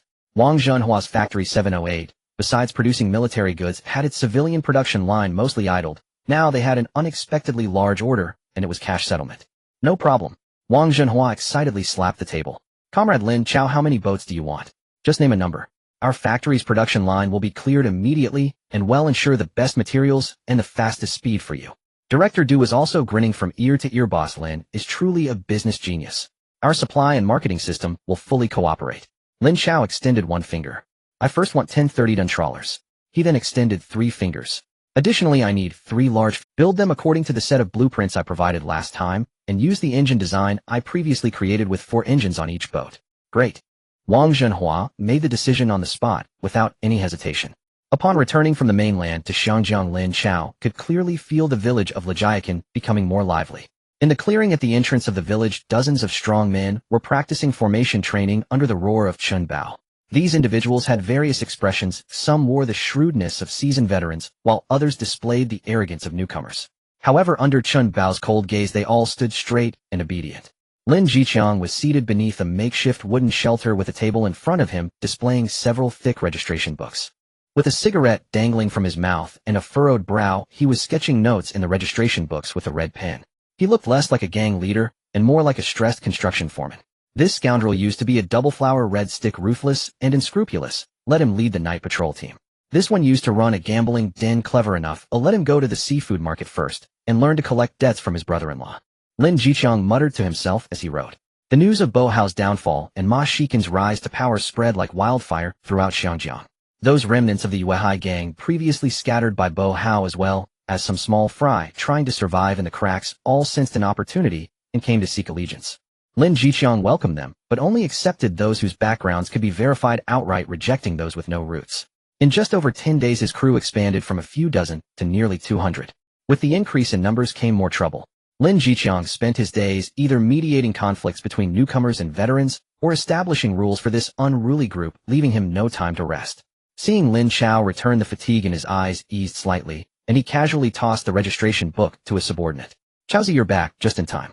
The clothing factory has delivered the samples. Go take a look and see if they fit. The father and son entered the office where a set of deep gray uniforms hung on a rack in the center of the room. The tailoring was sharp, the shoulder epaulets crisp, and paired with high military boots and a wide-brimmed hat, it exuded an imposing aura. Lin Jiqiang reached out to touch the stiff fabric, his eyes gleaming with delight. Having navigated the underworld for a lifetime, he felt it was the first time that accepting money could be so dignified. Dad, I've already had Uncle start the registration process for the security company. We'll call it Long Shield Security. Good. Long Shield is a great name. Lin Jiqiang slapped his thigh. Meanwhile, the business of the replica tape factory continued to flourish. After securing the general agency in Xiangjiang with Master Hong from Lianqing, they behaved more obediently than dogs, delivering profits punctually every month to Lijiakan without daring to cut a single cent. However, problems soon arose. The market in Xiangjiang had already been thoroughly exploited by Master Hong and his subordinates, reaching near saturation. The factory's daily production began to exceed the local market's absorption capacity. Sometimes as Lin Jiqiang watched the products piling up in the warehouse, he felt a sense of worry for the first time. On this day, the smuggler who supplied blank tapes came to deliver goods again. Lin Jiqiang offered him tea and casually complained, Brother Chang, how much more market can there be in this tiny place called Xiangjiang? Your goods are so good, oh, why not sell them elsewhere? Elsewhere? Where to? The smuggler took a sip of tea and lowered his voice. Southeast Asia. The smuggler's eyes lit up. I not only source tapes from Japan, but also frequently send rare goods to Bangkok and Kuala Lumpur. There are many wealthy Chinese over there who love to listen to music by Chinese artists. If you take your good quality tapes there, they'll definitely sell like hotcakes. Lin Chao went to discuss it with Lin Chao. In the study, Lin Chao listened to his father's account, tapping his fingertips lightly on the table. Have that smuggler make contact. Let him know that as long as he can establish a connection, he won't miss out on his benefits. The smuggler was very efficient in his work. Driven by money, he utilized all his connections. A few days later, he excitedly returned to Lijiakan with an Shinsai, the largest audio and video distributor in Bangkok's Chinatown, a 50-something Chaozhou expat. It is said that this person has operated in Bangkok for decades, navigating both the legal and illegal realms, controlling over 70% of the audio and video store channels in the city. However, he is extremely cautious, believing that harmony brings wealth and rarely makes enemies or trusts outsiders easily. Doing business with him will be quite difficult at first, so it is necessary to discuss in person. Dad, the security company is just starting up, and with over 200 people needing your supervision, you can't leave. Lin Chao analyzed. Lin Chao nodded. This was also his concern. Let Zhao Xiang go. Lin Chao suggested a candidate. Zhao Xiang had originally been poached by Long Xiaotian to run the Southeast Asian route, and he was familiar with the routes and local customs there. This arrangement was perfect. They decided immediately and began preparations. Zhao Xiang was called into the office. When he heard Lin Chao and Lin Chao's plan, his eyes sparkled with excitement. With more and more people joining recently, he hoped to achieve something to solidify his position. Master Chaozi, Lin Chao looked at him and calmly instructed, this trip is not for fighting, but for business. You must adopt a low profile, but stand tall. Our products are good, that is our confidence. Bring the best audio equipment to let him hear the difference between our tapes and those inferior ones on the market. Make him understand that by collaborating with us, he can earn several times more than before. 3 days later at a medium-sized fishing boat quietly docked at the berth. Zhao Xiang and a dozen capable brothers carefully loaded boxes of well-packaged high-quality tapes along with the latest imported audio equipment from Japan onto the ship. Everything was ready. The fishing boat's engine rumbled softly as it slowly departed from the dock. Bangkok, Chao Phraya River. The murky river water was frothy with yellow bubbles mixed with water hyacinth and household garbage, exuding a decaying odor under the tropical sun. At the dock, bare-chested laborers shouted in incomprehensible calls, loading bags of rice marked with Thai script onto the cargo ship. The atmosphere was filled with noise and heat. Zhao Xiang and his brothers disembarked from the fishing boat, immediately enveloped by a wave of heat. The humidity of Shanjiang was oceanic, while the heat here was harsh and inland, as if it aimed to extract every drop of moisture from their bodies.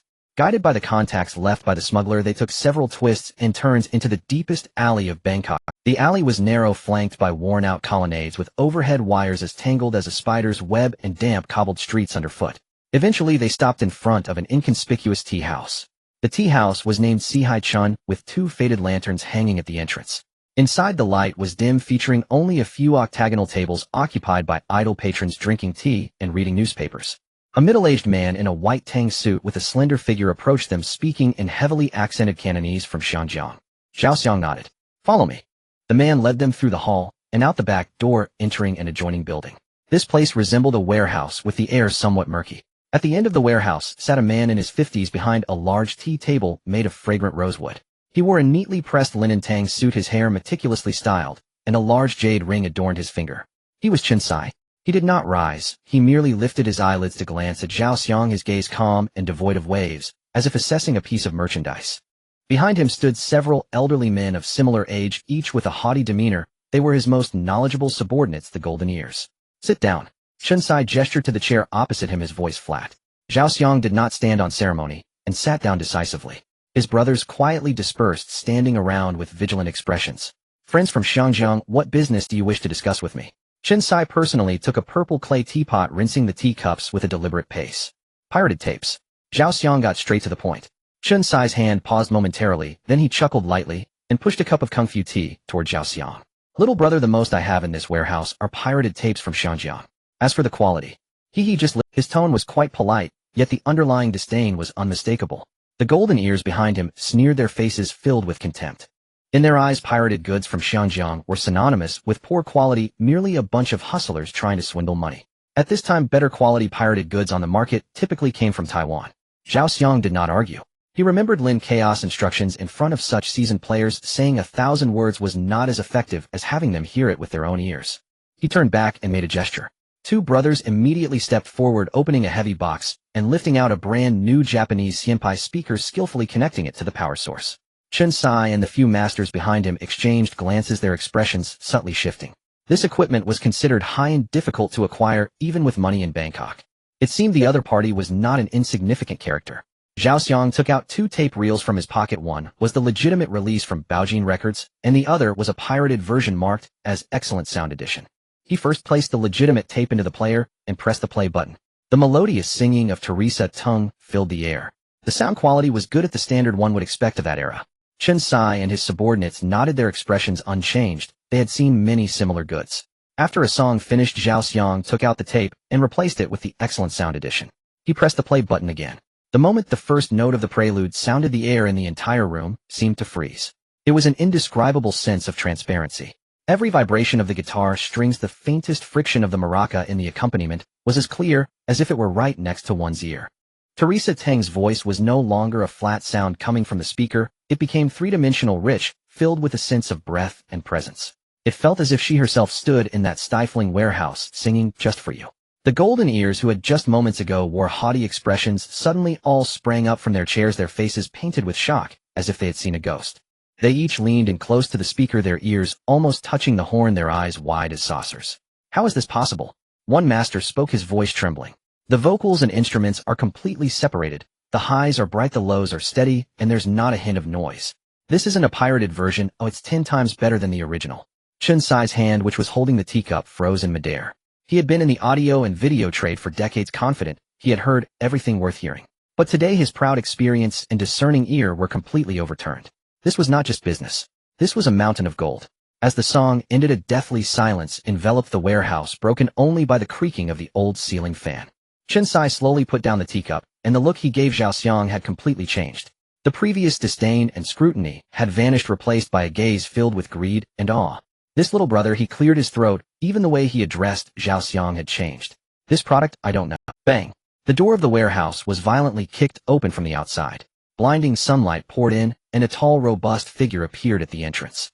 The newcomer appeared to be around 30 years old, bare-chested, with a bronze skin covered in fierce beast tattoos, a thick gold chain hanging around his neck, and a fierce gaze reminiscent of a hungry wolf.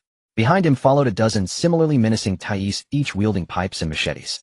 A brutish and violent aura instantly shattered the atmosphere in the room. Chen Sai's expression darkened. "Bossum, what are you doing here?"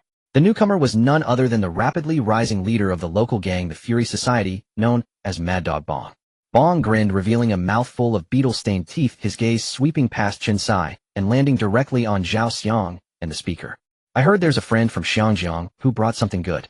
He spoke in rough Cantonese, his tone filled with provocation.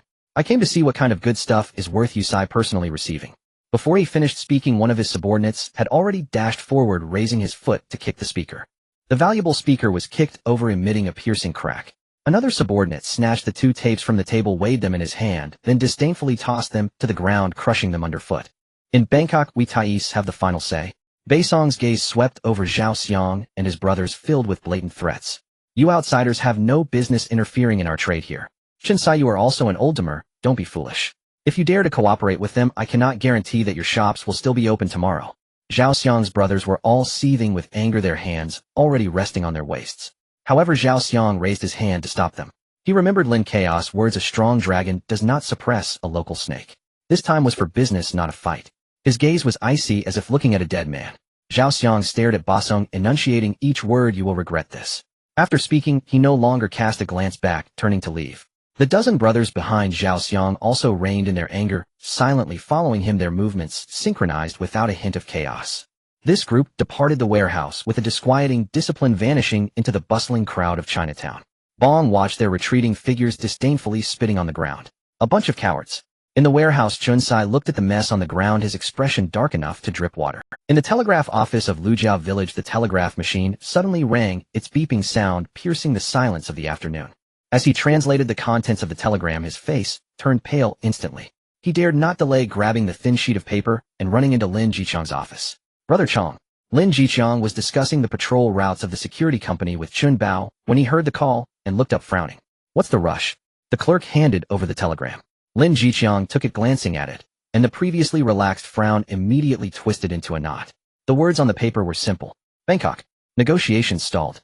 Humiliated by the Anger Society's Bong. Stand by. Xiang." Bang.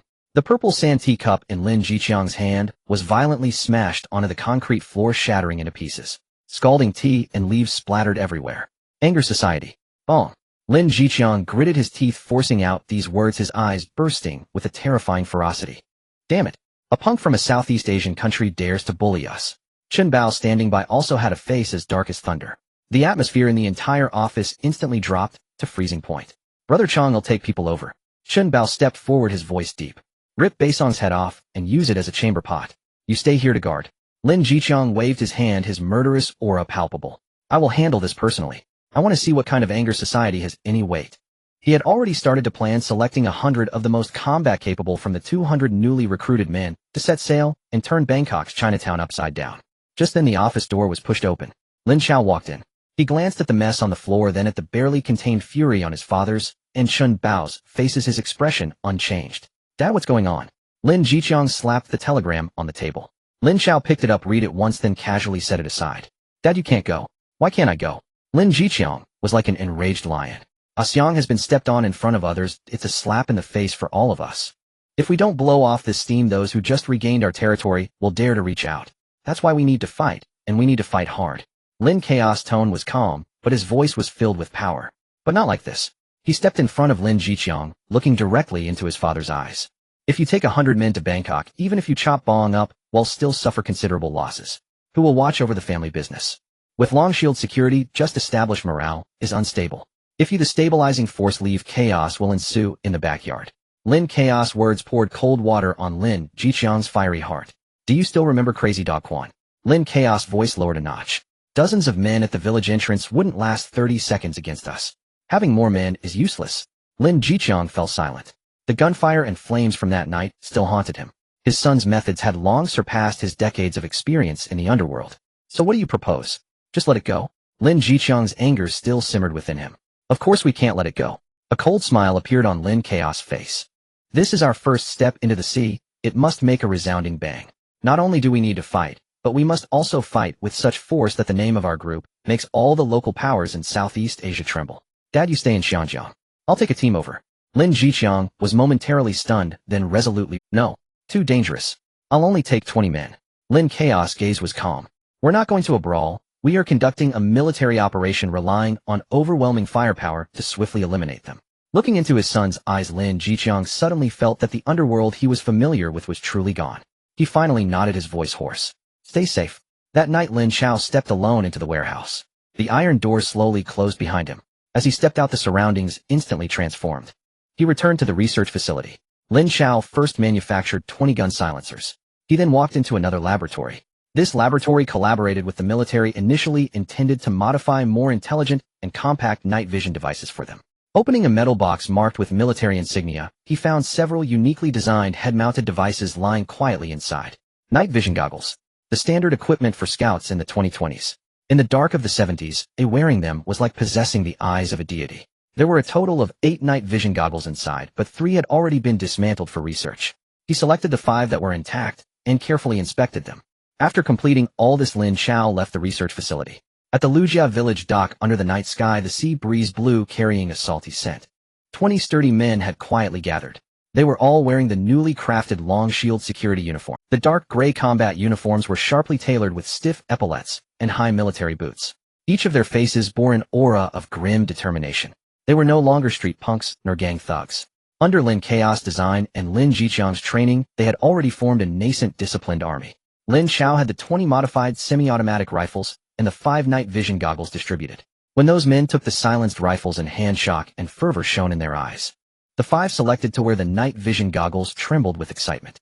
When they pressed the switch and the formerly pitch-black world transformed into a clear, ominous green, the way they looked at Lin Chao was as if they were gazing at a deity. This team was unlike any armed force from Xinjiang. They resembled phantoms from the future. Lin Chao sent instructions to Zhao Xiang, who was in Bangkok, via radio. He arranged for Zhao to determine the Anger Society's stronghold location, personnel distribution, and Baisong's routine. They also agreed on the time of his arrival and how to coordinate. Lin Chao stepped onto the deck of the Chaoyue, glancing back at the team he had personally created. The engine of the Chaoyue rumbled low, slicing through the Black Sea surface, swiftly heading towards Bangkok. A few days later, off the coast of Bangkok at a remote shoreline, the moonlight was obscured by dark clouds, and the waves tirelessly crashed against the rocks. The Chaoyue shut down its engine, quietly floating on the sea surface several hundred meters offshore. Zhao Xiang was crouched behind a rock on the shore with a subordinate anxiously watching the sea. Finally, 3 small assault boats detached from the massive shadow cutting through the water and racing towards the shore. The assault boats reached the coast. Lin Chao was the first to jump off the boat, his feet landing on the soft sand. The 20 fully armed Long Shield security team members disembarked in perfect unison, rapidly spreading out on the beach to form a temporary perimeter. Zhao Xiang hurried over. When he saw the uniforms of the team behind Lin Chao, he was momentarily stunned. Those matching uniforms, the menacing silencers, and the 5 team members wearing the bizarre Cyclops gear. Zhao Xiang felt his throat go dry. What kind of group was this? It was practically an army. Young Master Chao. He approached Lin Chao, his voice slightly trembling. Lin Chaos gaze passed over him, directed towards the distant outline of the city illuminated by lights, his expression cold. What's the situation? Bangkok late at night. The air is hot and humid, clinging to the skin like a sticky towel. Zhao Xiang led the way through the maze-like alleys of Chinatown. Lin Chao followed closely behind, with 20 Dragon Shield security team members, their high military boots making muted sounds on the slippery bluestone pavement. They felt out of place amidst the noisy surroundings. Finally, Zhao Xiang stopped in front of a dilapidated 3-story building. Chao, this is a safe house we arranged earlier. From the rooftop, you can see the lair of the Fury Society. Lin Chao nodded silently. He ascended to the rooftop alone, leaving the others downstairs to stand guard. The rooftop was empty, cluttered with discarded objects, the smell of mildew pungent in the air. He found a secluded corner, confirmed the surroundings were safe and concentrated. The scene before him changed in an instant. The simple rooftop vanished, replaced by a vast space filled with futuristic technology. He quickly walked to a control console and retrieved a black military briefcase. Opening the case, a sci-fi-styled octocopter drone lay quietly inside. This was the model he specifically chose for reconnaissance, smaller in size and quieter in operation. Back in reality, Lin Chao took the drone out of the case. As he pressed the start button, the drone ascended vertically in silence, quickly blending into the deep night. He donned a headset display, and the live footage of the Fury Society headquarters appeared clearly before him. It was a spacious Thai-style 3-story building that looked like a dance hall from the outside, brightly lit. Switch to thermal imaging mode. The image instantly transformed into a world composed of different colored blocks. The positions of bright and hidden sentries as well as patrol routes were laid bare under the thermal scan. A total of 28 individuals. Lin Chao maneuvered the drone, scanning room by room. In the first floor hall, shadows moved about, filled with revelers and dancers. On the second floor, most rooms were private boxes. On the third floor, Lin Chaos gaze froze. In the largest room at the back, soundproofed, but visible through thermal imaging, 3 human silhouettes were entangled together, their movements vigorous.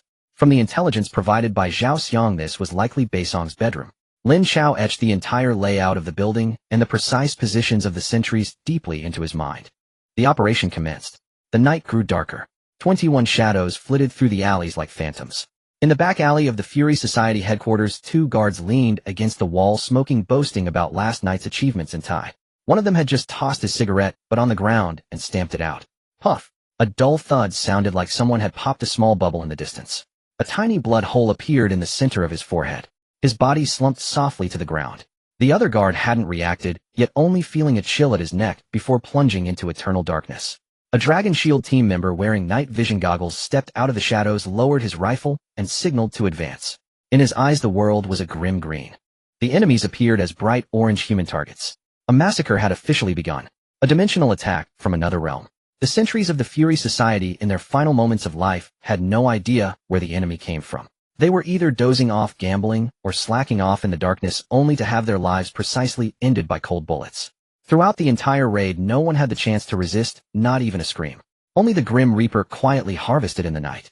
In less than 5 minutes, all external defenses of the Fury Society headquarters were completely cleared. Third floor, Baisong's bedroom. The deafening rock music drowned out all outside sounds. Bong was bare-chested, pouring a glass of strong liquor over the woman in his arms, laughing like a beast. Bang! The heavy door was kicked open. Baisong's laughter abruptly ceased. He stared drunkenly at the doorway, his curses caught in his throat before they could be uttered. At the entrance stood a group of devils. They wore matching uniforms and wielded menacing-looking rifles. Most terrifying of all were their faces. Several of them had only 2 ghastly green eyes coldly fixed on him.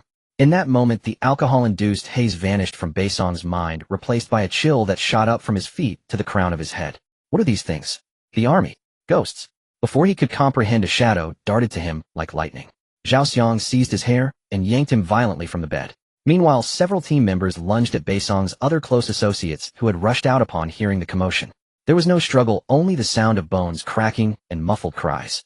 In the blink of an eye, the most formidable of Baisong's underlings were all left with broken limbs lying on the ground like dead dogs howling in agony.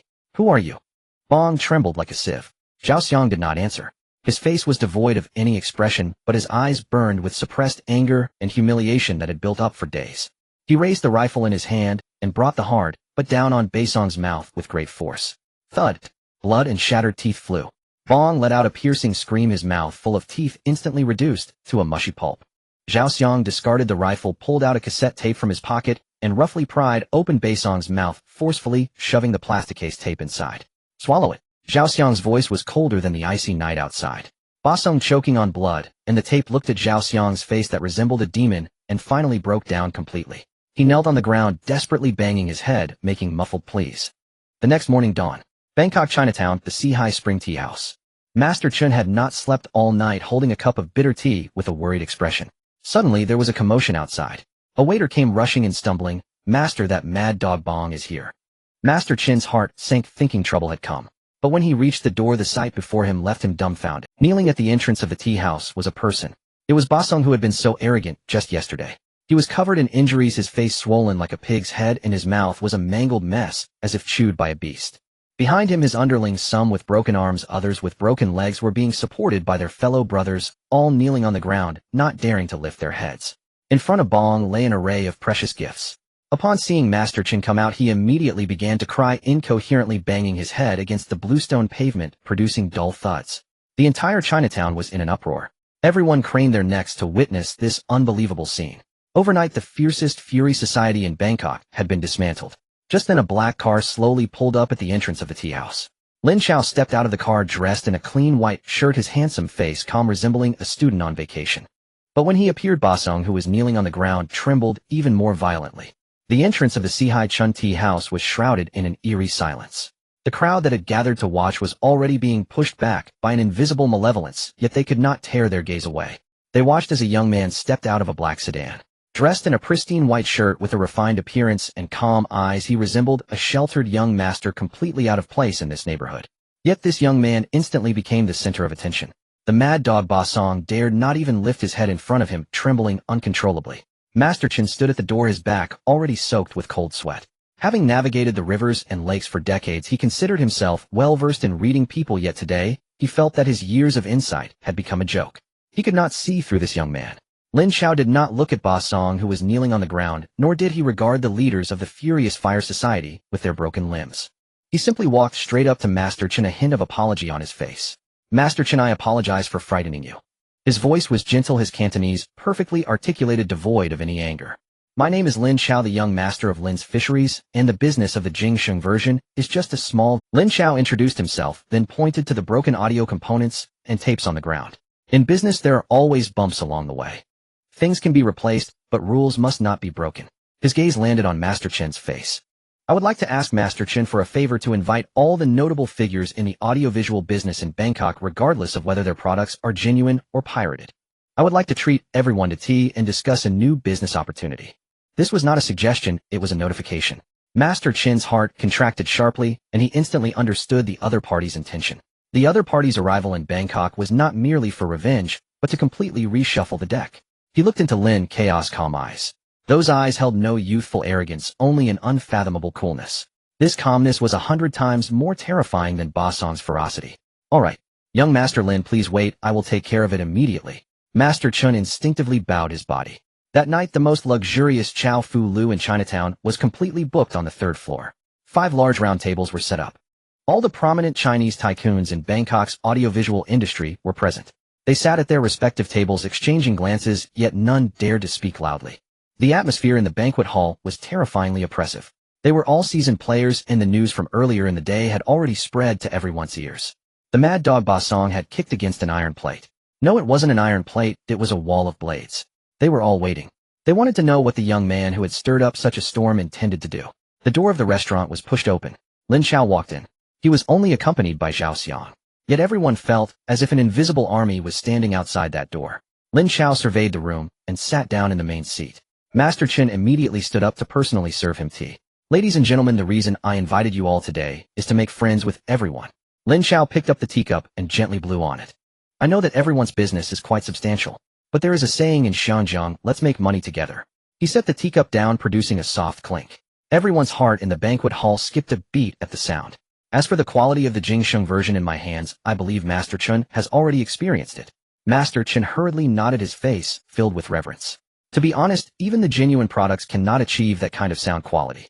As soon as these words were spoken, the room erupted in an uproar. The expressions of these tycoons instantly shifted from simple fear to a hint of greed. I am not one to enjoy solitary gains.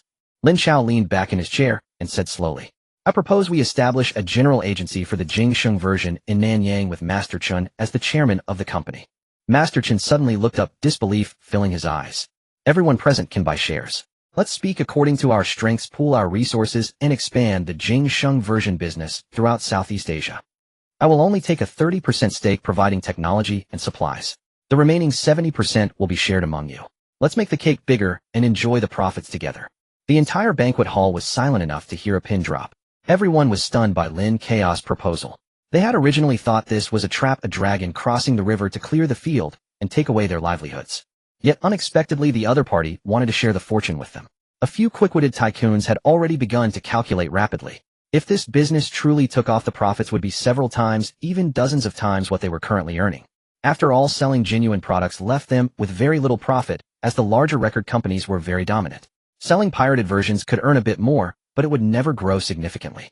A pirated version that was even better than the genuine one was a massive business opportunity. Observing the shifting expressions on everyone's faces, Lin Chao smiled. However, his next words froze the already warming atmosphere instantly. Of course, business must adhere to business rules. His gaze slowly swept across each person. Since this company will be responsible for the distribution and safety of all goods, from today onward the pirated versions on the Nanyang market will only be allowed to bear our company's Jingsheng version. Anyone who dares to engage in private dealings or touch our company's goods. Lin Chao did not finish his sentence. He simply raised his wine glass and toasted in the direction of where Ba Song had knelt during the day. My security company is called Long Dun. Long Dun Security will be responsible for the safety of transportation from Xianjiang to Bangkok. Anyone who dares to touch the Jingsheng version's goods is opposing everyone present, as well as me, Lin Chao. He paused, his voice chillingly cold. The Furious Fire Society is next. A merchant from Chaozhou sitting in the corner who was more in the know dropped his chopsticks with a clatter. He recalled a rumor he had heard a few days ago from an acquaintance in Xianjiang. A hall master named Mad Dog Quan from the Chaozhou gang had provoked someone he shouldn't have in Tun Mun, and along with over 20 brothers had vanished without a trace overnight. No bodies could even be found. The person they had provoked seemed to be involved in the pirated business. He looked at Lin Chao's young and refined face, and a chill ran from his tailbone straight to the top of his head. At that moment, everyone understood. The young man before them was offering them a bowl of abalone and shark fin served on the tip of a knife. To eat, it would mean instant wealth. To refuse, or to eat poorly, that knife would unhesitatingly plunge into their hearts. Master Chun was the first to stand up, raising his glass and bowing deeply to Lin Chao. I, Master Chun, am willing to follow young Master Lin and prosper together. Seeing this, the others dared not hesitate any longer, and all stood up to raise their glasses. We are willing to follow young Master Lin and prosper together. The banquet at the Chow Phuk Tower in Bangkok was like a massive stone thrown into water, sending ripples that spread through the entire Chinese community in Southeast Asia at an unimaginable speed. The spread of news did not rely on newspapers or radio. It was whispered in the Kuala Lumpur high-end club by a tin mine owner amidst clouds of smoke. It depended on the serious expressions exchanged among the shipping company owners at the Singapore docks. It was rooted in the meaningful silence of the old overseas Chinese leaders at a century-old tea house in Penang. The story was continuously processed and polished in its transmission, becoming more and more legendary. In just one night, the names Long Dun and Lin Chao became synonymous with a fierce dragon crossing the river. Everyone learned of the emergence of a young tyrant from the fragrant harbor who played by his own rules, decisively ruthless, leaving no room for error in his actions.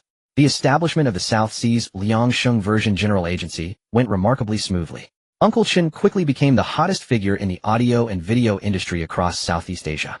Orders poured in like snowflakes from various countries and regions. Those distributors who had previously hesitated were now filled with regret. They cried and shouted, leveraging every connection to seek partnership content, even with merely securing a third-level agency qualification.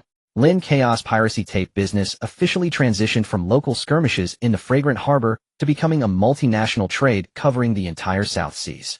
When Lin Chao returned to the fragrant harbor, the factory warehouse was already filled with the first batch of goods to be shipped to the South Seas. Lin Jiqiang looked at the goods, his face showing undeniable excitement, but also a hint of worry. Chaozi, there are too many orders. Even with our few master machines running 24 hours non-stop, we can't keep up with the shipping speed. Lin Chao walked into the production workshop nodding as he looked at the several high-speed running machines. The original 3 master machines worked around the clock producing enough tapes to meet the demands of the fragrant harbor market, but they were inadequate for the immense South Seas market. Lin Chao re-entered the research facility. Utilizing the precision machinery and electronic components available in the research facility, he skillfully manufactured another 10 master machines that looked identical to the previous ones, but had their internal structure and copying efficiency optimized by nearly 30%. When these 10 brand-new machines were secretly delivered to the factory, Lin Chao gazed at the neatly arranged 13 master machines, feeling as if he were looking at a money-printing machine endlessly producing gold bars. With production solved, packaging became a new bottleneck. The small printing factory supplying them had already used all its machines to print Liangsheng version covers and lyric sheets, but still couldn't keep up with the factory's shipping speed. Lin Chao chose not to find another printing factory. Instead, he directly had his uncle Lu Yaoming step in, bringing a box of cash to negotiate with the printing factory's owner. Half a day later, Lu Yaoming returned with a factory transfer contract. Lin Chao fully acquired the printing factory and immediately invested in 2 brand-new German Heidelberg printing machines, tripling the workforce and expanding it into a medium-sized printing factory.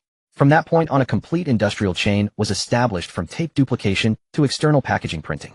At this time in the fragrant harbor, after becoming the Liangsheng version general agent, Master Hong of Lianqing invested almost all his energy into this business. He utilized his connections throughout Hong Kong to spread Liangsheng version tapes to every possible selling point. With terrifying sound quality far surpassing that of legitimate products, Liangsheng version not only completely squeezed out all other shoddy replicas on the market, but also began to voraciously consume the market share of legitimate tapes. Countless audio enthusiasts were willing to spend a few extra dollars just to buy a pirated Liangsheng version solely for the ultimate auditory experience. The factory's accounts were personally reviewed by Lin Chao. After deducting all costs and the share from Master Hong, the net profit in the fragrant harbor market had already stabilized at over 700,000 Hong Kong dollars per month. In an era where the average worker's salary was only $300 to $500 and a 1,000-square-foot luxury apartment cost only $150,000 to $200,000, this was a number that could drive anyone crazy. And this was just the fragrant harbor. Preliminary estimates suggested that the total market revenue of the entire South Seas would be 10 times that of the fragrant harbor. Once the channels there were fully established, the monthly profits would soar to an unimaginable astronomical figure. Such immense wealth also meant great risks. Lin Chao was well aware of the saying that a common man can be innocent but bears the burden of possessing precious gems. He summoned Lin Chao and several key figures from the security company to the office. From today on, Longdun Security will specifically assign 50 people to work in shifts 24 hours a day responsible for the security of the factory. No non-staff members, regardless of their identity, may approach the production workshop without the permission of my father or me. Understood. The security team, led by Chun Bao and others, responded in unison. Afterwards, Lin Chao took out 10 modified walkie-talkies. This equipment had previously been only partially distributed to the action team. 5 of them will be given to the factory security team to ensure that any disturbances in any corner can be reported to the command center within 3 seconds. The other 5 my father can take and arrange for the seafood market and the heads of several important locations. The surging cash flow acted as the most fierce catalyst, allowing Lin Chaos' expansion plan to proceed without hindrance. The small ship repair factory in Lijiakan became a key focus for him. The previous equipment and manpower could barely handle minor repairs, which simply could not meet Lin Chaos' needs. It was time to build a truly usable shipbuilding base for himself. With a single order, various directives were set. The smugglers cooperating with Lijiakan all received notices regarding the need for cooperation procuring various first-hand or second-hand shipbuilding equipment. Soon various trucks began arriving daily with the purchased machinery.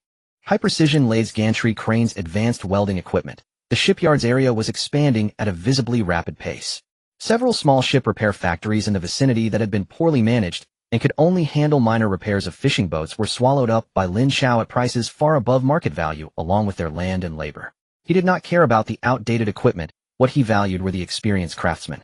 In just half a month, the scale of Lin's shipyard expanded by more than 3 times. The number of workers surged from a few dozen to over 100. The once desolate shipyard became bustling with activity, with sparks flying from welding. One day, Lin Chao stood on the newly constructed second-floor office of the shipyard, overlooking the busy construction site below. Beside him stood his uncle Lu Yaoming and the factory's old master Zhao Qiming. Zhao Qiming was the master from one of the factories that had been merged, over 50 years old, and having built ships all his life. Everyone called him Uncle Zhao, and he was appointed to manage the day-to-day operations of the shipyard. Chaozi, with our current manpower and equipment, we are more than sufficient to build a 500-ton cargo ship. Uncle Lu looked at the scene below, his tone filled with emotion. He still felt as if he were dreaming. A few months ago, this nephew of his was just a bookish boy. Now he was capable of supporting such a large enterprise. And this once quiet fishing village had become remarkably lively. Lin Chao remained silent. His gaze crossed over the machines being installed and landed on a vast empty factory area. That would be the core of the shipyard's future. He turned to look at Uncle Zhao, who had devoted his life to the shipyard. Uncle Zhao, our shipyard's first goal is not to build cargo ships. Then what is it? Uncle Zhao asked, somewhat puzzled. In an era where global shipping was thriving, countless shipping companies were waving checks to purchase cargo ships, and legitimate shipyards were busy building cargo vessels. Excitement flickered in Lin Chao's eyes. We will first achieve self-production of Defei. On this day, several blasts of a horn echoed from afar, approaching the dock of Lu family village. 3 speedboats painted in vibrant green along with 2 fishing boats sliced through the waves and slowly made their way into the harbor. On board were the brothers Zhao Xiang had brought back from the mainland. Lin Chao had his father contact connections in their hometown village and recruited 30 retired soldiers from the surrounding area who were eager to venture out. These individuals would be integrated into Long Shield, becoming its backbone. The military in Pengcheng had noticed the movements of some individuals, but upon discovering that the recruiter was Lin Chao, they did not pursue the matter further. This time Zhao Xiang was tasked with leading the team to pick up the recruits while also bringing back the completed boats commissioned from Factory 708. 3 large speedboats had been completed, but only 2 of the fishing boats were finished at that point. Despite Lin Chao providing detailed design blueprints, the final products left much to be desired due to the industrial standards of the mainland in the 1970s.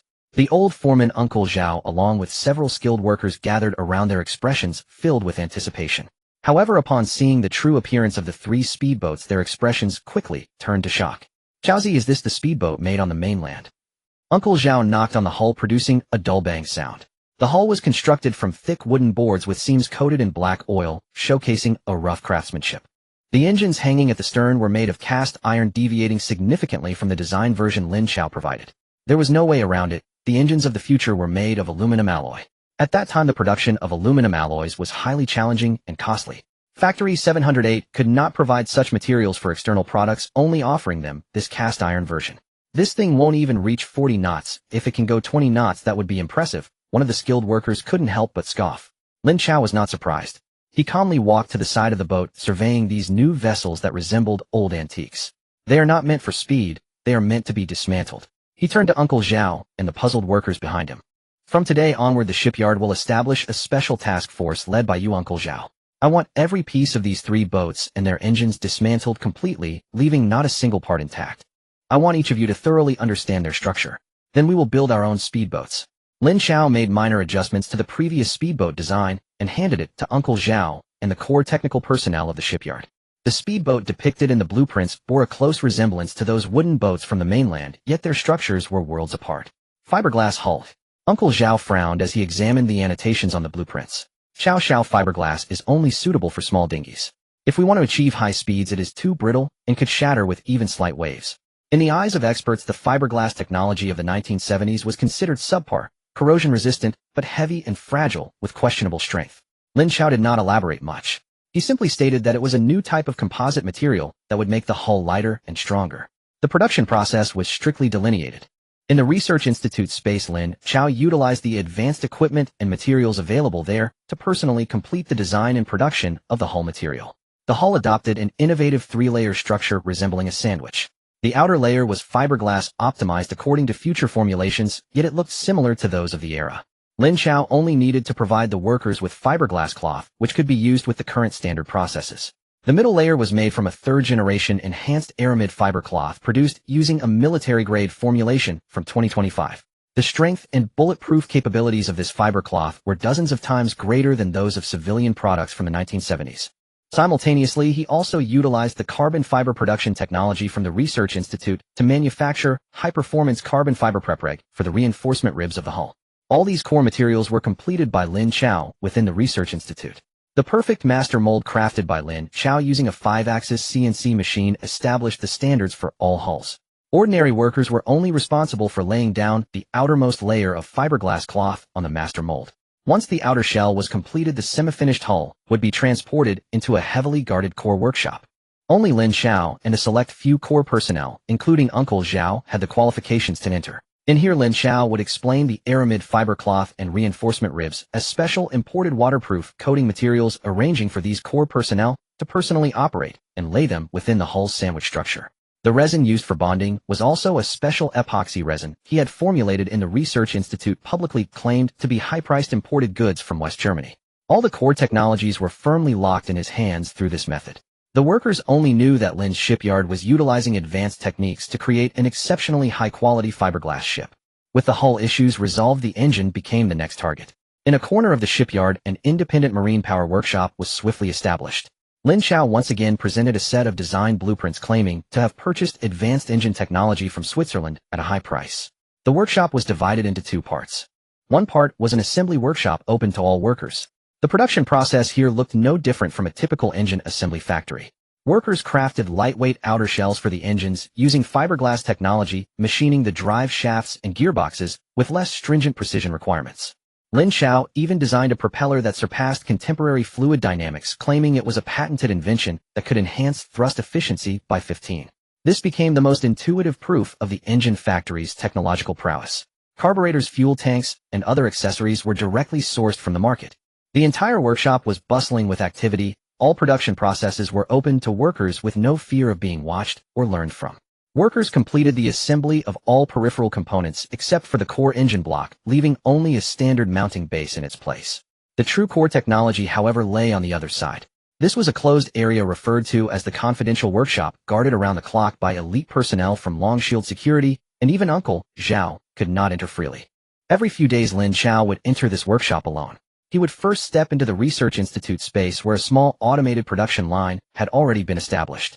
It was primarily designed to create a core engine component that transcended the era, consisting mainly of three parts: a high-silicon aluminum alloy cylinder made using powder metallurgy technology with a ceramic coating on the inner wall, the widely adopted contactless electronic ignition system of the future, a crankshaft and connecting rods made from high-strength alloy steel treated with precision dynamic balancing. All these cutting-edge core components were integrated into a sealed alloy black box. When Lin Chao returned to the confidential workshop from the Research Institute, he held several such black boxes in his hands. He would bring in the semi-finished engines assembled in the assembly workshop. Then, like assembling building blocks, he would install the black boxes onto the base, connecting the fuel lines and wires. Finally, he would cover the engine with its outer casing and tighten the screws. A retro-looking engine, but with an exceptionally advanced core, was thus born. To the outside world, Lin Chaos' explanation was flawless. Lin's shipyard was only responsible for assembling and producing peripheral components with low technical content. The most core engine head was secretly imported as a military-grade product through special channels from West Germany. In the 1970s, no one in Xinjiang would doubt the quality of German products. A fortnight later at the shipyard's dock, two brand-new speedboats were slowly lifted by a gantry crane ready to be launched into the water. Their appearance bore a resemblance to the previous wooden boats from the mainland, but with smoother lines and entirely covered by a layer of glossy fiberglass, making them appear more fashionable. Lin Jiqiang, Uncle Zhao, and a number of skilled workers from the shipyard along with core members of Longshield Security gathered at the dock. All eyes were focused on these two experimental vessels about to be launched. The two speedboats gently settled into the water, their draft shallow, giving them an exceptionally light appearance. Each boat was staffed with two testers. Lin Chao stood by the dock watching the two modified speedboats quietly floating on the water's surface, his expression unchanged. He calmly issued the command, "Start the engine." The tester on the boat received the command and turned the key. Instead of the anticipated loud noise and black smoke of an old-fashioned engine, there was a deep and continuous hum. The sound was not loud, yet it carried a powerful vibration that resonated clearly through the water to the feet of everyone on the dock. Something's off with this engine's sound. Uncle Zhao, an old hand in the business, sensed the change in his expression the moment he heard it. The sound was too smooth, too powerful. Departing target, the buoy 3 nautical miles out, full speed ahead. Lin Chao issued the command through the intercom. The propellers of the two large boats churned the sea, kicking up 2 plumes of white spray. In the next second, the two boats shot forward like arrows released from a bow, instantly propelled from a standstill. The bows rose high only to be pressed down by an invisible force hugging the water's surface as they dashed towards the horizon like 2 bolts of lightning. Damn! One of the Dragon Shield leaders couldn't help but curse. Everyone on the dock was left speechless by the spectacle before them. That wasn't a boat moving. That was flying. The speed was so fast that it upended their entire perception of maritime vehicles. In the distance, a water police speedboat was on routine patrol with the officers leisurely sipping soda. In their eyes, their vessel was already a symbol of speed on the waters of the fragrant harbor. But just then 2 small black dots appeared in their line of sight. The dots rapidly expanded at a terrifying. Before they could react, the 2 shadows accompanied by a shrill wind whizzed past them on either side. The massive wake they created caused the water police's speedboat to sway violently, sending soda bottles tumbling to the deck. The officers on the boat stared wide-eyed at the 2 fading figures, feeling as if their own boat was standing still. What the hell was that? A young officer stammered. On the dock, Lin Chao clenched his fists tightly. Having spent a lifetime in the underworld, he had seen countless storms and waves. Yet the scene before him still made his heart race wildly. Uncle Zhao and the other veterans seemed to be under a spell, their mouths agape, their eyes filled with fervor, and the thing they had created with their own hands turned out to be such a monster. The intercom crackled with the excited voice. Xiao's speed has surpassed 60 knots. 60 knots. That's roughly equivalent to a speed of 110 kilometers per hour. In the oceans of this era, that was absolute supremacy. An apparition that could neither be caught nor shaken off. After testing the speed, Lin Chao did not order the boat. He took Lin Chao and Chun Bao along with a few trusted aides aboard another speedboat, setting off from the dock towards a remote, uninhabited island. Half an hour later, in the lee of the island, the 2 prototypes lay quietly on the water. The atmosphere grew tense. Lin Chao looked at his father and Chun Bao, saying, "Old man Bao, uncle, you are all seasoned veterans. What is the worst thing about exchanging fire at sea?" Without a moment's thought, Chun Bao replied, "Fear of having nowhere to hide. The boat is just a few planks of wood, bullets pierce right through, and there's nowhere to take cover." Lin Chao nodded in agreement. Many brothers had fallen victim to gun battles at sea, their boats unable to withstand the fire and turning into sieves. "Let's try this." Lin Chao pulled out 2 guns from the cabin. One was a Black Star pistol, and the other was a modified Type 56 semi-automatic rifle. He handed the pistol to Chun Bao. "Bao, uncle, aimed this at the boat's hull." Chun Bao was taken aback. "Chaozi, this will damage it." "Shoot." Lin Chao's tone was unyielding. Chun Bao gritted his teeth, raised the pistol aimed at the side of the large boat 10 meters away, and pulled the trigger. Bang! The gunshot echoed across the surface of the sea. Everyone's heart raced. However, the anticipated sight of a bullet hole piercing the hull did not occur. The bullet struck the smooth fiberglass shell, leaving only a shallow white mark before it ricocheted off with a crisp ding, falling into the sea. "This?" Chun Bao's eyes widened in disbelief. Lin Chao stepped forward, sharply reaching out to touch the bullet mark, finding only a smooth surface with not a single crack. "Use this." Lin Chao tossed the Type 56 semi-automatic rifle to Zhao Xiang. Zhao Xiang caught the gun without hesitation and began firing at the hull. Bang! Bang! Bang! The dull gunfire rang out in succession. The bullets viciously struck the hull, sending a flurry of sparks flying. This time several obvious dents appeared on the hull, and the surrounding paint was cracked. But that was all. Not a single bullet was able to penetrate the hull.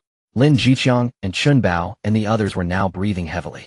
They looked at the boat, now covered in bullet marks, yet still intact, and their expressions changed completely. That was not a boat. That was a mobile fortress on the sea. With this thing in future battles at sea, the brothers only needed to crouch behind the rail to fight back with confidence. The survival capability of the crew would experience an exponential increase. "I will name this boat Dragon Scale." Lin Chaos' voice was calm. "The Dragon Scale speedboat will only be for internal use, it will never be sold externally. In the future, all boats we sell will have performance and materials downgraded by 1 tier. But even so, it will be enough to surpass all speedboats available on the market." Lin Chao began to assign tasks. First, produce 10 Dragon Scale speedboats. Each boat will be equipped with 5 personnel, 5 semi-automatic rifles, and an additional rocket launcher. He gazed towards the distant sea where the busiest smuggling routes of the fragrant harbor lay. With the Dragon Scale speedboat's range of nearly 400 nautical miles, this team will become the most powerful rapid response force in these waters. In a while, I will return to the mainland. I need to acquire a batch of light machine guns. Every Dragon Scale speedboat will be equipped with one. A few days later, the Lin shipyard dock was once again bustling with activity. Lin Chao, through connections with Hong Yi and Ma Shikuan, invited all the prominent figures in the fragrant harbor smuggling circle to come and observe. These individuals included leaders from Heiji, members of the 14K, and some self-proclaimed kings of contraband. They stood on the dock whispering and pointing at the 3 brand-new speedboats anchored in the distance. These were the newly produced export versions of the speedboats. The 3 boats were equipped with 1, 2, and 3 engines produced by Lin's shipyard respectively. "Boss, Lin is making such a big fuss. I wonder what's so special about these boats." A scar-faced big shot scoffed. "These fiberglass boats are just pretty, but useless." Another well-informed person chimed in. Lin Chao did not waste time with idle chatter. He directly had the tester demonstrate in front of everyone. The single-engine speedboat easily reached a speed of 25 knots, already faster than most speedboats on the market. The dual-engine version shot straight to 40 knots, leaving all doubts behind. When the performance monster with 3 engines executed a terrifying death drift At nearly 50 knots the faces of all the big shots were filled with greed and shock. They seemed to envision themselves piloting such a formidable weapon, leaving the water police and other opponents far behind. With the demonstration over, Lin Chao stood before the crowd with the 3 speedboats radiating endless allure behind him. Gentlemen, you have seen the boats. From today onwards, the rules on the waters of the fragrant harbor will change. The dock was enveloped in a deathly silence. The sea breeze wafted through, stirring the faint scent of diesel. All the smuggling bigwigs present were seasoned veterans well acquainted with the dangers of their trade. They understood better than anyone what speed meant in their line of work.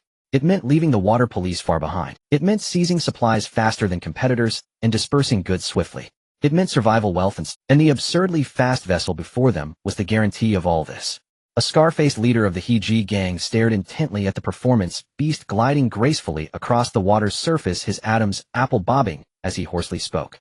Boss Lin, how much for the boat? His words seemed to trigger a switch. Yes, Boss Lin, name your price. I want 2. No, 3 engines. Damn it, Heiji-chong, why are you rushing so much? Boss Lin, who from the 14K want 5. The bigwigs who had just scoffed at the fiberglass hull were now red-faced and frantic, fearing that if they hesitated, this divine weapon of the sea would end up in their rivals' hands. They all understood one simple truth. If the opposing side possessed such a vessel, while they did not, there would be no place for them on the waters of Shanjiang. That was elimination. Lin Chao watched the group of bigwigs who were on the verge of fighting with an unperturbed expression. He raised his hand and gently pressed it downward. The noisy dock eerily fell silent. All eyes were fixed on the young man. The boat is not sold separately, Lin Chao said calmly. The crowd was taken aback. My rules are simple. Lin Chao's gaze swept over each person. If you wish to buy the boat, you can. But the subsequent maintenance, repairs, and replacement of core parts must be handled by my Lin shipyard. Every boat sold must return to the shipyard for mandatory inspection and maintenance every 3 months. Any boat that doesn't return will lose all engine services. Additionally, I will set a numbered plaque on each boat, which cannot be removed. If anyone removes it, the after-sales service will cease, and they will lose the right to purchase. The seasoned veterans in attendance immediately grasped the implications. This was no simple transaction. This was setting the rules. Whoever bought Lin's boats was essentially on Lin's ship and would have to abide by his regulations. This was a blatant scheme. A scheme where one knows the other party is tightening the noose around their neck, yet feels compelled to willingly stick their head into it. Because the allure of that boat was too great. After a brief silence, the 14KS Ahu was the first to shout, "No problem. Boss Lin's rules are our rules. I'll order 10 3-engine boats." Damn. Ahu, are you crazy? I want 10 too. A frenzied buying spree ensued.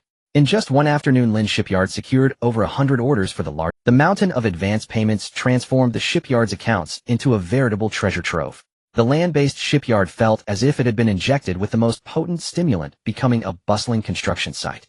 Sparks from welding flew day and night, and the roar of machinery became the most delightful music in the village. As various projects fell into place, Lin Chao decided it was time to conduct a thorough reorganization and integration of his enterprises. He needed a more solid structure to support his growing ambitions. That day, he summoned all core members to the largest conference room in the shipyard's new office building. Old Bean Lin Jiqiang, Uncle Lu Yaoming, Zhao Xiang Chen Bao, and Wang Dadu, who managed the tape factory's daily operations, along with the shipyard's old head Zhao Shu, were all present. From today onward, all our businesses will unify under the Lin Group. Lin Chao stood before the large floor-to-ceiling window, looking down at the bustling shipyard. Everyone's expression changed. The group will have 4 subsidiaries. The Lu Village Shipyard will officially be renamed Lin Shipbuilding. Lin Shipbuilding will oversee 3 main departments: the repair business of the former Lu Village Shipyard, which will continue to retain shares for Lu Village. Additionally, there will be newly established departments for shipbuilding and maritime power. The general manager will be you, Uncle. Zhao Shu will be the factory director responsible for technology and production. Lu Yaoming stood up excitedly, his lips trembling as he tried to express himself, but struggled to find the right. Lin Chao nodded at him and continued, Lin Fisheries will manage our fishing fleet, seafood market, docks, and all related maritime businesses. General manager will be Zhao Xiang. Zhao Xiang straightened up, his eyes shining with ambition. Longshield Security will integrate all our armed forces, responsible for the security of all group enterprises, and can also take on external contracts. General manager will be Old Bean. Chen Bao will serve as deputy general manager. Lin Jiqiang puffed on a cigarette, taking a deep breath. He didn't understand what a group company was, but he knew his son's mind was sharper than his own, and he would just follow his lead. Lastly, we have Lin Audio and Video, responsible for the production and sales of duplicated tapes. The general manager will temporarily be me, with daily operations overseen by Wang Datu. Wang Datu was one of the 4 old brothers Lin Jiqiang had brought back. He wasn't as fierce as Chun Bao and Li Shanjiji, and wasn't suited for continuing the violent life outside. However, because he was particularly obedient and got along well with others, he was suitable for overseeing the factory. Wang Dada was taken aback, repeatedly shaking his head.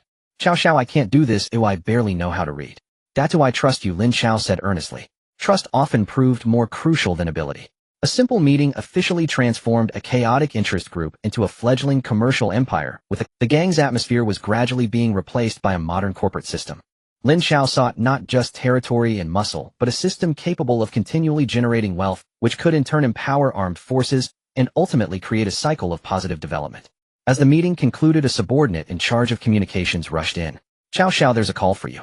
Who? They wouldn't say, the subordinate replied with a strange expression. Lin Chao walked into the office and picked up the phone. Hello. A steady yet familiar voice came through the receiver. Mr. Lin, it's me, Su Jiajia. Lin Chaos' expression remained unchanged, but internally, he pondered the significance of Su Jiaji's first proactive contact. It certainly wasn't trivial. Officer Su, is there something? We are about to take action against LV Lei. Su Jiaji's voice was subdued. The port authorities need those witnesses in your hands. Lin Chao hung up the phone without hesitation. He immediately dialed Ma Shikan's number. The call was quickly answered, and Ma Shikan's voice came through with great respect. Mr. Lin, where's Fatty Biao? Lin Chao got straight to the point. In the safe house, he's doing just. Ma Shirkuan quickly replied. Within half an hour, send him to warehouse number 3 at Kuntong Dock. Muzzle him, tie his hands and feet, and just leave him there. Your people can drop him off and leave. Understood. Ma Shirkuan hung up. Lin Chaos' gaze fell on the phone on the table, his fingers gently tapping. Chen Shi should also be delivered. He provided the ledger, and his testimony is the most valuable. Lin Chao called for Chen Bao. Chen Bao, go take Chen Shi to warehouse number 3 at Kuntong Dock.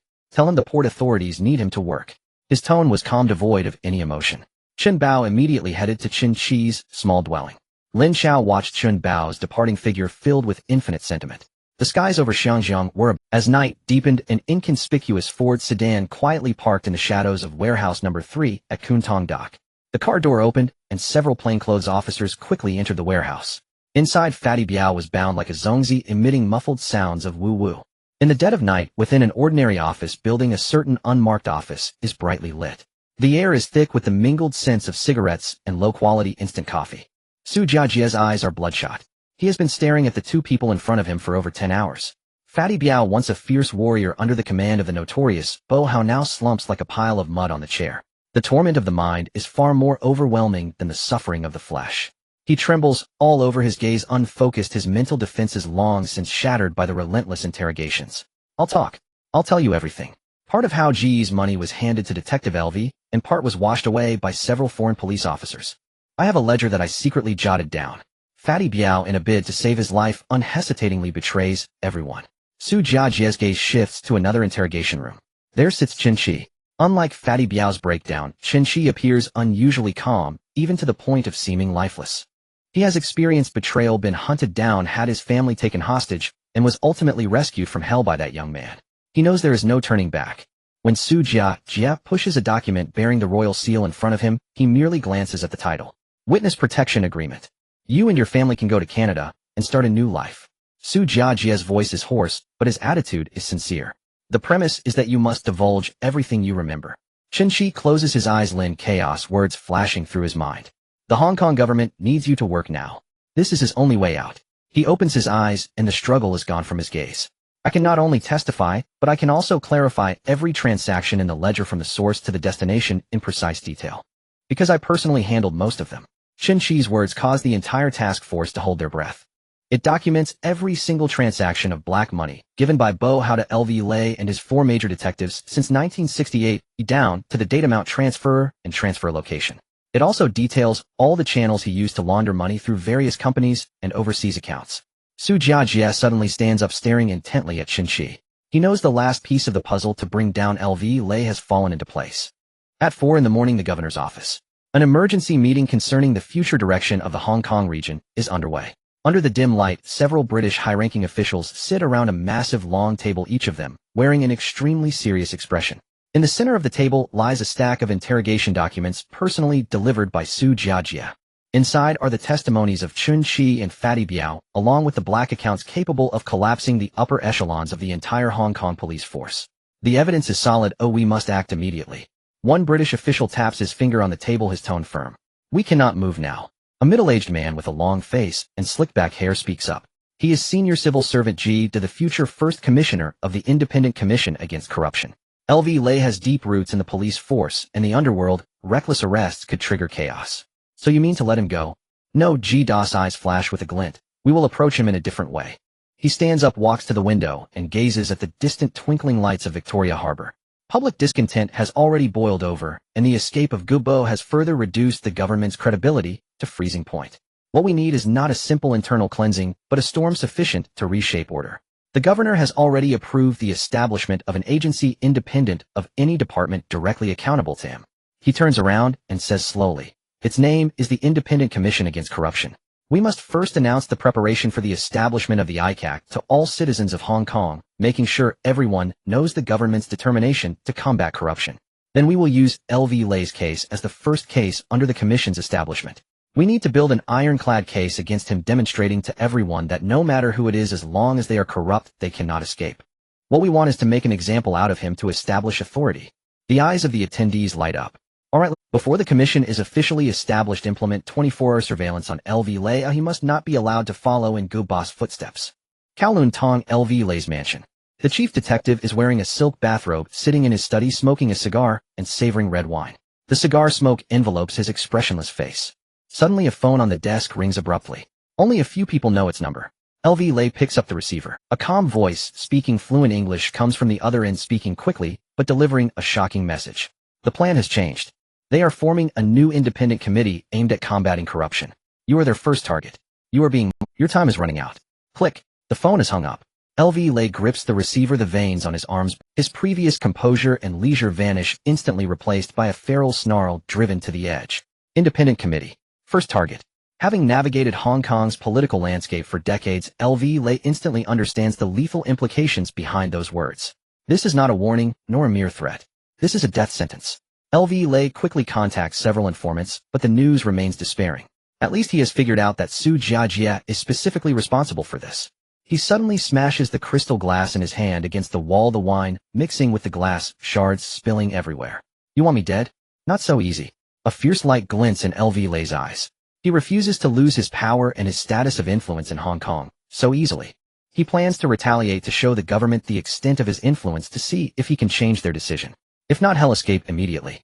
LV Lei picks up another phone, dialing one number after another. He first dials a trusted confidence number.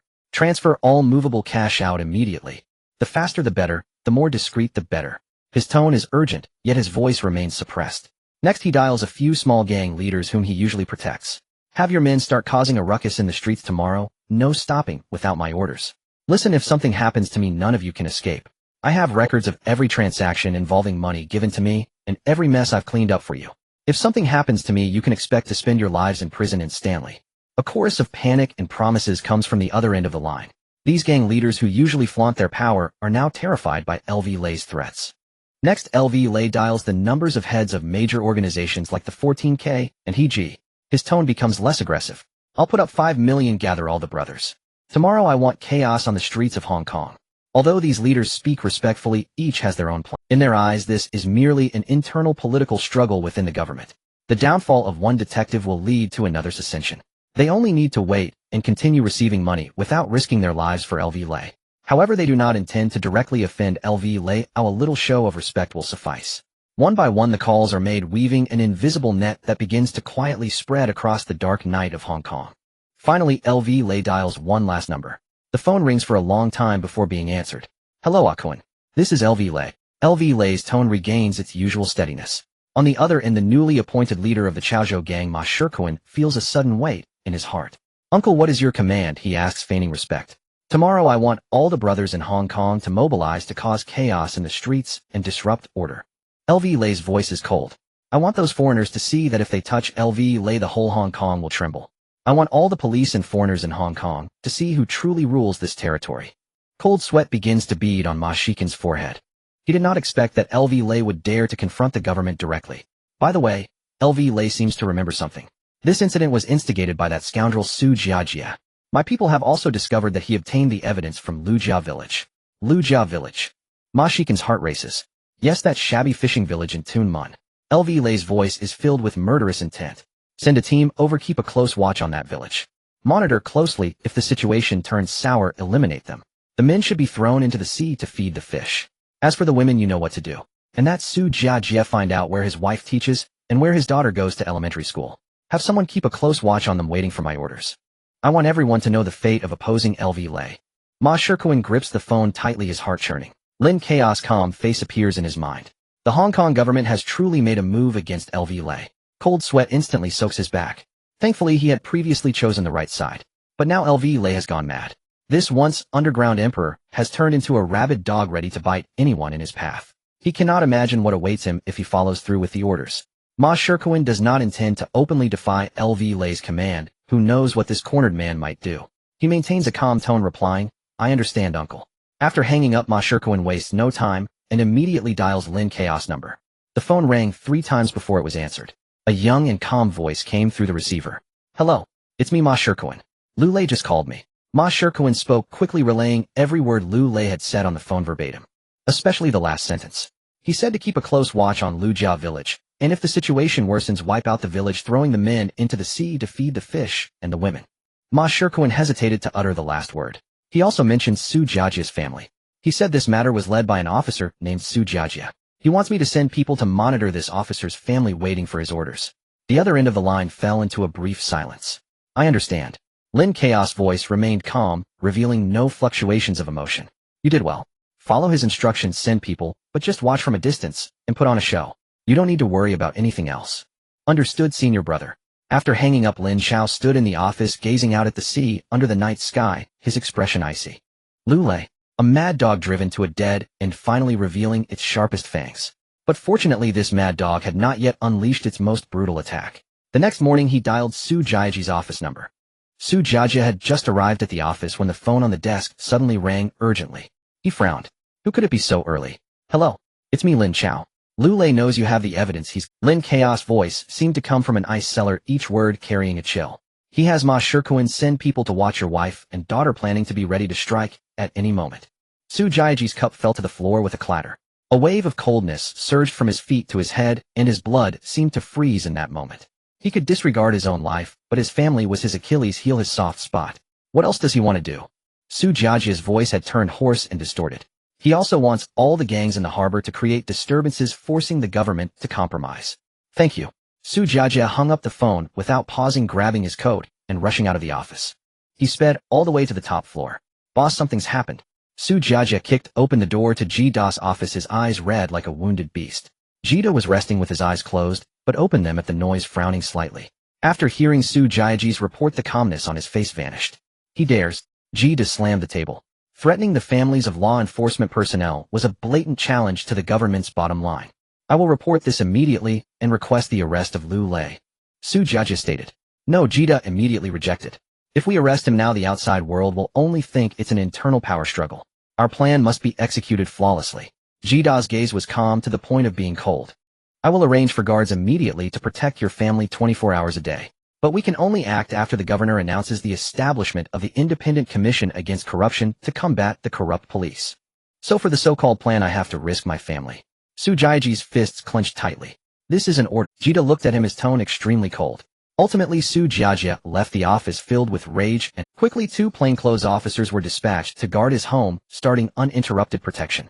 Lujia village. Lin Chao hung up the phone. Su Jiajie had informed him of the subsequent situation. The government's reaction was within his expectations. Those high-ranking foreign politicians never cared about the lives of the pawns at the bottom for the so-called greater good. Relying on them is worse than relying on oneself. He called for Chen Bao. Uncle Bao, convey my orders. Chen Bao straightened up with a solemn expression. Dragon Shield Security will keep only the necessary personnel to watch over the seafood market and other territories, while all other personnel will return to the village. All firearms and ammunition must be distributed. Shipyards, docks, and village entrances will be patrolled 24 hours a day in 3 shifts with all fire points arranged. Yes, Chen Bao replied loudly. Additionally, Lin Chaos' gaze turned to the window. Pick 2 of the smartest brothers to go to Kowloon Tong and keep a distant watch on Su Jiajie's home. Remember, just watch, don't expose. Unless those 2 officers can't hold on any longer, they must not act. Understood. Chen Bao accepted the order and left. The entire Lujia village quickly transformed into a heavily fortified military stronghold. Starting at 2 in the afternoon, the air in Shanjiang changed.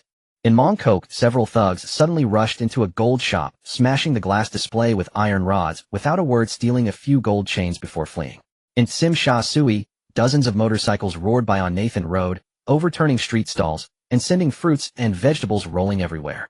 In Causeway Bay, two previously unrelated small gangs erupted into a brawl on the street over a trivial dispute with knives and pipes flying among the crowd, causing pedestrians to scream and flee in all directions. The chaos spread like a plague from one district to another. Those small gangs that were usually protected by Lu Lei became the fiercest henchmen. They battered, robbed, and fought, sparing no effort, turning the entire city upside down. Meanwhile, larger gangs like 14K and He Lianxing made much less noise.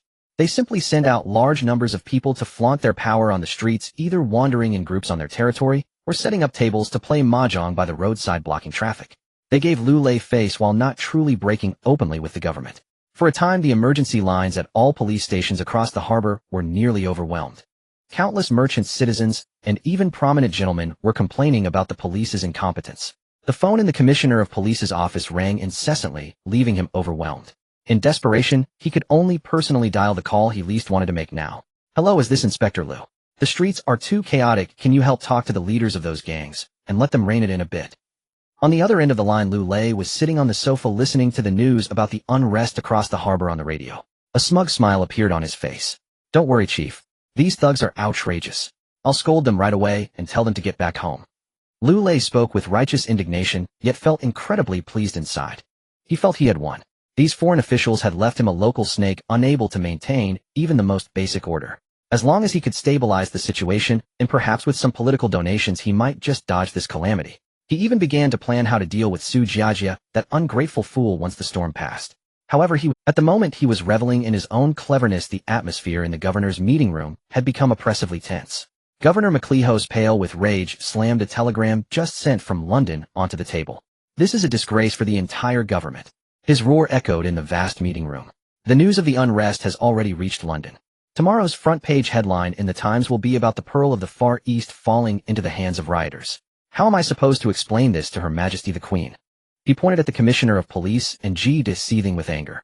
"I don't care what plans you have, what considerations. Before nightfall tomorrow, I must see order restored. Otherwise you too can prepare to pack your bags and return to..." The roar of the governor transformed into an invisible command, echoing through every corner of the fragrant harbor in the night. After midnight, the police high command, which had been hesitant, finally tore away the last shred of disguise. The shrill sound of police sirens pierced the night sky as blue and white patrol cars surged out of various police stations like enraged hunting dogs. The doors swung open and the riot police, clad in deep green gear and armed with long shields and batons, surged into the most chaotic districts like Mongkok and Yau Ma Ti, forming a standard attack formation.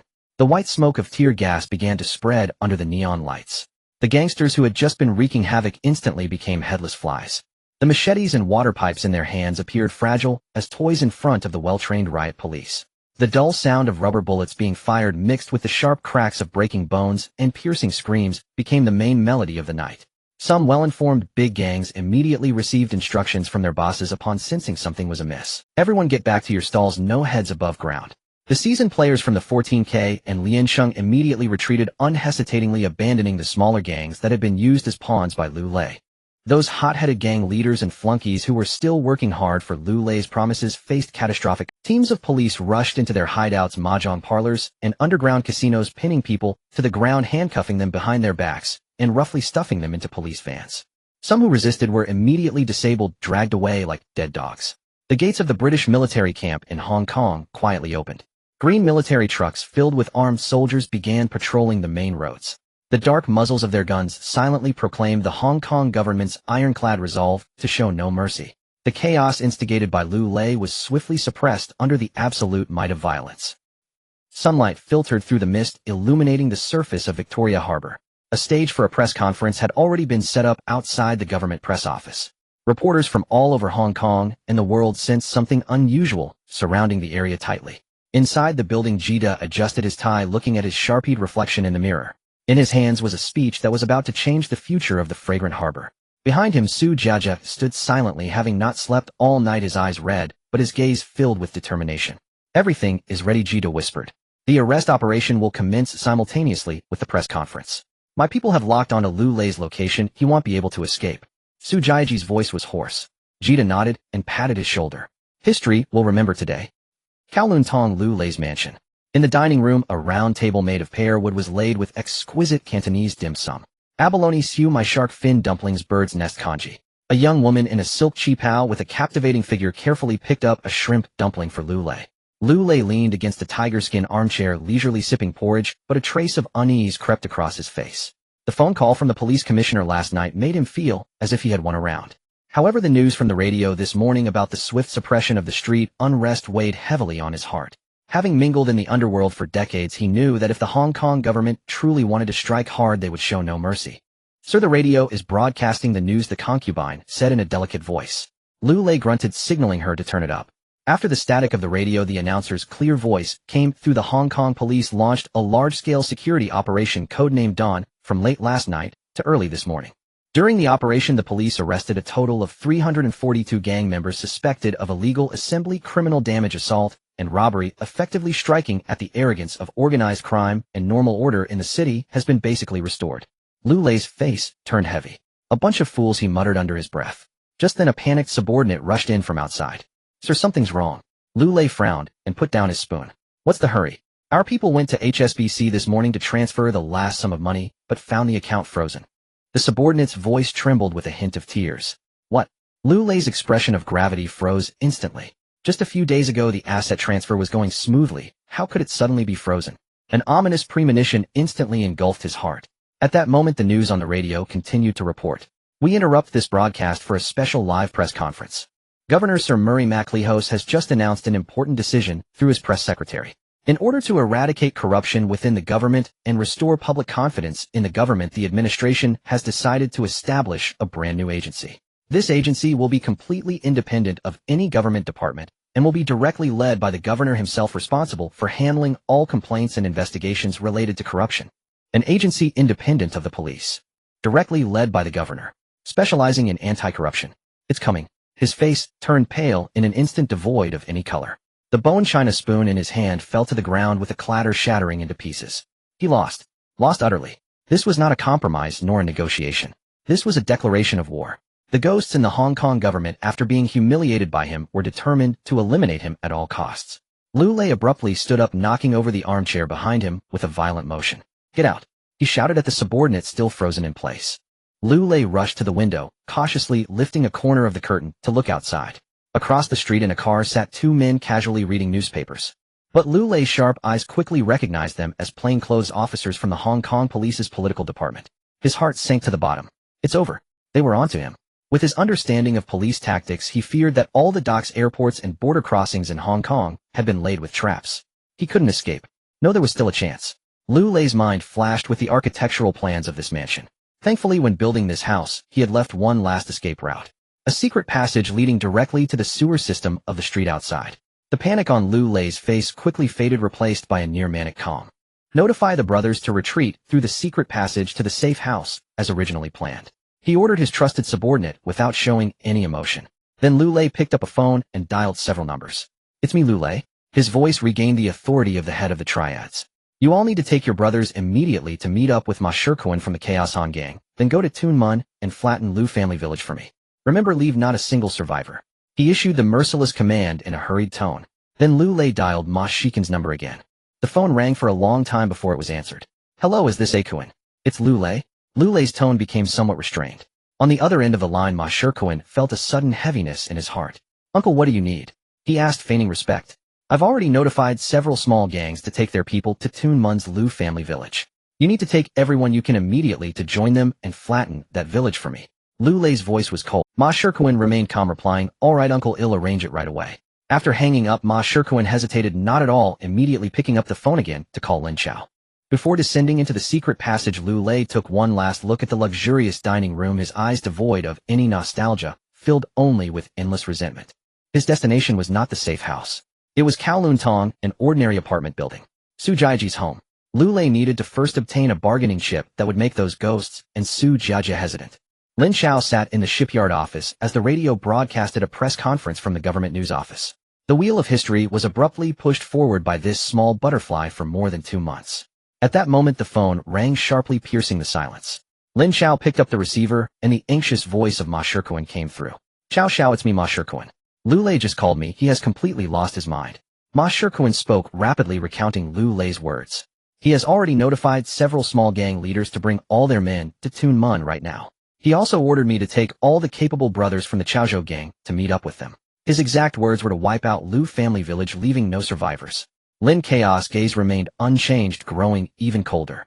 This mad dog finally revealed his most vicious fangs as the end approached. In his previous life, Lu Lei successfully escaped to the island, living freely until he died at 90 due to illness. In this life, since he had intervened, there was no way he would let him escape again. I understand. Lin Chao's voice was eerily calm. This calmness reassured Ma Shikuan instantly. Just follow his orders, bring your men, and come with them. Chow this. We will be ready here, and we'll clean up this group of trash that still follows Lu Lei and one. Lin Chao's tone was chilling. Understood. Ma Shikuan replied heavily. After hanging up the phone, Lin Chao immediately turned on the intercom in the office. Uncle Bao, notify everyone level 1 combat readiness. All the brothers of the Long Shield, fully armed, enter the designated positions. Today we will deal with Lu Lei's counterattack. The air in Lu family village was overwhelmingly oppressive. The once bustling village entrance was now eerily silent. All the houses had their doors and windows tightly shut. Inside the houses near the village entrance, the Long Shield team members in security uniforms held their rifles tightly, waiting silently. On the top floor of a small building right at the center of the village entrance, a small window slowly opened, revealing the menacing muzzle of a heavy machine gun. The entire Lu family village had turned into a fortress armed to the teeth, a meticulously prepared death trap for the enemy. 4 o'clock in the afternoon. In the distance on the highway, a roar of engines finally echoed. Dozens of battered trucks kicked up clouds of dust, racing towards Lu family village. The truck beds were filled with all manner of thuggish figures.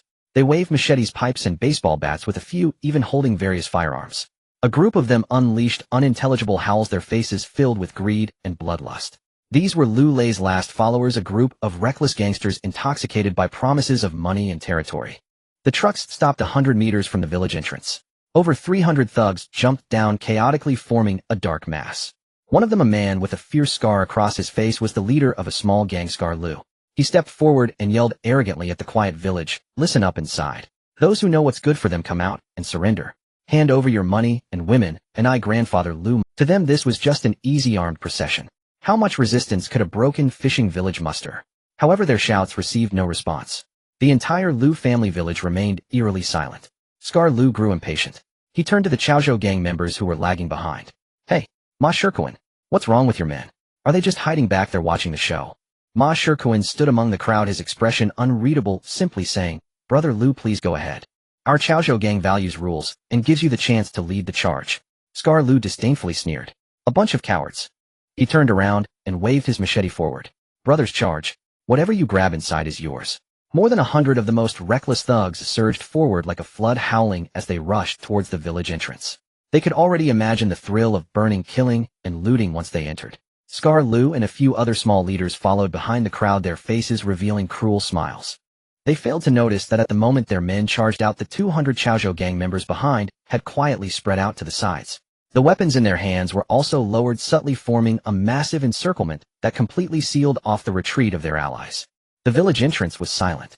The thugs at the front were less than 20 meters away from the stone tablet that read Lu family village. Just as they were about to cross that invisible boundary with one foot, the tightly shut doors and windows at the village entrance burst open. A group of uniformed Long Shield team members wearing helmets and holding rifles surged out from all directions. The dark muzzles of their guns all pointed at the crowd charging at the front. The attacking thugs slammed into an invisible wall, halting in unison. Their howls turned into terrified screams. The greed on their faces was replaced by extreme fear. This was not the brawl they had imagined. This was a military clash. They have rifles. They are an army. The remaining thugs completely collapsed, throwing down their weapons and running away in panic. However, as they frantically tried to flee, they desperately found their retreat blocked by the 200 Chaozhou gang. Scar Lu and several leaders were also terrified by this sudden change. They looked at the hellish scene before them, and then at the blocked escape route, and finally understood something. "Ma Shikuan, you traitor. You sold us out." Scar Lu pointed at Ma Shikuan, shouting in a rage. Ma Shikuan expressionlessly lifted his chin. His loyal thugs immediately pounced on him like fierce tigers. Bang! With a heavy thud, one leader was struck in the face with a pipe, sending his teeth and blood flying. Scar Lu and the others wanted to resist, but they faced the elite Chaozhou gang, which outnumbered them several times. In an instant, all the leaders and the daring little brothers were brutally taken down, their hands and feet bound, their mouths stuffed with rags. Those still standing among the thugs watched this scene, and then looked at the dark muzzles at the village entrance, completely losing all courage to resist. They dropped their weapons, held their heads with both hands, and knelt down in droves.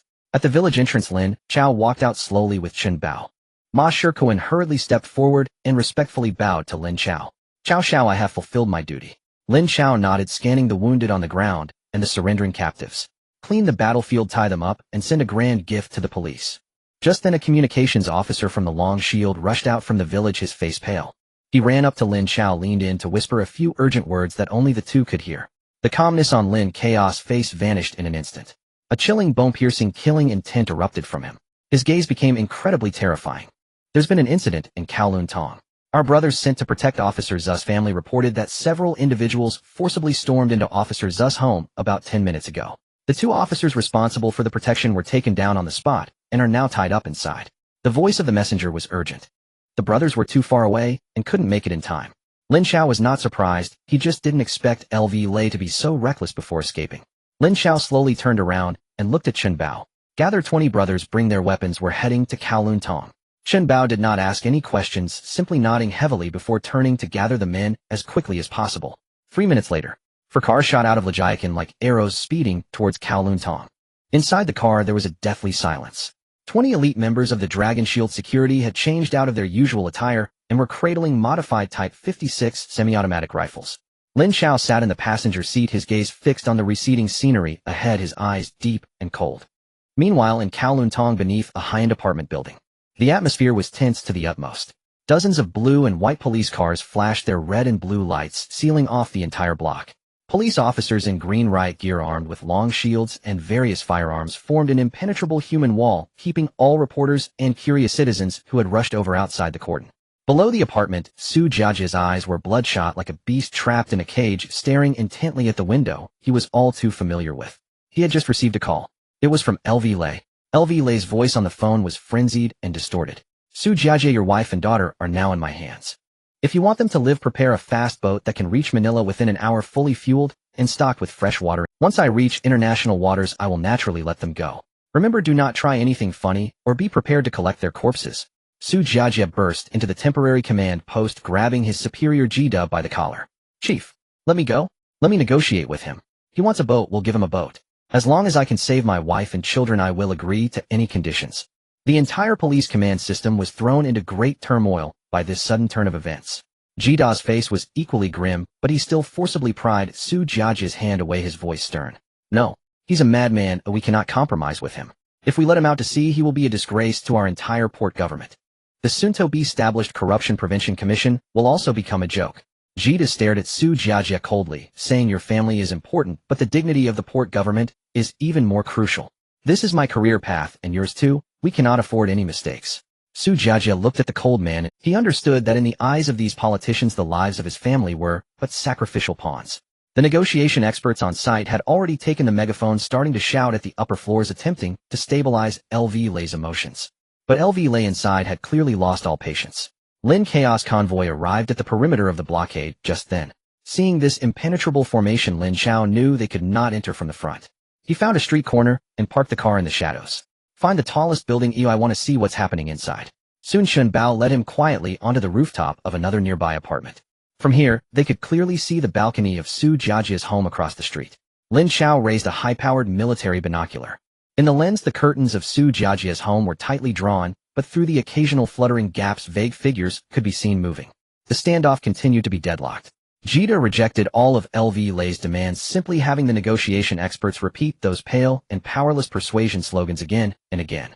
Su Jiajia was anxious like an ant on a hot pan, but was firmly held back by 2 officers unable to approach. Suddenly, a muffled sound of bang.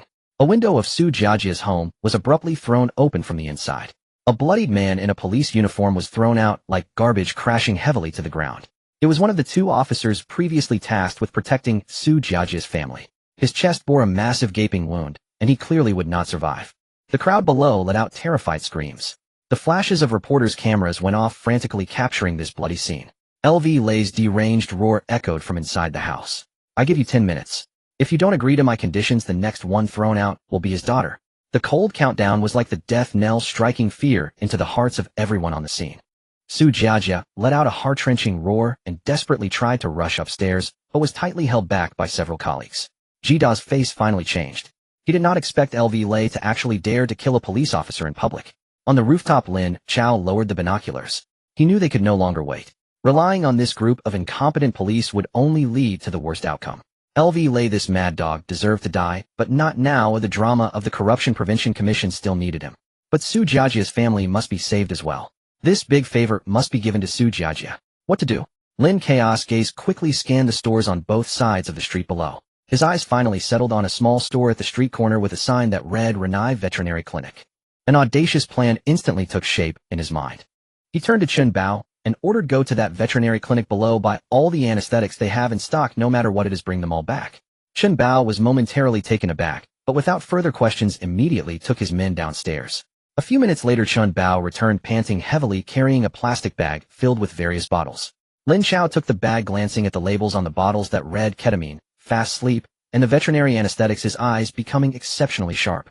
He said to Chen Bao and the other team members, "You stay here, and without my orders, do not act rashly." After saying that, he walked alone into a small storage room that led from the rooftop downstairs. Click. The door was locked from the inside. In the dark, cramped space, Lin Chao focused his mind, and the surroundings instantly transformed. In the next second, he was already standing inside the research facility. He placed the bag of veterinary anesthetics on the cold metal experimental table. Lin Chao hurriedly walked to the array of 3D printers.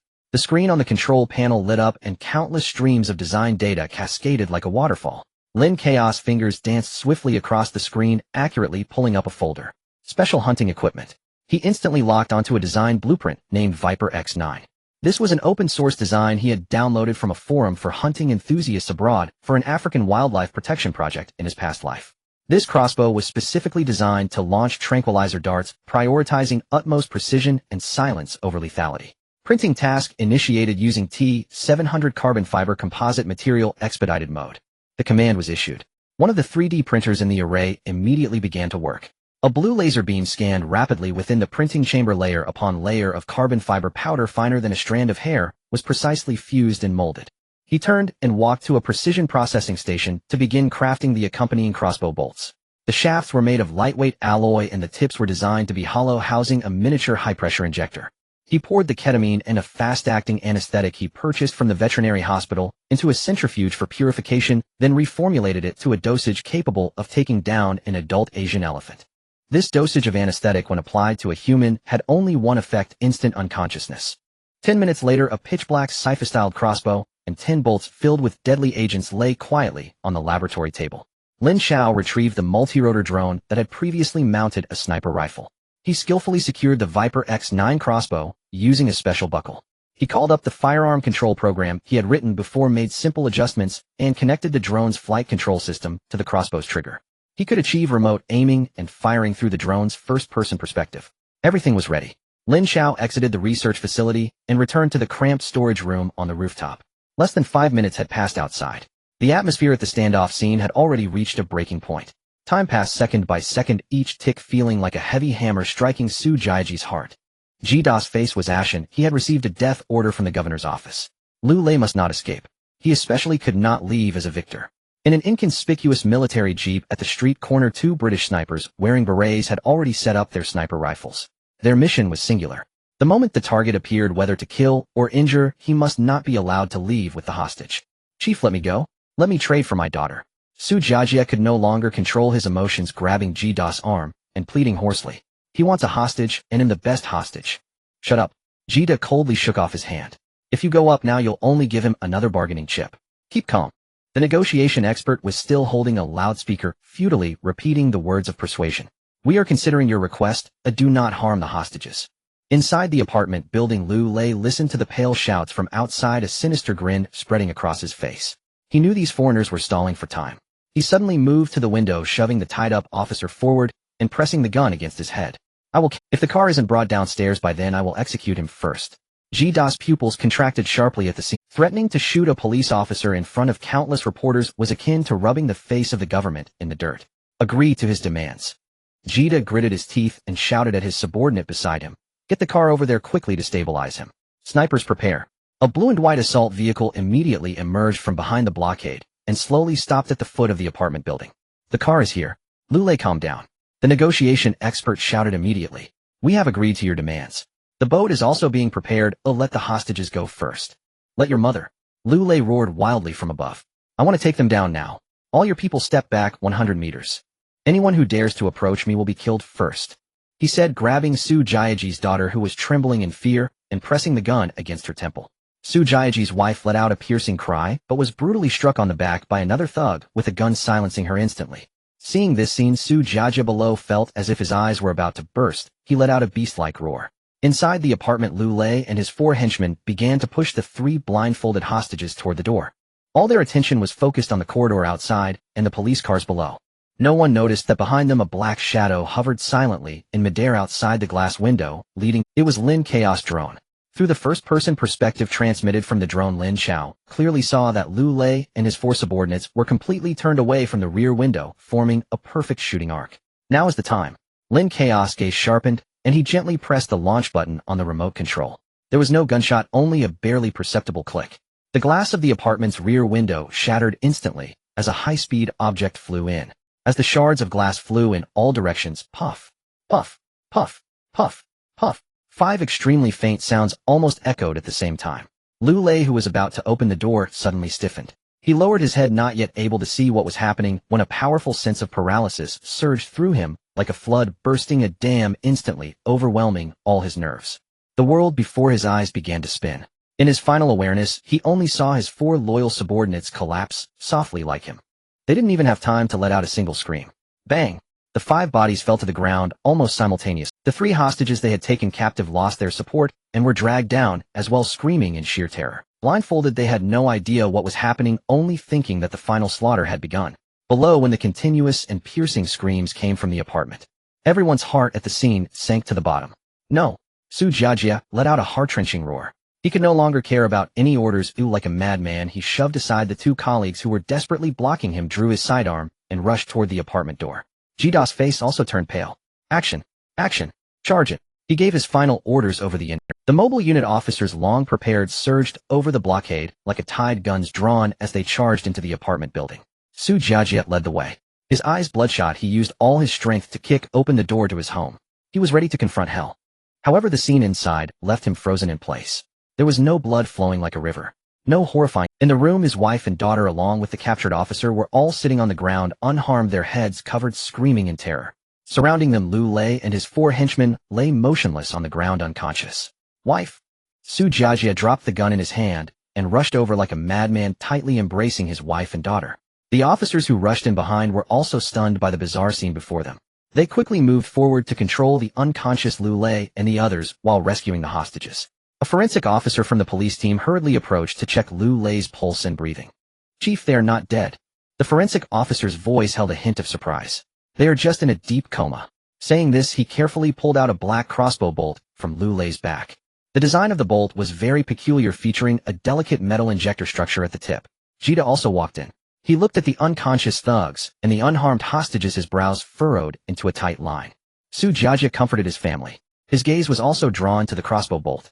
He took it from the forensic officer's hand and examined it closely. If anyone had known about this beforehand and was willing to intervene, it could only be one person. Su Jiaji's expression became incredibly complex, lost in thought. The next morning, the sky brightened. Outside the gates of the government press office, reporters who had not slept all night were now more excited than ever. The governor, Sir Murray MacLehose, issued a stern public statement to all citizens of the region through his press. In the statement, it was officially announced that Chief Inspector Louis Lei had been arrested yesterday on multiple serious charges, including massive corruption, abuse of power, and collusion with criminal organizations. Even more significant news was that the case would be handled by the independent agency announced yesterday, which is named the Independent Commission Against Corruption. Jida will serve as the head of the preparatory team for the Independent Commission Against Corruption. The Louis Lei case will be the first case handled by the commission officially entering the judicial process. As the news broke, the whole region seemed to be struck by lightning. The front pages of all newspapers in every street corner were dominated by Louis Lei's grim face and the 4 large characters of the Independent Commission Against Corruption. After a brief moment of shock, the citizens erupted in a long-suppressed celebration. For the underground world of the region, this was undoubtedly a super earthquake of magnitude 12. The era of Louis Lei, the era where the Chinese chief inspector could dominate everything, was declared over by the government in the most forceful manner on this day. In an instant, the martial world was in a state of panic, with everyone feeling threatened. Those gang leaders who had been close friends with Louis Lei and had profited under his protection became frightened, as if they were startled birds. Countless ledgers and receipts were burned in the dead of night, their ashes flushed down the toilet, as if this could erase all evidence of guilt. Several gangs most closely tied to Louis Lei scattered overnight. The big shots hurriedly gathered their valuables, taking trusted subordinates with them, purchasing tickets to the southern seas and the island, fleeing overnight. They feared that moving too slowly would get them invited by the newly established Independent Commission Against Corruption for a chat. In the Chaozhou gang's headquarters, the atmosphere was vastly different from that outside. Ma Shikuan sat at the head of the table watching the news about Louis Lei's capture on TV, feeling a chill in his back, but also a surge of relief from surviving a disaster. He knew that he could sit here safely and even take over some of the territories left behind by fleeing bosses due to this major cleansing, all thanks to one person. He turned off the TV and dialed the number he had memorized. Chao Xiao. As the call connected, Ma Shikin's voice was filled with utmost respect. Thank you, Chao Xiao, for your care in this matter. I, Ma Shikuan, and the entire Chaozhou gang are willing to serve you from this day forward. This is no mere cooperation, but a complete submission. Lin Chao's voice came through the receiver, still calm. You are a wise man. The Chaozhou gang will act as Lin's outer circle. Help me handle some matters I cannot attend to. However, I will not stop you from dealing in vice, but from today the Chaozhou gang is not allowed to touch any legitimate business. Whoever dares to touch it will die. Lin Chao's tone was flat, but the decisive meaning made Ma Shikin's heart skip a beat. He immediately understood that this young backer had his own bottom line and forbidden zones. I understand, Chao Xiao. From today on, anyone in the Chaozhou gang who dares to touch legitimate business will be dealt with by me personally. The bloody winds of the martial world seemed to have no effect on Lejiakin. Lin's various enterprises continued to operate at a rapid pace. In the audiovisual factory, 10 newly added machines ran day and night, producing beautiful-sounding magnetic tapes, which were packed and shipped to the entire region and even Southeast Asia. At the shipyard, downgraded versions of the large ships were launched, one after another, taken away by the impatient smuggling bosses with cash, and Lin's account flow resembled a flood that had broken the dam. Lin Chao was in the factory workshop inspecting a newly modified production line. His uncle Lu Yaoming followed behind him, his face full of uncontrollable excitement. Ah Chao, look, this month's profits have doubled again. Lin Chao nodded, his expression unchanged. For him, these were just steps in the plan. Just then a worker ran over. Chao Xiao, Mr. Hong is here, eager to see you. Both Lin Chao and Lu Yaoming stopped in their tracks. Mr. Hong, what does he want? He never needed to show up to pick up goods before. Lin Chao walked out of the workshop and immediately saw Mr. Hong standing at the factory entrance. Today he was not wearing his signature Tang suit, but instead a crisp dark suit, his hair meticulously combed. However, his expression was not as relaxed as usual, but rather serious. Mr. Hong, what brings you here? Lin Jiqiang also hurried over, patting Mr. Hong on the shoulder. Mr. Hong forced a smile, his voice somewhat dry as he said, Brother Chang Chao Xiao. I didn't come today to pick up goods. Someone asked me to convey a message wanting to invite both of you to dinner. Lin Jiqiang raised an eyebrow. Oh, who has such a big face to make you Mr. Hong come in person? Mr. Hong sighed and lowered his voice. Xiang Chong from the New Yan Association. Cheng Min from the 14K. And Su the advisor from He Sheng He. The moment these three names were mentioned, Lin Jiqiang's expression changed instantly. Even Lu Yaoming beside him gasped in shock. Any one of these three could shake the underground world of the region with a stomp. Xiang Chong, a top figure among the 5 tigers of the New Yan Association, an elder responsible for rooting in the film industry, controls most of the cinemas and artists in the region. Cheng Min, a double flower red stick of the 14K, known for being ruthless, and also one of the behind-the-scenes shareholders of Fire Sound Records, one of the 3 major record companies in the region. Advisor Su, a white paper fan of He Lianxing, the think tank of the gang, usually stays hidden, but every big business deal has his shadow behind it. These 3 represent not only the 3 largest gangs in the region, but also the 3 most powerful black gold forces lurking behind the entertainment industry. How could they gather together to invite both father and son to dinner? Lin Jiqiang, having wandered the martial world for half his life, immediately sensed something unusual. What do they want? Lin Jiqiang asked in a deep voice. Mr. Hong's expression grew more complicated. Brother Chang Chao Zi, your beautiful sounding version is making too much noise. Your tapes have better sound quality than the originals, and they are much cheaper. Who would still buy the original discs on the market? Xiandai Records, Fire Sound Records, Baojin Records, these 3 largest companies have directly seen a drop of 30% in sales this month. Mr. Hong paused before continuing. Xiandai is backed by a British consortium. Fire Sound Records is mainly supported by capital from the Southern Seas, and Baojin Records, although local capital, has many ties with Xiang Chong and Advisor Su. Originally, the black and white worlds each had their own businesses keeping to themselves. However, your counterfeit tapes have directly affected everyone's livelihood. If it weren't for the fact that you dealt with the owners of Baojin and the Mad Dog too swiftly and ruthlessly scaring them, someone would have already acted. Lin Jiqiang understood. This visitor was not here with good intentions. He instinctively positioned Lin Chao behind him, his gaze becoming vigilant. Mr. Hong quickly waved his hand. Brother Chang, don't misunderstand. They know you are not to be trifled with, and they don't want to escalate matters and break the peace, which would benefit no one. That's why they asked me to be the middleman to arrange a place for everyone to sit down and talk. To negotiate a rule to follow from now on. Negotiate? Lin Jiqiang sneered. The so-called negotiation was just about whose fists were harder and whose power was greater. Master Hong's car led the way while Lin Chao drove a sedan closely behind. Inside the car, Lin Jiqiang, his father, sat in the passenger seat, his expression grave. Having navigated the underworld for half his life, he knew that tonight's dinner, ostensibly a negotiation, was actually a trap. The names Sun Yan, Shirsi K, and Heshinga together could easily crush any faction in Xiangjiang. Chaozi, just follow me and keep quiet. Lin Jiqiang whispered, his hand unconsciously pressing against his waist. Don't worry, Dad. Lin Chaos' voice was calm. We are not here to beg for mercy. Before setting off, he had entered a research space and printed 2 sets of ultra-thin bulletproof vests made from aramid fibers capable of resisting bullets from large-caliber handguns. At this moment, the bulletproof vests were snugly pressed against their shirts. Following the sedan, 5 aging pickup trucks trailed at a safe distance.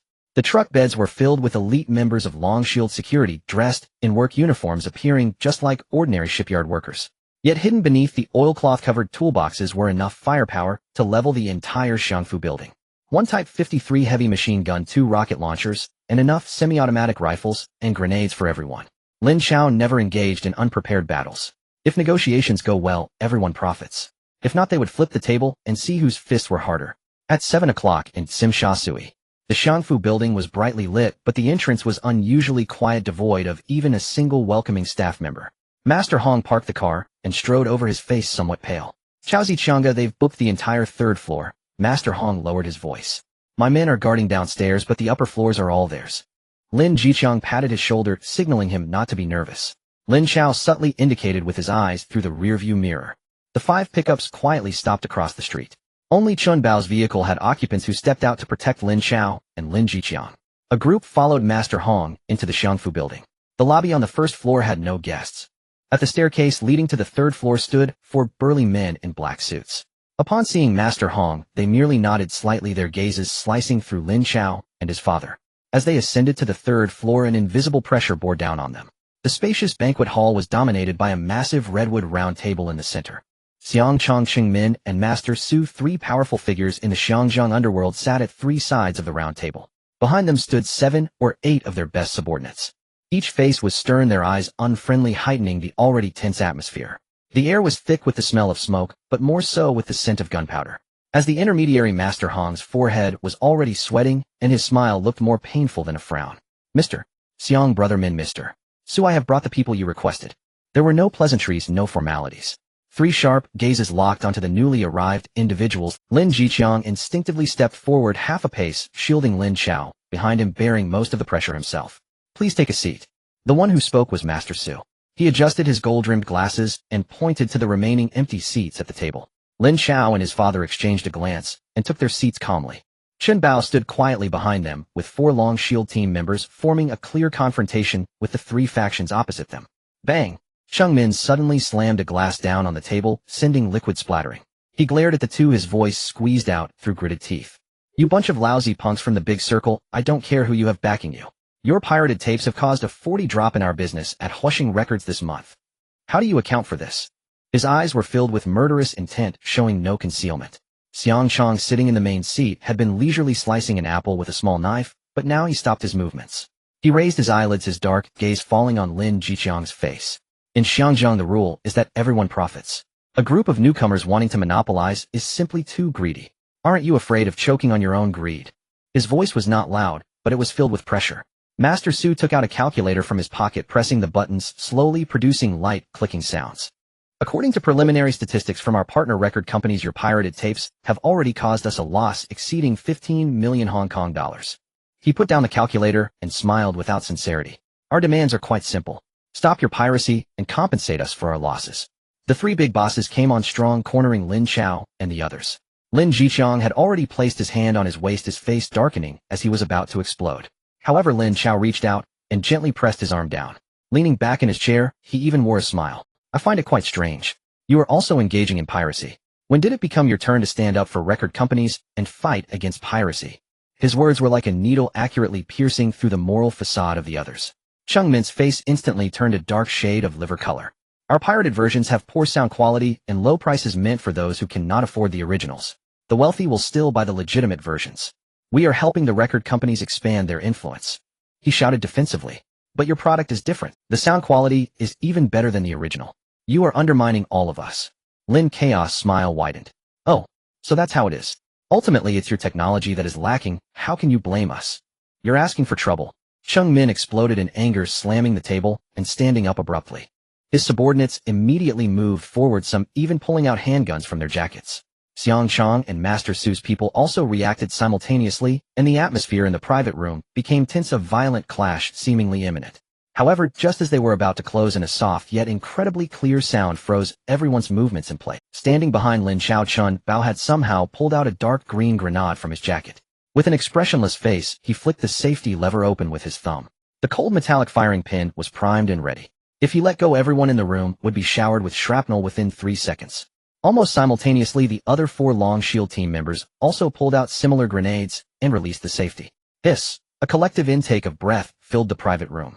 Chung Min's previously fearsome subordinates turned pale, their hands trembling involuntarily as they held their guns.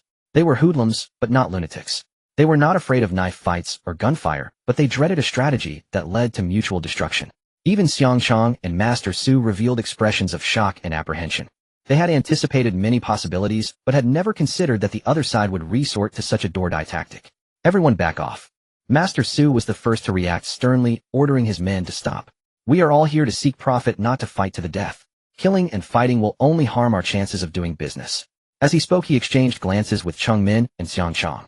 Though reluctant, both big shots knew that prolonging the standoff would benefit no one. They waved their hands, signaling their men to retreat and put away their weapons. Lin Jiqiang nodded towards Chun Bao and the others. Chun Bao and his subordinates expressionlessly reinserted the safety levers of the grenades, as if they had merely taken them out to look at. A bloody conflict that was about to erupt was thus forcibly suppressed.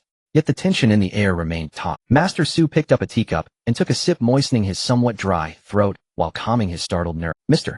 Lin, we all understand that there are rules even in piracy. The record business can only thrive if record companies continuously produce quality records, allowing us in the downstream to profit. Your technology is too good, so much so that it can directly topple record companies. If the source is gone, none of us will have anything to play with. I believe you understand this better than I do. Lin Chao did not deny this viewpoint. Previously, he had been desperate for money and resorted to such exploitative methods to accumulate wealth quickly. Now that the Lin Group had established its framework with cash flow abundant, it was indeed time to consider long. Then what does Mr. Su suggest these record companies do to resolve this? Lin Chao inquired. Chung Min immediately interjected, his eyes filled with greed. It's simple. Hand over your technology, and we will collaborate to grow together. Lin Chao scoffed, his eyes turning icy. That's a pipe dream. If you want the technology, gather all your people, meet my team in Simsha Sui, and have a fair fight. Whoever wins the technology belongs to whom? You. Chung Min was so furious he couldn't speak. Master Su stepped in again to mediate, looking at Lin Chao with a much more sincere tone. Mr. Lin, everything is negotiable. There's no need to be so extreme. If you truly want to cooperate to solve the problem, I have an idea.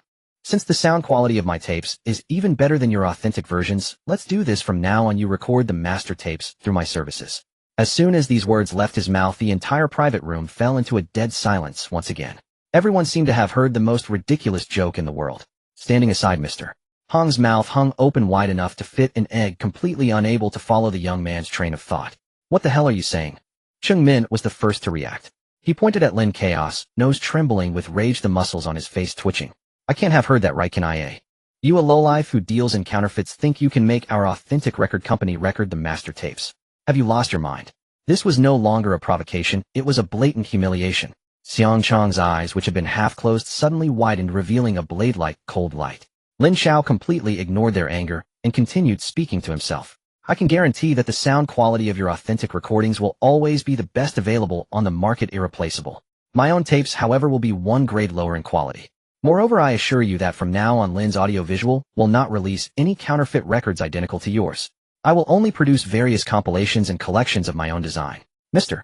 Su's astonishment gradually faded, replaced by a contemplative expression. He began to ponder the feasibility of this proposal. Lin Chao threw out his final condition. Of course I'm not running a charity. Your record companies will need to pay me the market price for recording the master tapes. At the same time you must formally authorize Lin's audiovisual to produce and sell these selected compilations. He paused calmly looking at the three distinguished figures before him and uttered the earth-shattering final phrase. This means that in a certain sense the tapes I sell in the future will also be authentic. Boom. Cheng Min's mind completely exploded. He felt as if he had been subjected to unprecedented ridicule, kicking over the chair behind him and roaring, "Damn it, this is daydreaming. You steal our money and expect us to issue you a license. Why don't you just rob a bank instead?" His subordinates behind him stirred again, but this time, they looked at the expressionless Dragon Shield members with their hands tucked into their pockets and ultimately dared not draw their guns. Lin Chao didn't even raise an eyebrow, as if Cheng Min's roar was merely the barking of a dog outside. "Quiet, mister." Su slammed the table and sternly stopped the furious Cheng Min. He stared intensely at Lin Chao, his eyes behind gold-rimmed glasses gleaming with a terrifying astuteness. This plan was too crazy. Crazy enough to sound like a joke. But upon closer thought it seemed to be the only solution to the problem at hand. They had witnessed Lin Chaos skills which were overwhelming. Forceful tactics. The grenades from just now already indicated that the other side was a madman who would rather die than submit. If a fight broke out, even if they could win, the commotion would draw the attention of the local authorities and no one would emerge unscathed. Yet Lin Chaos' proposal, while seemingly absurd, accurately pinpointed everyone's pain point. The record companies could obtain higher quality master tapes and maintain their position in the authentic market. These groups could share in the recording fees and authorizations to recoup their losses and even make a profit. Meanwhile, Lin Chao could completely legitimize his disgraceful counterfeit business. Your idea is quite bold, mister. Su slowly sat down and picked up his teacup again. He glanced at Xiangchang and Cheng Min. However, this matter is beyond the three of us to decide. Recording master tapes and copyright authorization are matters for the bosses of the record companies. Cheng Min was still fuming, but had calmed down a bit. He wasn't a fool, just hot-tempered. He understood Mr. Su's words. Xiangchang remained silent. He simply put away his small knife, slowly finished the peeled apple, and wiped his hands with a napkin. We need to go back and discuss this with those bosses. Xiangchang stood up. This was the longest sentence he had spoken. His statement brought a temporary pause to the tense atmosphere of the banquet. Lin Chao also stood up, still wearing that calm expression. I await your news. After saying this, he turned and left with Lin Jiqiang, Chun Bao, and others without any hesitation. As soon as Lin Chaos' figure disappeared completely from the stairway, the suffocating pressure in the private room on the third floor quietly dissipated. Cheng Min plopped back into his chair, picked up his glass, and downed a shot of strong liquor, cursing angrily. Damn it, a big-time loser actually dared to ride on our heads and defecate. Mister. Su looked at the spot where Lin Chao had sat, shaking his head with a complex expression. Min Gu, he is no longer a loser, but a fierce dragon that has crossed the river. In the return vehicle, the atmosphere was somewhat heavy. Lin Jiqiang didn't know what to say either. Today should have been a meeting where the groups would negotiate, show their muscles, and then sit down to compromise and divide the cake. But his son's actions were beyond his expectations. How could a pirate turn into someone who helps record companies with master tapes, and even become authentic himself? He felt like he could no longer comprehend his son's moves. Lin Chao also remained silent. He rapidly reviewed the entire process of the evening in his mind. The purpose of intimidation had been achieved, and the intention to cooperate had been thrown out. But he knew in his heart that this was merely a temporary measure. Collaborating with these groups was akin to seeking a partnership with a tiger. These people were greedy, short-sighted, and utterly lacking in credibility. Today they could sit with you for profit, but tomorrow they could stab you in the back for even greater gain. Dragon Shield security is a sharp blade of fist that can resolve most troubles from the underworld. But a true commercial empire cannot rely solely on brute force. It also needs a solid shield, one made of laws, regulations, and contracts that can withstand the open and covert attacks from the legitimate world. He needed to quickly legitimize his operations and incorporate his businesses into the existing commercial regulatory framework of the region. To achieve this, he could not only rely on people like Lin Jiqiang and Chun Bao who were accustomed to violence. He needed professionals, lawyers, accountants, and managers. These talents would be another cornerstone of the future. Where to find these talents? The image of his nearly forgotten identity flashed in Lin Chaos' mind. A freshman at Huaxia University, oh no, this semester should be his sophomore year. Considering the time, school would be starting soon. The holiday in Huaxia lasts from late June to late August, and he had been here for over a month. Perhaps he should go back to school and take a look. The next day, Lin Chao put on a clean student outfit and boarded a bus heading to Huaxia University alone. The familiar campus, the familiar red brick teaching buildings. Lin Chao easily found the office of Professor Wang, the head of the mechanical engineering department. Knock, knock, knock. Come in. Inside the office, an old professor with thick glasses and slightly graying hair was buried in a pile of blueprints. Professor Wang, Lin Chao politely called out. Professor Wang raised his head, and upon recognizing the visitor, looked somewhat surprised. Lin Chao, what brings you here? There are still a few days until school starts. Professor, I have a personal matter I'd like your help with. Lin Chao got straight to the point. Oh, what is it? Professor Wang became interested. Lin Chao paused for a moment, and spoke in a tone as neutral as possible. It's like this: my family runs a small business, and recently it's expanded a bit, encountering some legal issues. So I would like to find a reliable lawyer to serve as a long-term legal advisor for our family business. I heard that the law school at Huaxia University is quite renowned, and many great lawyers have come from its alumni. Therefore, I would like to ask you to recommend an alumnus skilled at handling complex issues. Professor Wang's smile slowly faded. He silently stared at the student before him. Family business legal issues, adept at handling complex matters. The combination of these words alongside the student's background made Professor Wang instantly aware of what was happening. He fell silent. After a full half-minute, he slowly took a pen from the pen holder and wrote down a name and an address on a piece of notepaper. He pushed the notepaper toward Lin Chao. Du Boating 318, Lockhart Road, Wanchai 100 Rivers Law Firm. He graduated from the law school and has been in practice for 10 years. His law firm specializes in cases that others dare not take on. Go find him and just say that I, Wang Zhixin, recommended you. Wanchai, Lockhart Road. The daytime here is far from the extravagant nightlife. No. 314, Lockhart Road. He followed the house number until he finally stopped in front of a somewhat dilapidated Tong Lao. The so-called Baichuan law firm is located on the second floor of the Tong Lao, with a narrow staircase at the entrance and the walls plastered with various ads for plumbing and locksmith services. This is completely different from the upscale law firms he imagined located on Queens Road, which are bright and clean. Just as he was about to head upstairs, several people suddenly poured out from the staircase. Floral shirts, bell-bottomed pants, hair slicked back with greased cigarettes dangling from their mouths. They descended the stairs while loudly conversing in coarse language. The leader wore a thick gold chain around his neck, swaggering as he walked. They brushed past Lin Chao, with one of them deliberately bumping into his shoulder and cursing as he did so. Watch where you're going, you punk. Lin Chao ignored them and merely watched as they walked away, disappearing around the corner. It seemed Professor Wang did not introduce the wrong person. To be able to deal with such people and still thrive as a lawyer, he must possess exceptional qualities. He stepped onto the staircase. The law firm on the second floor had its doors slightly ajar. Lin Chao pushed the door open. The space was not large, with two chipped desks piled high with various documents. A young female clerk was typing away the typewriter, making a crisp sound. Inside, a shadow could be discerned through frosted glass. Upon hearing the door open, the female clerk looked up in surprise at Lin Chao. Sir, who are you looking for? Before Lin Chao could respond, the door to the inner office creaked open. A man stepped. He was probably in his early 30s, wearing a relatively neat suit, but his tie was crooked and the first button of his shirt. His hair was somewhat disheveled, and he had a roguish air about him. He held a cigarette, squinting as he sized up Lin Chao with a scrutinizing gaze. Hey, little brother, is there someone needing bail? His voice was a bit hoarse, carrying a strong street vibe. Come on, where's the police station? Which precinct did they catch the guy? Lin Chao was momentarily taken aback. The female clerk, unfazed, explained to Lin Chao, this is our boss, Lawyer Du Boating. Lawyer Du, hello, I am introduced by Professor Wang Zhixin. Lin Chao said calmly, not answering his question. Wang Zhixin. The roguish demeanor on Du Boating's face instantly froze. He removed the cigarette from his mouth and extinguished it forcefully in the ashtray, his expression changing visibly. The street vibe quickly faded, replaced by an effort to project an elite persona. He hurriedly adjusted his tie and buttoned his shirt. Oh, you're a junior of Professor Xiang.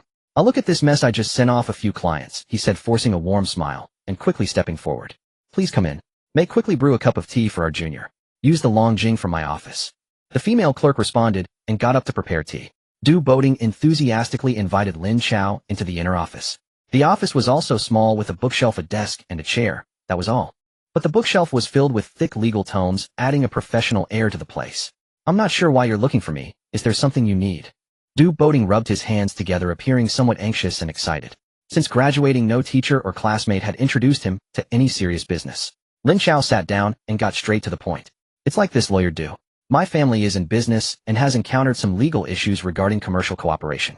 We need a professional lawyer. My family feels uneasy about hiring an outside lawyer. They think it's more reliable to hire an alumnus, so I asked Professor Wang for an introduction. We hope to hire a long-term legal advisor. Lawyer Du's eyes instantly lit up. A long-term legal advisor. This is the business he has been dreaming of. Du Boating grew up in Kowloon Walled City, one of the few who worked hard to study and managed to get into the law school of Xianjiang University. He thought that once he obtained this diploma, he could wear a lawyer's robe like those in the movies, enter high-end office buildings, earn big money, live in a mansion on the hill, and bring his family out of that dark place. But reality slapped him hard. Legal services in Xinjiang were almost entirely monopolized by them, and the wealthy only trusted those lawyers with overseas study backgrounds, especially those who returned from the UK. They believed that was where the class and status lay. As a local university graduate, he had no prestigious study background nor any connections. After graduating, he gritted his teeth and started this law firm, but he simply couldn't land decent business.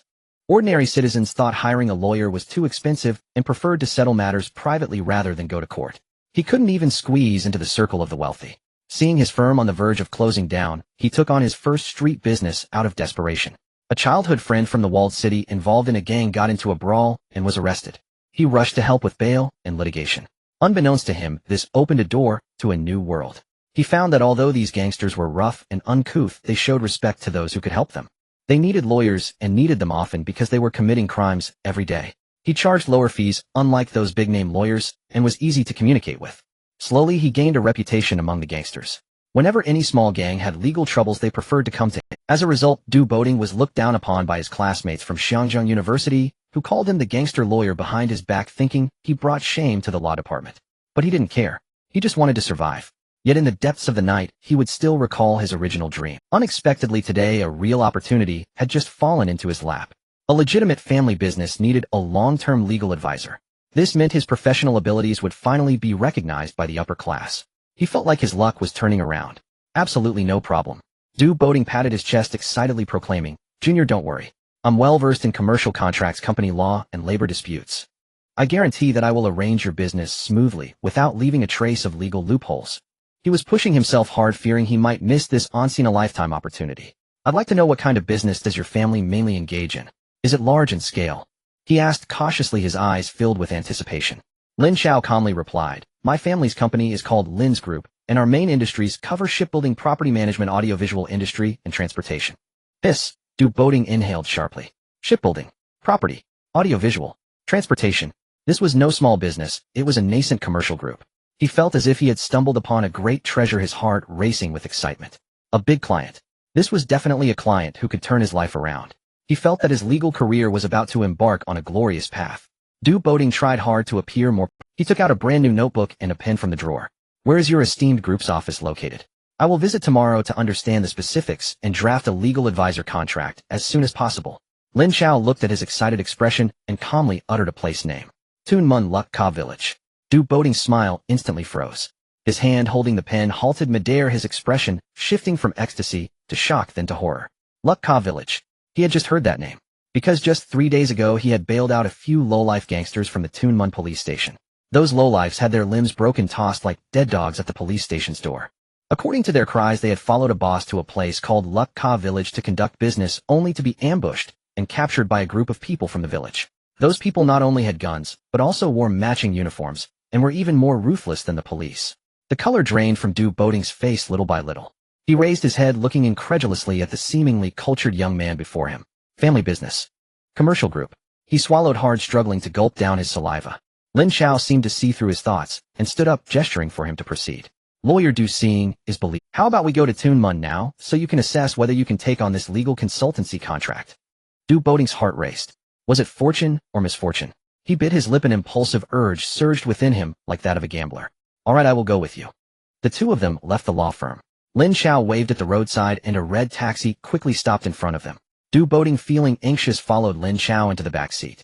The taxi rattled along the bumpy roads of the new territories, with Du Boating gripping his thighs tightly, his body tense like a steel board. He dared not look at the calm, yet somewhat eerie young man beside him. The taxi did not enter the village, but drove directly to the seaside. A vast construction site suddenly appeared before Du Boating's eyes.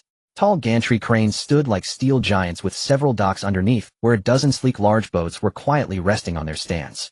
Hundreds of workers in matching blue uniforms busily moved between the docks. Sparks from electric welding flew everywhere, and the sounds of hammering and roaring motors intertwined into a powerful industrial symphony. "This is Lin's shipbuilding." Lin Chaos' voice rang out beside him. Du Boating opened his mouth, but couldn't utter a word. This was far from the small repair yard he had imagined. It was clearly a modern shipbuilding base. The vehicle continued forward, bypassing the shipyard and arriving at a wholesale seafood market. Several fishing boats were docked at the pier, and fishermen were unloading baskets of live seafood from the boats, the air thick with a strong salty smell. The market was bustling with voices busy with transactions. Lin's Fisheries and the accompanying dock and seafood market. Du Boating's mind was beginning to numb. But what truly shocked him was what he saw next. Whether at the shipyard or the dock, he could see men in uniforms armed at their waists with stern expressions patrolling at intervals. They were not the kind of rowdy thugs from a gang. Their posture, their gazes, and their strides exuded an aura of iron and discipline. These men resembled a well-trained army. Du Boating finally understood why the gangsters from Heji had been beaten so badly. This was not a battle of the same level at all. Inside a newly built two-story office building at the shipyard, Du Boating met Lin Chao's uncle Liu Yaoming. Liu Yaoming warmly poured him a cup of tea and then pushed a stack of documents in front of him. The shipyard's registration documents, the fishing company's business license, the dock's leasing agreement, and property management contracts signed with various merchants. Everything was organized and compliant with the law. Du Boating looked at these documents, his hands trembling slightly. He finally realized that he had truly stumbled upon great fortune this time. This was not a shell company laundering money for a gang. This was an emerging business empire. All his previous worries and fears transformed into exhilaration at that moment.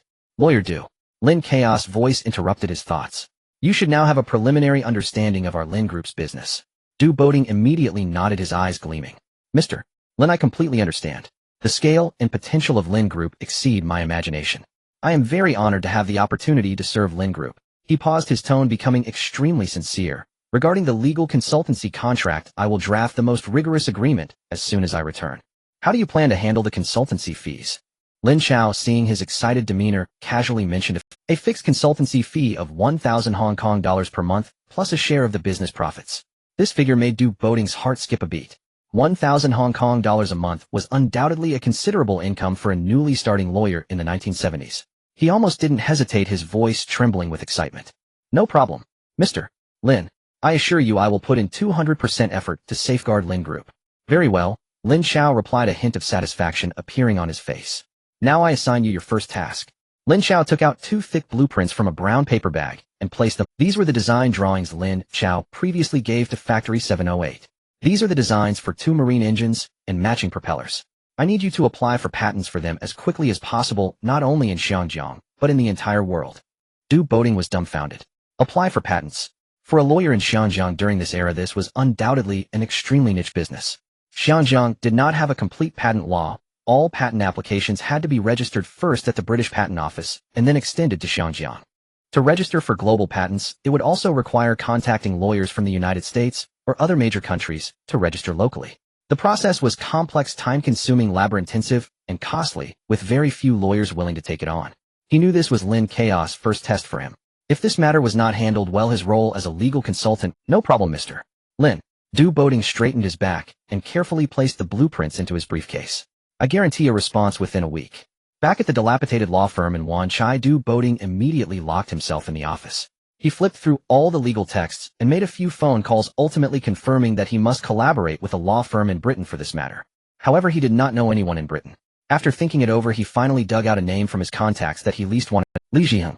His university classmate, a wealthy kid with a superiority complex.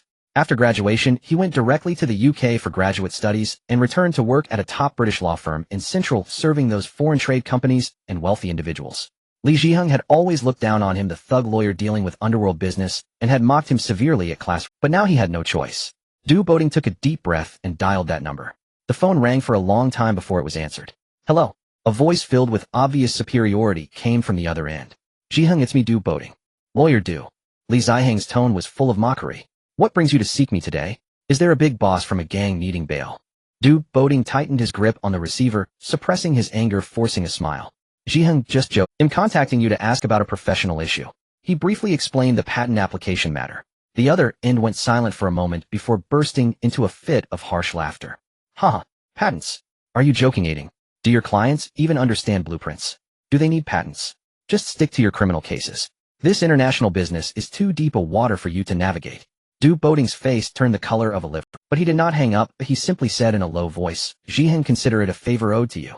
Help me find a reliable law firm in Britain, and after it's done, I'll give you 10% of the legal fees. Hearing the word 10%, Li Zhiheng's laughter stopped. Although he looked down on Du Boating, he would never look down. All right, for the sake of our schoolmate relationship, I'll ask around for you. Li Zhiheng's tone softened a bit. But let me be clear, the fees in Britain are very high. How can your thug clients afford it? You don't need to worry about that. After hanging up, Du Boating leaned back in his chair and let out a long breath. Although he had suffered humiliation, things finally seemed to be taking shape. 4 days later, Du Boating excitedly dialed Lin Chaos number. Mr. Lin, good news. I have submitted the patent application through the law firm in Britain. They said the design of the blueprints is very advanced and the chances of approval are quite high. Got it. Lin Chaos' response remained brief. Indeed, although this alumnus seemed a bit unreliable, he was efficient in getting things done. Lin Chao had also begun to recognize this lawyer's execution capability. He had countless future technologies in hand, and the number of patents he would need to apply for would be astronomical. A reliable legal team was indispensable. Shortly after he hung up, another call came in. It was Master Hong. Chaozi, those record companies and Mr. Xiang have come to an agreement. They agreed to your proposal. However, the specific cooperation details still need to be discussed face-to-face. Time. Location. Tonight, still at Zifulu. As night fell, 2 sedans and 10 pickup trucks rumbled with low engine sounds in the empty lot of the shipyard. Nearly 100 Dragon Shield team members dressed in shipyard uniforms quietly checked their equipment. A chilling aura spread through the air. Lin Chao, accompanied by Lin Jiqiang and Chun Bao, got into the sedan. A group of people swiftly drove out of Lejiakan. Du Boating had just received a call from Lin Chao, saying there was a business meeting he needed to attend. He had specially changed into a brand new Armani suit, his hair slicked back and shining. Du Boating felt that he had perfectly blended into the role of a legal elite in high society. Before long, a sedan stopped in front of his law firm. Lin Chao rolled down the car window. Lawyer, do get in. Du Boating was taken aback and quickly opened the car door to sit inside. But as the sedan slowly started moving, seeing the convoy following behind, and the men in the pickup truck, the smile on his face instantly froze. A chill shot straight from his tailbone to the top of his head. Du Boating gripped the seat tightly, his voice trembling. Mr. Lin, are we heading to war? Lin Chao kept his gaze forward, his tone calm. No. We are going to talk business. Sim Sha Sui at the same private room on the 3rd floor as last time. At the Redwood Round Table sat not only Xiang Chong Chung Min and Master Su, 3 big shots from the gang, but also several men in suits. The leader was a 40-something foreigner with blonde hair and blue eyes, a hooked nose named Robert, the head of Chiyu. Next to him sat 2 Chinese bosses from Huashing Records and Baojin Records, both wearing gloomy expressions as they stared at the liquor in their glasses, silent. The representative from Baojin was not Boss Feng, but another shareholder. Unlike the previous meeting tonight, felt more like a business negotiation with several suited staff standing around. Yet the rules of the gang remained under the table. The number of thugs standing behind Xiang Chong was significantly more than last time. When Lin Chao entered the private room with Lin Jiqiang and Du Boating, all eyes were fixed on them. Lin Jiqiang habitually stood in front of his son, while Chun Bao stood behind him with 4 Dragon Shield team members like 4 iron towers. Du Boating followed at the back. He felt his legs were somewhat weak, each step felt like walking on cotton.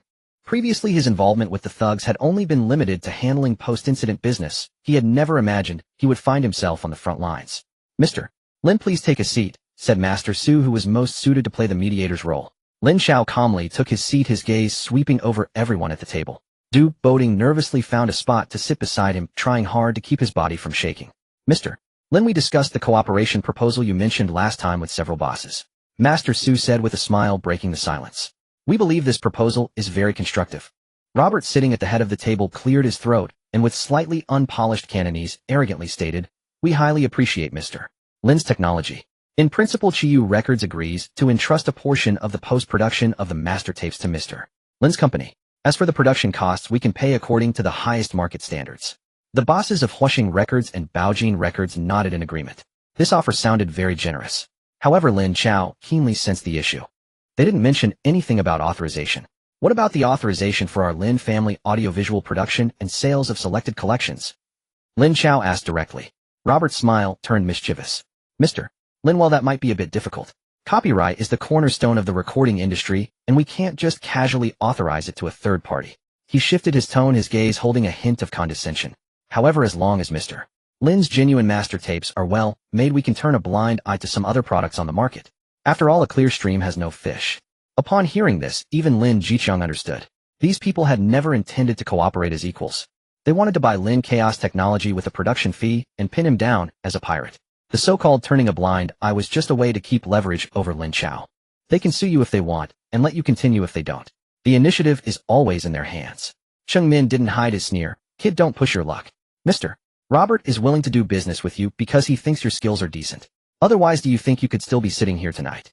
His eyes were filled with threats, and his words were even more arrogant. The local government has established an anti-corruption bureau, making it difficult for gangs in the future. We are offering you a way to transition to legitimate business, so don't be ungrateful. Lin Jiqiang's heart sank. He knew this negotiation had reached a dead end. The other side was numerous and powerful, controlling both the black and white markets, and had no intention of reasoning. Yet there was no trace of disappointment or anger on Lin Chao's face. He even smiled. It seems you guys still haven't grasped the situation. He took out a cassette tape from his bag and asked Chun Bao to place a recorder on the table. This is a little something I recorded recently when I was free. You might want to listen. The people at the table were all taken aback, listening to music at this moment. Cheng Min scoffed dismissively. What a show. Lin Chao ignored him and pressed the play button. A crisp and rhythmic prelude flowed instantly from the speakers. The melody was beautiful and melodious, clearly a high-quality piece. Next, a slightly hoarse yet magnetic male voice began to sound. I am who I am, a firework of a different color. The sky is vast, I must be the strongest bubble. The lyrics were simple, yet resonated deeply with a catchy melody. This song was a classic piece from the future that Lin Chao found in the research space. He didn't use the original singer, but instead synthesized a brand new voice using AI. Everyone present was a savvy veteran in the music industry. In an instant, they judged that the quality of this song, whether in terms of lyrics composition or the singer's caliber, was outstanding. What was even more terrifying was that the self-liberating essence expressed in this song had a deadly attraction for the young people in the region who were undergoing social upheaval and gradually opening their minds. This song would become a hit. It would definitely sweep through the entire region. Robert's expression changed. He stared intensely at the recorder, his eyes filled with greed and shock. Who wrote this song? Which singer is performing it? He asked eagerly. A newcomer who hasn't signed yet. Lin Chao turned off the music. Lin Chaos gaze swept over everyone present. Let me reiterate my conditions. You can entrust your master tape production to me. I guarantee the sound quality will be the best in the entire region. But you must formally authorize me to produce and sell the selected collection. I want to become your legitimate partner. He set down his teacup, his expression extremely serious, and said solemnly, if you disagree, then starting tomorrow, I will continue to pirate your tapes. I will also establish my own record company, sign new singers, and release my own albums. When the time comes, we can compete in the market to see whose songs sound better and whose tapes sell better. This is a blatant threat. Lin Chao is about to upend the entire music industry in Xinjiang. The expressions of Robert and the other two record company owners turned extremely grim. They were a bit scared. If Lin Chao was merely pirating, they wouldn't be afraid as the copyrights were in their hands. But they feared Lin Chaos' ability to create such groundbreaking works. A competitor possessing top-notch audio technology capable of producing hit songs on his own. That is the nightmare of all record companies. Are you threatening us?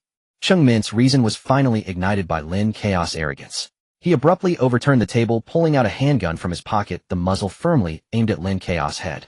They'll kill you right now. Let's see how you establish a record company then. His subordinates behind him also drew their guns, and the atmosphere in the entire private room instantly exploded. However, at that very moment, he drew his gun. Click! A cold mechanical sound rang in his ear.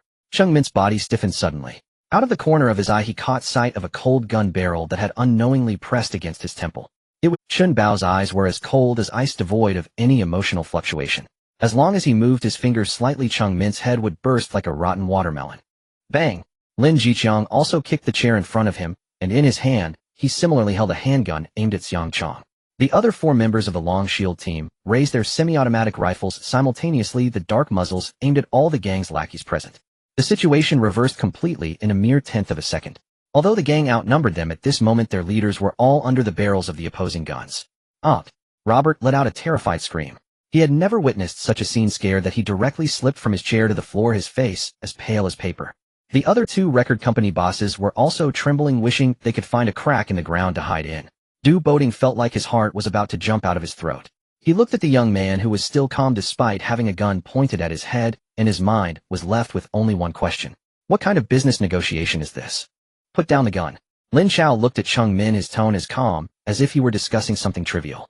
Cheng Min's forehead immediately broke out in cold sweat. He could feel the cold, hard gun barrel pressed against his temple. He had no doubt that if he dared to say a single no, the other party would indeed pull the trigger. All right. Everyone calm down. Let's talk this over. The advisor Su hurriedly stepped in to mediate, raising his hands to indicate he meant no harm. Xiang Chong also nodded to him. Cheng Min gritted his teeth, reluctantly lowering the gun in his hand. Chun Bao's gun remained pressed against his head. Mr.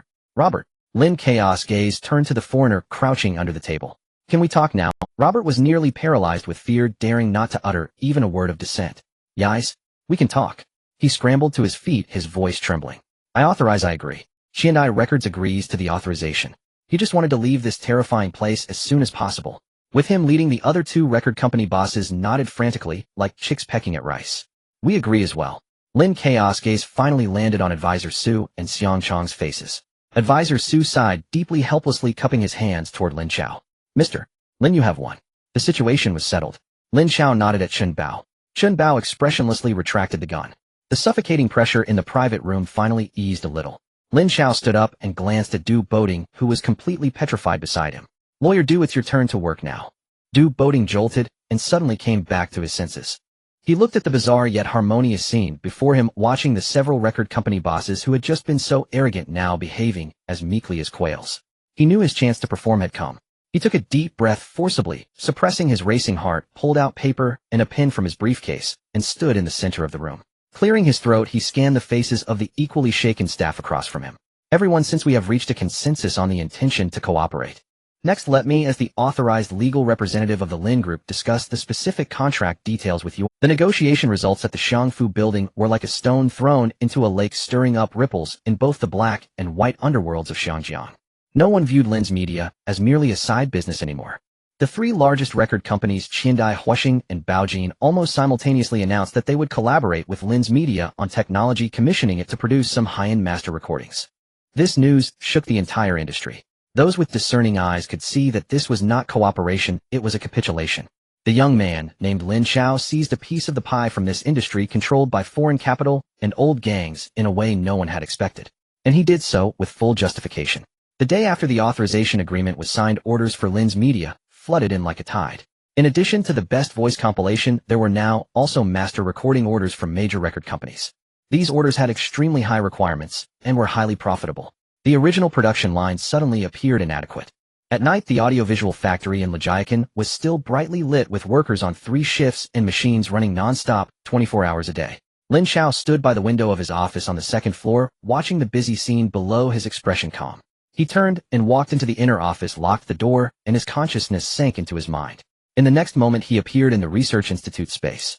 With the surge in external business, it was necessary to completely separate the production of genuine master recordings from the Best Voice production to ensure technological differentiation. 10 machines specifically designed for recording the highest quality genuine master recordings were transformed from design blueprints into finished products under his control. The production efficiency and audio quality restoration of these machines had improved yet another level compared to the versions he had previously released. After completing all this, he sat back at his computer and wrote a brand new algorithm generating 2 versions. One was a top-quality master disc that retained all details without any compression, specifically for delivery to record companies. The other was a version processed through a specially set algorithm that cleverly trimmed some high and low-frequency details while preserving the core essence of the song used for producing his own Best Voice tapes. This way, the genuine product was always the best. Meanwhile, the audio quality of his Best Voice version still far surpassed all other products on the market, including the old tapes produced by those record companies. He could earn money from technical services while ensuring the competitiveness of his own products. He firmly controlled the technological differentiation in his hands. Emerging from the space, only an hour had passed in the outside world. With the audiovisual industry's concerns resolved, Lin Chao's thoughts turned to a more pressing issue.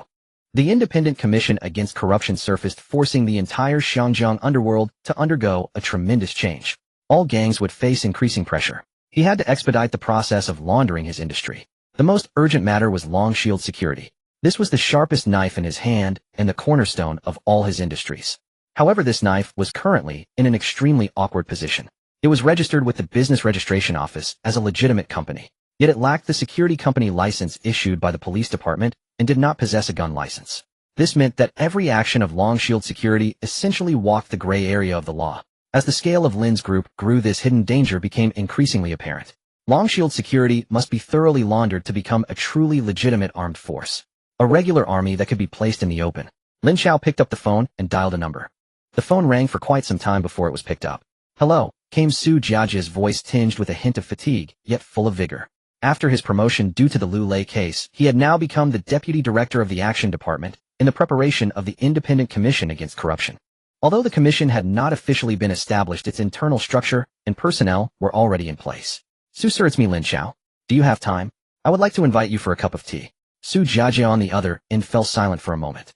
Half an hour later at the Lu Yu Tea House on Gloucester Road. Half an hour later at the Lu Yu Tea House. This old-fashioned tea house still retained its traditional charm, with waiters dressed in white shirts and black pants carrying copper water kettles as they moved between the tables and chairs. As Lin Chao settled into a window-side booth, Su Jiajia had already arrived. He was dressed casually, yet his demeanor was even more competent and sharp than before. What do you need to see me about? Su Jiajia got straight to the point. He knew Lin Chao wasn't here for a casual chat. Lin Chao did not answer immediately, instead picking up the teapot to pour him a cup of tea. Su Jiajia watched the rising steam from the cup, his expression somewhat complex. He suddenly spoke, his voice lowered. My wife said she will never forget what happened that day. Neither will I. When I rushed into the room, those kidnappers were already unconscious on the floor. He lifted his head, his gaze fixed on Lin Chao. I found a special type of arrow on them which contained a certain dosage of veterinary anesthetic. Do you know about this? Lin Chao remained silent. He took out a small object from his pocket and gently placed it on the table. It was a uniquely designed crossbow bolt. The shaft was pitch black with a hollow arrowhead that still bore some remnants of the drug scent. It was indeed the anesthetic crossbow bolt he had created that day. Su Jiajia's pupils dilated suddenly. He stared intently at the crossbow bolt, his breath quickening. Although he had his suspicions, the impact of the evidence laid bare before him still sent a shockwave through him. He remembered that day at the scene when Jito was so cold-hearted as to sacrifice his family for the sake of political influence. Yet this young man had saved his wife and daughter in their most critical moment using such miraculous means. A surge of fear and gratitude washed over him. He lifted his teacup and drank the tea in one gulp. I will remember this kindness. Su Jiajia set down the teacup, his voice hoarse yet solemn. Speak, what do you need me to do? Lin Chao took back the crossbow bolt. Our family has started a security company called Long Shield Security. I need a license for a security company, preferably one that allows for armed security. Su Jiajia's brows immediately furrowed tightly. There are two challenges with the security company license. He raised a finger. The first is the background check for the shareholders. The police department has strict regulations. Any shareholder of the company cannot have triad connections. He glanced at Lin Chao. Your father, Mr. Lin Jiqiang, had quite a notorious reputation in the Yuehai gang. Just this alone would prevent you from passing the license department. This was indeed a deadlock. Although Lin Jiqiang had long since retired from that life, his past could not be erased. Lin Chao picked up his teacup, remaining silent and listening intently. Su Jiajia changed his tone. However, rules are rigid, but people are flexible. I can use the name of the commission to submit an internal memorandum to the police department's licensing division. The memorandum will state that Mr. Lin Jiqiang is an external collaborator in our investigation of corruption cases within the police force and has provided crucial assistance in solving the Lu Lei case. With this document backing him, his background issue could be waived.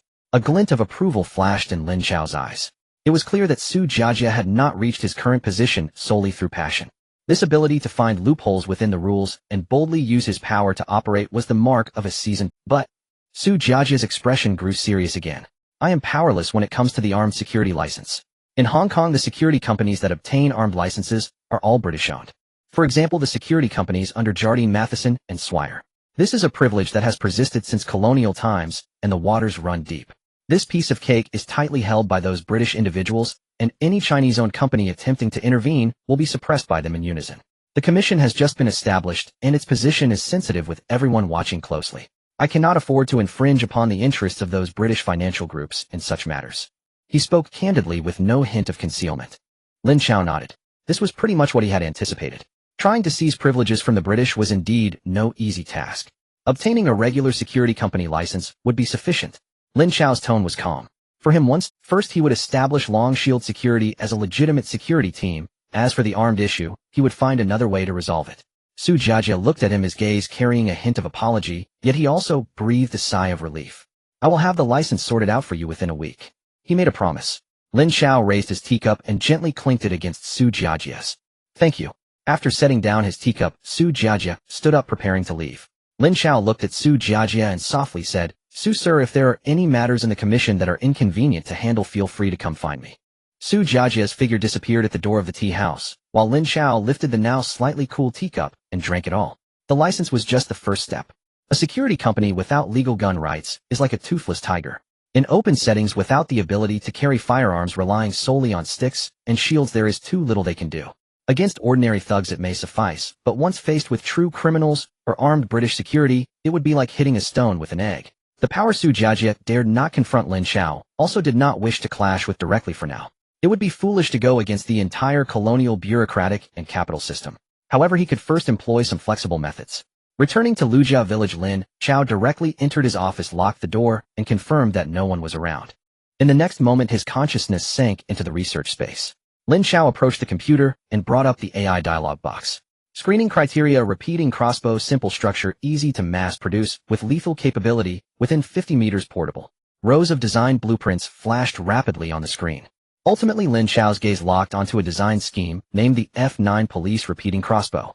This was a close-quarters weapon designed for special police units in the early 21st century. With an all-metal structure, the crossbow arms, made of high-strength composite materials, could be quickly folded. Most importantly, it employed a mechanism similar to that of a rifle's receiver and magazine feeding. A standard magazine could hold 8 specially made alloy crossbow bolts, and through a clever lever-assisted mechanism, it could achieve rapid cocking with a firing rate far exceeding that of traditional bows and crossbows. The lethality was astonishing. Within 50 meters, its bolts could easily penetrate standard police bulletproof vests. It was more than sufficient for flesh and blood. Most importantly, its core components were not complex. With the current precision machining capabilities of the Lin shipyard, it could easily be manufactured in parts, and then secretly assembled by core personnel. In the outside world, a day equated to 10 days in the space. Lin Chao worked tirelessly to fine-tune the design of the F9, making it more suitable for the production techniques of the 70s. Afterward, he printed out all the production blueprints and processing parameters for the components as paper documents. Once out of the space, Lin Chao immediately called Du Boating. "Lawyer, do help me register a sports club." On the other end of the line, Du Boating paused for a moment before quickly responding, "Sure, Mr. Lin. What type of sports club? A football club? Or a swimming club? A crossbow shooting sports club?" Lin Chao's voice was very calm. "The club's location should be listed as Lujia Village.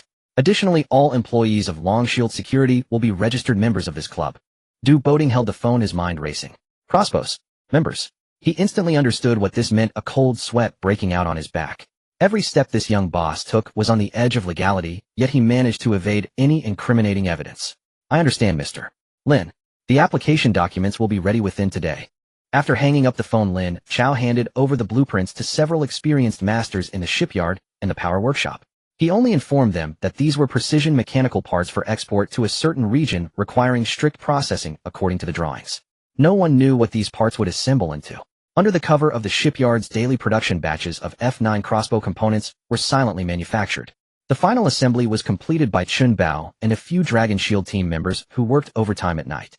A week later, the sign of the Xiangjiang Bao and Crossbow Shooting Club was officially hung at the shooting range behind Lujia Village. For the first time, nearly 100 Dragon Shield security team members saw their new equipment, a series of pitch-black, cold metallic folding crossbows. Chun Bao personally demonstrated. He skillfully unfolded the bow arms, inserted a magazine filled with crossbow bolts into the receiver, pulled the cocking lever to the side, and aimed at a target 100 meters away. Whoosh! Only a barely audible sound cut through the air. A black crossbow bolt was deeply embedded in the wooden target, its fletching quivering. All the Dragon Shield team members present gasped in awe. Many of them were veterans who had come down from the battlefield and naturally recognized the significance. The power of this weapon at close range was certainly superior to that of the handguns they carried. Furthermore, each member was equipped with one, creating nearly 100 armed personnel capable of legally displaying lethal weapons anywhere at any time. In the days that followed, Dragon Shield security began intense training. By day, they were security patrols at the shipyard and docks. By night, they were silent shooters at the shooting range. From quickly drawing the crossbow, aiming, to changing magazines while on the move, every action was practiced countless times until it became second nature. From then on, every Dragon Shield team member on duty carried a folded F9 crossbow beneath their uniform jacket, and their tool bags contained 2 spare magazines. In Kowloon Yao Mati, within a hidden underground gambling den on the second floor of a mahjong parlor, the air was thick with smoke and the clamor of voices. This was originally the territory of the Yuehai gang, which was later returned to Lin Chao by Ma Shikuan as a favor. Thus, this gambling den was also taken over by Dragon Shield security tasked with property protection. "Cheating. You're cheating." A gambler, readied from losing, suddenly overturned the pai gao tiles in front of him and shouted angrily at the dealer. He wore a floral shirt and a thin gold chain around his neck, a member of a local gang called Ashui. "Brother, you can't just say anything." The manager of the establishment approached, a forced smile on his face, his words carrying a warning. "Everyone can see our establishment operates on credibility." "Credibility, my ass." Ashui completely lost his composure, suddenly pulling out a Black Star handgun and pressing it against the manager's head. "If I don't get the 100,000 I lost today, I'll blow your head off." All the gamblers recoiled in fear, terrified of being caught in the crossfire. The manager's face turned pale, his legs began to tremble. At that moment, 2 Dragon Shield team members in security uniforms strode in from the entrance, commanding in a stern voice, "Put the gun down." Ashui turned his head, seeing only 2 security guards. His madness intensified. "What do you think you are? 2 watchdogs dare to meddle in my business? Get lost." He aimed the gun directly at the face of the leading Dragon Shield team member. If you don't get lost, I'll send you on your way first. The Dragon Shield team member's gaze remained unchanged, cold as ice. He had no intention of drawing his baton. The other Dragon Shield team member's speed was lightning fast. He swiftly drew a folding crossbow from inside his jacket. The bow arms unfolded, the magazine was loaded, aimed, and shot. All actions were completed in an instant. Thud. A barely audible muffled sound followed. A shadow moved so quickly that it was almost imperceptible. Ah! Ashu's scream was heart-wrenching. His wrist holding the gun was pierced through by a black crossbow bolt, pinning him to the wooden wall behind him. Blood stained the wall. The Black Star handgun clattered to the ground. Ashue looked at his hand nailed to the wooden wall, overwhelmed by immense pain and fear, almost breaking down. He didn't even see how the attack was carried out. Before he could react, the leading Dragon Shield team member had already stepped forward, kicked the handgun away, pulled out the crossbow bolt, bent his arms back, and secured him tightly with a nylon zip tie. The entire process was smooth and efficient. Everyone stared in shock at the two Dragon Shield team members. Each took hold of Ashue and dragged him out of the gambling den like a dead dog. Only the stunned patrons and the blood-stained walls remained. The underground gambling den in Yao Mati replaced its wallpaper the next day. The hole in the wall pierced by the crossbow bolt along with the leaking blood was thoroughly concealed. Yet that hole was deeply engraved in the hearts of everyone present. Dragon Shield security and their powerful folding crossbows became the latest legend in the underground world. Many people realized for the first time that this force entrenched in the countryside of Tun Mun was on a completely different level compared to those hoodlums who fought for territory with watermelon knives and homemade handguns. In no time, all the territories patrolled by Dragon Shield security became unprecedentedly peaceful. No more reckless thugs dared to cause trouble in those areas. Lin Chao was very pleased with this outcome. The knife of Dragon Shield security could finally demonstrate its sharp. With this layer of overt force protection, he could invest his energy more confidently into the group's next expansion plan. The business of the White Road was the future of the Lin family empire. He sat in his office, spread out a map of Xiangjiang, contemplating how to strategize for the golden period of the next 20 years. Suddenly the office door was pushed open violently. Lin Jiqiang rushed in with Zhao Xiang and Chun Bao, their faces pale. Lin Jiqiang clenched his fists tightly, the veins on his arms bulging, his eyes blazing with anger. Zhao Xiang also looked grim, his lips tightly pressed, exuding an uncontrollable anxiety. Chaozi, something has happened. Lin Jiqiang's voice was hoarse and emotionally charged. Lin Chao put down the pen in his hand and looked up at them. Calm down, take your time to explain. His calm demeanor contrasted sharply with the anxiety of the three. Zhao Xiang stepped forward, pulling out a telegram from his pocket, his voice heavy. The DFA fishing boat we dispatched to Bangkok yesterday did not arrive on time. This morning someone from Chunsai's side sent back word that a large batch of our premium version cassette tapes had suddenly appeared in the Bangkok black market with unknown origins. The ship must have been hijacked. The atmosphere in the office was extremely oppressive. Chun Bao stood to the side, his fists cracking ominously. Lin Chao asked, where did the incident occur? In the Gulf of Thailand, near the waters by Bangkok port, which is notorious for being a pirate lair. This area is a traditional hunting ground for pirates from Huasha, Malaysia, and even Indonesia. They are like hyenas in this sea, vicious and cunning, traveling in packs. Recently, Lin's cargo ships had been sailing smoothly along this route, relying on the reputation of Long Shield, never encountering any mishaps, which inevitably made the crew slack. How many people are on the ship? What about the weaponry? Lin Chao continued to inquire. There are 8 crew members, all are relatives from Lu family village. Zhao Xiang's voice carried a hint of regret. There are only 2 security personnel from Long Shield equipped with 2 handguns. This might suffice against a few ordinary thugs, but in the pirate-infested Gulf of Thailand, it is no different than wielding firewood. Lin Jiqiang slammed his fist on the table, producing a dull thud from the solid hardwood surface. Damn it! Anyone who dares to touch the Lin family's people and goods. Chaozi, I will personally lead a team to sink those scumbags along with their ship to feed the sharks. Lin Chao ignored his father's fury. He simply stared quietly at Zhao Xiang. What about the people? Is there any news about the crew? Zhao Xiang shook his head in disappointment. None. Master Chun has used all his connections, and the only information we have is that the cargo was released by a pirate subordinate named Supasha. As for the ship and the crew, they are currently missing. The word pirate made Lin Chaos' brow furrow slightly. This meant that the opponents they faced were no longer just the usual thugs who knew only how to fight. Most pirates in Southeast Asia are former soldiers, and some even serve as mercenaries for certain warlords to amass wealth. They often possess weapons that have leaked from the military. If this matter isn't handled well, what would be lost is not just a ship and its cargo, but also the reputation and prestige that the Lin family has painstakingly built throughout Southeast Asia with their fists and products. A force that cannot even protect its own cargo ship has no reason to expect the local big shots in the South Seas to continue following them to wealth.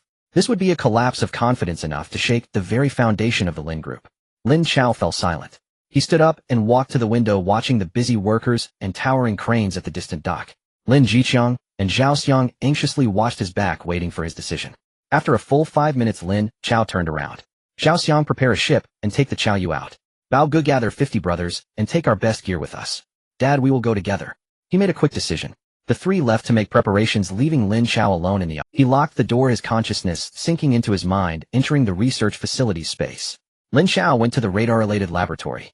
After rummaging through the laboratory for a while, Lin Chao finally settled on a compact LCD radar called Guy 1623. This was a civilian radar, a version that became very popular after the year 2000, often favored by fishing boats and small yachts. Its detection range, target resolution, and resistance to sea wave interference were remarkable for the 1970s. Using it against pirates who could only rely on telescopes and the naked eye was akin to using intercontinental missiles against primitive tribes. This was precisely the kind of dimensional strike he sought. Exiting the space, Lin Chao changed into practical work attire and left the office. Under the night sky, the Lin shipyard dock was brightly lit, yet eerily silent. 50 elite security members from Long Shield, dressed in black combat uniforms, had silently gathered in the open space. There was no noise, no conversation. An icy atmosphere of impending violence permeated the air. The Chao Yu quietly docked at the pier. Lin Chao entered the cockpit of the Chao Yu. He installed the Guy radar on the control panel, personally connected the wiring, and covered it with a canvas. This is the latest fish finder brought back from the Eastern Islands. It is very precious. No one is allowed to touch it without my command, he instructed Zhao Xiang. Zhao Xiang nodded repeatedly, his eyes filled with curiosity as he looked at the sci-fi styled machine. 2 long-scale large drones were slowly hoisted by a crane secured to the left and right sides of the Chao Yu. From a distance, they looked like 2 large lifeboats mounted on a fishing vessel. Once all personnel and equipment boarded and hid in the lower cabin, the engine of the Chao Yu let out a low rumble and slowly departed from the dock, heading towards the Gulf of Thailand. Once the ship entered the Gulf of Thailand, its speed intentionally slowed, sailing leisurely on the surface, as if it were merely an ordinary deep-sea fishing vessel. The deck was empty, only the sea breeze carried salty waves splashing against the hull. Yet inside the cabin the tension was as taut as a wire about to snap. 50 elite members of Long Shield were silently dispersed across the cabin, cleaning their semi-automatic rifles. Lin Jiqiang paced back and forth in the cabin, the anxiety and anger on his face were impossible to conceal. With each step the wooden planks creaked underfoot. Chen Bao stood to the side watching the brothers who were checking their equipment. In the cockpit only Lin Chao and Zhao Xiang were present. Zhao Xiang gripped the steering wheel tightly, his eyes fixed on the sea ahead, sweat beading on his forehead. Meanwhile Lin Chao sat beside him, calmly observing the radar. The screen's soft green glow was slowly scanning, identifying all vessels within several dozen nautical miles.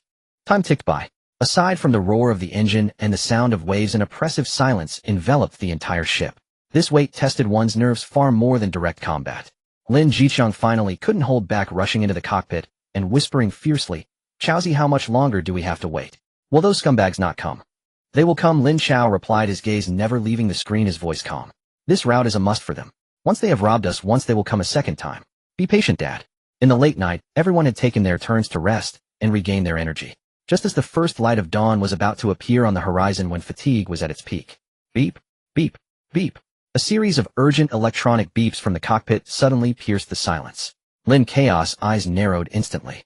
On the screen, 3 rapidly moving red dots were approaching from the right rear of the Chao Yu, forming a fan shape as they sped towards them. "They have arrived.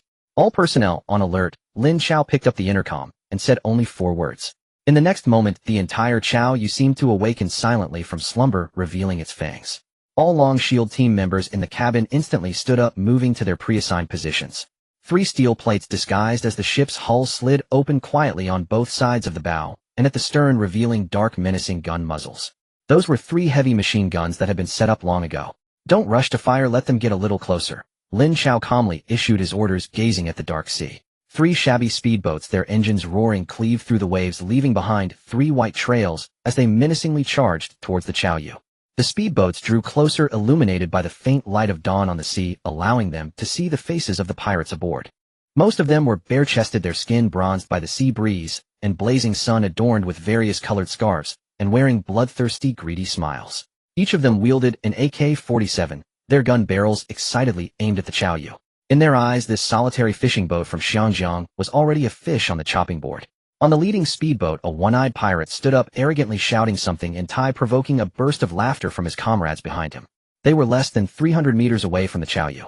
At this distance, the AK-47 could already deliver effective covering fire. Make your move.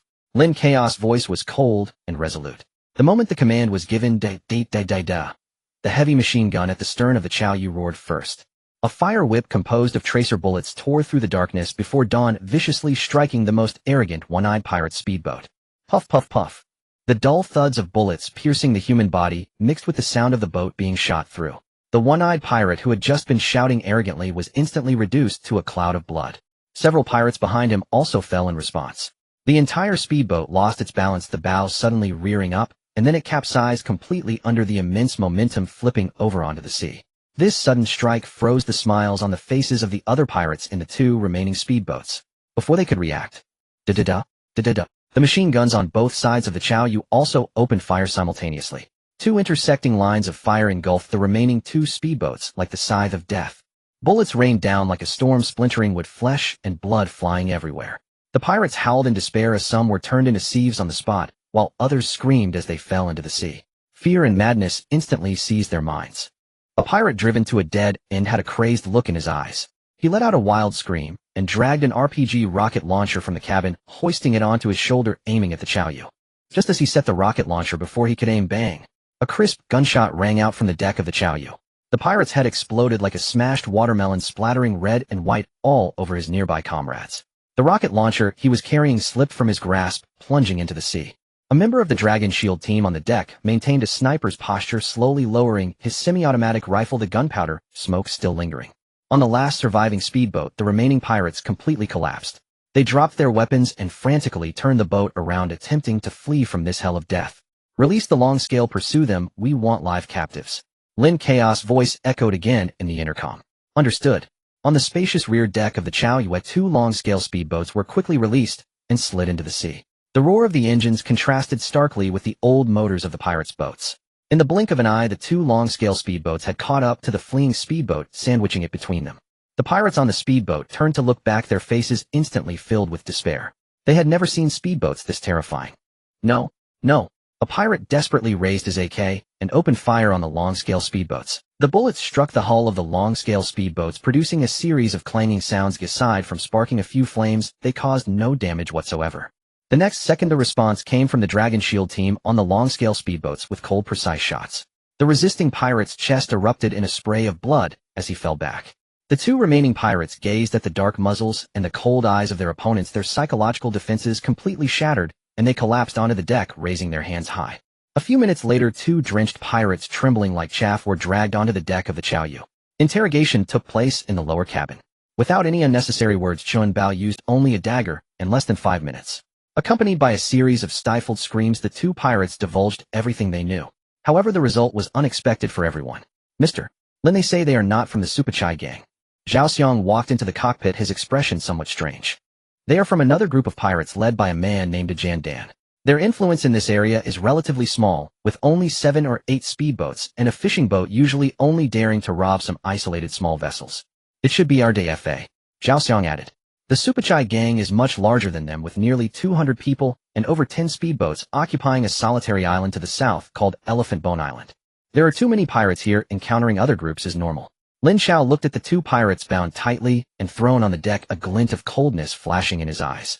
He stepped out of the cockpit and approached the two men. Elephant Bone Island, do you know how to get there? Zhao Xiang translated for Lin Chao. The two pirates looked at the young man before them, who clearly exuded an aura of authority, and nodded frantically, like chicks pecking at rice. We know. Very good. Lin Chao turned to Zhao Xiang and said, let them lead the way, take us there. The two pirates trembled as they knelt at the bow, directing the course for the Chao Yu. Their eyes were filled with fear of the group behind them. As dawn broke, a grayish-white hue emerged on the horizon. In the distance, the outline of a solitary island flickered in the morning mist. The island was small but exceptionally dense, with vegetation presenting a bizarre deep green hue that from afar resembled an ancient behemoth lying on the surface of the sea. There, Elephant Bone Island. The pirate with a crippled hand spoke with a trembling voice, fearing that he would suffer again if he spoke too slowly. Lin Chao picked up the binoculars, carefully observing the island. The island had a natural harbor with gentle terrain suitable for docking. He could vaguely see the outlines of some man-made structures and several fluttering flags. Stop the ship. Lin Chao lowered the binoculars and issued the command. The engine noise of the Chao Yu gradually diminished and the massive vessel came to a halt on the sea, still several nautical miles away from the island. At this distance, even with binoculars, the Chao you could only be seen as a vague but extremely difficult to notice. Lin Chao paced anxiously in the cockpit, the deck thudding under his footsteps. Chaozi, we're right at the door, what are we waiting for? Just charge in and flatten them with the heavy machine guns.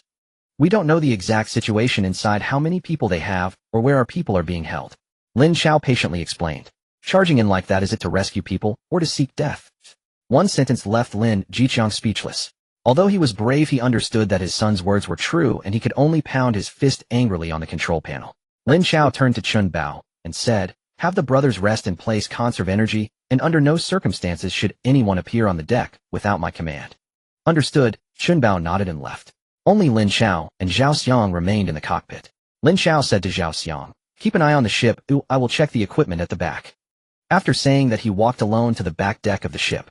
The morning sea breeze was cool, tousling his hair. Lin Chao confirmed that no one was around, his gaze sweeping across the empty deck as he focused his consciousness. In the next moment, he found himself inside the research facility space. He quickly went to the drone laboratory. He took a black quadcopter drone and a metal box the size of a briefcase. This was a military-grade reconnaissance drone along with a portable mini base station. The base station could provide a signal network with a coverage range of 30 kilometers, ensuring that the drone could transmit images beyond visual range, even in complex environments. Lin Chao brought the two items out of the space, placing them in a corner of the back deck, covered with a large waterproof tarp. From the outside, it looked like an inconspicuous pile of clutter. He opened the briefcase, skillfully connecting the cables, and the indicator lights on the base station flickered with a green glow. Then he unfolded the drone's rotors and placed it on the deck. With a faint sound of electricity, the four rotors began to spin rapidly, and the drone smoothly ascended vertically, quickly turning into a barely discernible black, flying swiftly towards Xianggu Island. Lin Chao took out a controller about the size of a tablet, and a clear image began to stream in real time on the screen. The drone's altitude continually climbed, revealing a complete view of Xianggu Island on the screen. Indeed, a large number of boats were docked in the harbor of the island. Dozens of menacing-looking speedboats were haphazardly moored next to a makeshift wooden dock. At the innermost part of the dock, a familiar fishing boat made Lin Chao's pupils constrict sharply. The DFA. That was the cargo ship they had been hijacked on. The drone lowered its altitude, sweeping over the dock, flying toward the camp inside the island. The camp was built quite crudely, mostly consisting of shanties made of wood and metal scattered across a cleared area. There were silhouettes moving in the camp, and a rough count revealed at least over 100 people. Most were bare-chested, adorned with various tattoos, holding AK-47s or M16s, gathered in groups, drinking and gambling. On one side of the camp near the dock, there was an area enclosed by a large wooden fence.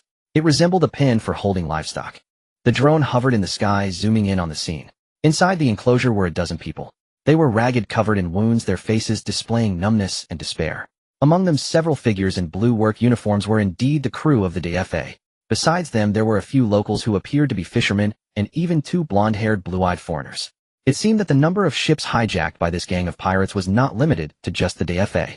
The drone continued to circle above the camp.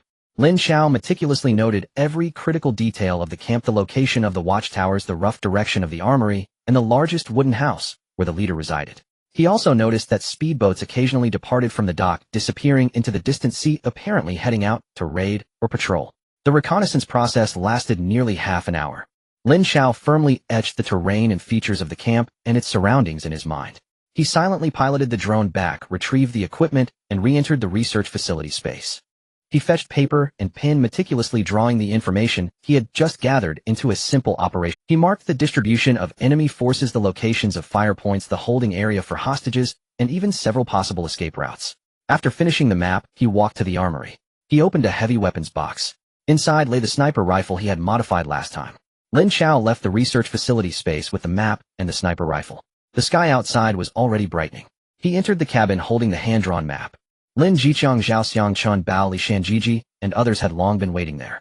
When Lin Chao spread the map on the table, the three were stunned. Although the map was drawn simply, the information marked on it was detailed enough to be shocking. "Is this a map of Xianggu Island?" Zhao Xiang exclaimed in shock. He couldn't understand how Lin Chao had obtained such information in such a short time. "I drew it based on the information given by the two captives," Lin Chao casually explained, not giving them a chance to probe deeper. His finger pointed at the map. "The situation is more complicated than we imagined. The total number of enemies is around 150. They are all armed with automatic weapons and may even have grenades. Our brothers and the others who were kidnapped are all held here. His finger heavily pointed at the area marked by the fence. There are 4 watchtowers distributed at the 4 corners of the camp, 24 hours a day, with good visibility covering the entire camp and dock. Chen Bao's brows furrowed tightly. He looked at the map and said solemnly, a daytime assault would turn our people into live targets, resulting in heavy casualties. Lin Chao's gaze swept over the 3, and he nodded. That's right, we can only act at night. My plan is, at midnight tonight we will act separately. Baoga, you take 10 of the best marksmen and quietly land from the rocky area on the west side of the island using 2 long Lin Great flying boats. Your only mission is to silently take out these 4 watchtowers as quickly as possible. Lin Chao pushed the modified sniper rifle in front of Chen Bao. This weapon will help you. Chen Bao looked at the sci-fi-styled sniper rifle, exuding a cold, killing intent, and a glimmer of fervor flashed in his eyes. Shanji, Lin Chao turned his gaze to Li Shanjiji. Later we will quietly land on the other side of the island. You bring 30 men to infiltrate from the harbor with rocket launchers. After eliminating the watchtowers, you will immediately raid the hostage camp and rescue all our people. Then seize the dock and take back the DFA and their speedboats. I will lead the remaining men as the main assault force to attack from the front, drawing their attention. The Chao you will use heavy machine guns to block their escape routes. Lin Chaos' finger finally landed on a building near the center of the camp. This might be the armory. AI will attempt to take it down. His expression suddenly turned ruthless. None of the pirates here are innocent. Once you rescue the hostages, we will eliminate all the rest. Not a single one left. The night was deep with the sea breeze carrying a mix of saltiness and damp chill.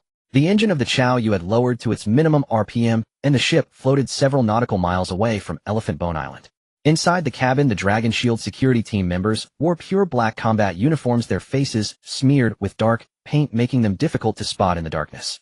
They repeatedly checked their equipment, hanging the folded F9 crossbows on their chests with semi-automatic rifles filled with magazines strapped to their backs and tactical bags at their waist stuffed with daggers, grenades, and spare ammunition.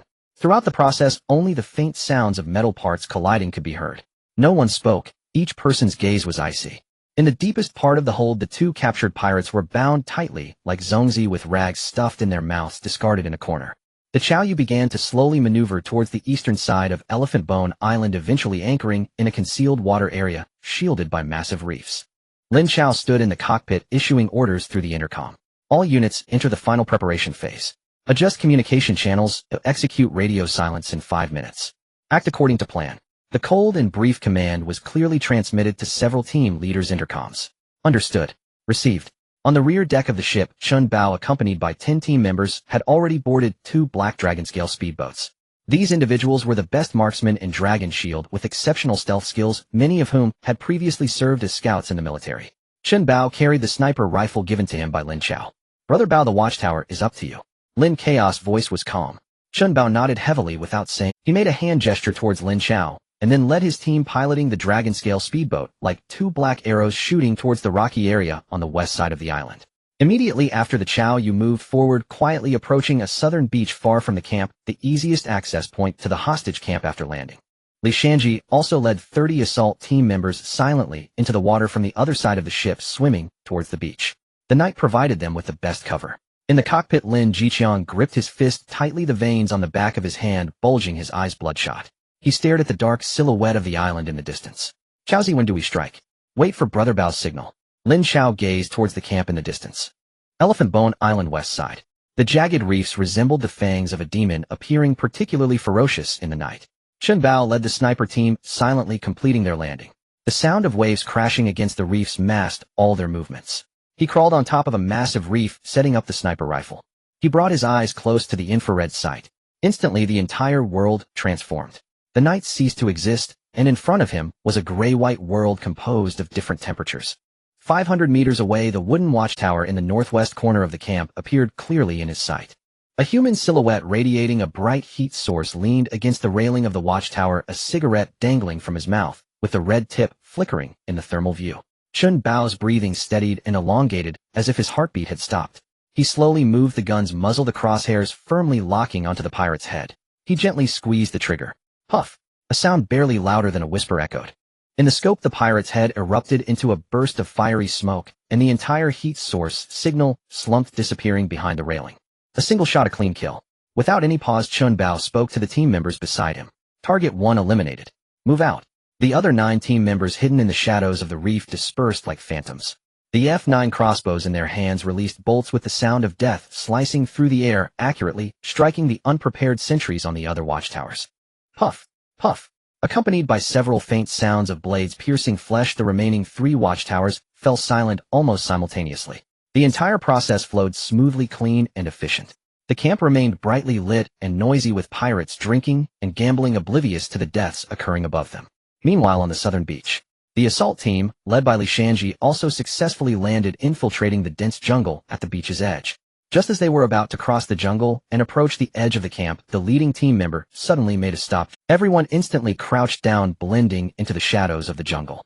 Not far away, the sound of rustling. A bare-chested pirate was cursing as he walked from the direction of the camp, unbuckling his belt, as if he had stepped out for a quick relief. A cold glint flashed in Li Shanji's eyes. He did not order the crossbow arrows to be fired. Sometimes a live capture is more useful than 10 corpses. He gestured to the 2 team members beside him. The 2 understood and silently flanked him from both sides. The pirate had just begun to relieve himself against a tree and hadn't even had the chance to let out a satisfied sigh when a strong hand suddenly covered his mouth from behind. Another hand locked onto his neck like a vice.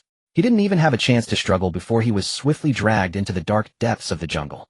A cold dagger pressed against his throat. "We ask, you answer." Li Shanji's voice was frigid and harsh. "Dare to utter a false word or make a sound, and this knife will teach you what regret feels like." The pirate was so scared that he nearly lost his mind, not even having time to pull up his pants. Shaking like a leaf, he could only nod frantically. "Is your boss Supachai on the island?" Li Shanji's question was straightforward. The pirate was taken aback for a moment, then shook his head furiously, making muffled noises. Li Shanji released his hand that covered the pirate's mouth. "Not here." The pirate trembled, speaking in a tearful tone of Thai. "The boss took dozens of brothers out to sea this afternoon. I heard they were going to raid a cargo ship coming from a certain country, which is carrying military supplies." This news left Li Shanji and the surrounding team members stunned. "Then who is in charge on the island now?" Li Shanji pressed on. "It's Alan.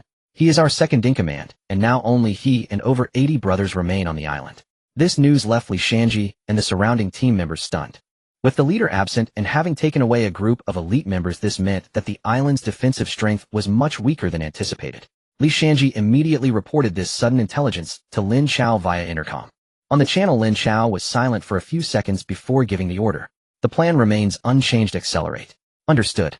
A cold glint flashed in Li Shanji's eyes as his hand moved swiftly, cleanly, ending the life of the pirate.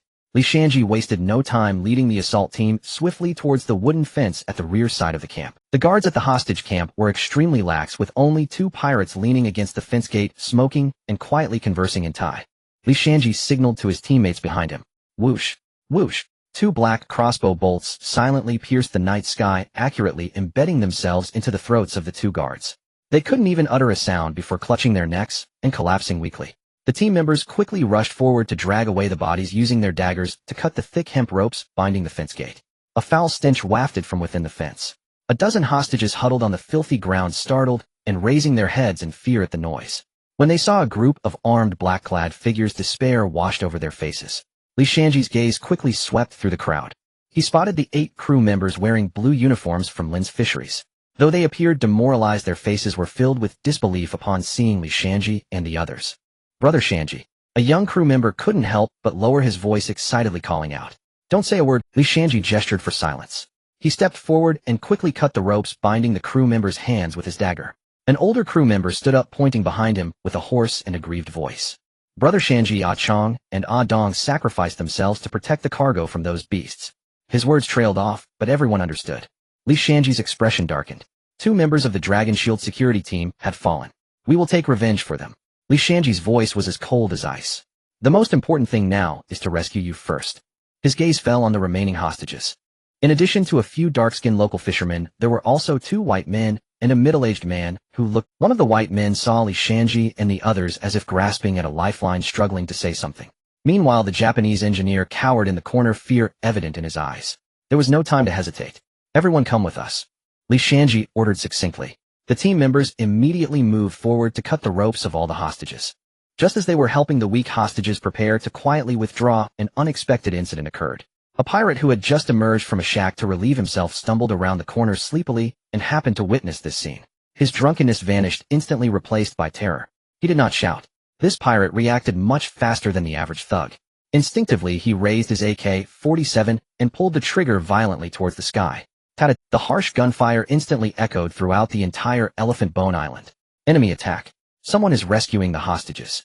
The shrill cries in Thai accompanied the gunfire spreading across the entire camp. Li Shanji's expression changed dramatically. Retreat. Hurry. He shouted angrily, pushing the nearby white man toward the front of the team. The entire camp erupted like a stirred beehive. The doors of the shacks were kicked open, and a group of bare-chested pirates burst out wielding AK-47s and roaring like beasts. The night sky was instantly illuminated by countless intertwining tongues of fire. At the same moment the gunfire erupted, Lin Chao in the cockpit of the Transcendence immediately gave orders. Bring the ship into the dock, launch a frontal assault, and open fire. The next moment the steel behemoth which had been lurking in the night finally revealed its most menacing fangs. Tat-a-tat-a-tat-a-tat. The 3 heavy machine guns which had been ready for action roared simultaneously from the sides and rear of the ship, creating a deafening sound. 3 fire dragons composed of blazing tracer rounds tore through the night, hurtling towards the harbor and camp of Elephant Bone Island with deathly shrieks. The pirates who had just burst out of the shacks and were still bewildered by the situation were instantly enveloped by this metal storm descending from the sky. The power of the heavy machine gun bullets was not something flesh and blood could withstand. The upper body of one pirate was directly turned into a mass of blurry flesh and blood. Another pirate along with his gun was swept up and disintegrated in midair. The simple wooden houses and iron sheds were shot to pieces under the heavy machine gun fire, as if they were made of paper with wood chips and metal fragments flying everywhere. Screams and wails rose and fell. The pirates were utterly bewildered by this sudden and devastating blow. They were suppressed behind various cover, unable to raise their heads, only able to watch in terror as the 3 fire dragons rampaged through the camp, reaping lives. Kill. A voice like thunder echoed from the direction of the beach. Lin Jiqiang, bare-chested, revealed his bronze muscular body adorned with scars. He jumped off the ship holding a semi-automatic rifle, his feet splashing into the cold sea water, leading the charge towards the beach. More than a dozen Dragon Shield team members followed closely behind, forming an attack formation, while suppressing the enemy on the shore and covering Li Shanji's group of hostages as they retreated to the dock. The camp was in chaos.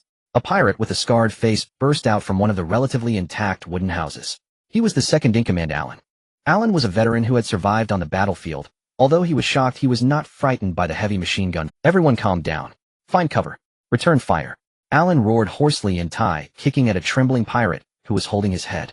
They are not many. Shoot them. Kill them. Under his direction, some fearless pirates began to use the complex wooden structures and various debris in the camp as cover, engaging in fierce gunfire with the landing Dragon Shield team. Gunfire erupted. Bullets darted back and forth in the narrow passages, with personnel from both sides falling to the ground. The battle instantly entered the most brutal stage of close-quarters urban combat. Leo suppressed the left side's second-floor firing point. Shanji arranged half the people to cover the hostages boarding the ship, while the rest find cover and counterattack. Old Bean, hold the front. Give me 10 minutes. Lin Chaos' voice echoed through the intercom channel. The Dragon Shield security team continued to advance, while the remaining pirates kept retreating towards the center. He himself led several team members straight into the side of the camp amidst the chaos. Lin Chaos' target was the previously located arms depot. He intended to cut off the enemy's ammunition supply. Normally pirates would not carry too much ammunition with them in the camp, but once he secured the arms depot, they would soon run out of firepower. Puff! Puff! Lin Chao calmly fired his silenced rifle, taking down 2 pirates who had their backs turned to him, who fell silently. His team members alternated in providing cover, advancing quickly in a standard tactical formation. Soon a wooden house reinforced with sandbags appeared before them. They had arrived at the arms depot. Lin Chao kicked open the slightly ajar wooden door and dashed inside. The room was piled high with crates. He opened one to find a brand new AK-47 inside. Next to it were boxes of ammunition. He opened another to find dozens of American egg-shaped grenades. Lin Chaos' gaze finally landed on a few larger crates in the corner. He pried one open, his pupils narrowing slightly. Inside was actually a disassembled 60mm mortar. The pirate's equipment was far more sophisticated than he had imagined. At that moment, Alan's frantic roar came from outside. Come on, they'll take you all on. Alan burst through another door of the arms depot. He pulled out a lighter from his pocket and wickedly lit a fuse on the ground. Everyone come die with me. Lin Chao, who was counting his spoils, looked up to see Alan rushing in. Before he could fire, he saw the burning fuse, the sparks quickly spreading towards the interior. Damn, are they playing? Lin Chao regretted being too reckless that night. Retreat, he shouted hoarsely. He exerted all his strength to dash outside. The other team members immediately followed him in retreat.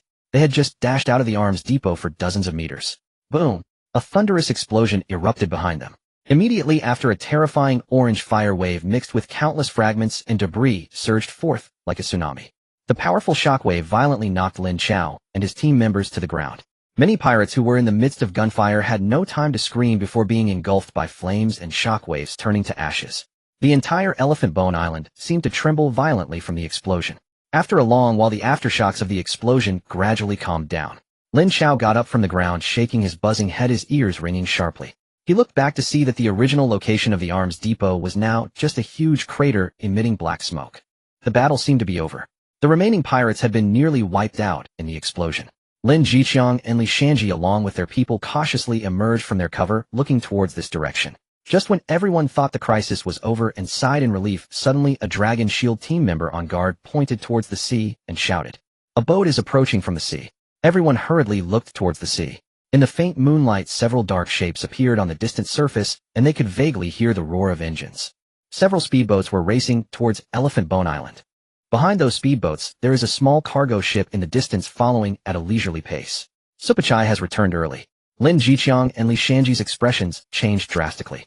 They had just endured a fierce battle, feeling physically and mentally exhausted with ammunition nearly depleted. Yet the enemy consisted of elite forces. Damn it! Lin Chao spat out a bloody mouthful and raised his rifle once more. "Chaozi, give the orders." The Dragon Shield team members remained calm. They quickly sought new cover, changed magazines, and aimed their dark muzzles back at the sea. Lin Chao's gaze was icy as he quickly scanned the battlefield. The Chaoyu was far away, and the previous explosion had no effect on it. The hostages had been safely transferred to another fishing boat. Li Shanji's men controlled the dock, and Chun Bao's sniper team was also making their way down from a high position to join forces. They still had the strength to fight. What's there to panic about? Lin Chao spoke into the radio, instantly calming everyone's nerves. "Chaoyu, turn off all lights, and let the machine guns fire freely. Blow them to pieces. Divide the team near the ship into two groups, activate the Dragon-scale assault craft, and be ready to strike at any moment. The others should hold the coastline and prevent them from landing." On the sea, Supachai's 5 speedboats were charging closer. Someone aboard raised a spotlight, wildly sweeping the island in search of enemies. These pirates were desperate men. Upon discovering their lair was being attacked, they felt no fear, only a furious madness. Oh! A series of beast-like roars erupted from the speedboats, and the fire tongues of AK-47s began to rain down on the coastline. Just then, tat-tat-tat-tat-tat. The Chaoyu, hidden in the darkness, roared once more with its 3 heavy machine guns. This time their target was not the camp, but the 5 audacious speedboats on the sea. 3 fiery whips intertwined in the night, instantly enveloping the 2 foremost speedboats. The leading pirates had no time to react. Their speedboat was like being struck by a giant's iron fist. Wood chips and metal scraps flew through the rain of bullets, and the people on board were instantly turned into minced meat and blood mist. The motor of the speedboat emitted a reluctant wail, and then the entire hull disintegrated and sank into the sea. This sudden blow left the pirates on the remaining 3 speedboats dumbfounded. They had previously guessed that it was merely a fishing boat, never expecting it to carry heavy weapons. In their imagination, the enemy should have already landed. RPG. Quickly use the RPG to blow that big ship away. On the small cargo ship in the back, a one-eyed man with a face full of flesh and wearing a patch was intently watching the battlefield through a telescope. He was Supachai. Seeing his elite subordinates instantly lose 2 boats, he trembled in heartache, and then let out a hysterical. The pirates on the last speedboat heard the order and immediately dragged an RPG rocket launcher out from the cabin. But before he could hoist it onto his shoulder, a flash of fire darted from the high point of the island. The pirate's head instantly exploded in a mist of blood. The rocket launcher he was carrying slipped from his grasp and plunged into the sea. On the high point, Chun Bao put down his sniper rifle, pulled the bolt, and a shell flew out with smoke. Supachai's speedboats fell into complete passivity.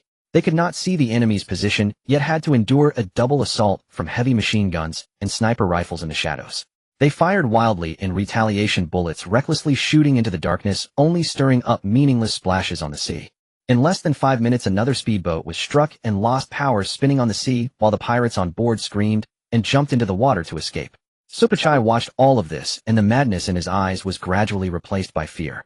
He realized he had encountered an iron wall. He was not a soldier, he was merely a pirate. He sought riches, not death. Retreat. Supachai shouted at the speedboats outside, then ordered the helmsman of the cargo ship. Turn around.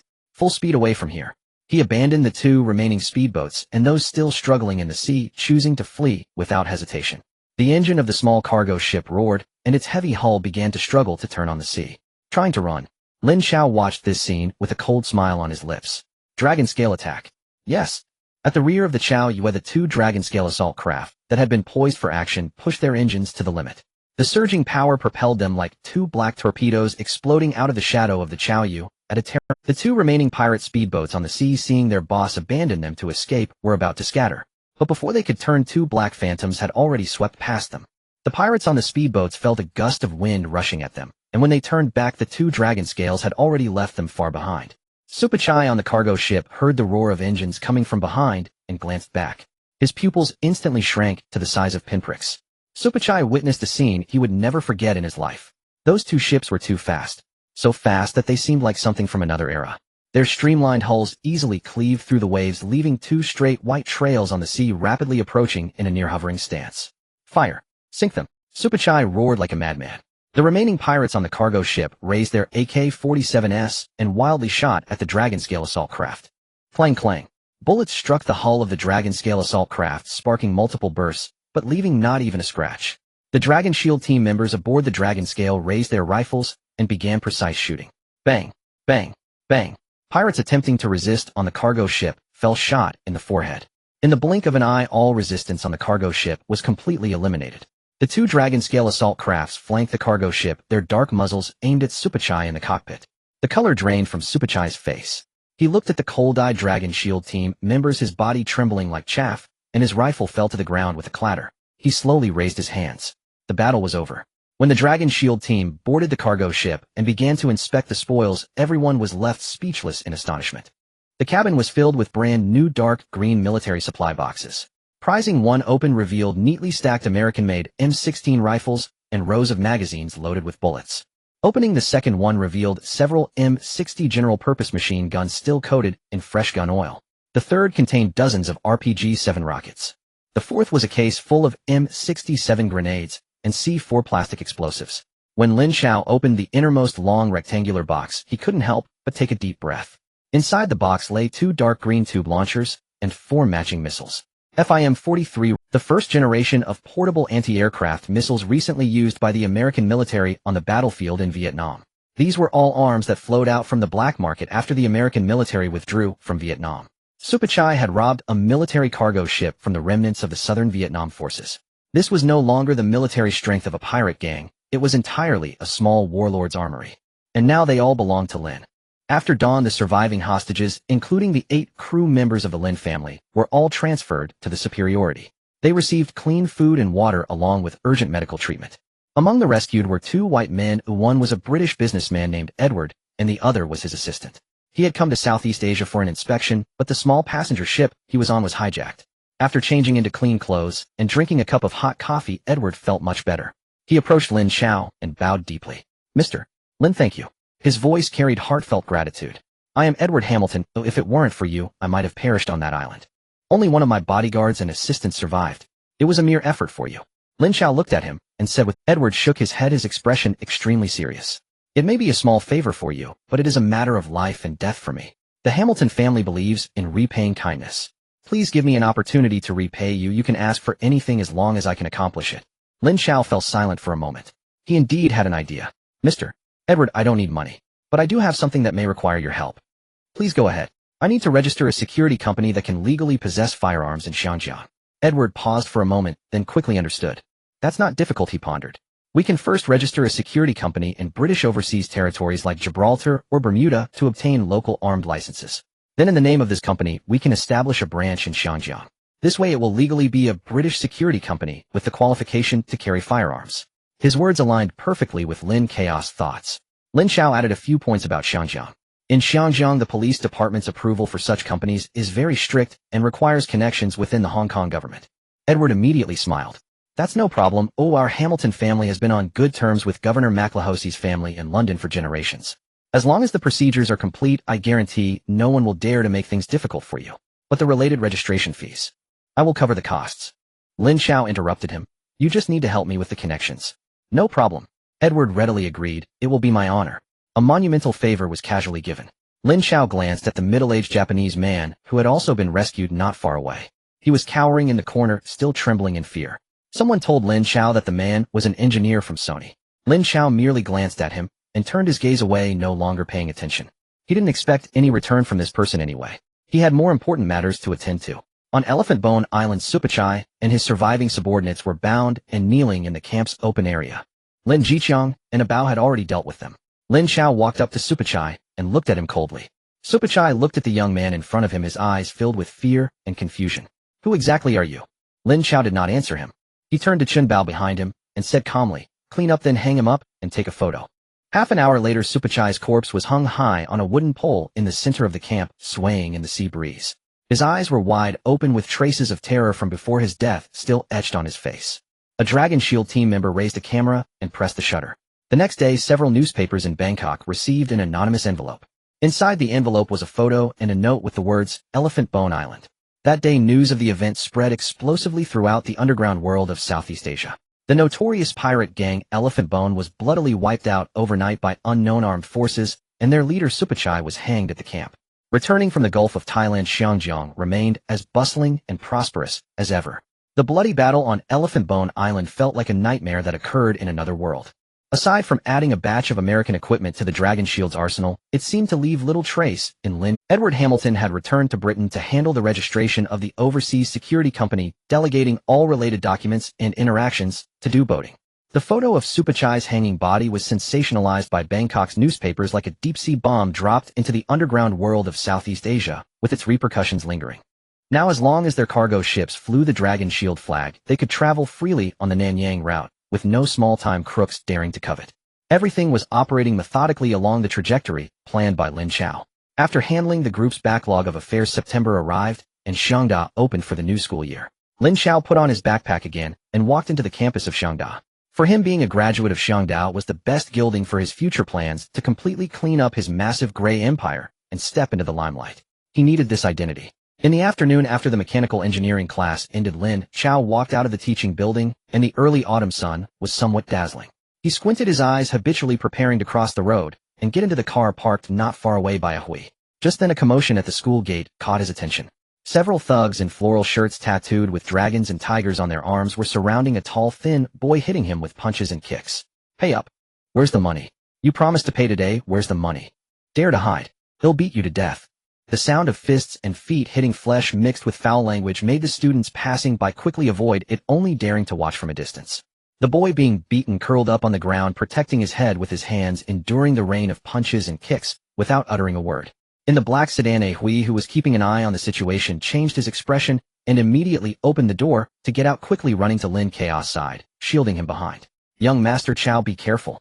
A hui's eyes were vigilantly fixed on the thugs, his hand instinctively reaching towards his back.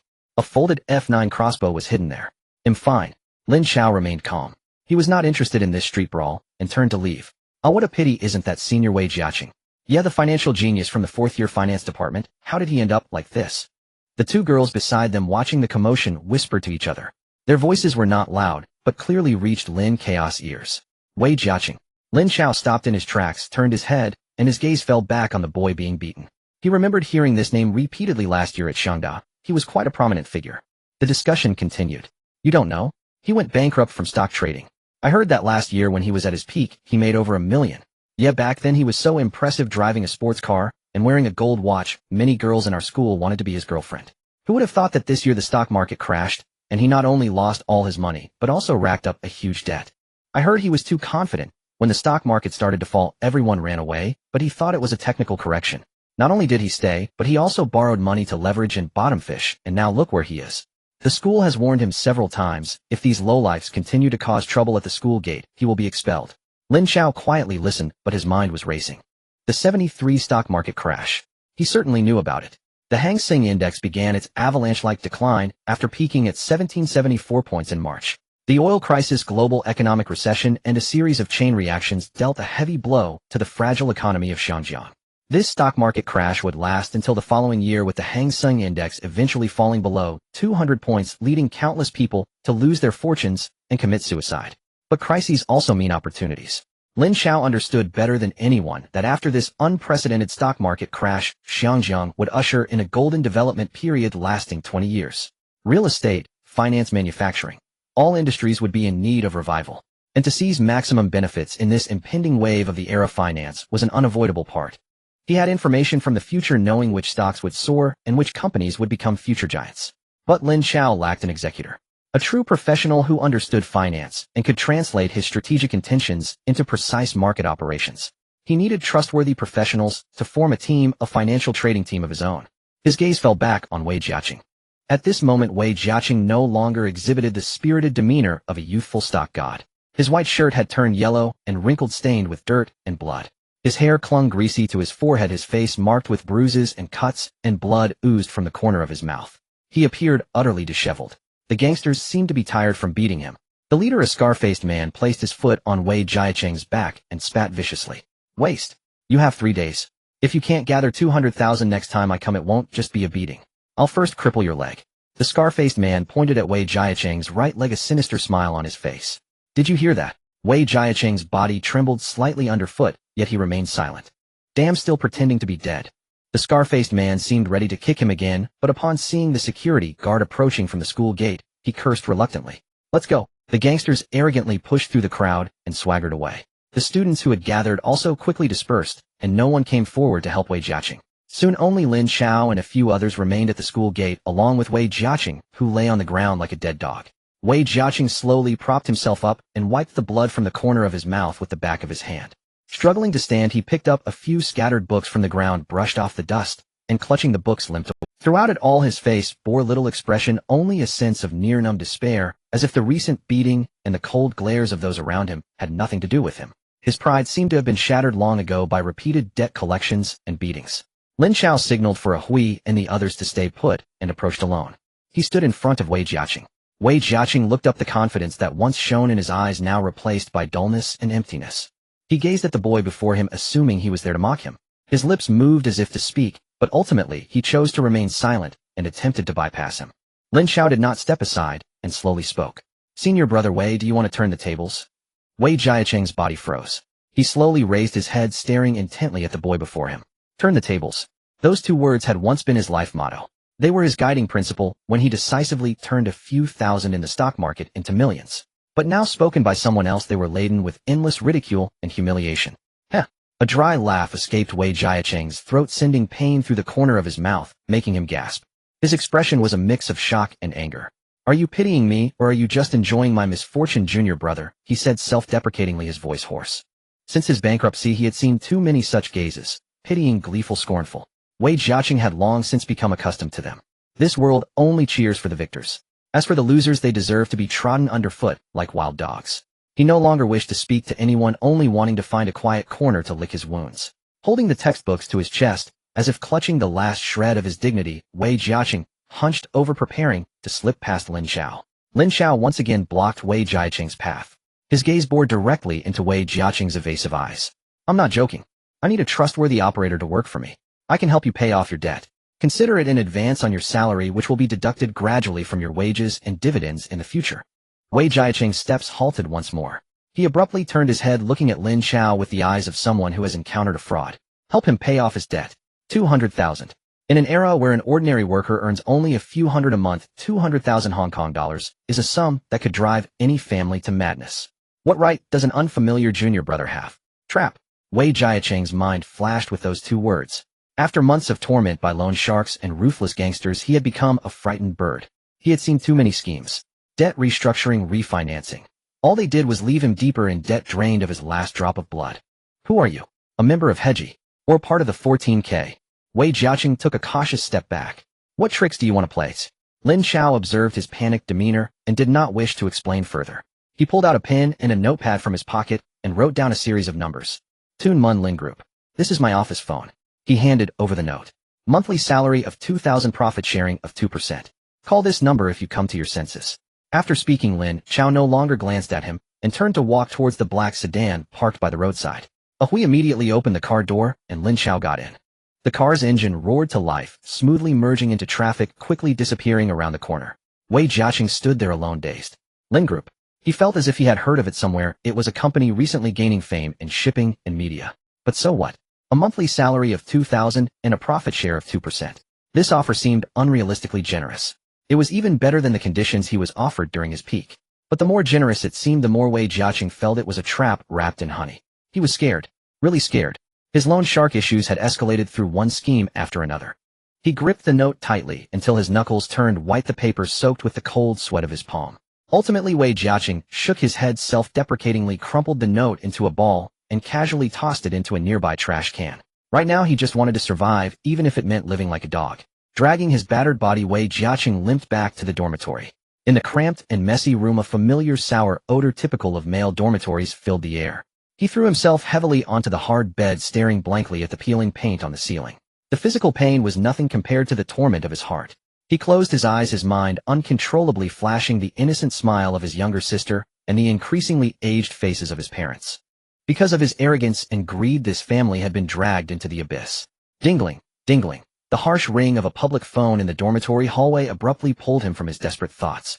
The dormitory supervisor shouted hoarsely from downstairs, "Wei Jiaqing, there's a call for you. Hurry." Wei Jiaqing's heart sank suddenly. Who could be calling at this hour? He forced himself to sit up, dragging his heavy feet step by step to the stairwell, where he picked up the receiver. Hello. There was no immediate response from the other, and only a cacophony of background noise. Then came the voice. Brother. Save me. Help me." A girl's heart-wrenching scream pierced Wei Jiaqing's eardrum like a sharp blade. It was his sister. It was Amin's voice. "Amin, what happened to you?" Wei Jiaqing's blood rushed to his head. A coarse and arrogant male voice replaced his sister's cries. "Finally you decided to pick up the phone. Big, it's you. What have you done to my sister? I warn you, if you touch a single hair on her, I will fight you." Wei Jiaqing roared into the receiver. This was yet another group of loan sharks. They were more ruthless and had fewer scruples than the ones earlier in the day. "Are you serious?" "Ha ha." A loud laugh erupted from the other end of the phone. "Kid, I don't have time for your nonsense. 150,000, not a penny less. If I don't see the money by midnight." The voice suddenly became lewd. "Your sister looks pretty good, very fresh. Many bosses in the area like this type of schoolgirl. I think 150,000 won't take long to earn back, ha ha." "No." On the phone, the pleading voices of his parents tinged with crying and his sister's desperate scream. Wei Jiaqing felt as though his world had completely collapsed. All his strength was instantly drained, and his hand trembled uncontrollably while holding the microphone. His legs went weak, and he slid down the wall to the cold ground. Tears mixed with blood from the corner of his mouth flowed uncontrollably. There is no deeper despair for a man than being unable to protect his family and watching them fall into hell because of his mistakes. Wei Jiaqing used all his strength to squeeze out 2 words from his throat. "They'll pay you back right away, just don't harm my family, please." "All right." The voice on the other end was filled with mockery. "They'll be waiting at your house if I want to see the money before." The call was abruptly disconnected. The only sound left in the receiver was the cold, busy tone. Wei Jiaqing sat on the ground, his mind blank. Pay back. What could he use to pay back? Steal. Rob. He didn't even dare to pick up a knife. In the midst of this endless darkness and despair, he remembered his junior's words from earlier that day. "Call this number when you come to your senses." This was his only hope. Even if it was poison, he had to drink it. Wei Jiaqing immediately got up from the ground, rushed out of the dormitory building, and crawled to the nearby trash can. He frantically rummaged through the contents, disregarding the dirty fruit, peels, and leftovers. Finally, he found the soaked piece of paper. Wei Jiaqing carefully unfolded the paper, trying to decipher the somewhat blurred number written on it. He rushed back to the hallway, grabbed the phone, and dialed the number. Beep. Beep. The phone rang twice before it was picked up. "Hello." Lin Chao's voice came through the receiver. It was him. Wei Jiaqing lost control of his emotions, breaking down into tears at the microphone. "I am Wei Jiaqing. I promise you. I agree to all your conditions. Please save my sister. They want." His words became incoherent. Lin Chao on the other end did not interrupt him, simply listening quietly. Once Wei Jiaqing's emotions calmed down a bit, he spoke. "Tell me the address." 15, Nathan Road, Kowloon, 3rd floor. Wei Jiaqing hurriedly reported his home address. "My people will be there soon." Kowloon, Nathan Road. The neon lights of the fragrant harbor flickered in the night. A red taxi weaved crazily through the traffic, honking loudly, attracting a stream of curses. Wei Jiaqing sat in the back seat, gripping the front seat tightly. His mind was in chaos. Amin. Amin. He repeatedly murmured his sister's name. The sound of his sister's heart-wrenching scream on the phone made his heart ache unbearably. He didn't even dare to think about what was happening at home at that moment. "Master, faster." Wei Jiaqing's voice was hoarse, filled with a sob. The driver glanced at him through the rearview mirror, observing the bruises on his face and his bloodshot eyes, saying nothing but stepped on the gas. At the same time, a black sedan was driving toward Kowloon. Ahui sat in the passenger seat, glancing at the 2 silent brothers in the back seat through the rearview mirror and then at the black briefcase placed between the seats. Inside the case was 200,000 Hong Kong dollars in cash. He recalled Lin Chaos instructions before coming. Find him and deal with the trouble. The lights of Nathan Road grew closer. At the foot of the 15 Nathan Road apartment building, the red taxi came to a screeching halt. Wei Jiaqing almost rolled out of the car, stumbling towards the old apartment building. The hallway was dimly lit, the lights were broken, and the air smelled of garbage. With each step Wei Jiaqing took up the creaking stairs, his anxiety grew. Third floor. The door to his home was ajar. The walls on either side of the entrance were splattered with red paint. A message was scrawled on the wall in bright red, glaringly obvious. Debt must be repaid. Kill your whole family. Each grotesque character stung his eyes painfully. Bang! Wei Jiaqing kicked the door open and rushed in like a madman. The small living room was a mess. Bowls and cups lay shattered on the ground, and broken porcelain mixed with food scraps. 5 men in flowered shirts boldly occupied several corners of his home. One of them sat at the dining table, grabbing the leftover food with his hands, eating messily. 2 others lounged on the sofa, smoking with ash scattered everywhere. The leader, a man with a face full of flesh and a gold chain around his neck, was casually playing with a sharp machete while stepping on the coffee table. He was Dakojio. Mom.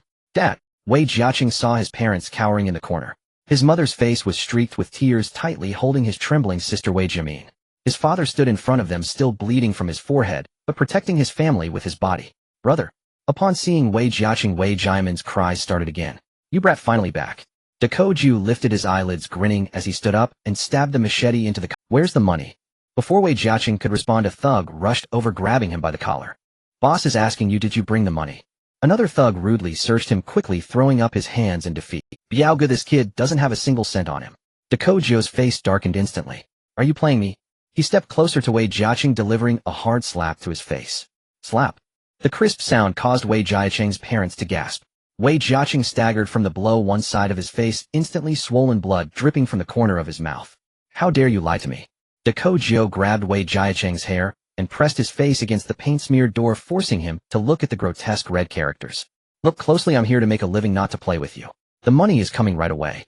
Wei Jiaqing's face was contorted, his voice muffled, yet his tone was firm. Someone is helping me raise the money. They will be here soon. Ha ha ha. Dakojio burst out laughing as if he had heard the funniest joke in the world, joined by his thugs in raucous laughter. Helping you raise money? You. Dakojio released his grip and threw Wei Jiaqing to the ground like trash. He stepped on Wei Jiaqing's chest, looking down at him with a sneer of disdain. You pathetic gambler, a rat crossing the street. You lost everything in the stock market. Now who doesn't know that Wei Jiaqing is a worthless waste? Who would help you? Do you think you're still that young stock god? Dakojio's words pierced into Wei Jiaqing's heart like sharp knives. He lay on the ground, his body trembling violently, unable to utter a single rebuttal. Indeed, who would help him? Even he felt that everything that transpired on the phone was like a dream. Enough, I don't have time to waste with you. Dakojio lost his patience and gestured towards the sofa. RNAG, stop dawdling and get to work. Take that girl away. The 2 gangsters sitting on the sofa immediately tossed their cigarette butts aside, grinning as they stood up and approached Wei Jiamin. No. Wei Jiaqing's mother let out a piercing scream, spreading her arms to protect her daughter. Wei Jiaqing's father also reddened, grabbing a stool nearby, ready to rush in desperately. You old fool seeking death. A nearby gangster acted swiftly, kicking him to the ground. Don't touch my sister. Wei Jiaqing's eyes were bloodshot. Struggling to get up from the ground, he found himself firmly pinned down by Dakojio, unable to move. He could only watch as those dirty hands were about to grab his sister's shoulder. Despair overwhelmed Wei Jiaqing as he closed his eyes, tears streaming down his face. At that moment, a loud bang echoed. The already precarious wooden door was kicked down from the outside. Amidst the flying wood chips, 4 men in black suits appeared at the doorway. At the forefront stood a Hui. They said nothing, simply standing there silently, but the palpable aura of menace instantly silenced the entire. All eyes were fixed on these uninvited guests at the door. Dakojio was momentarily stunned, but soon the flesh on his face twitched with rising anger. Who the hell are you? Dare to kick the door in front of me? He released Wei Jiaqing and picked up the machete from the coffee table, pointing it at a Hui, cursing arrogantly. Are you tired of living? Hui's gaze was as if he were looking at a corpse. He wasted no words, merely tilting his head slightly to his brothers behind him. In the next second, the 3 Long Shield team members behind him moved. Their actions were as swift as 3 bolts of black lightning. One team member charged directly toward Dakojio. Facing the heavy machete swinging down, he didn't dodge, but simply sidestepped, his right hand gripping Dakojio's wrist like a vice, twisting outward. Oh! Dakojio let out a blood-curdling scream, the machete slipping from his hand. The team member continued without pause, delivering a fierce knee strike that landed solidly in Dakojio's abdomen. Dakojio bent over like a shrimp, spewing out last night's meal, and weakly knelt on the ground. The other 2 team members lunged at the 2 gangsters who were about to attack Wei Jiamin. One delivered a chop to the neck while the other struck a devastating elbow to the back. The two gangsters felt a jolt throughout their bodies, instantly losing their ability to resist collapsing to the ground. The remaining two gangsters, one holding a plate, and the other a stool, hadn't even realized what was happening before the fight was already over. They looked at their fallen boss and comrades, their legs going weak, dropping their belongings with a clatter. The entire process took less than 5 seconds.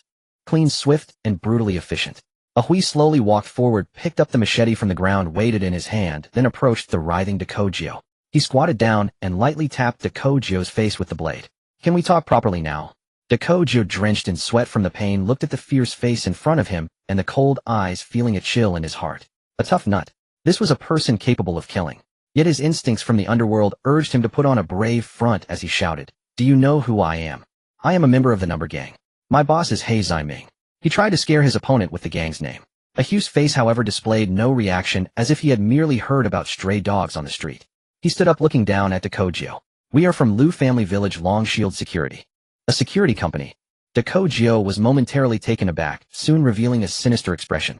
He thought the other party was merely a legitimate business owner who, due to some money, hired a few capable bodyguards.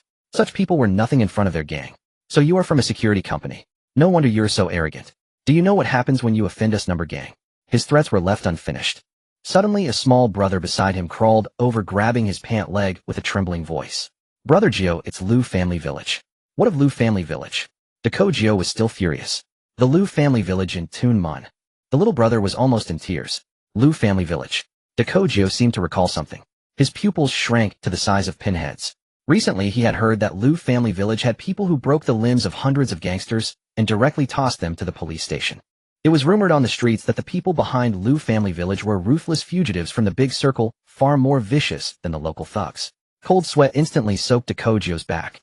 He had provoked that group of killing gods. I. Dakojio's lips trembled, unable to form a complete sentence. Ahui, too lazy to glance at him again, casually tossed the machete aside. He took the black briefcase from his team member and opened it, tossing stacks of brand new Hong Kong dollars in front of Dakojio. "How much does he owe you?" "Not much." Dakojio looked at the pile of money, not daring to look too long. Ahui frowned. Beside him, Wei Jiaqing quickly propped himself up and cried out, "The principal is 80,000, and they say with interest it's 150,000. Ahui nodded. He counted out 8 stacks from the pile of money and threw them at Dakojio's feet.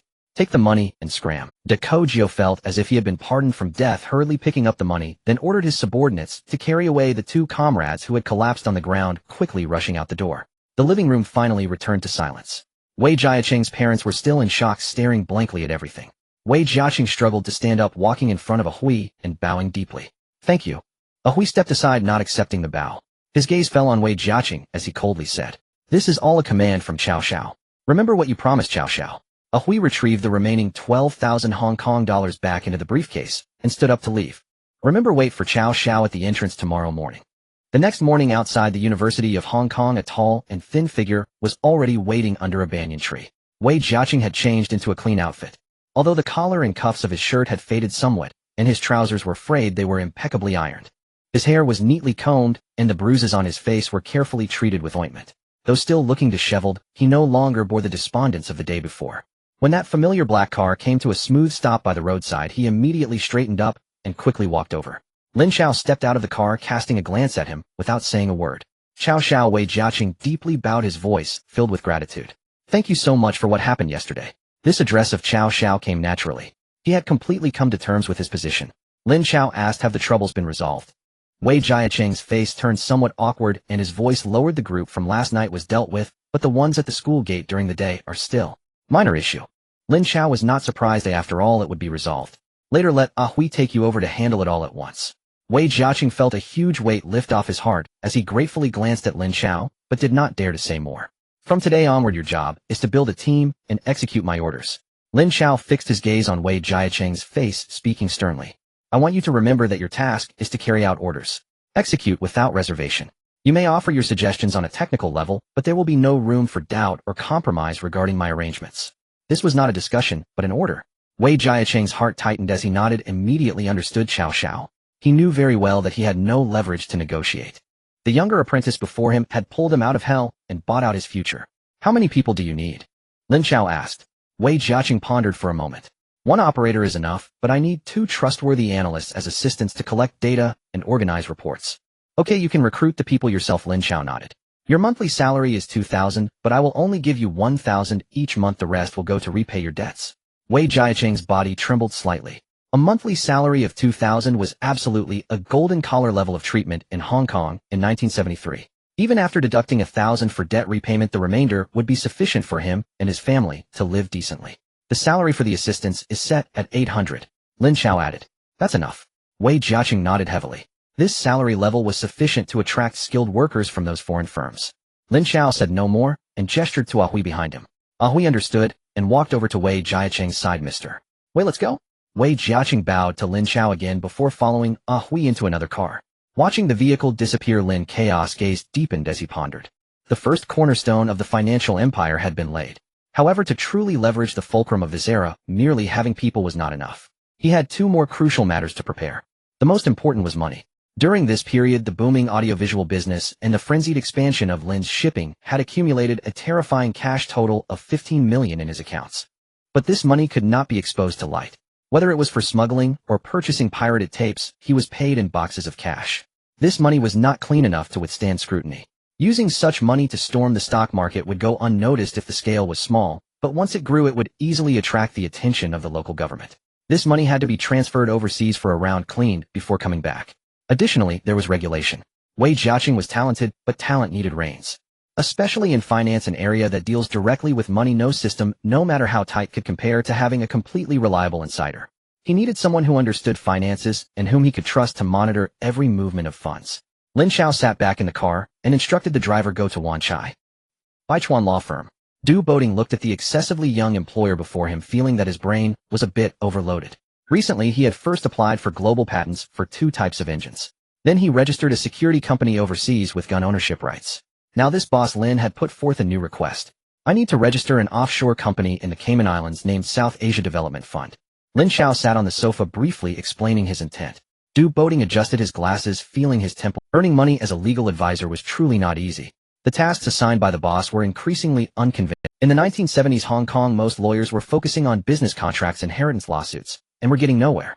Who would bother with offshore companies and overseas funds? He could only brace himself again and smile. No problem, Mr. Lin.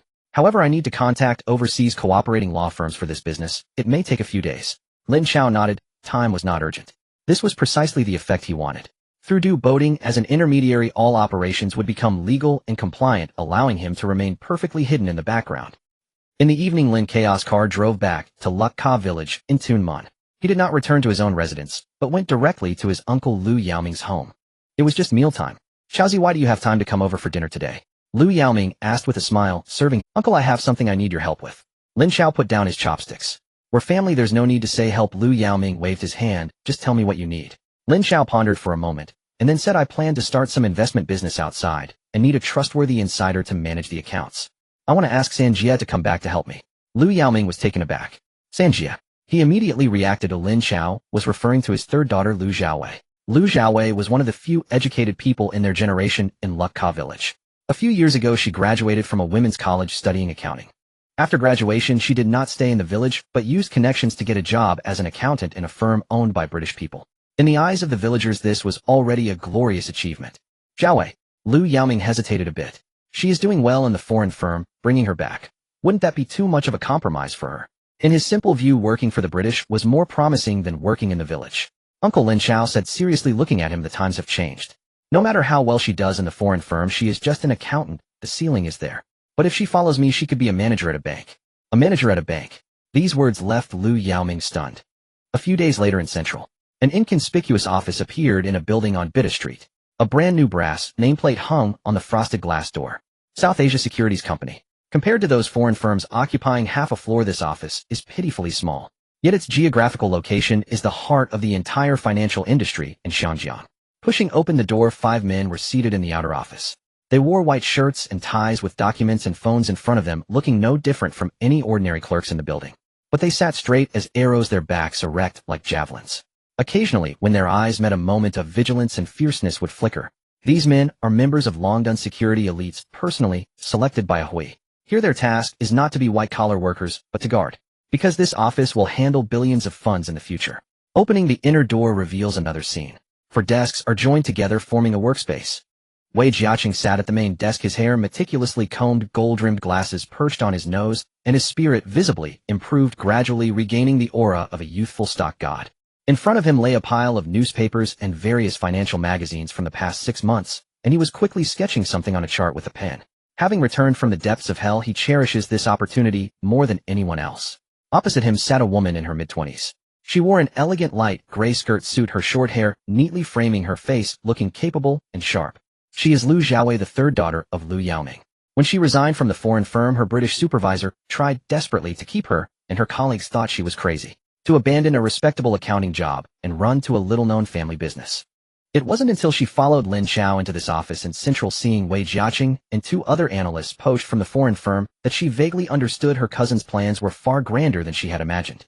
The other 2 young analysts were currently buried in piles of data, their fingers flying across their calculators, sorting through all trading data from the Shanjiang stock market since the beginning of the year. In the entire office, only the rustling of paper and the crisp tapping of calculators could be heard. Everyone was busy, yet the company was not conducting normal business. Because the company hadn't a penny yet. Lin Chao was not in a hurry. While waiting for the money, he wanted them to get accustomed to each other, making the normal operation smoother later on. He handed a document to Liu Xiaowei. "Third sister, from now on, all the company's accounts will be your responsibility. I only want one result: every transaction must be traceable." Liu Xiaowei took the thick folder, opened it, and her pupils slightly contracted. Inside were not account books, but the registration information of several overseas companies and a draft of an extremely complex fund flow model. She immediately understood that her job was far more than simply managing the funds of South Asia securities. Lin Chao looked at Wei Jiaqing again. "What are your thoughts recently?" Wei Jiaqing adjusted his glasses and said solemnly, "Chao Xiao, I believe the Hang Seng Index hasn't hit bottom. From the high point in March to now, it has already been halved, and everyone in the market thinks the stock market has bottomed out, with some eager to buy in. But I analyzed the data, and the impact of the global oil crisis has only just begun to reach Xinjiang. The local manufacturing industry, especially textiles and plastic flowers, is experiencing a cliff-like drop in orders. An unemployment wave will soon emerge. The stock market is a barometer of the economy. If the economic fundamentals do not improve, the stock market cannot truly rebound. Every rise now is an illusion, a trap to ensnare more people." His analysis was calm and profound, having completely stepped out of the shadow of failure. Lin Chao nodded, neither agreeing nor disagreeing. What he needed was precisely Wei Jiaqing's expertise. "Keep watching and don't do anything until I tell you to act." "Understood." Lin Chao did not linger, and after giving his instructions, turned and left. In Wanchai, at Baichuan law firm, Du Boating was on the phone, his face glowing red with excitement. "Ah, Ji Hung. Finished so quickly. I knew this little matter wouldn't stump you." On the other end of the line, his classmate Li Zhiheng's spirited laughter came through. "Boating, you are now my god of wealth. How could I not take your matters to heart?" Since their last cooperation, Li Zhiheng's attitude towards Du Boating has made a 180-degree turn. Previously disdainful and mocking, now it was enthusiastic and flattering. He has regarded Du Boating as the spokesperson for some mysterious big shot in Xinjiang. Du Boating felt an immense sense of satisfaction, having not been praised by his classmates since graduation. "Thank you for this offshore company.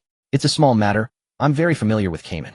The documents have been sent to you via express mail, and both the company and bank accounts are set up absolutely clean with no traceable sources. If there are such good things in the future, don't forget about me, brother." "Definitely, definitely." After hanging up, Du Boating wiped the sweat from his brow. He increasingly felt that his young employer would frequently have such unusual requests in the future. In less than 10 days, an offshore company with complete procedures and an independent bank account was quietly established. He picked up the phone and dialed Lin Chao's office number. "Chao Xiao, the matter has been taken care of." As night fell, at the Tun Mun Pier, boxes of goods were unloaded from the ship and loaded onto trucks destined for various places in Guangzhou. Amidst the bustling scene, several inconspicuous trucks quietly entered a remote warehouse.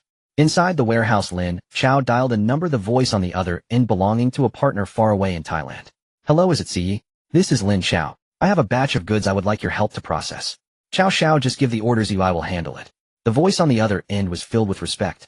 Since the incident on Xianggu Island spread, no one in Southeast Asia dared to underestimate this young man from Xinjiang, making his partners even more obedient towards Lin Chao. Shen Bao was counting stacks of cash with several trusted aides. A total of 12 million Hong Kong dollars. One aide approached Lin Chao and reported in a low voice, "Chao Xiao, the money has been counted. When do we depart?" "Now." Lin Chao looked at the stacks of cash and issued the command. A massive and secretive fund migration had begun. This money was disguised as payment for purchasing timber and rubber transported to Thailand. After circulating locally, it transformed into legal investment funds, eventually flowing into the bank account of the South Asia Development Fund. The entire process was like a mud cow entering the sea, leaving no trace in Xinjiang. In the Research Institute's space, Lin Chao sat quietly in front of the computer. On the screen was a graph displaying a red and green curve. The horizontal axis extended from 1973 to the distant year of 2025. The vertical axis showed the fluctuations of the Hang Seng Index. Looking at the curve that created countless wealth myths and buried numerous greedy dreams. Lin Chao felt at ease. For others it was gambling, but for him it was merely picking up money. Everything was ready. It was time to take out some of the money that was soon to belong to him. September 28th. In the Central District on Bida Street. The atmosphere in the Office of South Asia Securities was somewhat oppressive. The 12 million Hong Kong dollars which had been laundered clean after circulating overseas had quietly lain in South Asia Securities account for over a week. The money had not been touched at all. For Wei Jiaqing and the other two highly paid analysts, this was sheer torment. They felt like a shotgun loaded with bullets, yet they were still waiting for the command to pull the trigger. Wei Jiaqing stared intently at the massive Klein chart of the Hang Seng Index on the wall, his eyes bloodshot. Days of overtime analysis had left him in a state of excitement and anxiety. The curve on the chart, after enduring a brutal decline for 6 months, finally drew a faint yet resilient upward line at the 580-point mark. The trading volume was also gently increasing. It's extraordinarily low. Wei Jiaqing could no longer contain himself, pointing at the newly formed upward line, his voice filled with excitement. All technical indicators are telling me that the market has bottomed out. The panic selling has ended and the bulls are gathered. I believe this is an excellent entry point. We can start to build up our long positions gradually. His voice echoed in the quiet office, brimming with professionalism and confidence. However, Lin Chao did not look at the Klein chart. He sat on the sofa, holding an English version of the South China Morning. The front page of the newspaper was not financial news, but rather about the increasingly tense situation in the Middle East. He was well aware that the Fourth Middle Eastern War was about to break out. This war would directly trigger a global oil crisis. And in this tiny place, completely reliant on imported energy, the economy would suffer a blow heavier than a stock market crash. The current rebound was merely a flicker of light before darkness. It was the last wild celebration of those about to be harvested. Lin Chao slowly put down the newspaper, lifting his gaze to scan Wei Jiaqing and the two other analysts behind him, who were equally eager. He suddenly issued a command that shocked everyone present. 5 times leverage, short the entire position. Everyone doubted whether they had heard correctly. The excitement and confidence on Wei Jiaqing's face were instantly extinguished, as if doused with a bucket of ice water. Shorting, with 5 times leverage. Was this madness? Chao Yu? Wei Jiaqing thought he must. He took a step forward, trying to persuade. Market sentiment is warming up. A shorting at this time carries too much risk. And with 5 times leverage, if the index rebounds even slightly by 10%, well, face a margin call. 12 million would vanish entirely. He held back from shouting. If the two assistants had spoken those words, he would have likely splattered them with spit. He could not comprehend this command. It completely contradicted everything he had learned about finance and practical experience. This was no longer investing, it was gambling. It was like jumping off a cliff with one's life at stake. Lin Chao did not offer an explanation, because he could not explain. He simply stood up, walked in front of Wei Jiaqing, looked into his anxious eyes, and said earnestly, "Execute the order." Wei Jiaqing's body froze. He had not expected Lin Chao to be so stubborn. Yet Lin Chao's gaze was so clear, devoid of any gambler's madness, filled instead with confidence. A wave of helplessness engulfed Wei Jiaqing. He recalled the words spoken at the gate of the Dragon Nation University. Your task is to execute. All his professionalism, all his pride were crushed at that moment. Ultimately, he dejectedly lowered his head and squeezed out 2 words from between his teeth. Understood. The order was given. The newly assembled war machine of South Asia Securities finally began to operate. But its direction was completely contrary to everyone's expectations. One after another, massive short orders surged through the telephone lines into the stock exchange of Hong Kong. The following week was hell for Wei Jiaqing. The market did not decline as Lin Chao had predicted. It was calm. The Hang Seng Index not only failed to drop, but also fluctuated between 580 and 600 points, even slightly rising a few points. The mood in the office was somewhat low. The bright red floating loss number on the account was jumping every moment like a dull knife, repeatedly cutting Wei Jiaqing's nerves. 500,000. 800,000. 1 million. Every morning at market open, he felt a pain in his heart. At every market close, he felt he was one step closer to irrevocable ruin. Several times he impulsively wanted to find Lin Chao, urging him to close the position immediately, even if it meant losing $1 million to exit. It was better than watching all the funds vanish into thin air. But he couldn't even find a trace of Lin Chao. This young boss had completely disappeared after issuing that order, no longer appearing in the office. Lin Chao continued to attend classes at the Dragon Nation University and read in the library as usual. Occasionally he could be seen at the shipyard in Tunmun directing the production of a new batch of large flying boats. The calmer Lin Chao remained the more tormented Wei Jiaqing felt. Lu Xiaowei, who was in charge of accounting, watched the loss numbers on the accounts grow larger, each day her face becoming paler. Although she did not understand stocks, she understood numbers. If this trend continued, it wouldn't be long before the company went bankrupt. The entire team was shrouded in a cloud of despair. Only Lin Chao remained very calm. He was waiting for a day destined to be recorded in history. October 6th, Saturday. The atmosphere in the office remained oppressive, and everyone had red eyes, not from staying up late, but from anxiety. After a week of torment, the floating loss on the account had exceeded 1,500,000. Just a little more, and they would hit the margin call line. Wei Jiaqing slumped in his chair, staring blankly at the ceiling. He had given up. His life seemed destined to be one. Having just climbed out of one abyss, he had fallen into another deeper abyss in an instant. Da-da-da-da. In the corner, the teleprinter that had remained silent since the market opened suddenly began to ring wildly, without warning. The crisp, rapid tapping instantly shattered the silence in the office. Everyone was startled by the sudden noise, their gazes turning towards it in unison. An analyst instinctively walked over, and after the machine stopped tapping, he quickly tore off the long telegram paper. He glanced down. In the next moment, his face turned red and the hand holding the telegram paper trembled slightly. It started. His voice was somewhat excited. War has broken out in the Middle East. Hearing the analyst's words, Wei Jiaqing suddenly stood up, his motion so vigorous that he knocked over the chair behind him. He rushed over in a few strides and snatched the telegram paper. The armies of Egypt and Syria simultaneously launched an attack on Israel at 2 o'clock this afternoon. Wei Jiaqing's brain buzzed, blanking out. He recalled Lin Chao's confident gaze. But suddenly Wei Jiaqing understood why Lin Chao made that decision. He was not gambling. He had long known that this war would break out soon. On the weekend, the financial markets were closed. The upper echelons of Hong Kong society were abuzz with discussions about the sudden war in the Middle East. Yet most people remained immersed in their carefree revelries. How much impact could a localized conflict occurring thousands of miles away have on Hong Kong, a financial center in the Far East? No one knew. Or rather, no one wanted to believe that the storm had already arrived. Only the atmosphere in the office of South Asia Securities had completely changed. Wei Jiaqing had not returned home all weekend. He stayed in the office guarding the silent quote machine, eager to receive news at the first moment. Wei Jiaqing sat quietly, the cigarette butts piling higher in the ashtray. On Monday at 10 in the morning, the bell of the Hong Kong Stock Exchange rang punctually to signal the opening. At that moment, the quote machine began to spew out paper tape as if it had gone mad. The numbers displayed were all of one color. Red, representing a drastic decline. The Hang Seng Index opened with a direct gap down, crashing below 550 points. Soon after, one bad news after another arrived from around the world. The OPEC organization announced an oil embargo against countries supporting Israel. The embargo list includes certain Western nations. International oil prices soared, quadrupling overnight. An oil embargo. This news was the last straw that broke the camel's back. The entire Hong Kong stock market went completely insane. Countless sell orders surged like a flash flood, instantly submerging the entire market. The Hang Seng Index plummeted like a kite, with its string cut, entering a free fall without any resistance. 520 points. 500 points. 480 points. The atmosphere in the South Asia Securities office was completely different from that of their counterparts in the same building. With every tick of the quote machine, South Asia Securities profits soared at a visibly frantic pace. 1 million. 3 million. 5 million. When the profit figure surpassed 5 million, an analyst could no longer bear the extreme reversal and covered his face, letting out a suppressed sob. It was a mix of excitement, ecstasy, and a release of pent-up emotions after surviving a disaster. Wei Jiaqing's body trembled slightly. He stared intensely at the new facts, his eyes bloodshot. Wei Jiaqing grew increasingly exhilarated. A feeling of extreme euphoria after wagering his life and winning big. He slowly turned his head, his gaze falling once more on Lin Chao.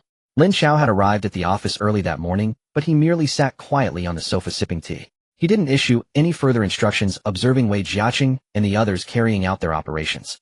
At this moment in Wei Jiaqing's eyes, Lin Chao had long surpassed the stock trading masters he previously admired, because only the tangible miracles unfolding before him were the best proof.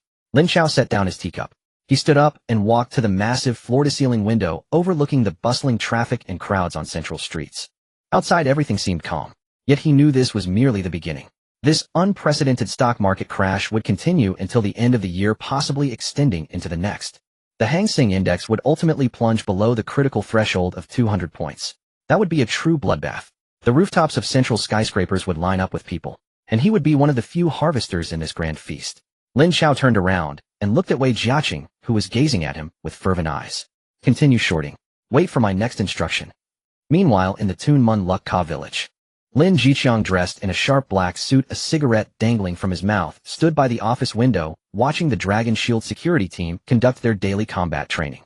The thudding sound of fists and feet hitting flesh along with the synchronized shouts filled him with immense satisfaction. Following a series of recent events, Dragon Shield Security's reputation had spread throughout Hong Kong's underground world. Moreover, with the daily influx of substantial cash flow from Lin's shipping and audiovisual business, life had become stable, even somewhat boring. This left Lin Jiqiang, a veteran who had lived on the edge for half a lifetime, feeling that life had become a bit dull. Just then the phone in the office rang. "Hello, who is this?" Lin Jiqiang answered the phone, his tone somewhat impatient. On the other end, a flattering yet anxious voice came through. "Brother Chong, it's me, Ali. I used to work with you in the Ute Hai gang." Lin Jiqiang paused, dredging up the name from the corners of his memory. A former subordinate of his who had joined another gang after he had retired from the life. That kid had been scraping by in Kowloon Walled City. "Ali, what's the matter?" "Brother Chong, help." Alice's voice on the other end was almost in tears. "My boss lost everything gambling in Macau, betting his entire fortune, and now he's being held in the gambling hall. The other party said if we can't gather 2 million in cash before dark, they're going to chop off my boss' hand." Lin Jiqiang frowned. He had little desire to get involved in such underworld affairs anymore. "What do you want from me? I'm not a loan shark here." "No, Brother Chong," Ali hurriedly explained. "We've gathered the money, but we don't have a speedboat. Taking a regular ferry would take at least 3 or 4 hours, and we won't make it in time. Besides, we have too few people. Carrying 2 million in cash on the road, what if we encounter a robbery? Could you send a speedboat and some men to escort us? We can offer a $10,000 service fee." Lin Jiqiang immediately understood. They were eyeing his defay and the muscle of Dragon Shield Security. He pondered for a moment. This seemed like a good business opportunity. "Address," Lin Jiqiang uttered 2 words. Half an hour later, at the dock near Kowloon Walled City, Ali along with a dozen subordinates anxiously paced back and forth holding 2 large black duffel bags. When 2 completely black sci-fi style defay vessels glided through the surface of the sea, as if soaring, they rapidly approached them. Ali and his gang, only familiar with fishing boats and ordinary vessels, were left dumbfounded. Then 10 Dragon Shield members dressed in matching black combat gear, tactical goggles on their faces, pistols, and folding crossbows at their waists, jumped down from the speedboat. Their movements were synchronized. Upon landing, they immediately spread out, occupying advantageous positions at the dock, scanning the surroundings with vigilant eyes. The air of professionalism made Ali and his rowdy gang feel like a bunch of country bumpkins. The leader Li Shanjiji approached Ali and coldly asked, "Brother Chong sent me. Where's the payment for the escort?" Ali finally snapped back to reality, hurriedly directing his men to hand over the 2 duffel bags filled with cash. Li Shanjiji's accompanying Dragon Shield member took the bags, but didn't open them. He merely weighed them and turned to board the boat. "Get on board." The engine roared ominously. The defay vessel shot out like arrows, the immense force pressing Ali and his men firmly into their seats. They could only feel the scenery on both sides rapidly receding. In less than an hour, the 2 black phantoms had already docked at Macau's inner harbor. The lookout hadn't even had time to inform their boss in the gambling hall. Li Shanjiji led his men, escorting Ali, who was clutching the money, directly into the VIP hall of the casino. Inside the gambling hall, Alice's boss was surrounded by a dozen fierce gangsters. Sitting across from him on the sofa was a hall master from the 14K gang. Upon seeing Ali arrive right on time with the money, a hint of surprise appeared on the hall master's face. He had originally intended to make even more excessive demands, continuing to make things difficult for Ali and the others. However, upon noticing the 10 well-equipped Dragon Shield members behind Ali, his thoughts shifted. What had been a tense standoff in the underworld ultimately resolved peacefully. This incident quickly spread within the circles of organizations in both Hong Kong and Macau. From that point on, Lin Jiqiang frequently received similar phone calls. Some gang leaders began to seek him out for escorting sensitive goods. Even some wealthy individuals in need of urgent escort for important documents or valuable items traveling between Hong Kong, Macau, and the island would contact Dragon Shield Security through intermediaries. A brand new security escort business thus unfolded. The news of the Hong Kong stock market crash spread like a plague, quickly infiltrating every corner of the city. In the office of South Asia Securities, however, the atmosphere was starkly different from the desolation outside. Wei Jiaqing and his team had calmed down from their initial shock and jubilation, diving instead into a fervent work mode. They had completely become an extension of Lin Chaos while executing every one of his commands with precision. Lin Chao, on the other hand, rarely appeared in the office in Central. The market's direction was quite clear, but would continue to decline until the end of December, so shorting was the way to go. Wei Jiaqing could handle the current operations. After dealing with the stock market issues, Lin Chao redirected most of his time back to the campus of the University of. For a researcher whose soul came from a top research institute in the 21st century, the knowledge in the university from the 70s was largely outdated. However, this did not hinder him from obtaining his diploma and some necessary connections. Besides fulfilling the requisite courses, he initiated a new research project. Radar. If it hadn't been for the small military radar extracted from the Research Institute space during the incident at Xianggu Island, they would have never discovered the pirates in the vast ocean. Currently, the shipping sector of the Lin Group held a significant market share, making radar crucial. The previous radar was a product of the future, its origins unexplainable, and it was impossible to mass produce. He could not equip each of his ships with such radar, and there were only a few units in the Research Institute. Lin Chao had to develop a radar that matched the technological level of this era, while also being competitive with similar products. This would enhance the performance of his fleet and serve as a flagship product to launch into the market, becoming another cash cow for the Lin Group. However, this process was proving to be more difficult than he had anticipated. Lin Chao was accustomed to the highly integrated chips of the 21st century, as well as efficient microwave semiconductor materials like gallium arsenide or gallium nitride. In 1973, the mainstream technology for radar was still based on transistors. This was a completely unfamiliar field for him. To this end, Lin Chao continuously searched the Research Institute's database for 70 years of technical documentation, rapidly learning the theoretical concepts related to transistors. He even consulted a British professor at the University of Hong Kong who specialized in transistor technology. In the Research Institute's space, Lin Chao sat in front of a computer screen, which was rapidly scrolling with intricate circuit diagrams and data streams. After thoroughly understanding the radar technology of the 70s, he finally determined his technical pathway. By utilizing the silicon-based high-power transistors that had emerged in this era and harnessing the terrifying computational power of the Institute's supercomputer, he aimed to conduct sophisticated circuit designs and impedance-matching network optimizations. He intended to use advanced designs to compensate for the material and process gap. On the screen, a three-dimensional model was slowly rotating. These were modules the size of bricks, each serving as an independent TR unit, which is the transmit receive. The final product would be precisely arranged and combined from dozens of such modules encased in a waterproof shell approximately 1 meter long and half a meter wide. This size was very suitable for installation on the top of a large aircraft's cockpit or on the mast of the Chao vessel. From the outside, it appeared as an unremarkable metal plate, highly deceptive. For the display terminal, Lin Chao chose the most mature technology of this era, the CRT cathode ray tube. He crafted a monitor that resembled an old-fashioned black and white television. When the screen was turned on, it did not display a complete television picture. Instead, a faint green scanning line glowed, sweeping across the screen from the center in circles synchronized with the antenna's rotation like a clock's second hand. As the scanning line passed over a target, a brief bright spot would appear on the screen. If this system were put on the market, it would already be at least 15 years ahead of all civilian shipborne radars. But Lin Chao was not satisfied. He additionally fabricated an inconspicuous black metal box. Inside this black box was a dedicated digital processor that he had handcrafted using the Institute's equipment. The digital beamformer. This was the soul of the entire radar system. It was responsible for precisely calculating and controlling the transmission phase of each TR module, thereby achieving non-delay ultra-fast electronic scanning of the radar beam. With it, the radar could not only track multiple targets simultaneously, but also effectively filter out clutter interference caused by waves and rain through complex algorithms. Equipped with this black box, the radar's performance would be overwhelming. Lin Chao created a complete set of design blueprints for a version without the digital beamformer. This version was equally excellent and could fully utilize the technology of this era for mass production.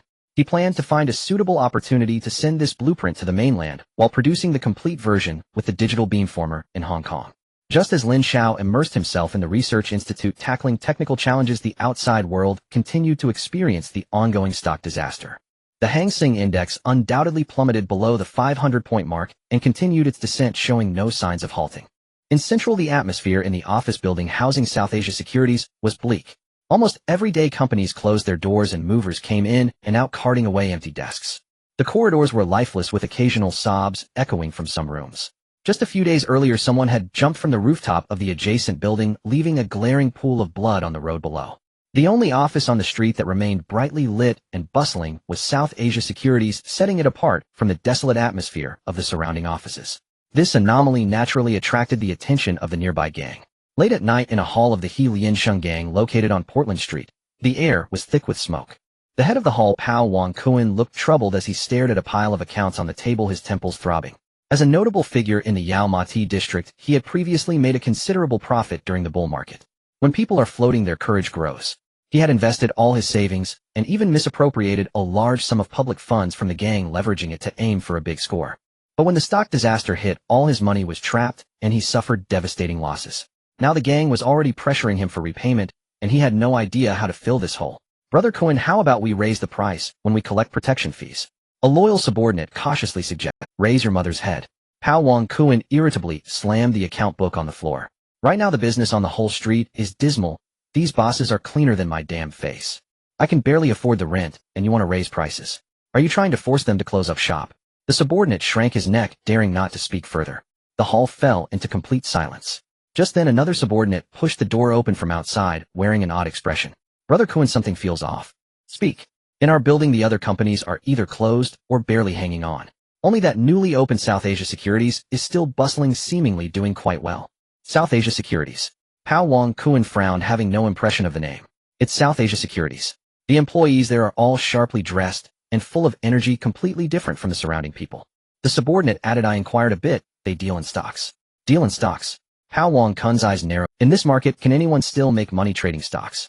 A thought suddenly popped into his mind. Could they be shorting? The subordinates exchanged glances, not understanding these things. But the more Pao Wang Kuan thought about it, the more plausible it seemed. His breathing gradually became rapid. In this desolate stock disaster, there were actually people making a fortune. And this company was right in his territory. He had been troubled about where to get money. Now it seemed that money was coming to him on its own. Pao Wang Kun's expression gradually turned sinister, with a glint of greed shining in his eyes. The night swallowed the last glimmer of daylight in the central district. Wei Jiaqing closed a document, exhaling deeply as he rubbed his aching temples. Outside, the illuminated windows of the towering office buildings were dwindling. The entire street was permeated with a sense of decay, yet their small office continued to burn with the flames of money and desire. This feeling intoxicated him. He adjusted his tie, picked up his briefcase, greeted the remaining members of the Dragon Shield team, and walked out of the office building. A cool breeze blew, refreshing his slightly heated mind.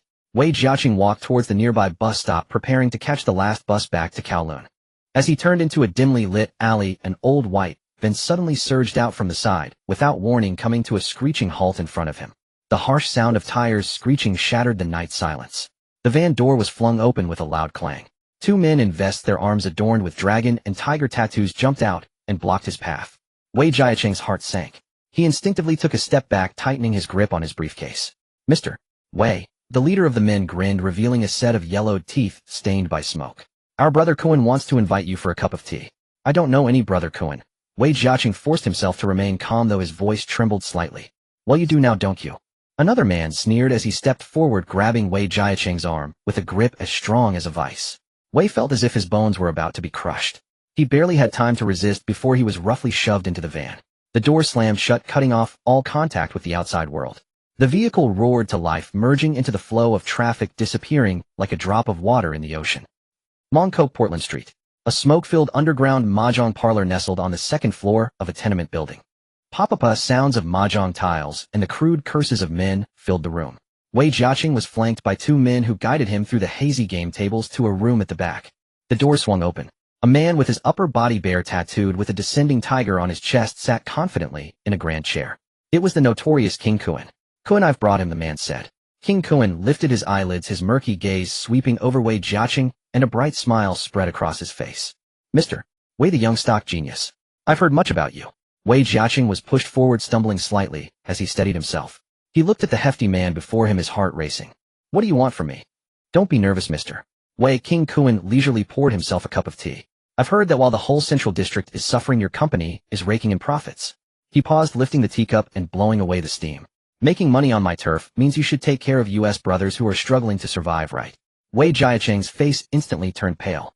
He had not expected to be targeted. I'm just an employee and our company isn't making money. We've been losing due to the recent stock market crash. He tried to cover up the truth. An employee? King Kuan laughed heartily, as if he had heard a joke. But as soon as the laughter stopped, his face darkened, and he slammed the teacup down on the table. Hot tea splashed everywhere. Mr. Why do you think I'm a 3-year-old child? King Kun's gaze turned fierce. You are listed as the general manager of the company. It can't be as simple as just being an employee. Right now the entire Hong Kong is in a stock market crash with everyone losing their shirts. Only your company is making a fortune. Do you think nobody notices? Stop playing dumb with me. He stood up, walked in front of Wei Jiaqing, and gently patted his cheek with his large hand. I don't like beating around the bush. I want to invest in your company. While you eat meat, you should at least let me drink some soup. My request isn't high, just 50%. In the future, when you make money, it'll help you settle all your troubles. Everyone makes money together. Isn't it better to keep things amicable? 50%. This was no longer just drinking soup, it was as if they were being forced to boil the bones for broth. Wei Jiaqing knew that if he dared to utter a single no, he likely wouldn't walk out of that door today. Cold sweat instantly soaked through his shirt. Wei Jiaqing's mind raced as he carefully organized his words. Kuan, this is such a big matter. I really can't make the decision alone. I need to go back and discuss it with my boss. King Kuan squinted his eyes, staring at him for a while. He knew Wei Jiaqing was stalling for time, but he didn't care. In this territory, he was the king. He believed this bookworm wouldn't make any waves. King Kuan sat back in his chair. He'll give you 3 days. Go back and tell your boss that I sincerely want to be 3 days later if I don't receive a satisfactory response. His voice trailed off, a fierce glint flashing in his eyes. With so many tall buildings in Central, I hope not to see anyone jump from the top out of despair. A blatant threat. Wei Jiaqing trembled all over, nodding repeatedly. He'll definitely pass on the message, I will. The 2 henchmen grabbed him again and dragged him out, tossing him into the alley. Wei Jiaqing disregarded the pain and humiliation, scrambling to his feet and rushing into the street, hailing a taxi straight to Central. He didn't go home. The only safe place he could think of now was that office. The office phone rang urgently. Lin Chao had just emerged from the research institute and casually picked up the phone. On the line, Wei Jiaqing's voice came through, trembling and filled with panic. Chao, something has happened. Wei Jiaqing spoke incoherently, recounting everything that had just transpired. Lin Chao listened quietly. Only after Wei Jiaqing finished did Lin Chao slowly respond. I understand. You and all the company staff will be picked up and dropped off by security personnel from now on. He hung up the phone. Sitting in his chair, Lin Chao absent-mindedly tapped his fingers on the desk. The Lianxing. King Kuan. Someone dared to touch his people and wanted to rob him of his money. A surge of killing intent rose slowly with him. His first thought was to send Chun Bao and his men to wipe out that so-called King Kuan and his turf on Portland Street. But that thought was only fleeting and quickly suppressed. Now was not the time. The Dragon Shield security license had just been obtained, and the audiovisual business was cooperating with the 3 major societies. Everything was moving back on track. It wasn't worth starting a full-scale war with one rotten person against one of the 3 major societies in Hong Kong. Not only would it attract police attention, but it would also disrupt all his plans. There was no need to use a sledgehammer to kill a chicken. It was better to be polite first. Lin Chao thought of someone. Elder Hong. The one who collaborated with him in the pirated tape business, a veteran from Lianxing. Although he was only responsible for the peripheral pirated business, and his position within Lianxing was not high, he was still an old timer there, and could surely say a few words. This matter was best resolved by the rules of the underworld. He picked up the phone and dialed Elder Hong's number. The phone rang for a long time before it was answered. Hello? Who's this? Elder Hong's voice carried a hint of drunkenness. Elder Hong, it's me, Lin Chao. On the other end, Elder Hong instantly sobered up considerably. Oh, it's you, Chao? A rare guest. What can I do for you? Elder Hong's attitude towards Lin Chao had long since changed from condescension to now respect and flattery. The profits from the beautiful voice tapes have already far exceeded all my past business combined. Lin Chao is now his cash cow. It's nothing serious, Lin Chao said casually. It seems one of your hall masters named King Kuan has a misunderstanding about my business. I would like to ask Elder Hong to help pass on a message and arrange a time for us to sit down and talk. Elder Hong's heart sank. He immediately understood. Someone below had provoked this killing god. King Kuan. Elder Hong frowned. That kid was arrogant, relying on being a confidant of the firebull occupying the prime territory on Portland Street. If he went to find King Kuan, the latter most likely wouldn't give him any face. But he couldn't refuse Lin Chao. Don't worry, Chao, I will do my best for this matter. Elder Hong's tone became extremely serious. I will contact King Kuan right away to see if I can arrange a meeting. Lin Chao didn't say anything further. He understood Elder Hong's difficulties. But as long as Elder Hong could pass on the message, that would be enough.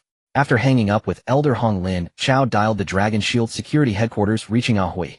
Starting tomorrow, all employees of Nanya Securities will be picked up and dropped off by vehicle. Increase the security personnel there to 20.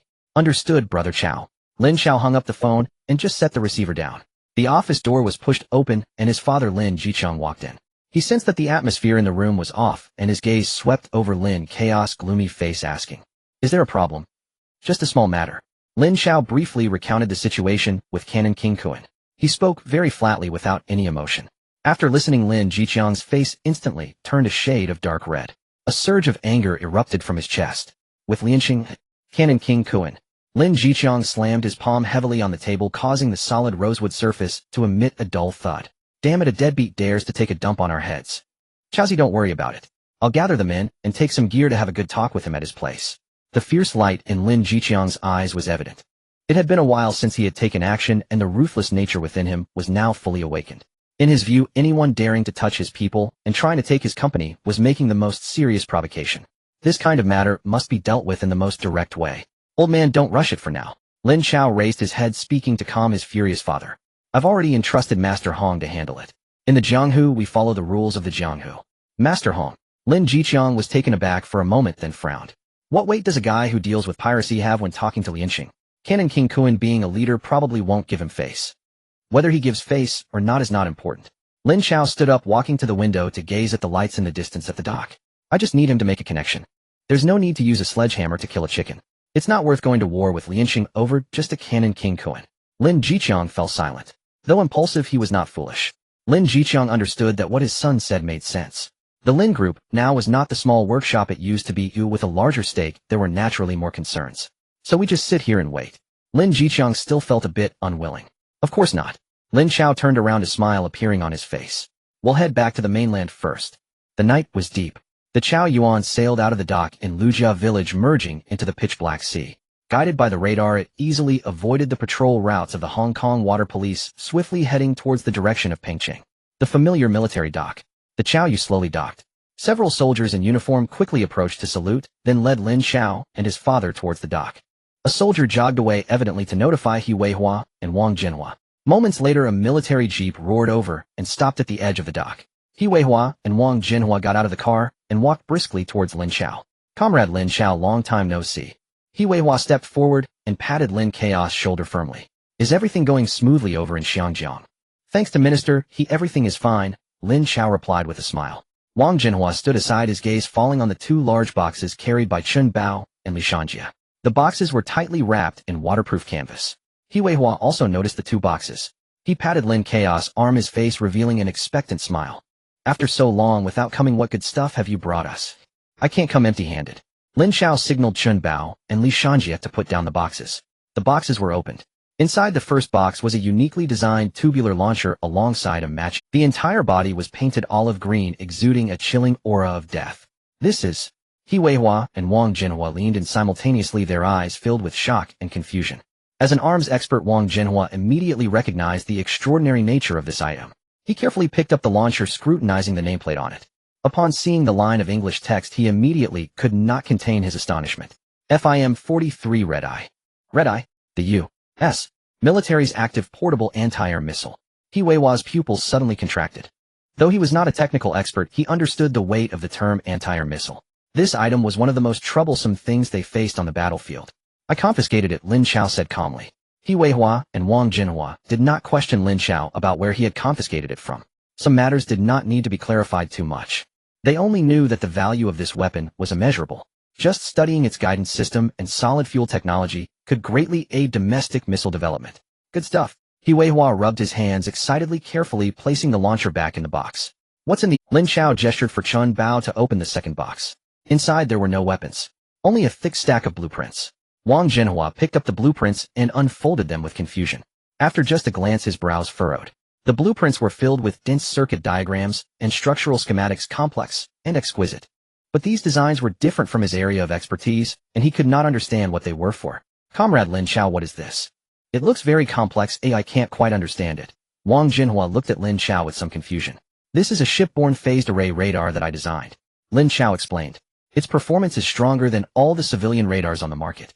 Moreover, all the parts in the blueprints can be produced with the current manufacturing level in the country. Wang Jinhua's hands began to tremble slightly. He was well aware of what the blueprints Lin Chao provided meant. Although Pengcheng was not skilled in radar, it was not a problem. These blueprints needed to be reported to Kyoto, immediately handed over to the top experts for research. He Weihua looked at Wang Jinhua's dazed expression and knew that the value of these blueprints was probably not lower than that of the red-eye missile. He took a deep breath, looking at Lin Chao, his expression becoming extremely serious. Speak, what do you want this time? Lin Chao smiled. He was waiting for this question. We still need some rifles, and I also need a batch of light machine guns, and a lot more bullets and grenades. These were all routine requests, and He Weihua nodded without hesitation. What else? He Weihua knew Lin Chaos' appetite wouldn't be so small.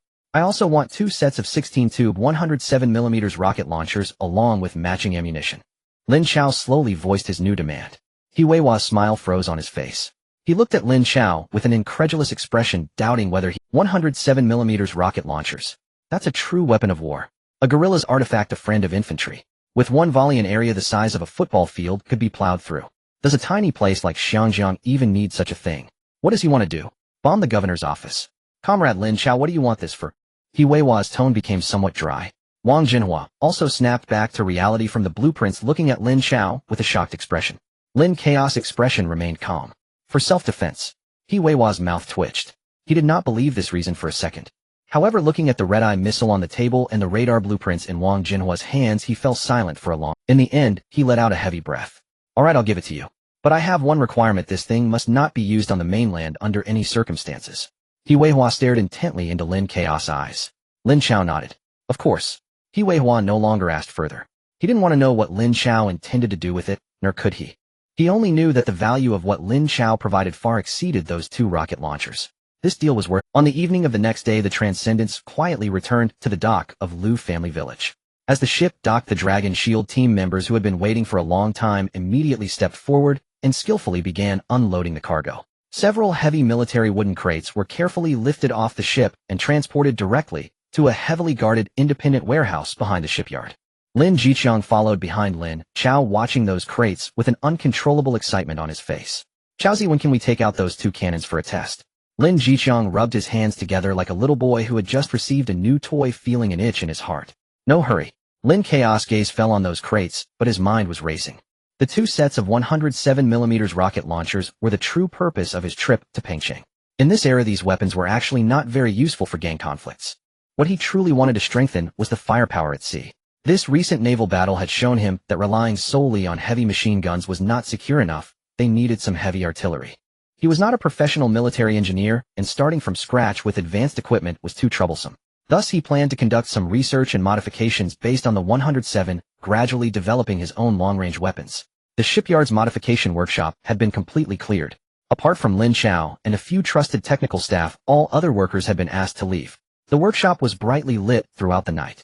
Lin Chao personally drew the blueprints, directing the technicians to upgrade and modify 5 Dragon-scale speedboats. The originally smooth deck was equipped with specially designed rotating gun mounts, and thick steel plates were welded alongside as makeshift shooting cover. Once 5 light machine guns were mounted, these speedboats, which were originally known only for their speed, instantly transformed into ferocious sea beasts with bared fangs. Li Shanjiji, in charge of the Dragon-scale speedboats, looked at the new equipment before him, his eyes gleaming with excitement. With these, who would dare to challenge them at sea in the future? And this was merely an appetizer. On the other side of the workshop, 2 slightly old Ford pickup trucks were parked. Lin Chao was leading a team to modify the truck beds. A circular base made of bearings and gears was firmly fixed to the bottom of the truck bed, allowing for a full 360-degree rotation without dead angles. Above the base was a row of meticulously designed slots. 16 disassembled 107mm rocket launcher barrels were spray-painted in bright silver, normally fixed to the anti-roll frame behind the cab like decorative items. Once needed, they could be quickly installed onto the base within minutes, forming a makeshift rocket launcher platform. A concealed yet ferocious mobile artillery platform was quietly taking shape in Lin Chaos' hands.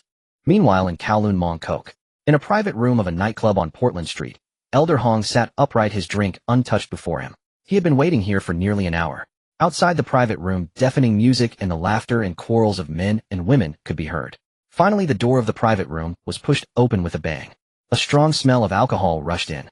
Canon King Kuan stumbled in, embracing a heavily made-up dancer, followed by 7 or 8 fierce-looking subordinates. Upon seeing Elder Hong, he revealed a frivolous smile, his eyes filled with disdain. "Oh, Elder Hong." Canon King Kuan released the dancer from his embrace and sank into the sofa, crossing his legs. "What wind blew you to my little place? Shouldn't a big boss like you be counting money in your shop?" His sarcasm was laid bare. Elder Hong felt a surge of anger, but dared not show it on his face. He forced a smile. "Kuan-gu, you jest. My little business is hardly of interest to someone like you. I heard Kuan-gu recently took a liking to a company in Central." Elder Hong did not beat around the bush and directly addressed the main topic. Canon King Kun's expression instantly turned cold. He waved his hand, asking the dancers and non-core subordinates to leave the room. "Elder Hong, your news is quite swift. What? Do you want to share a piece of the pie with me?" "Not at all." Elder Hong quickly waved his hand. "Kuan-gu, we are all on the same side. I came here today to let you know that the flood has washed away the Dragon King Temple. The company you have your eyes on belongs to one of my partners.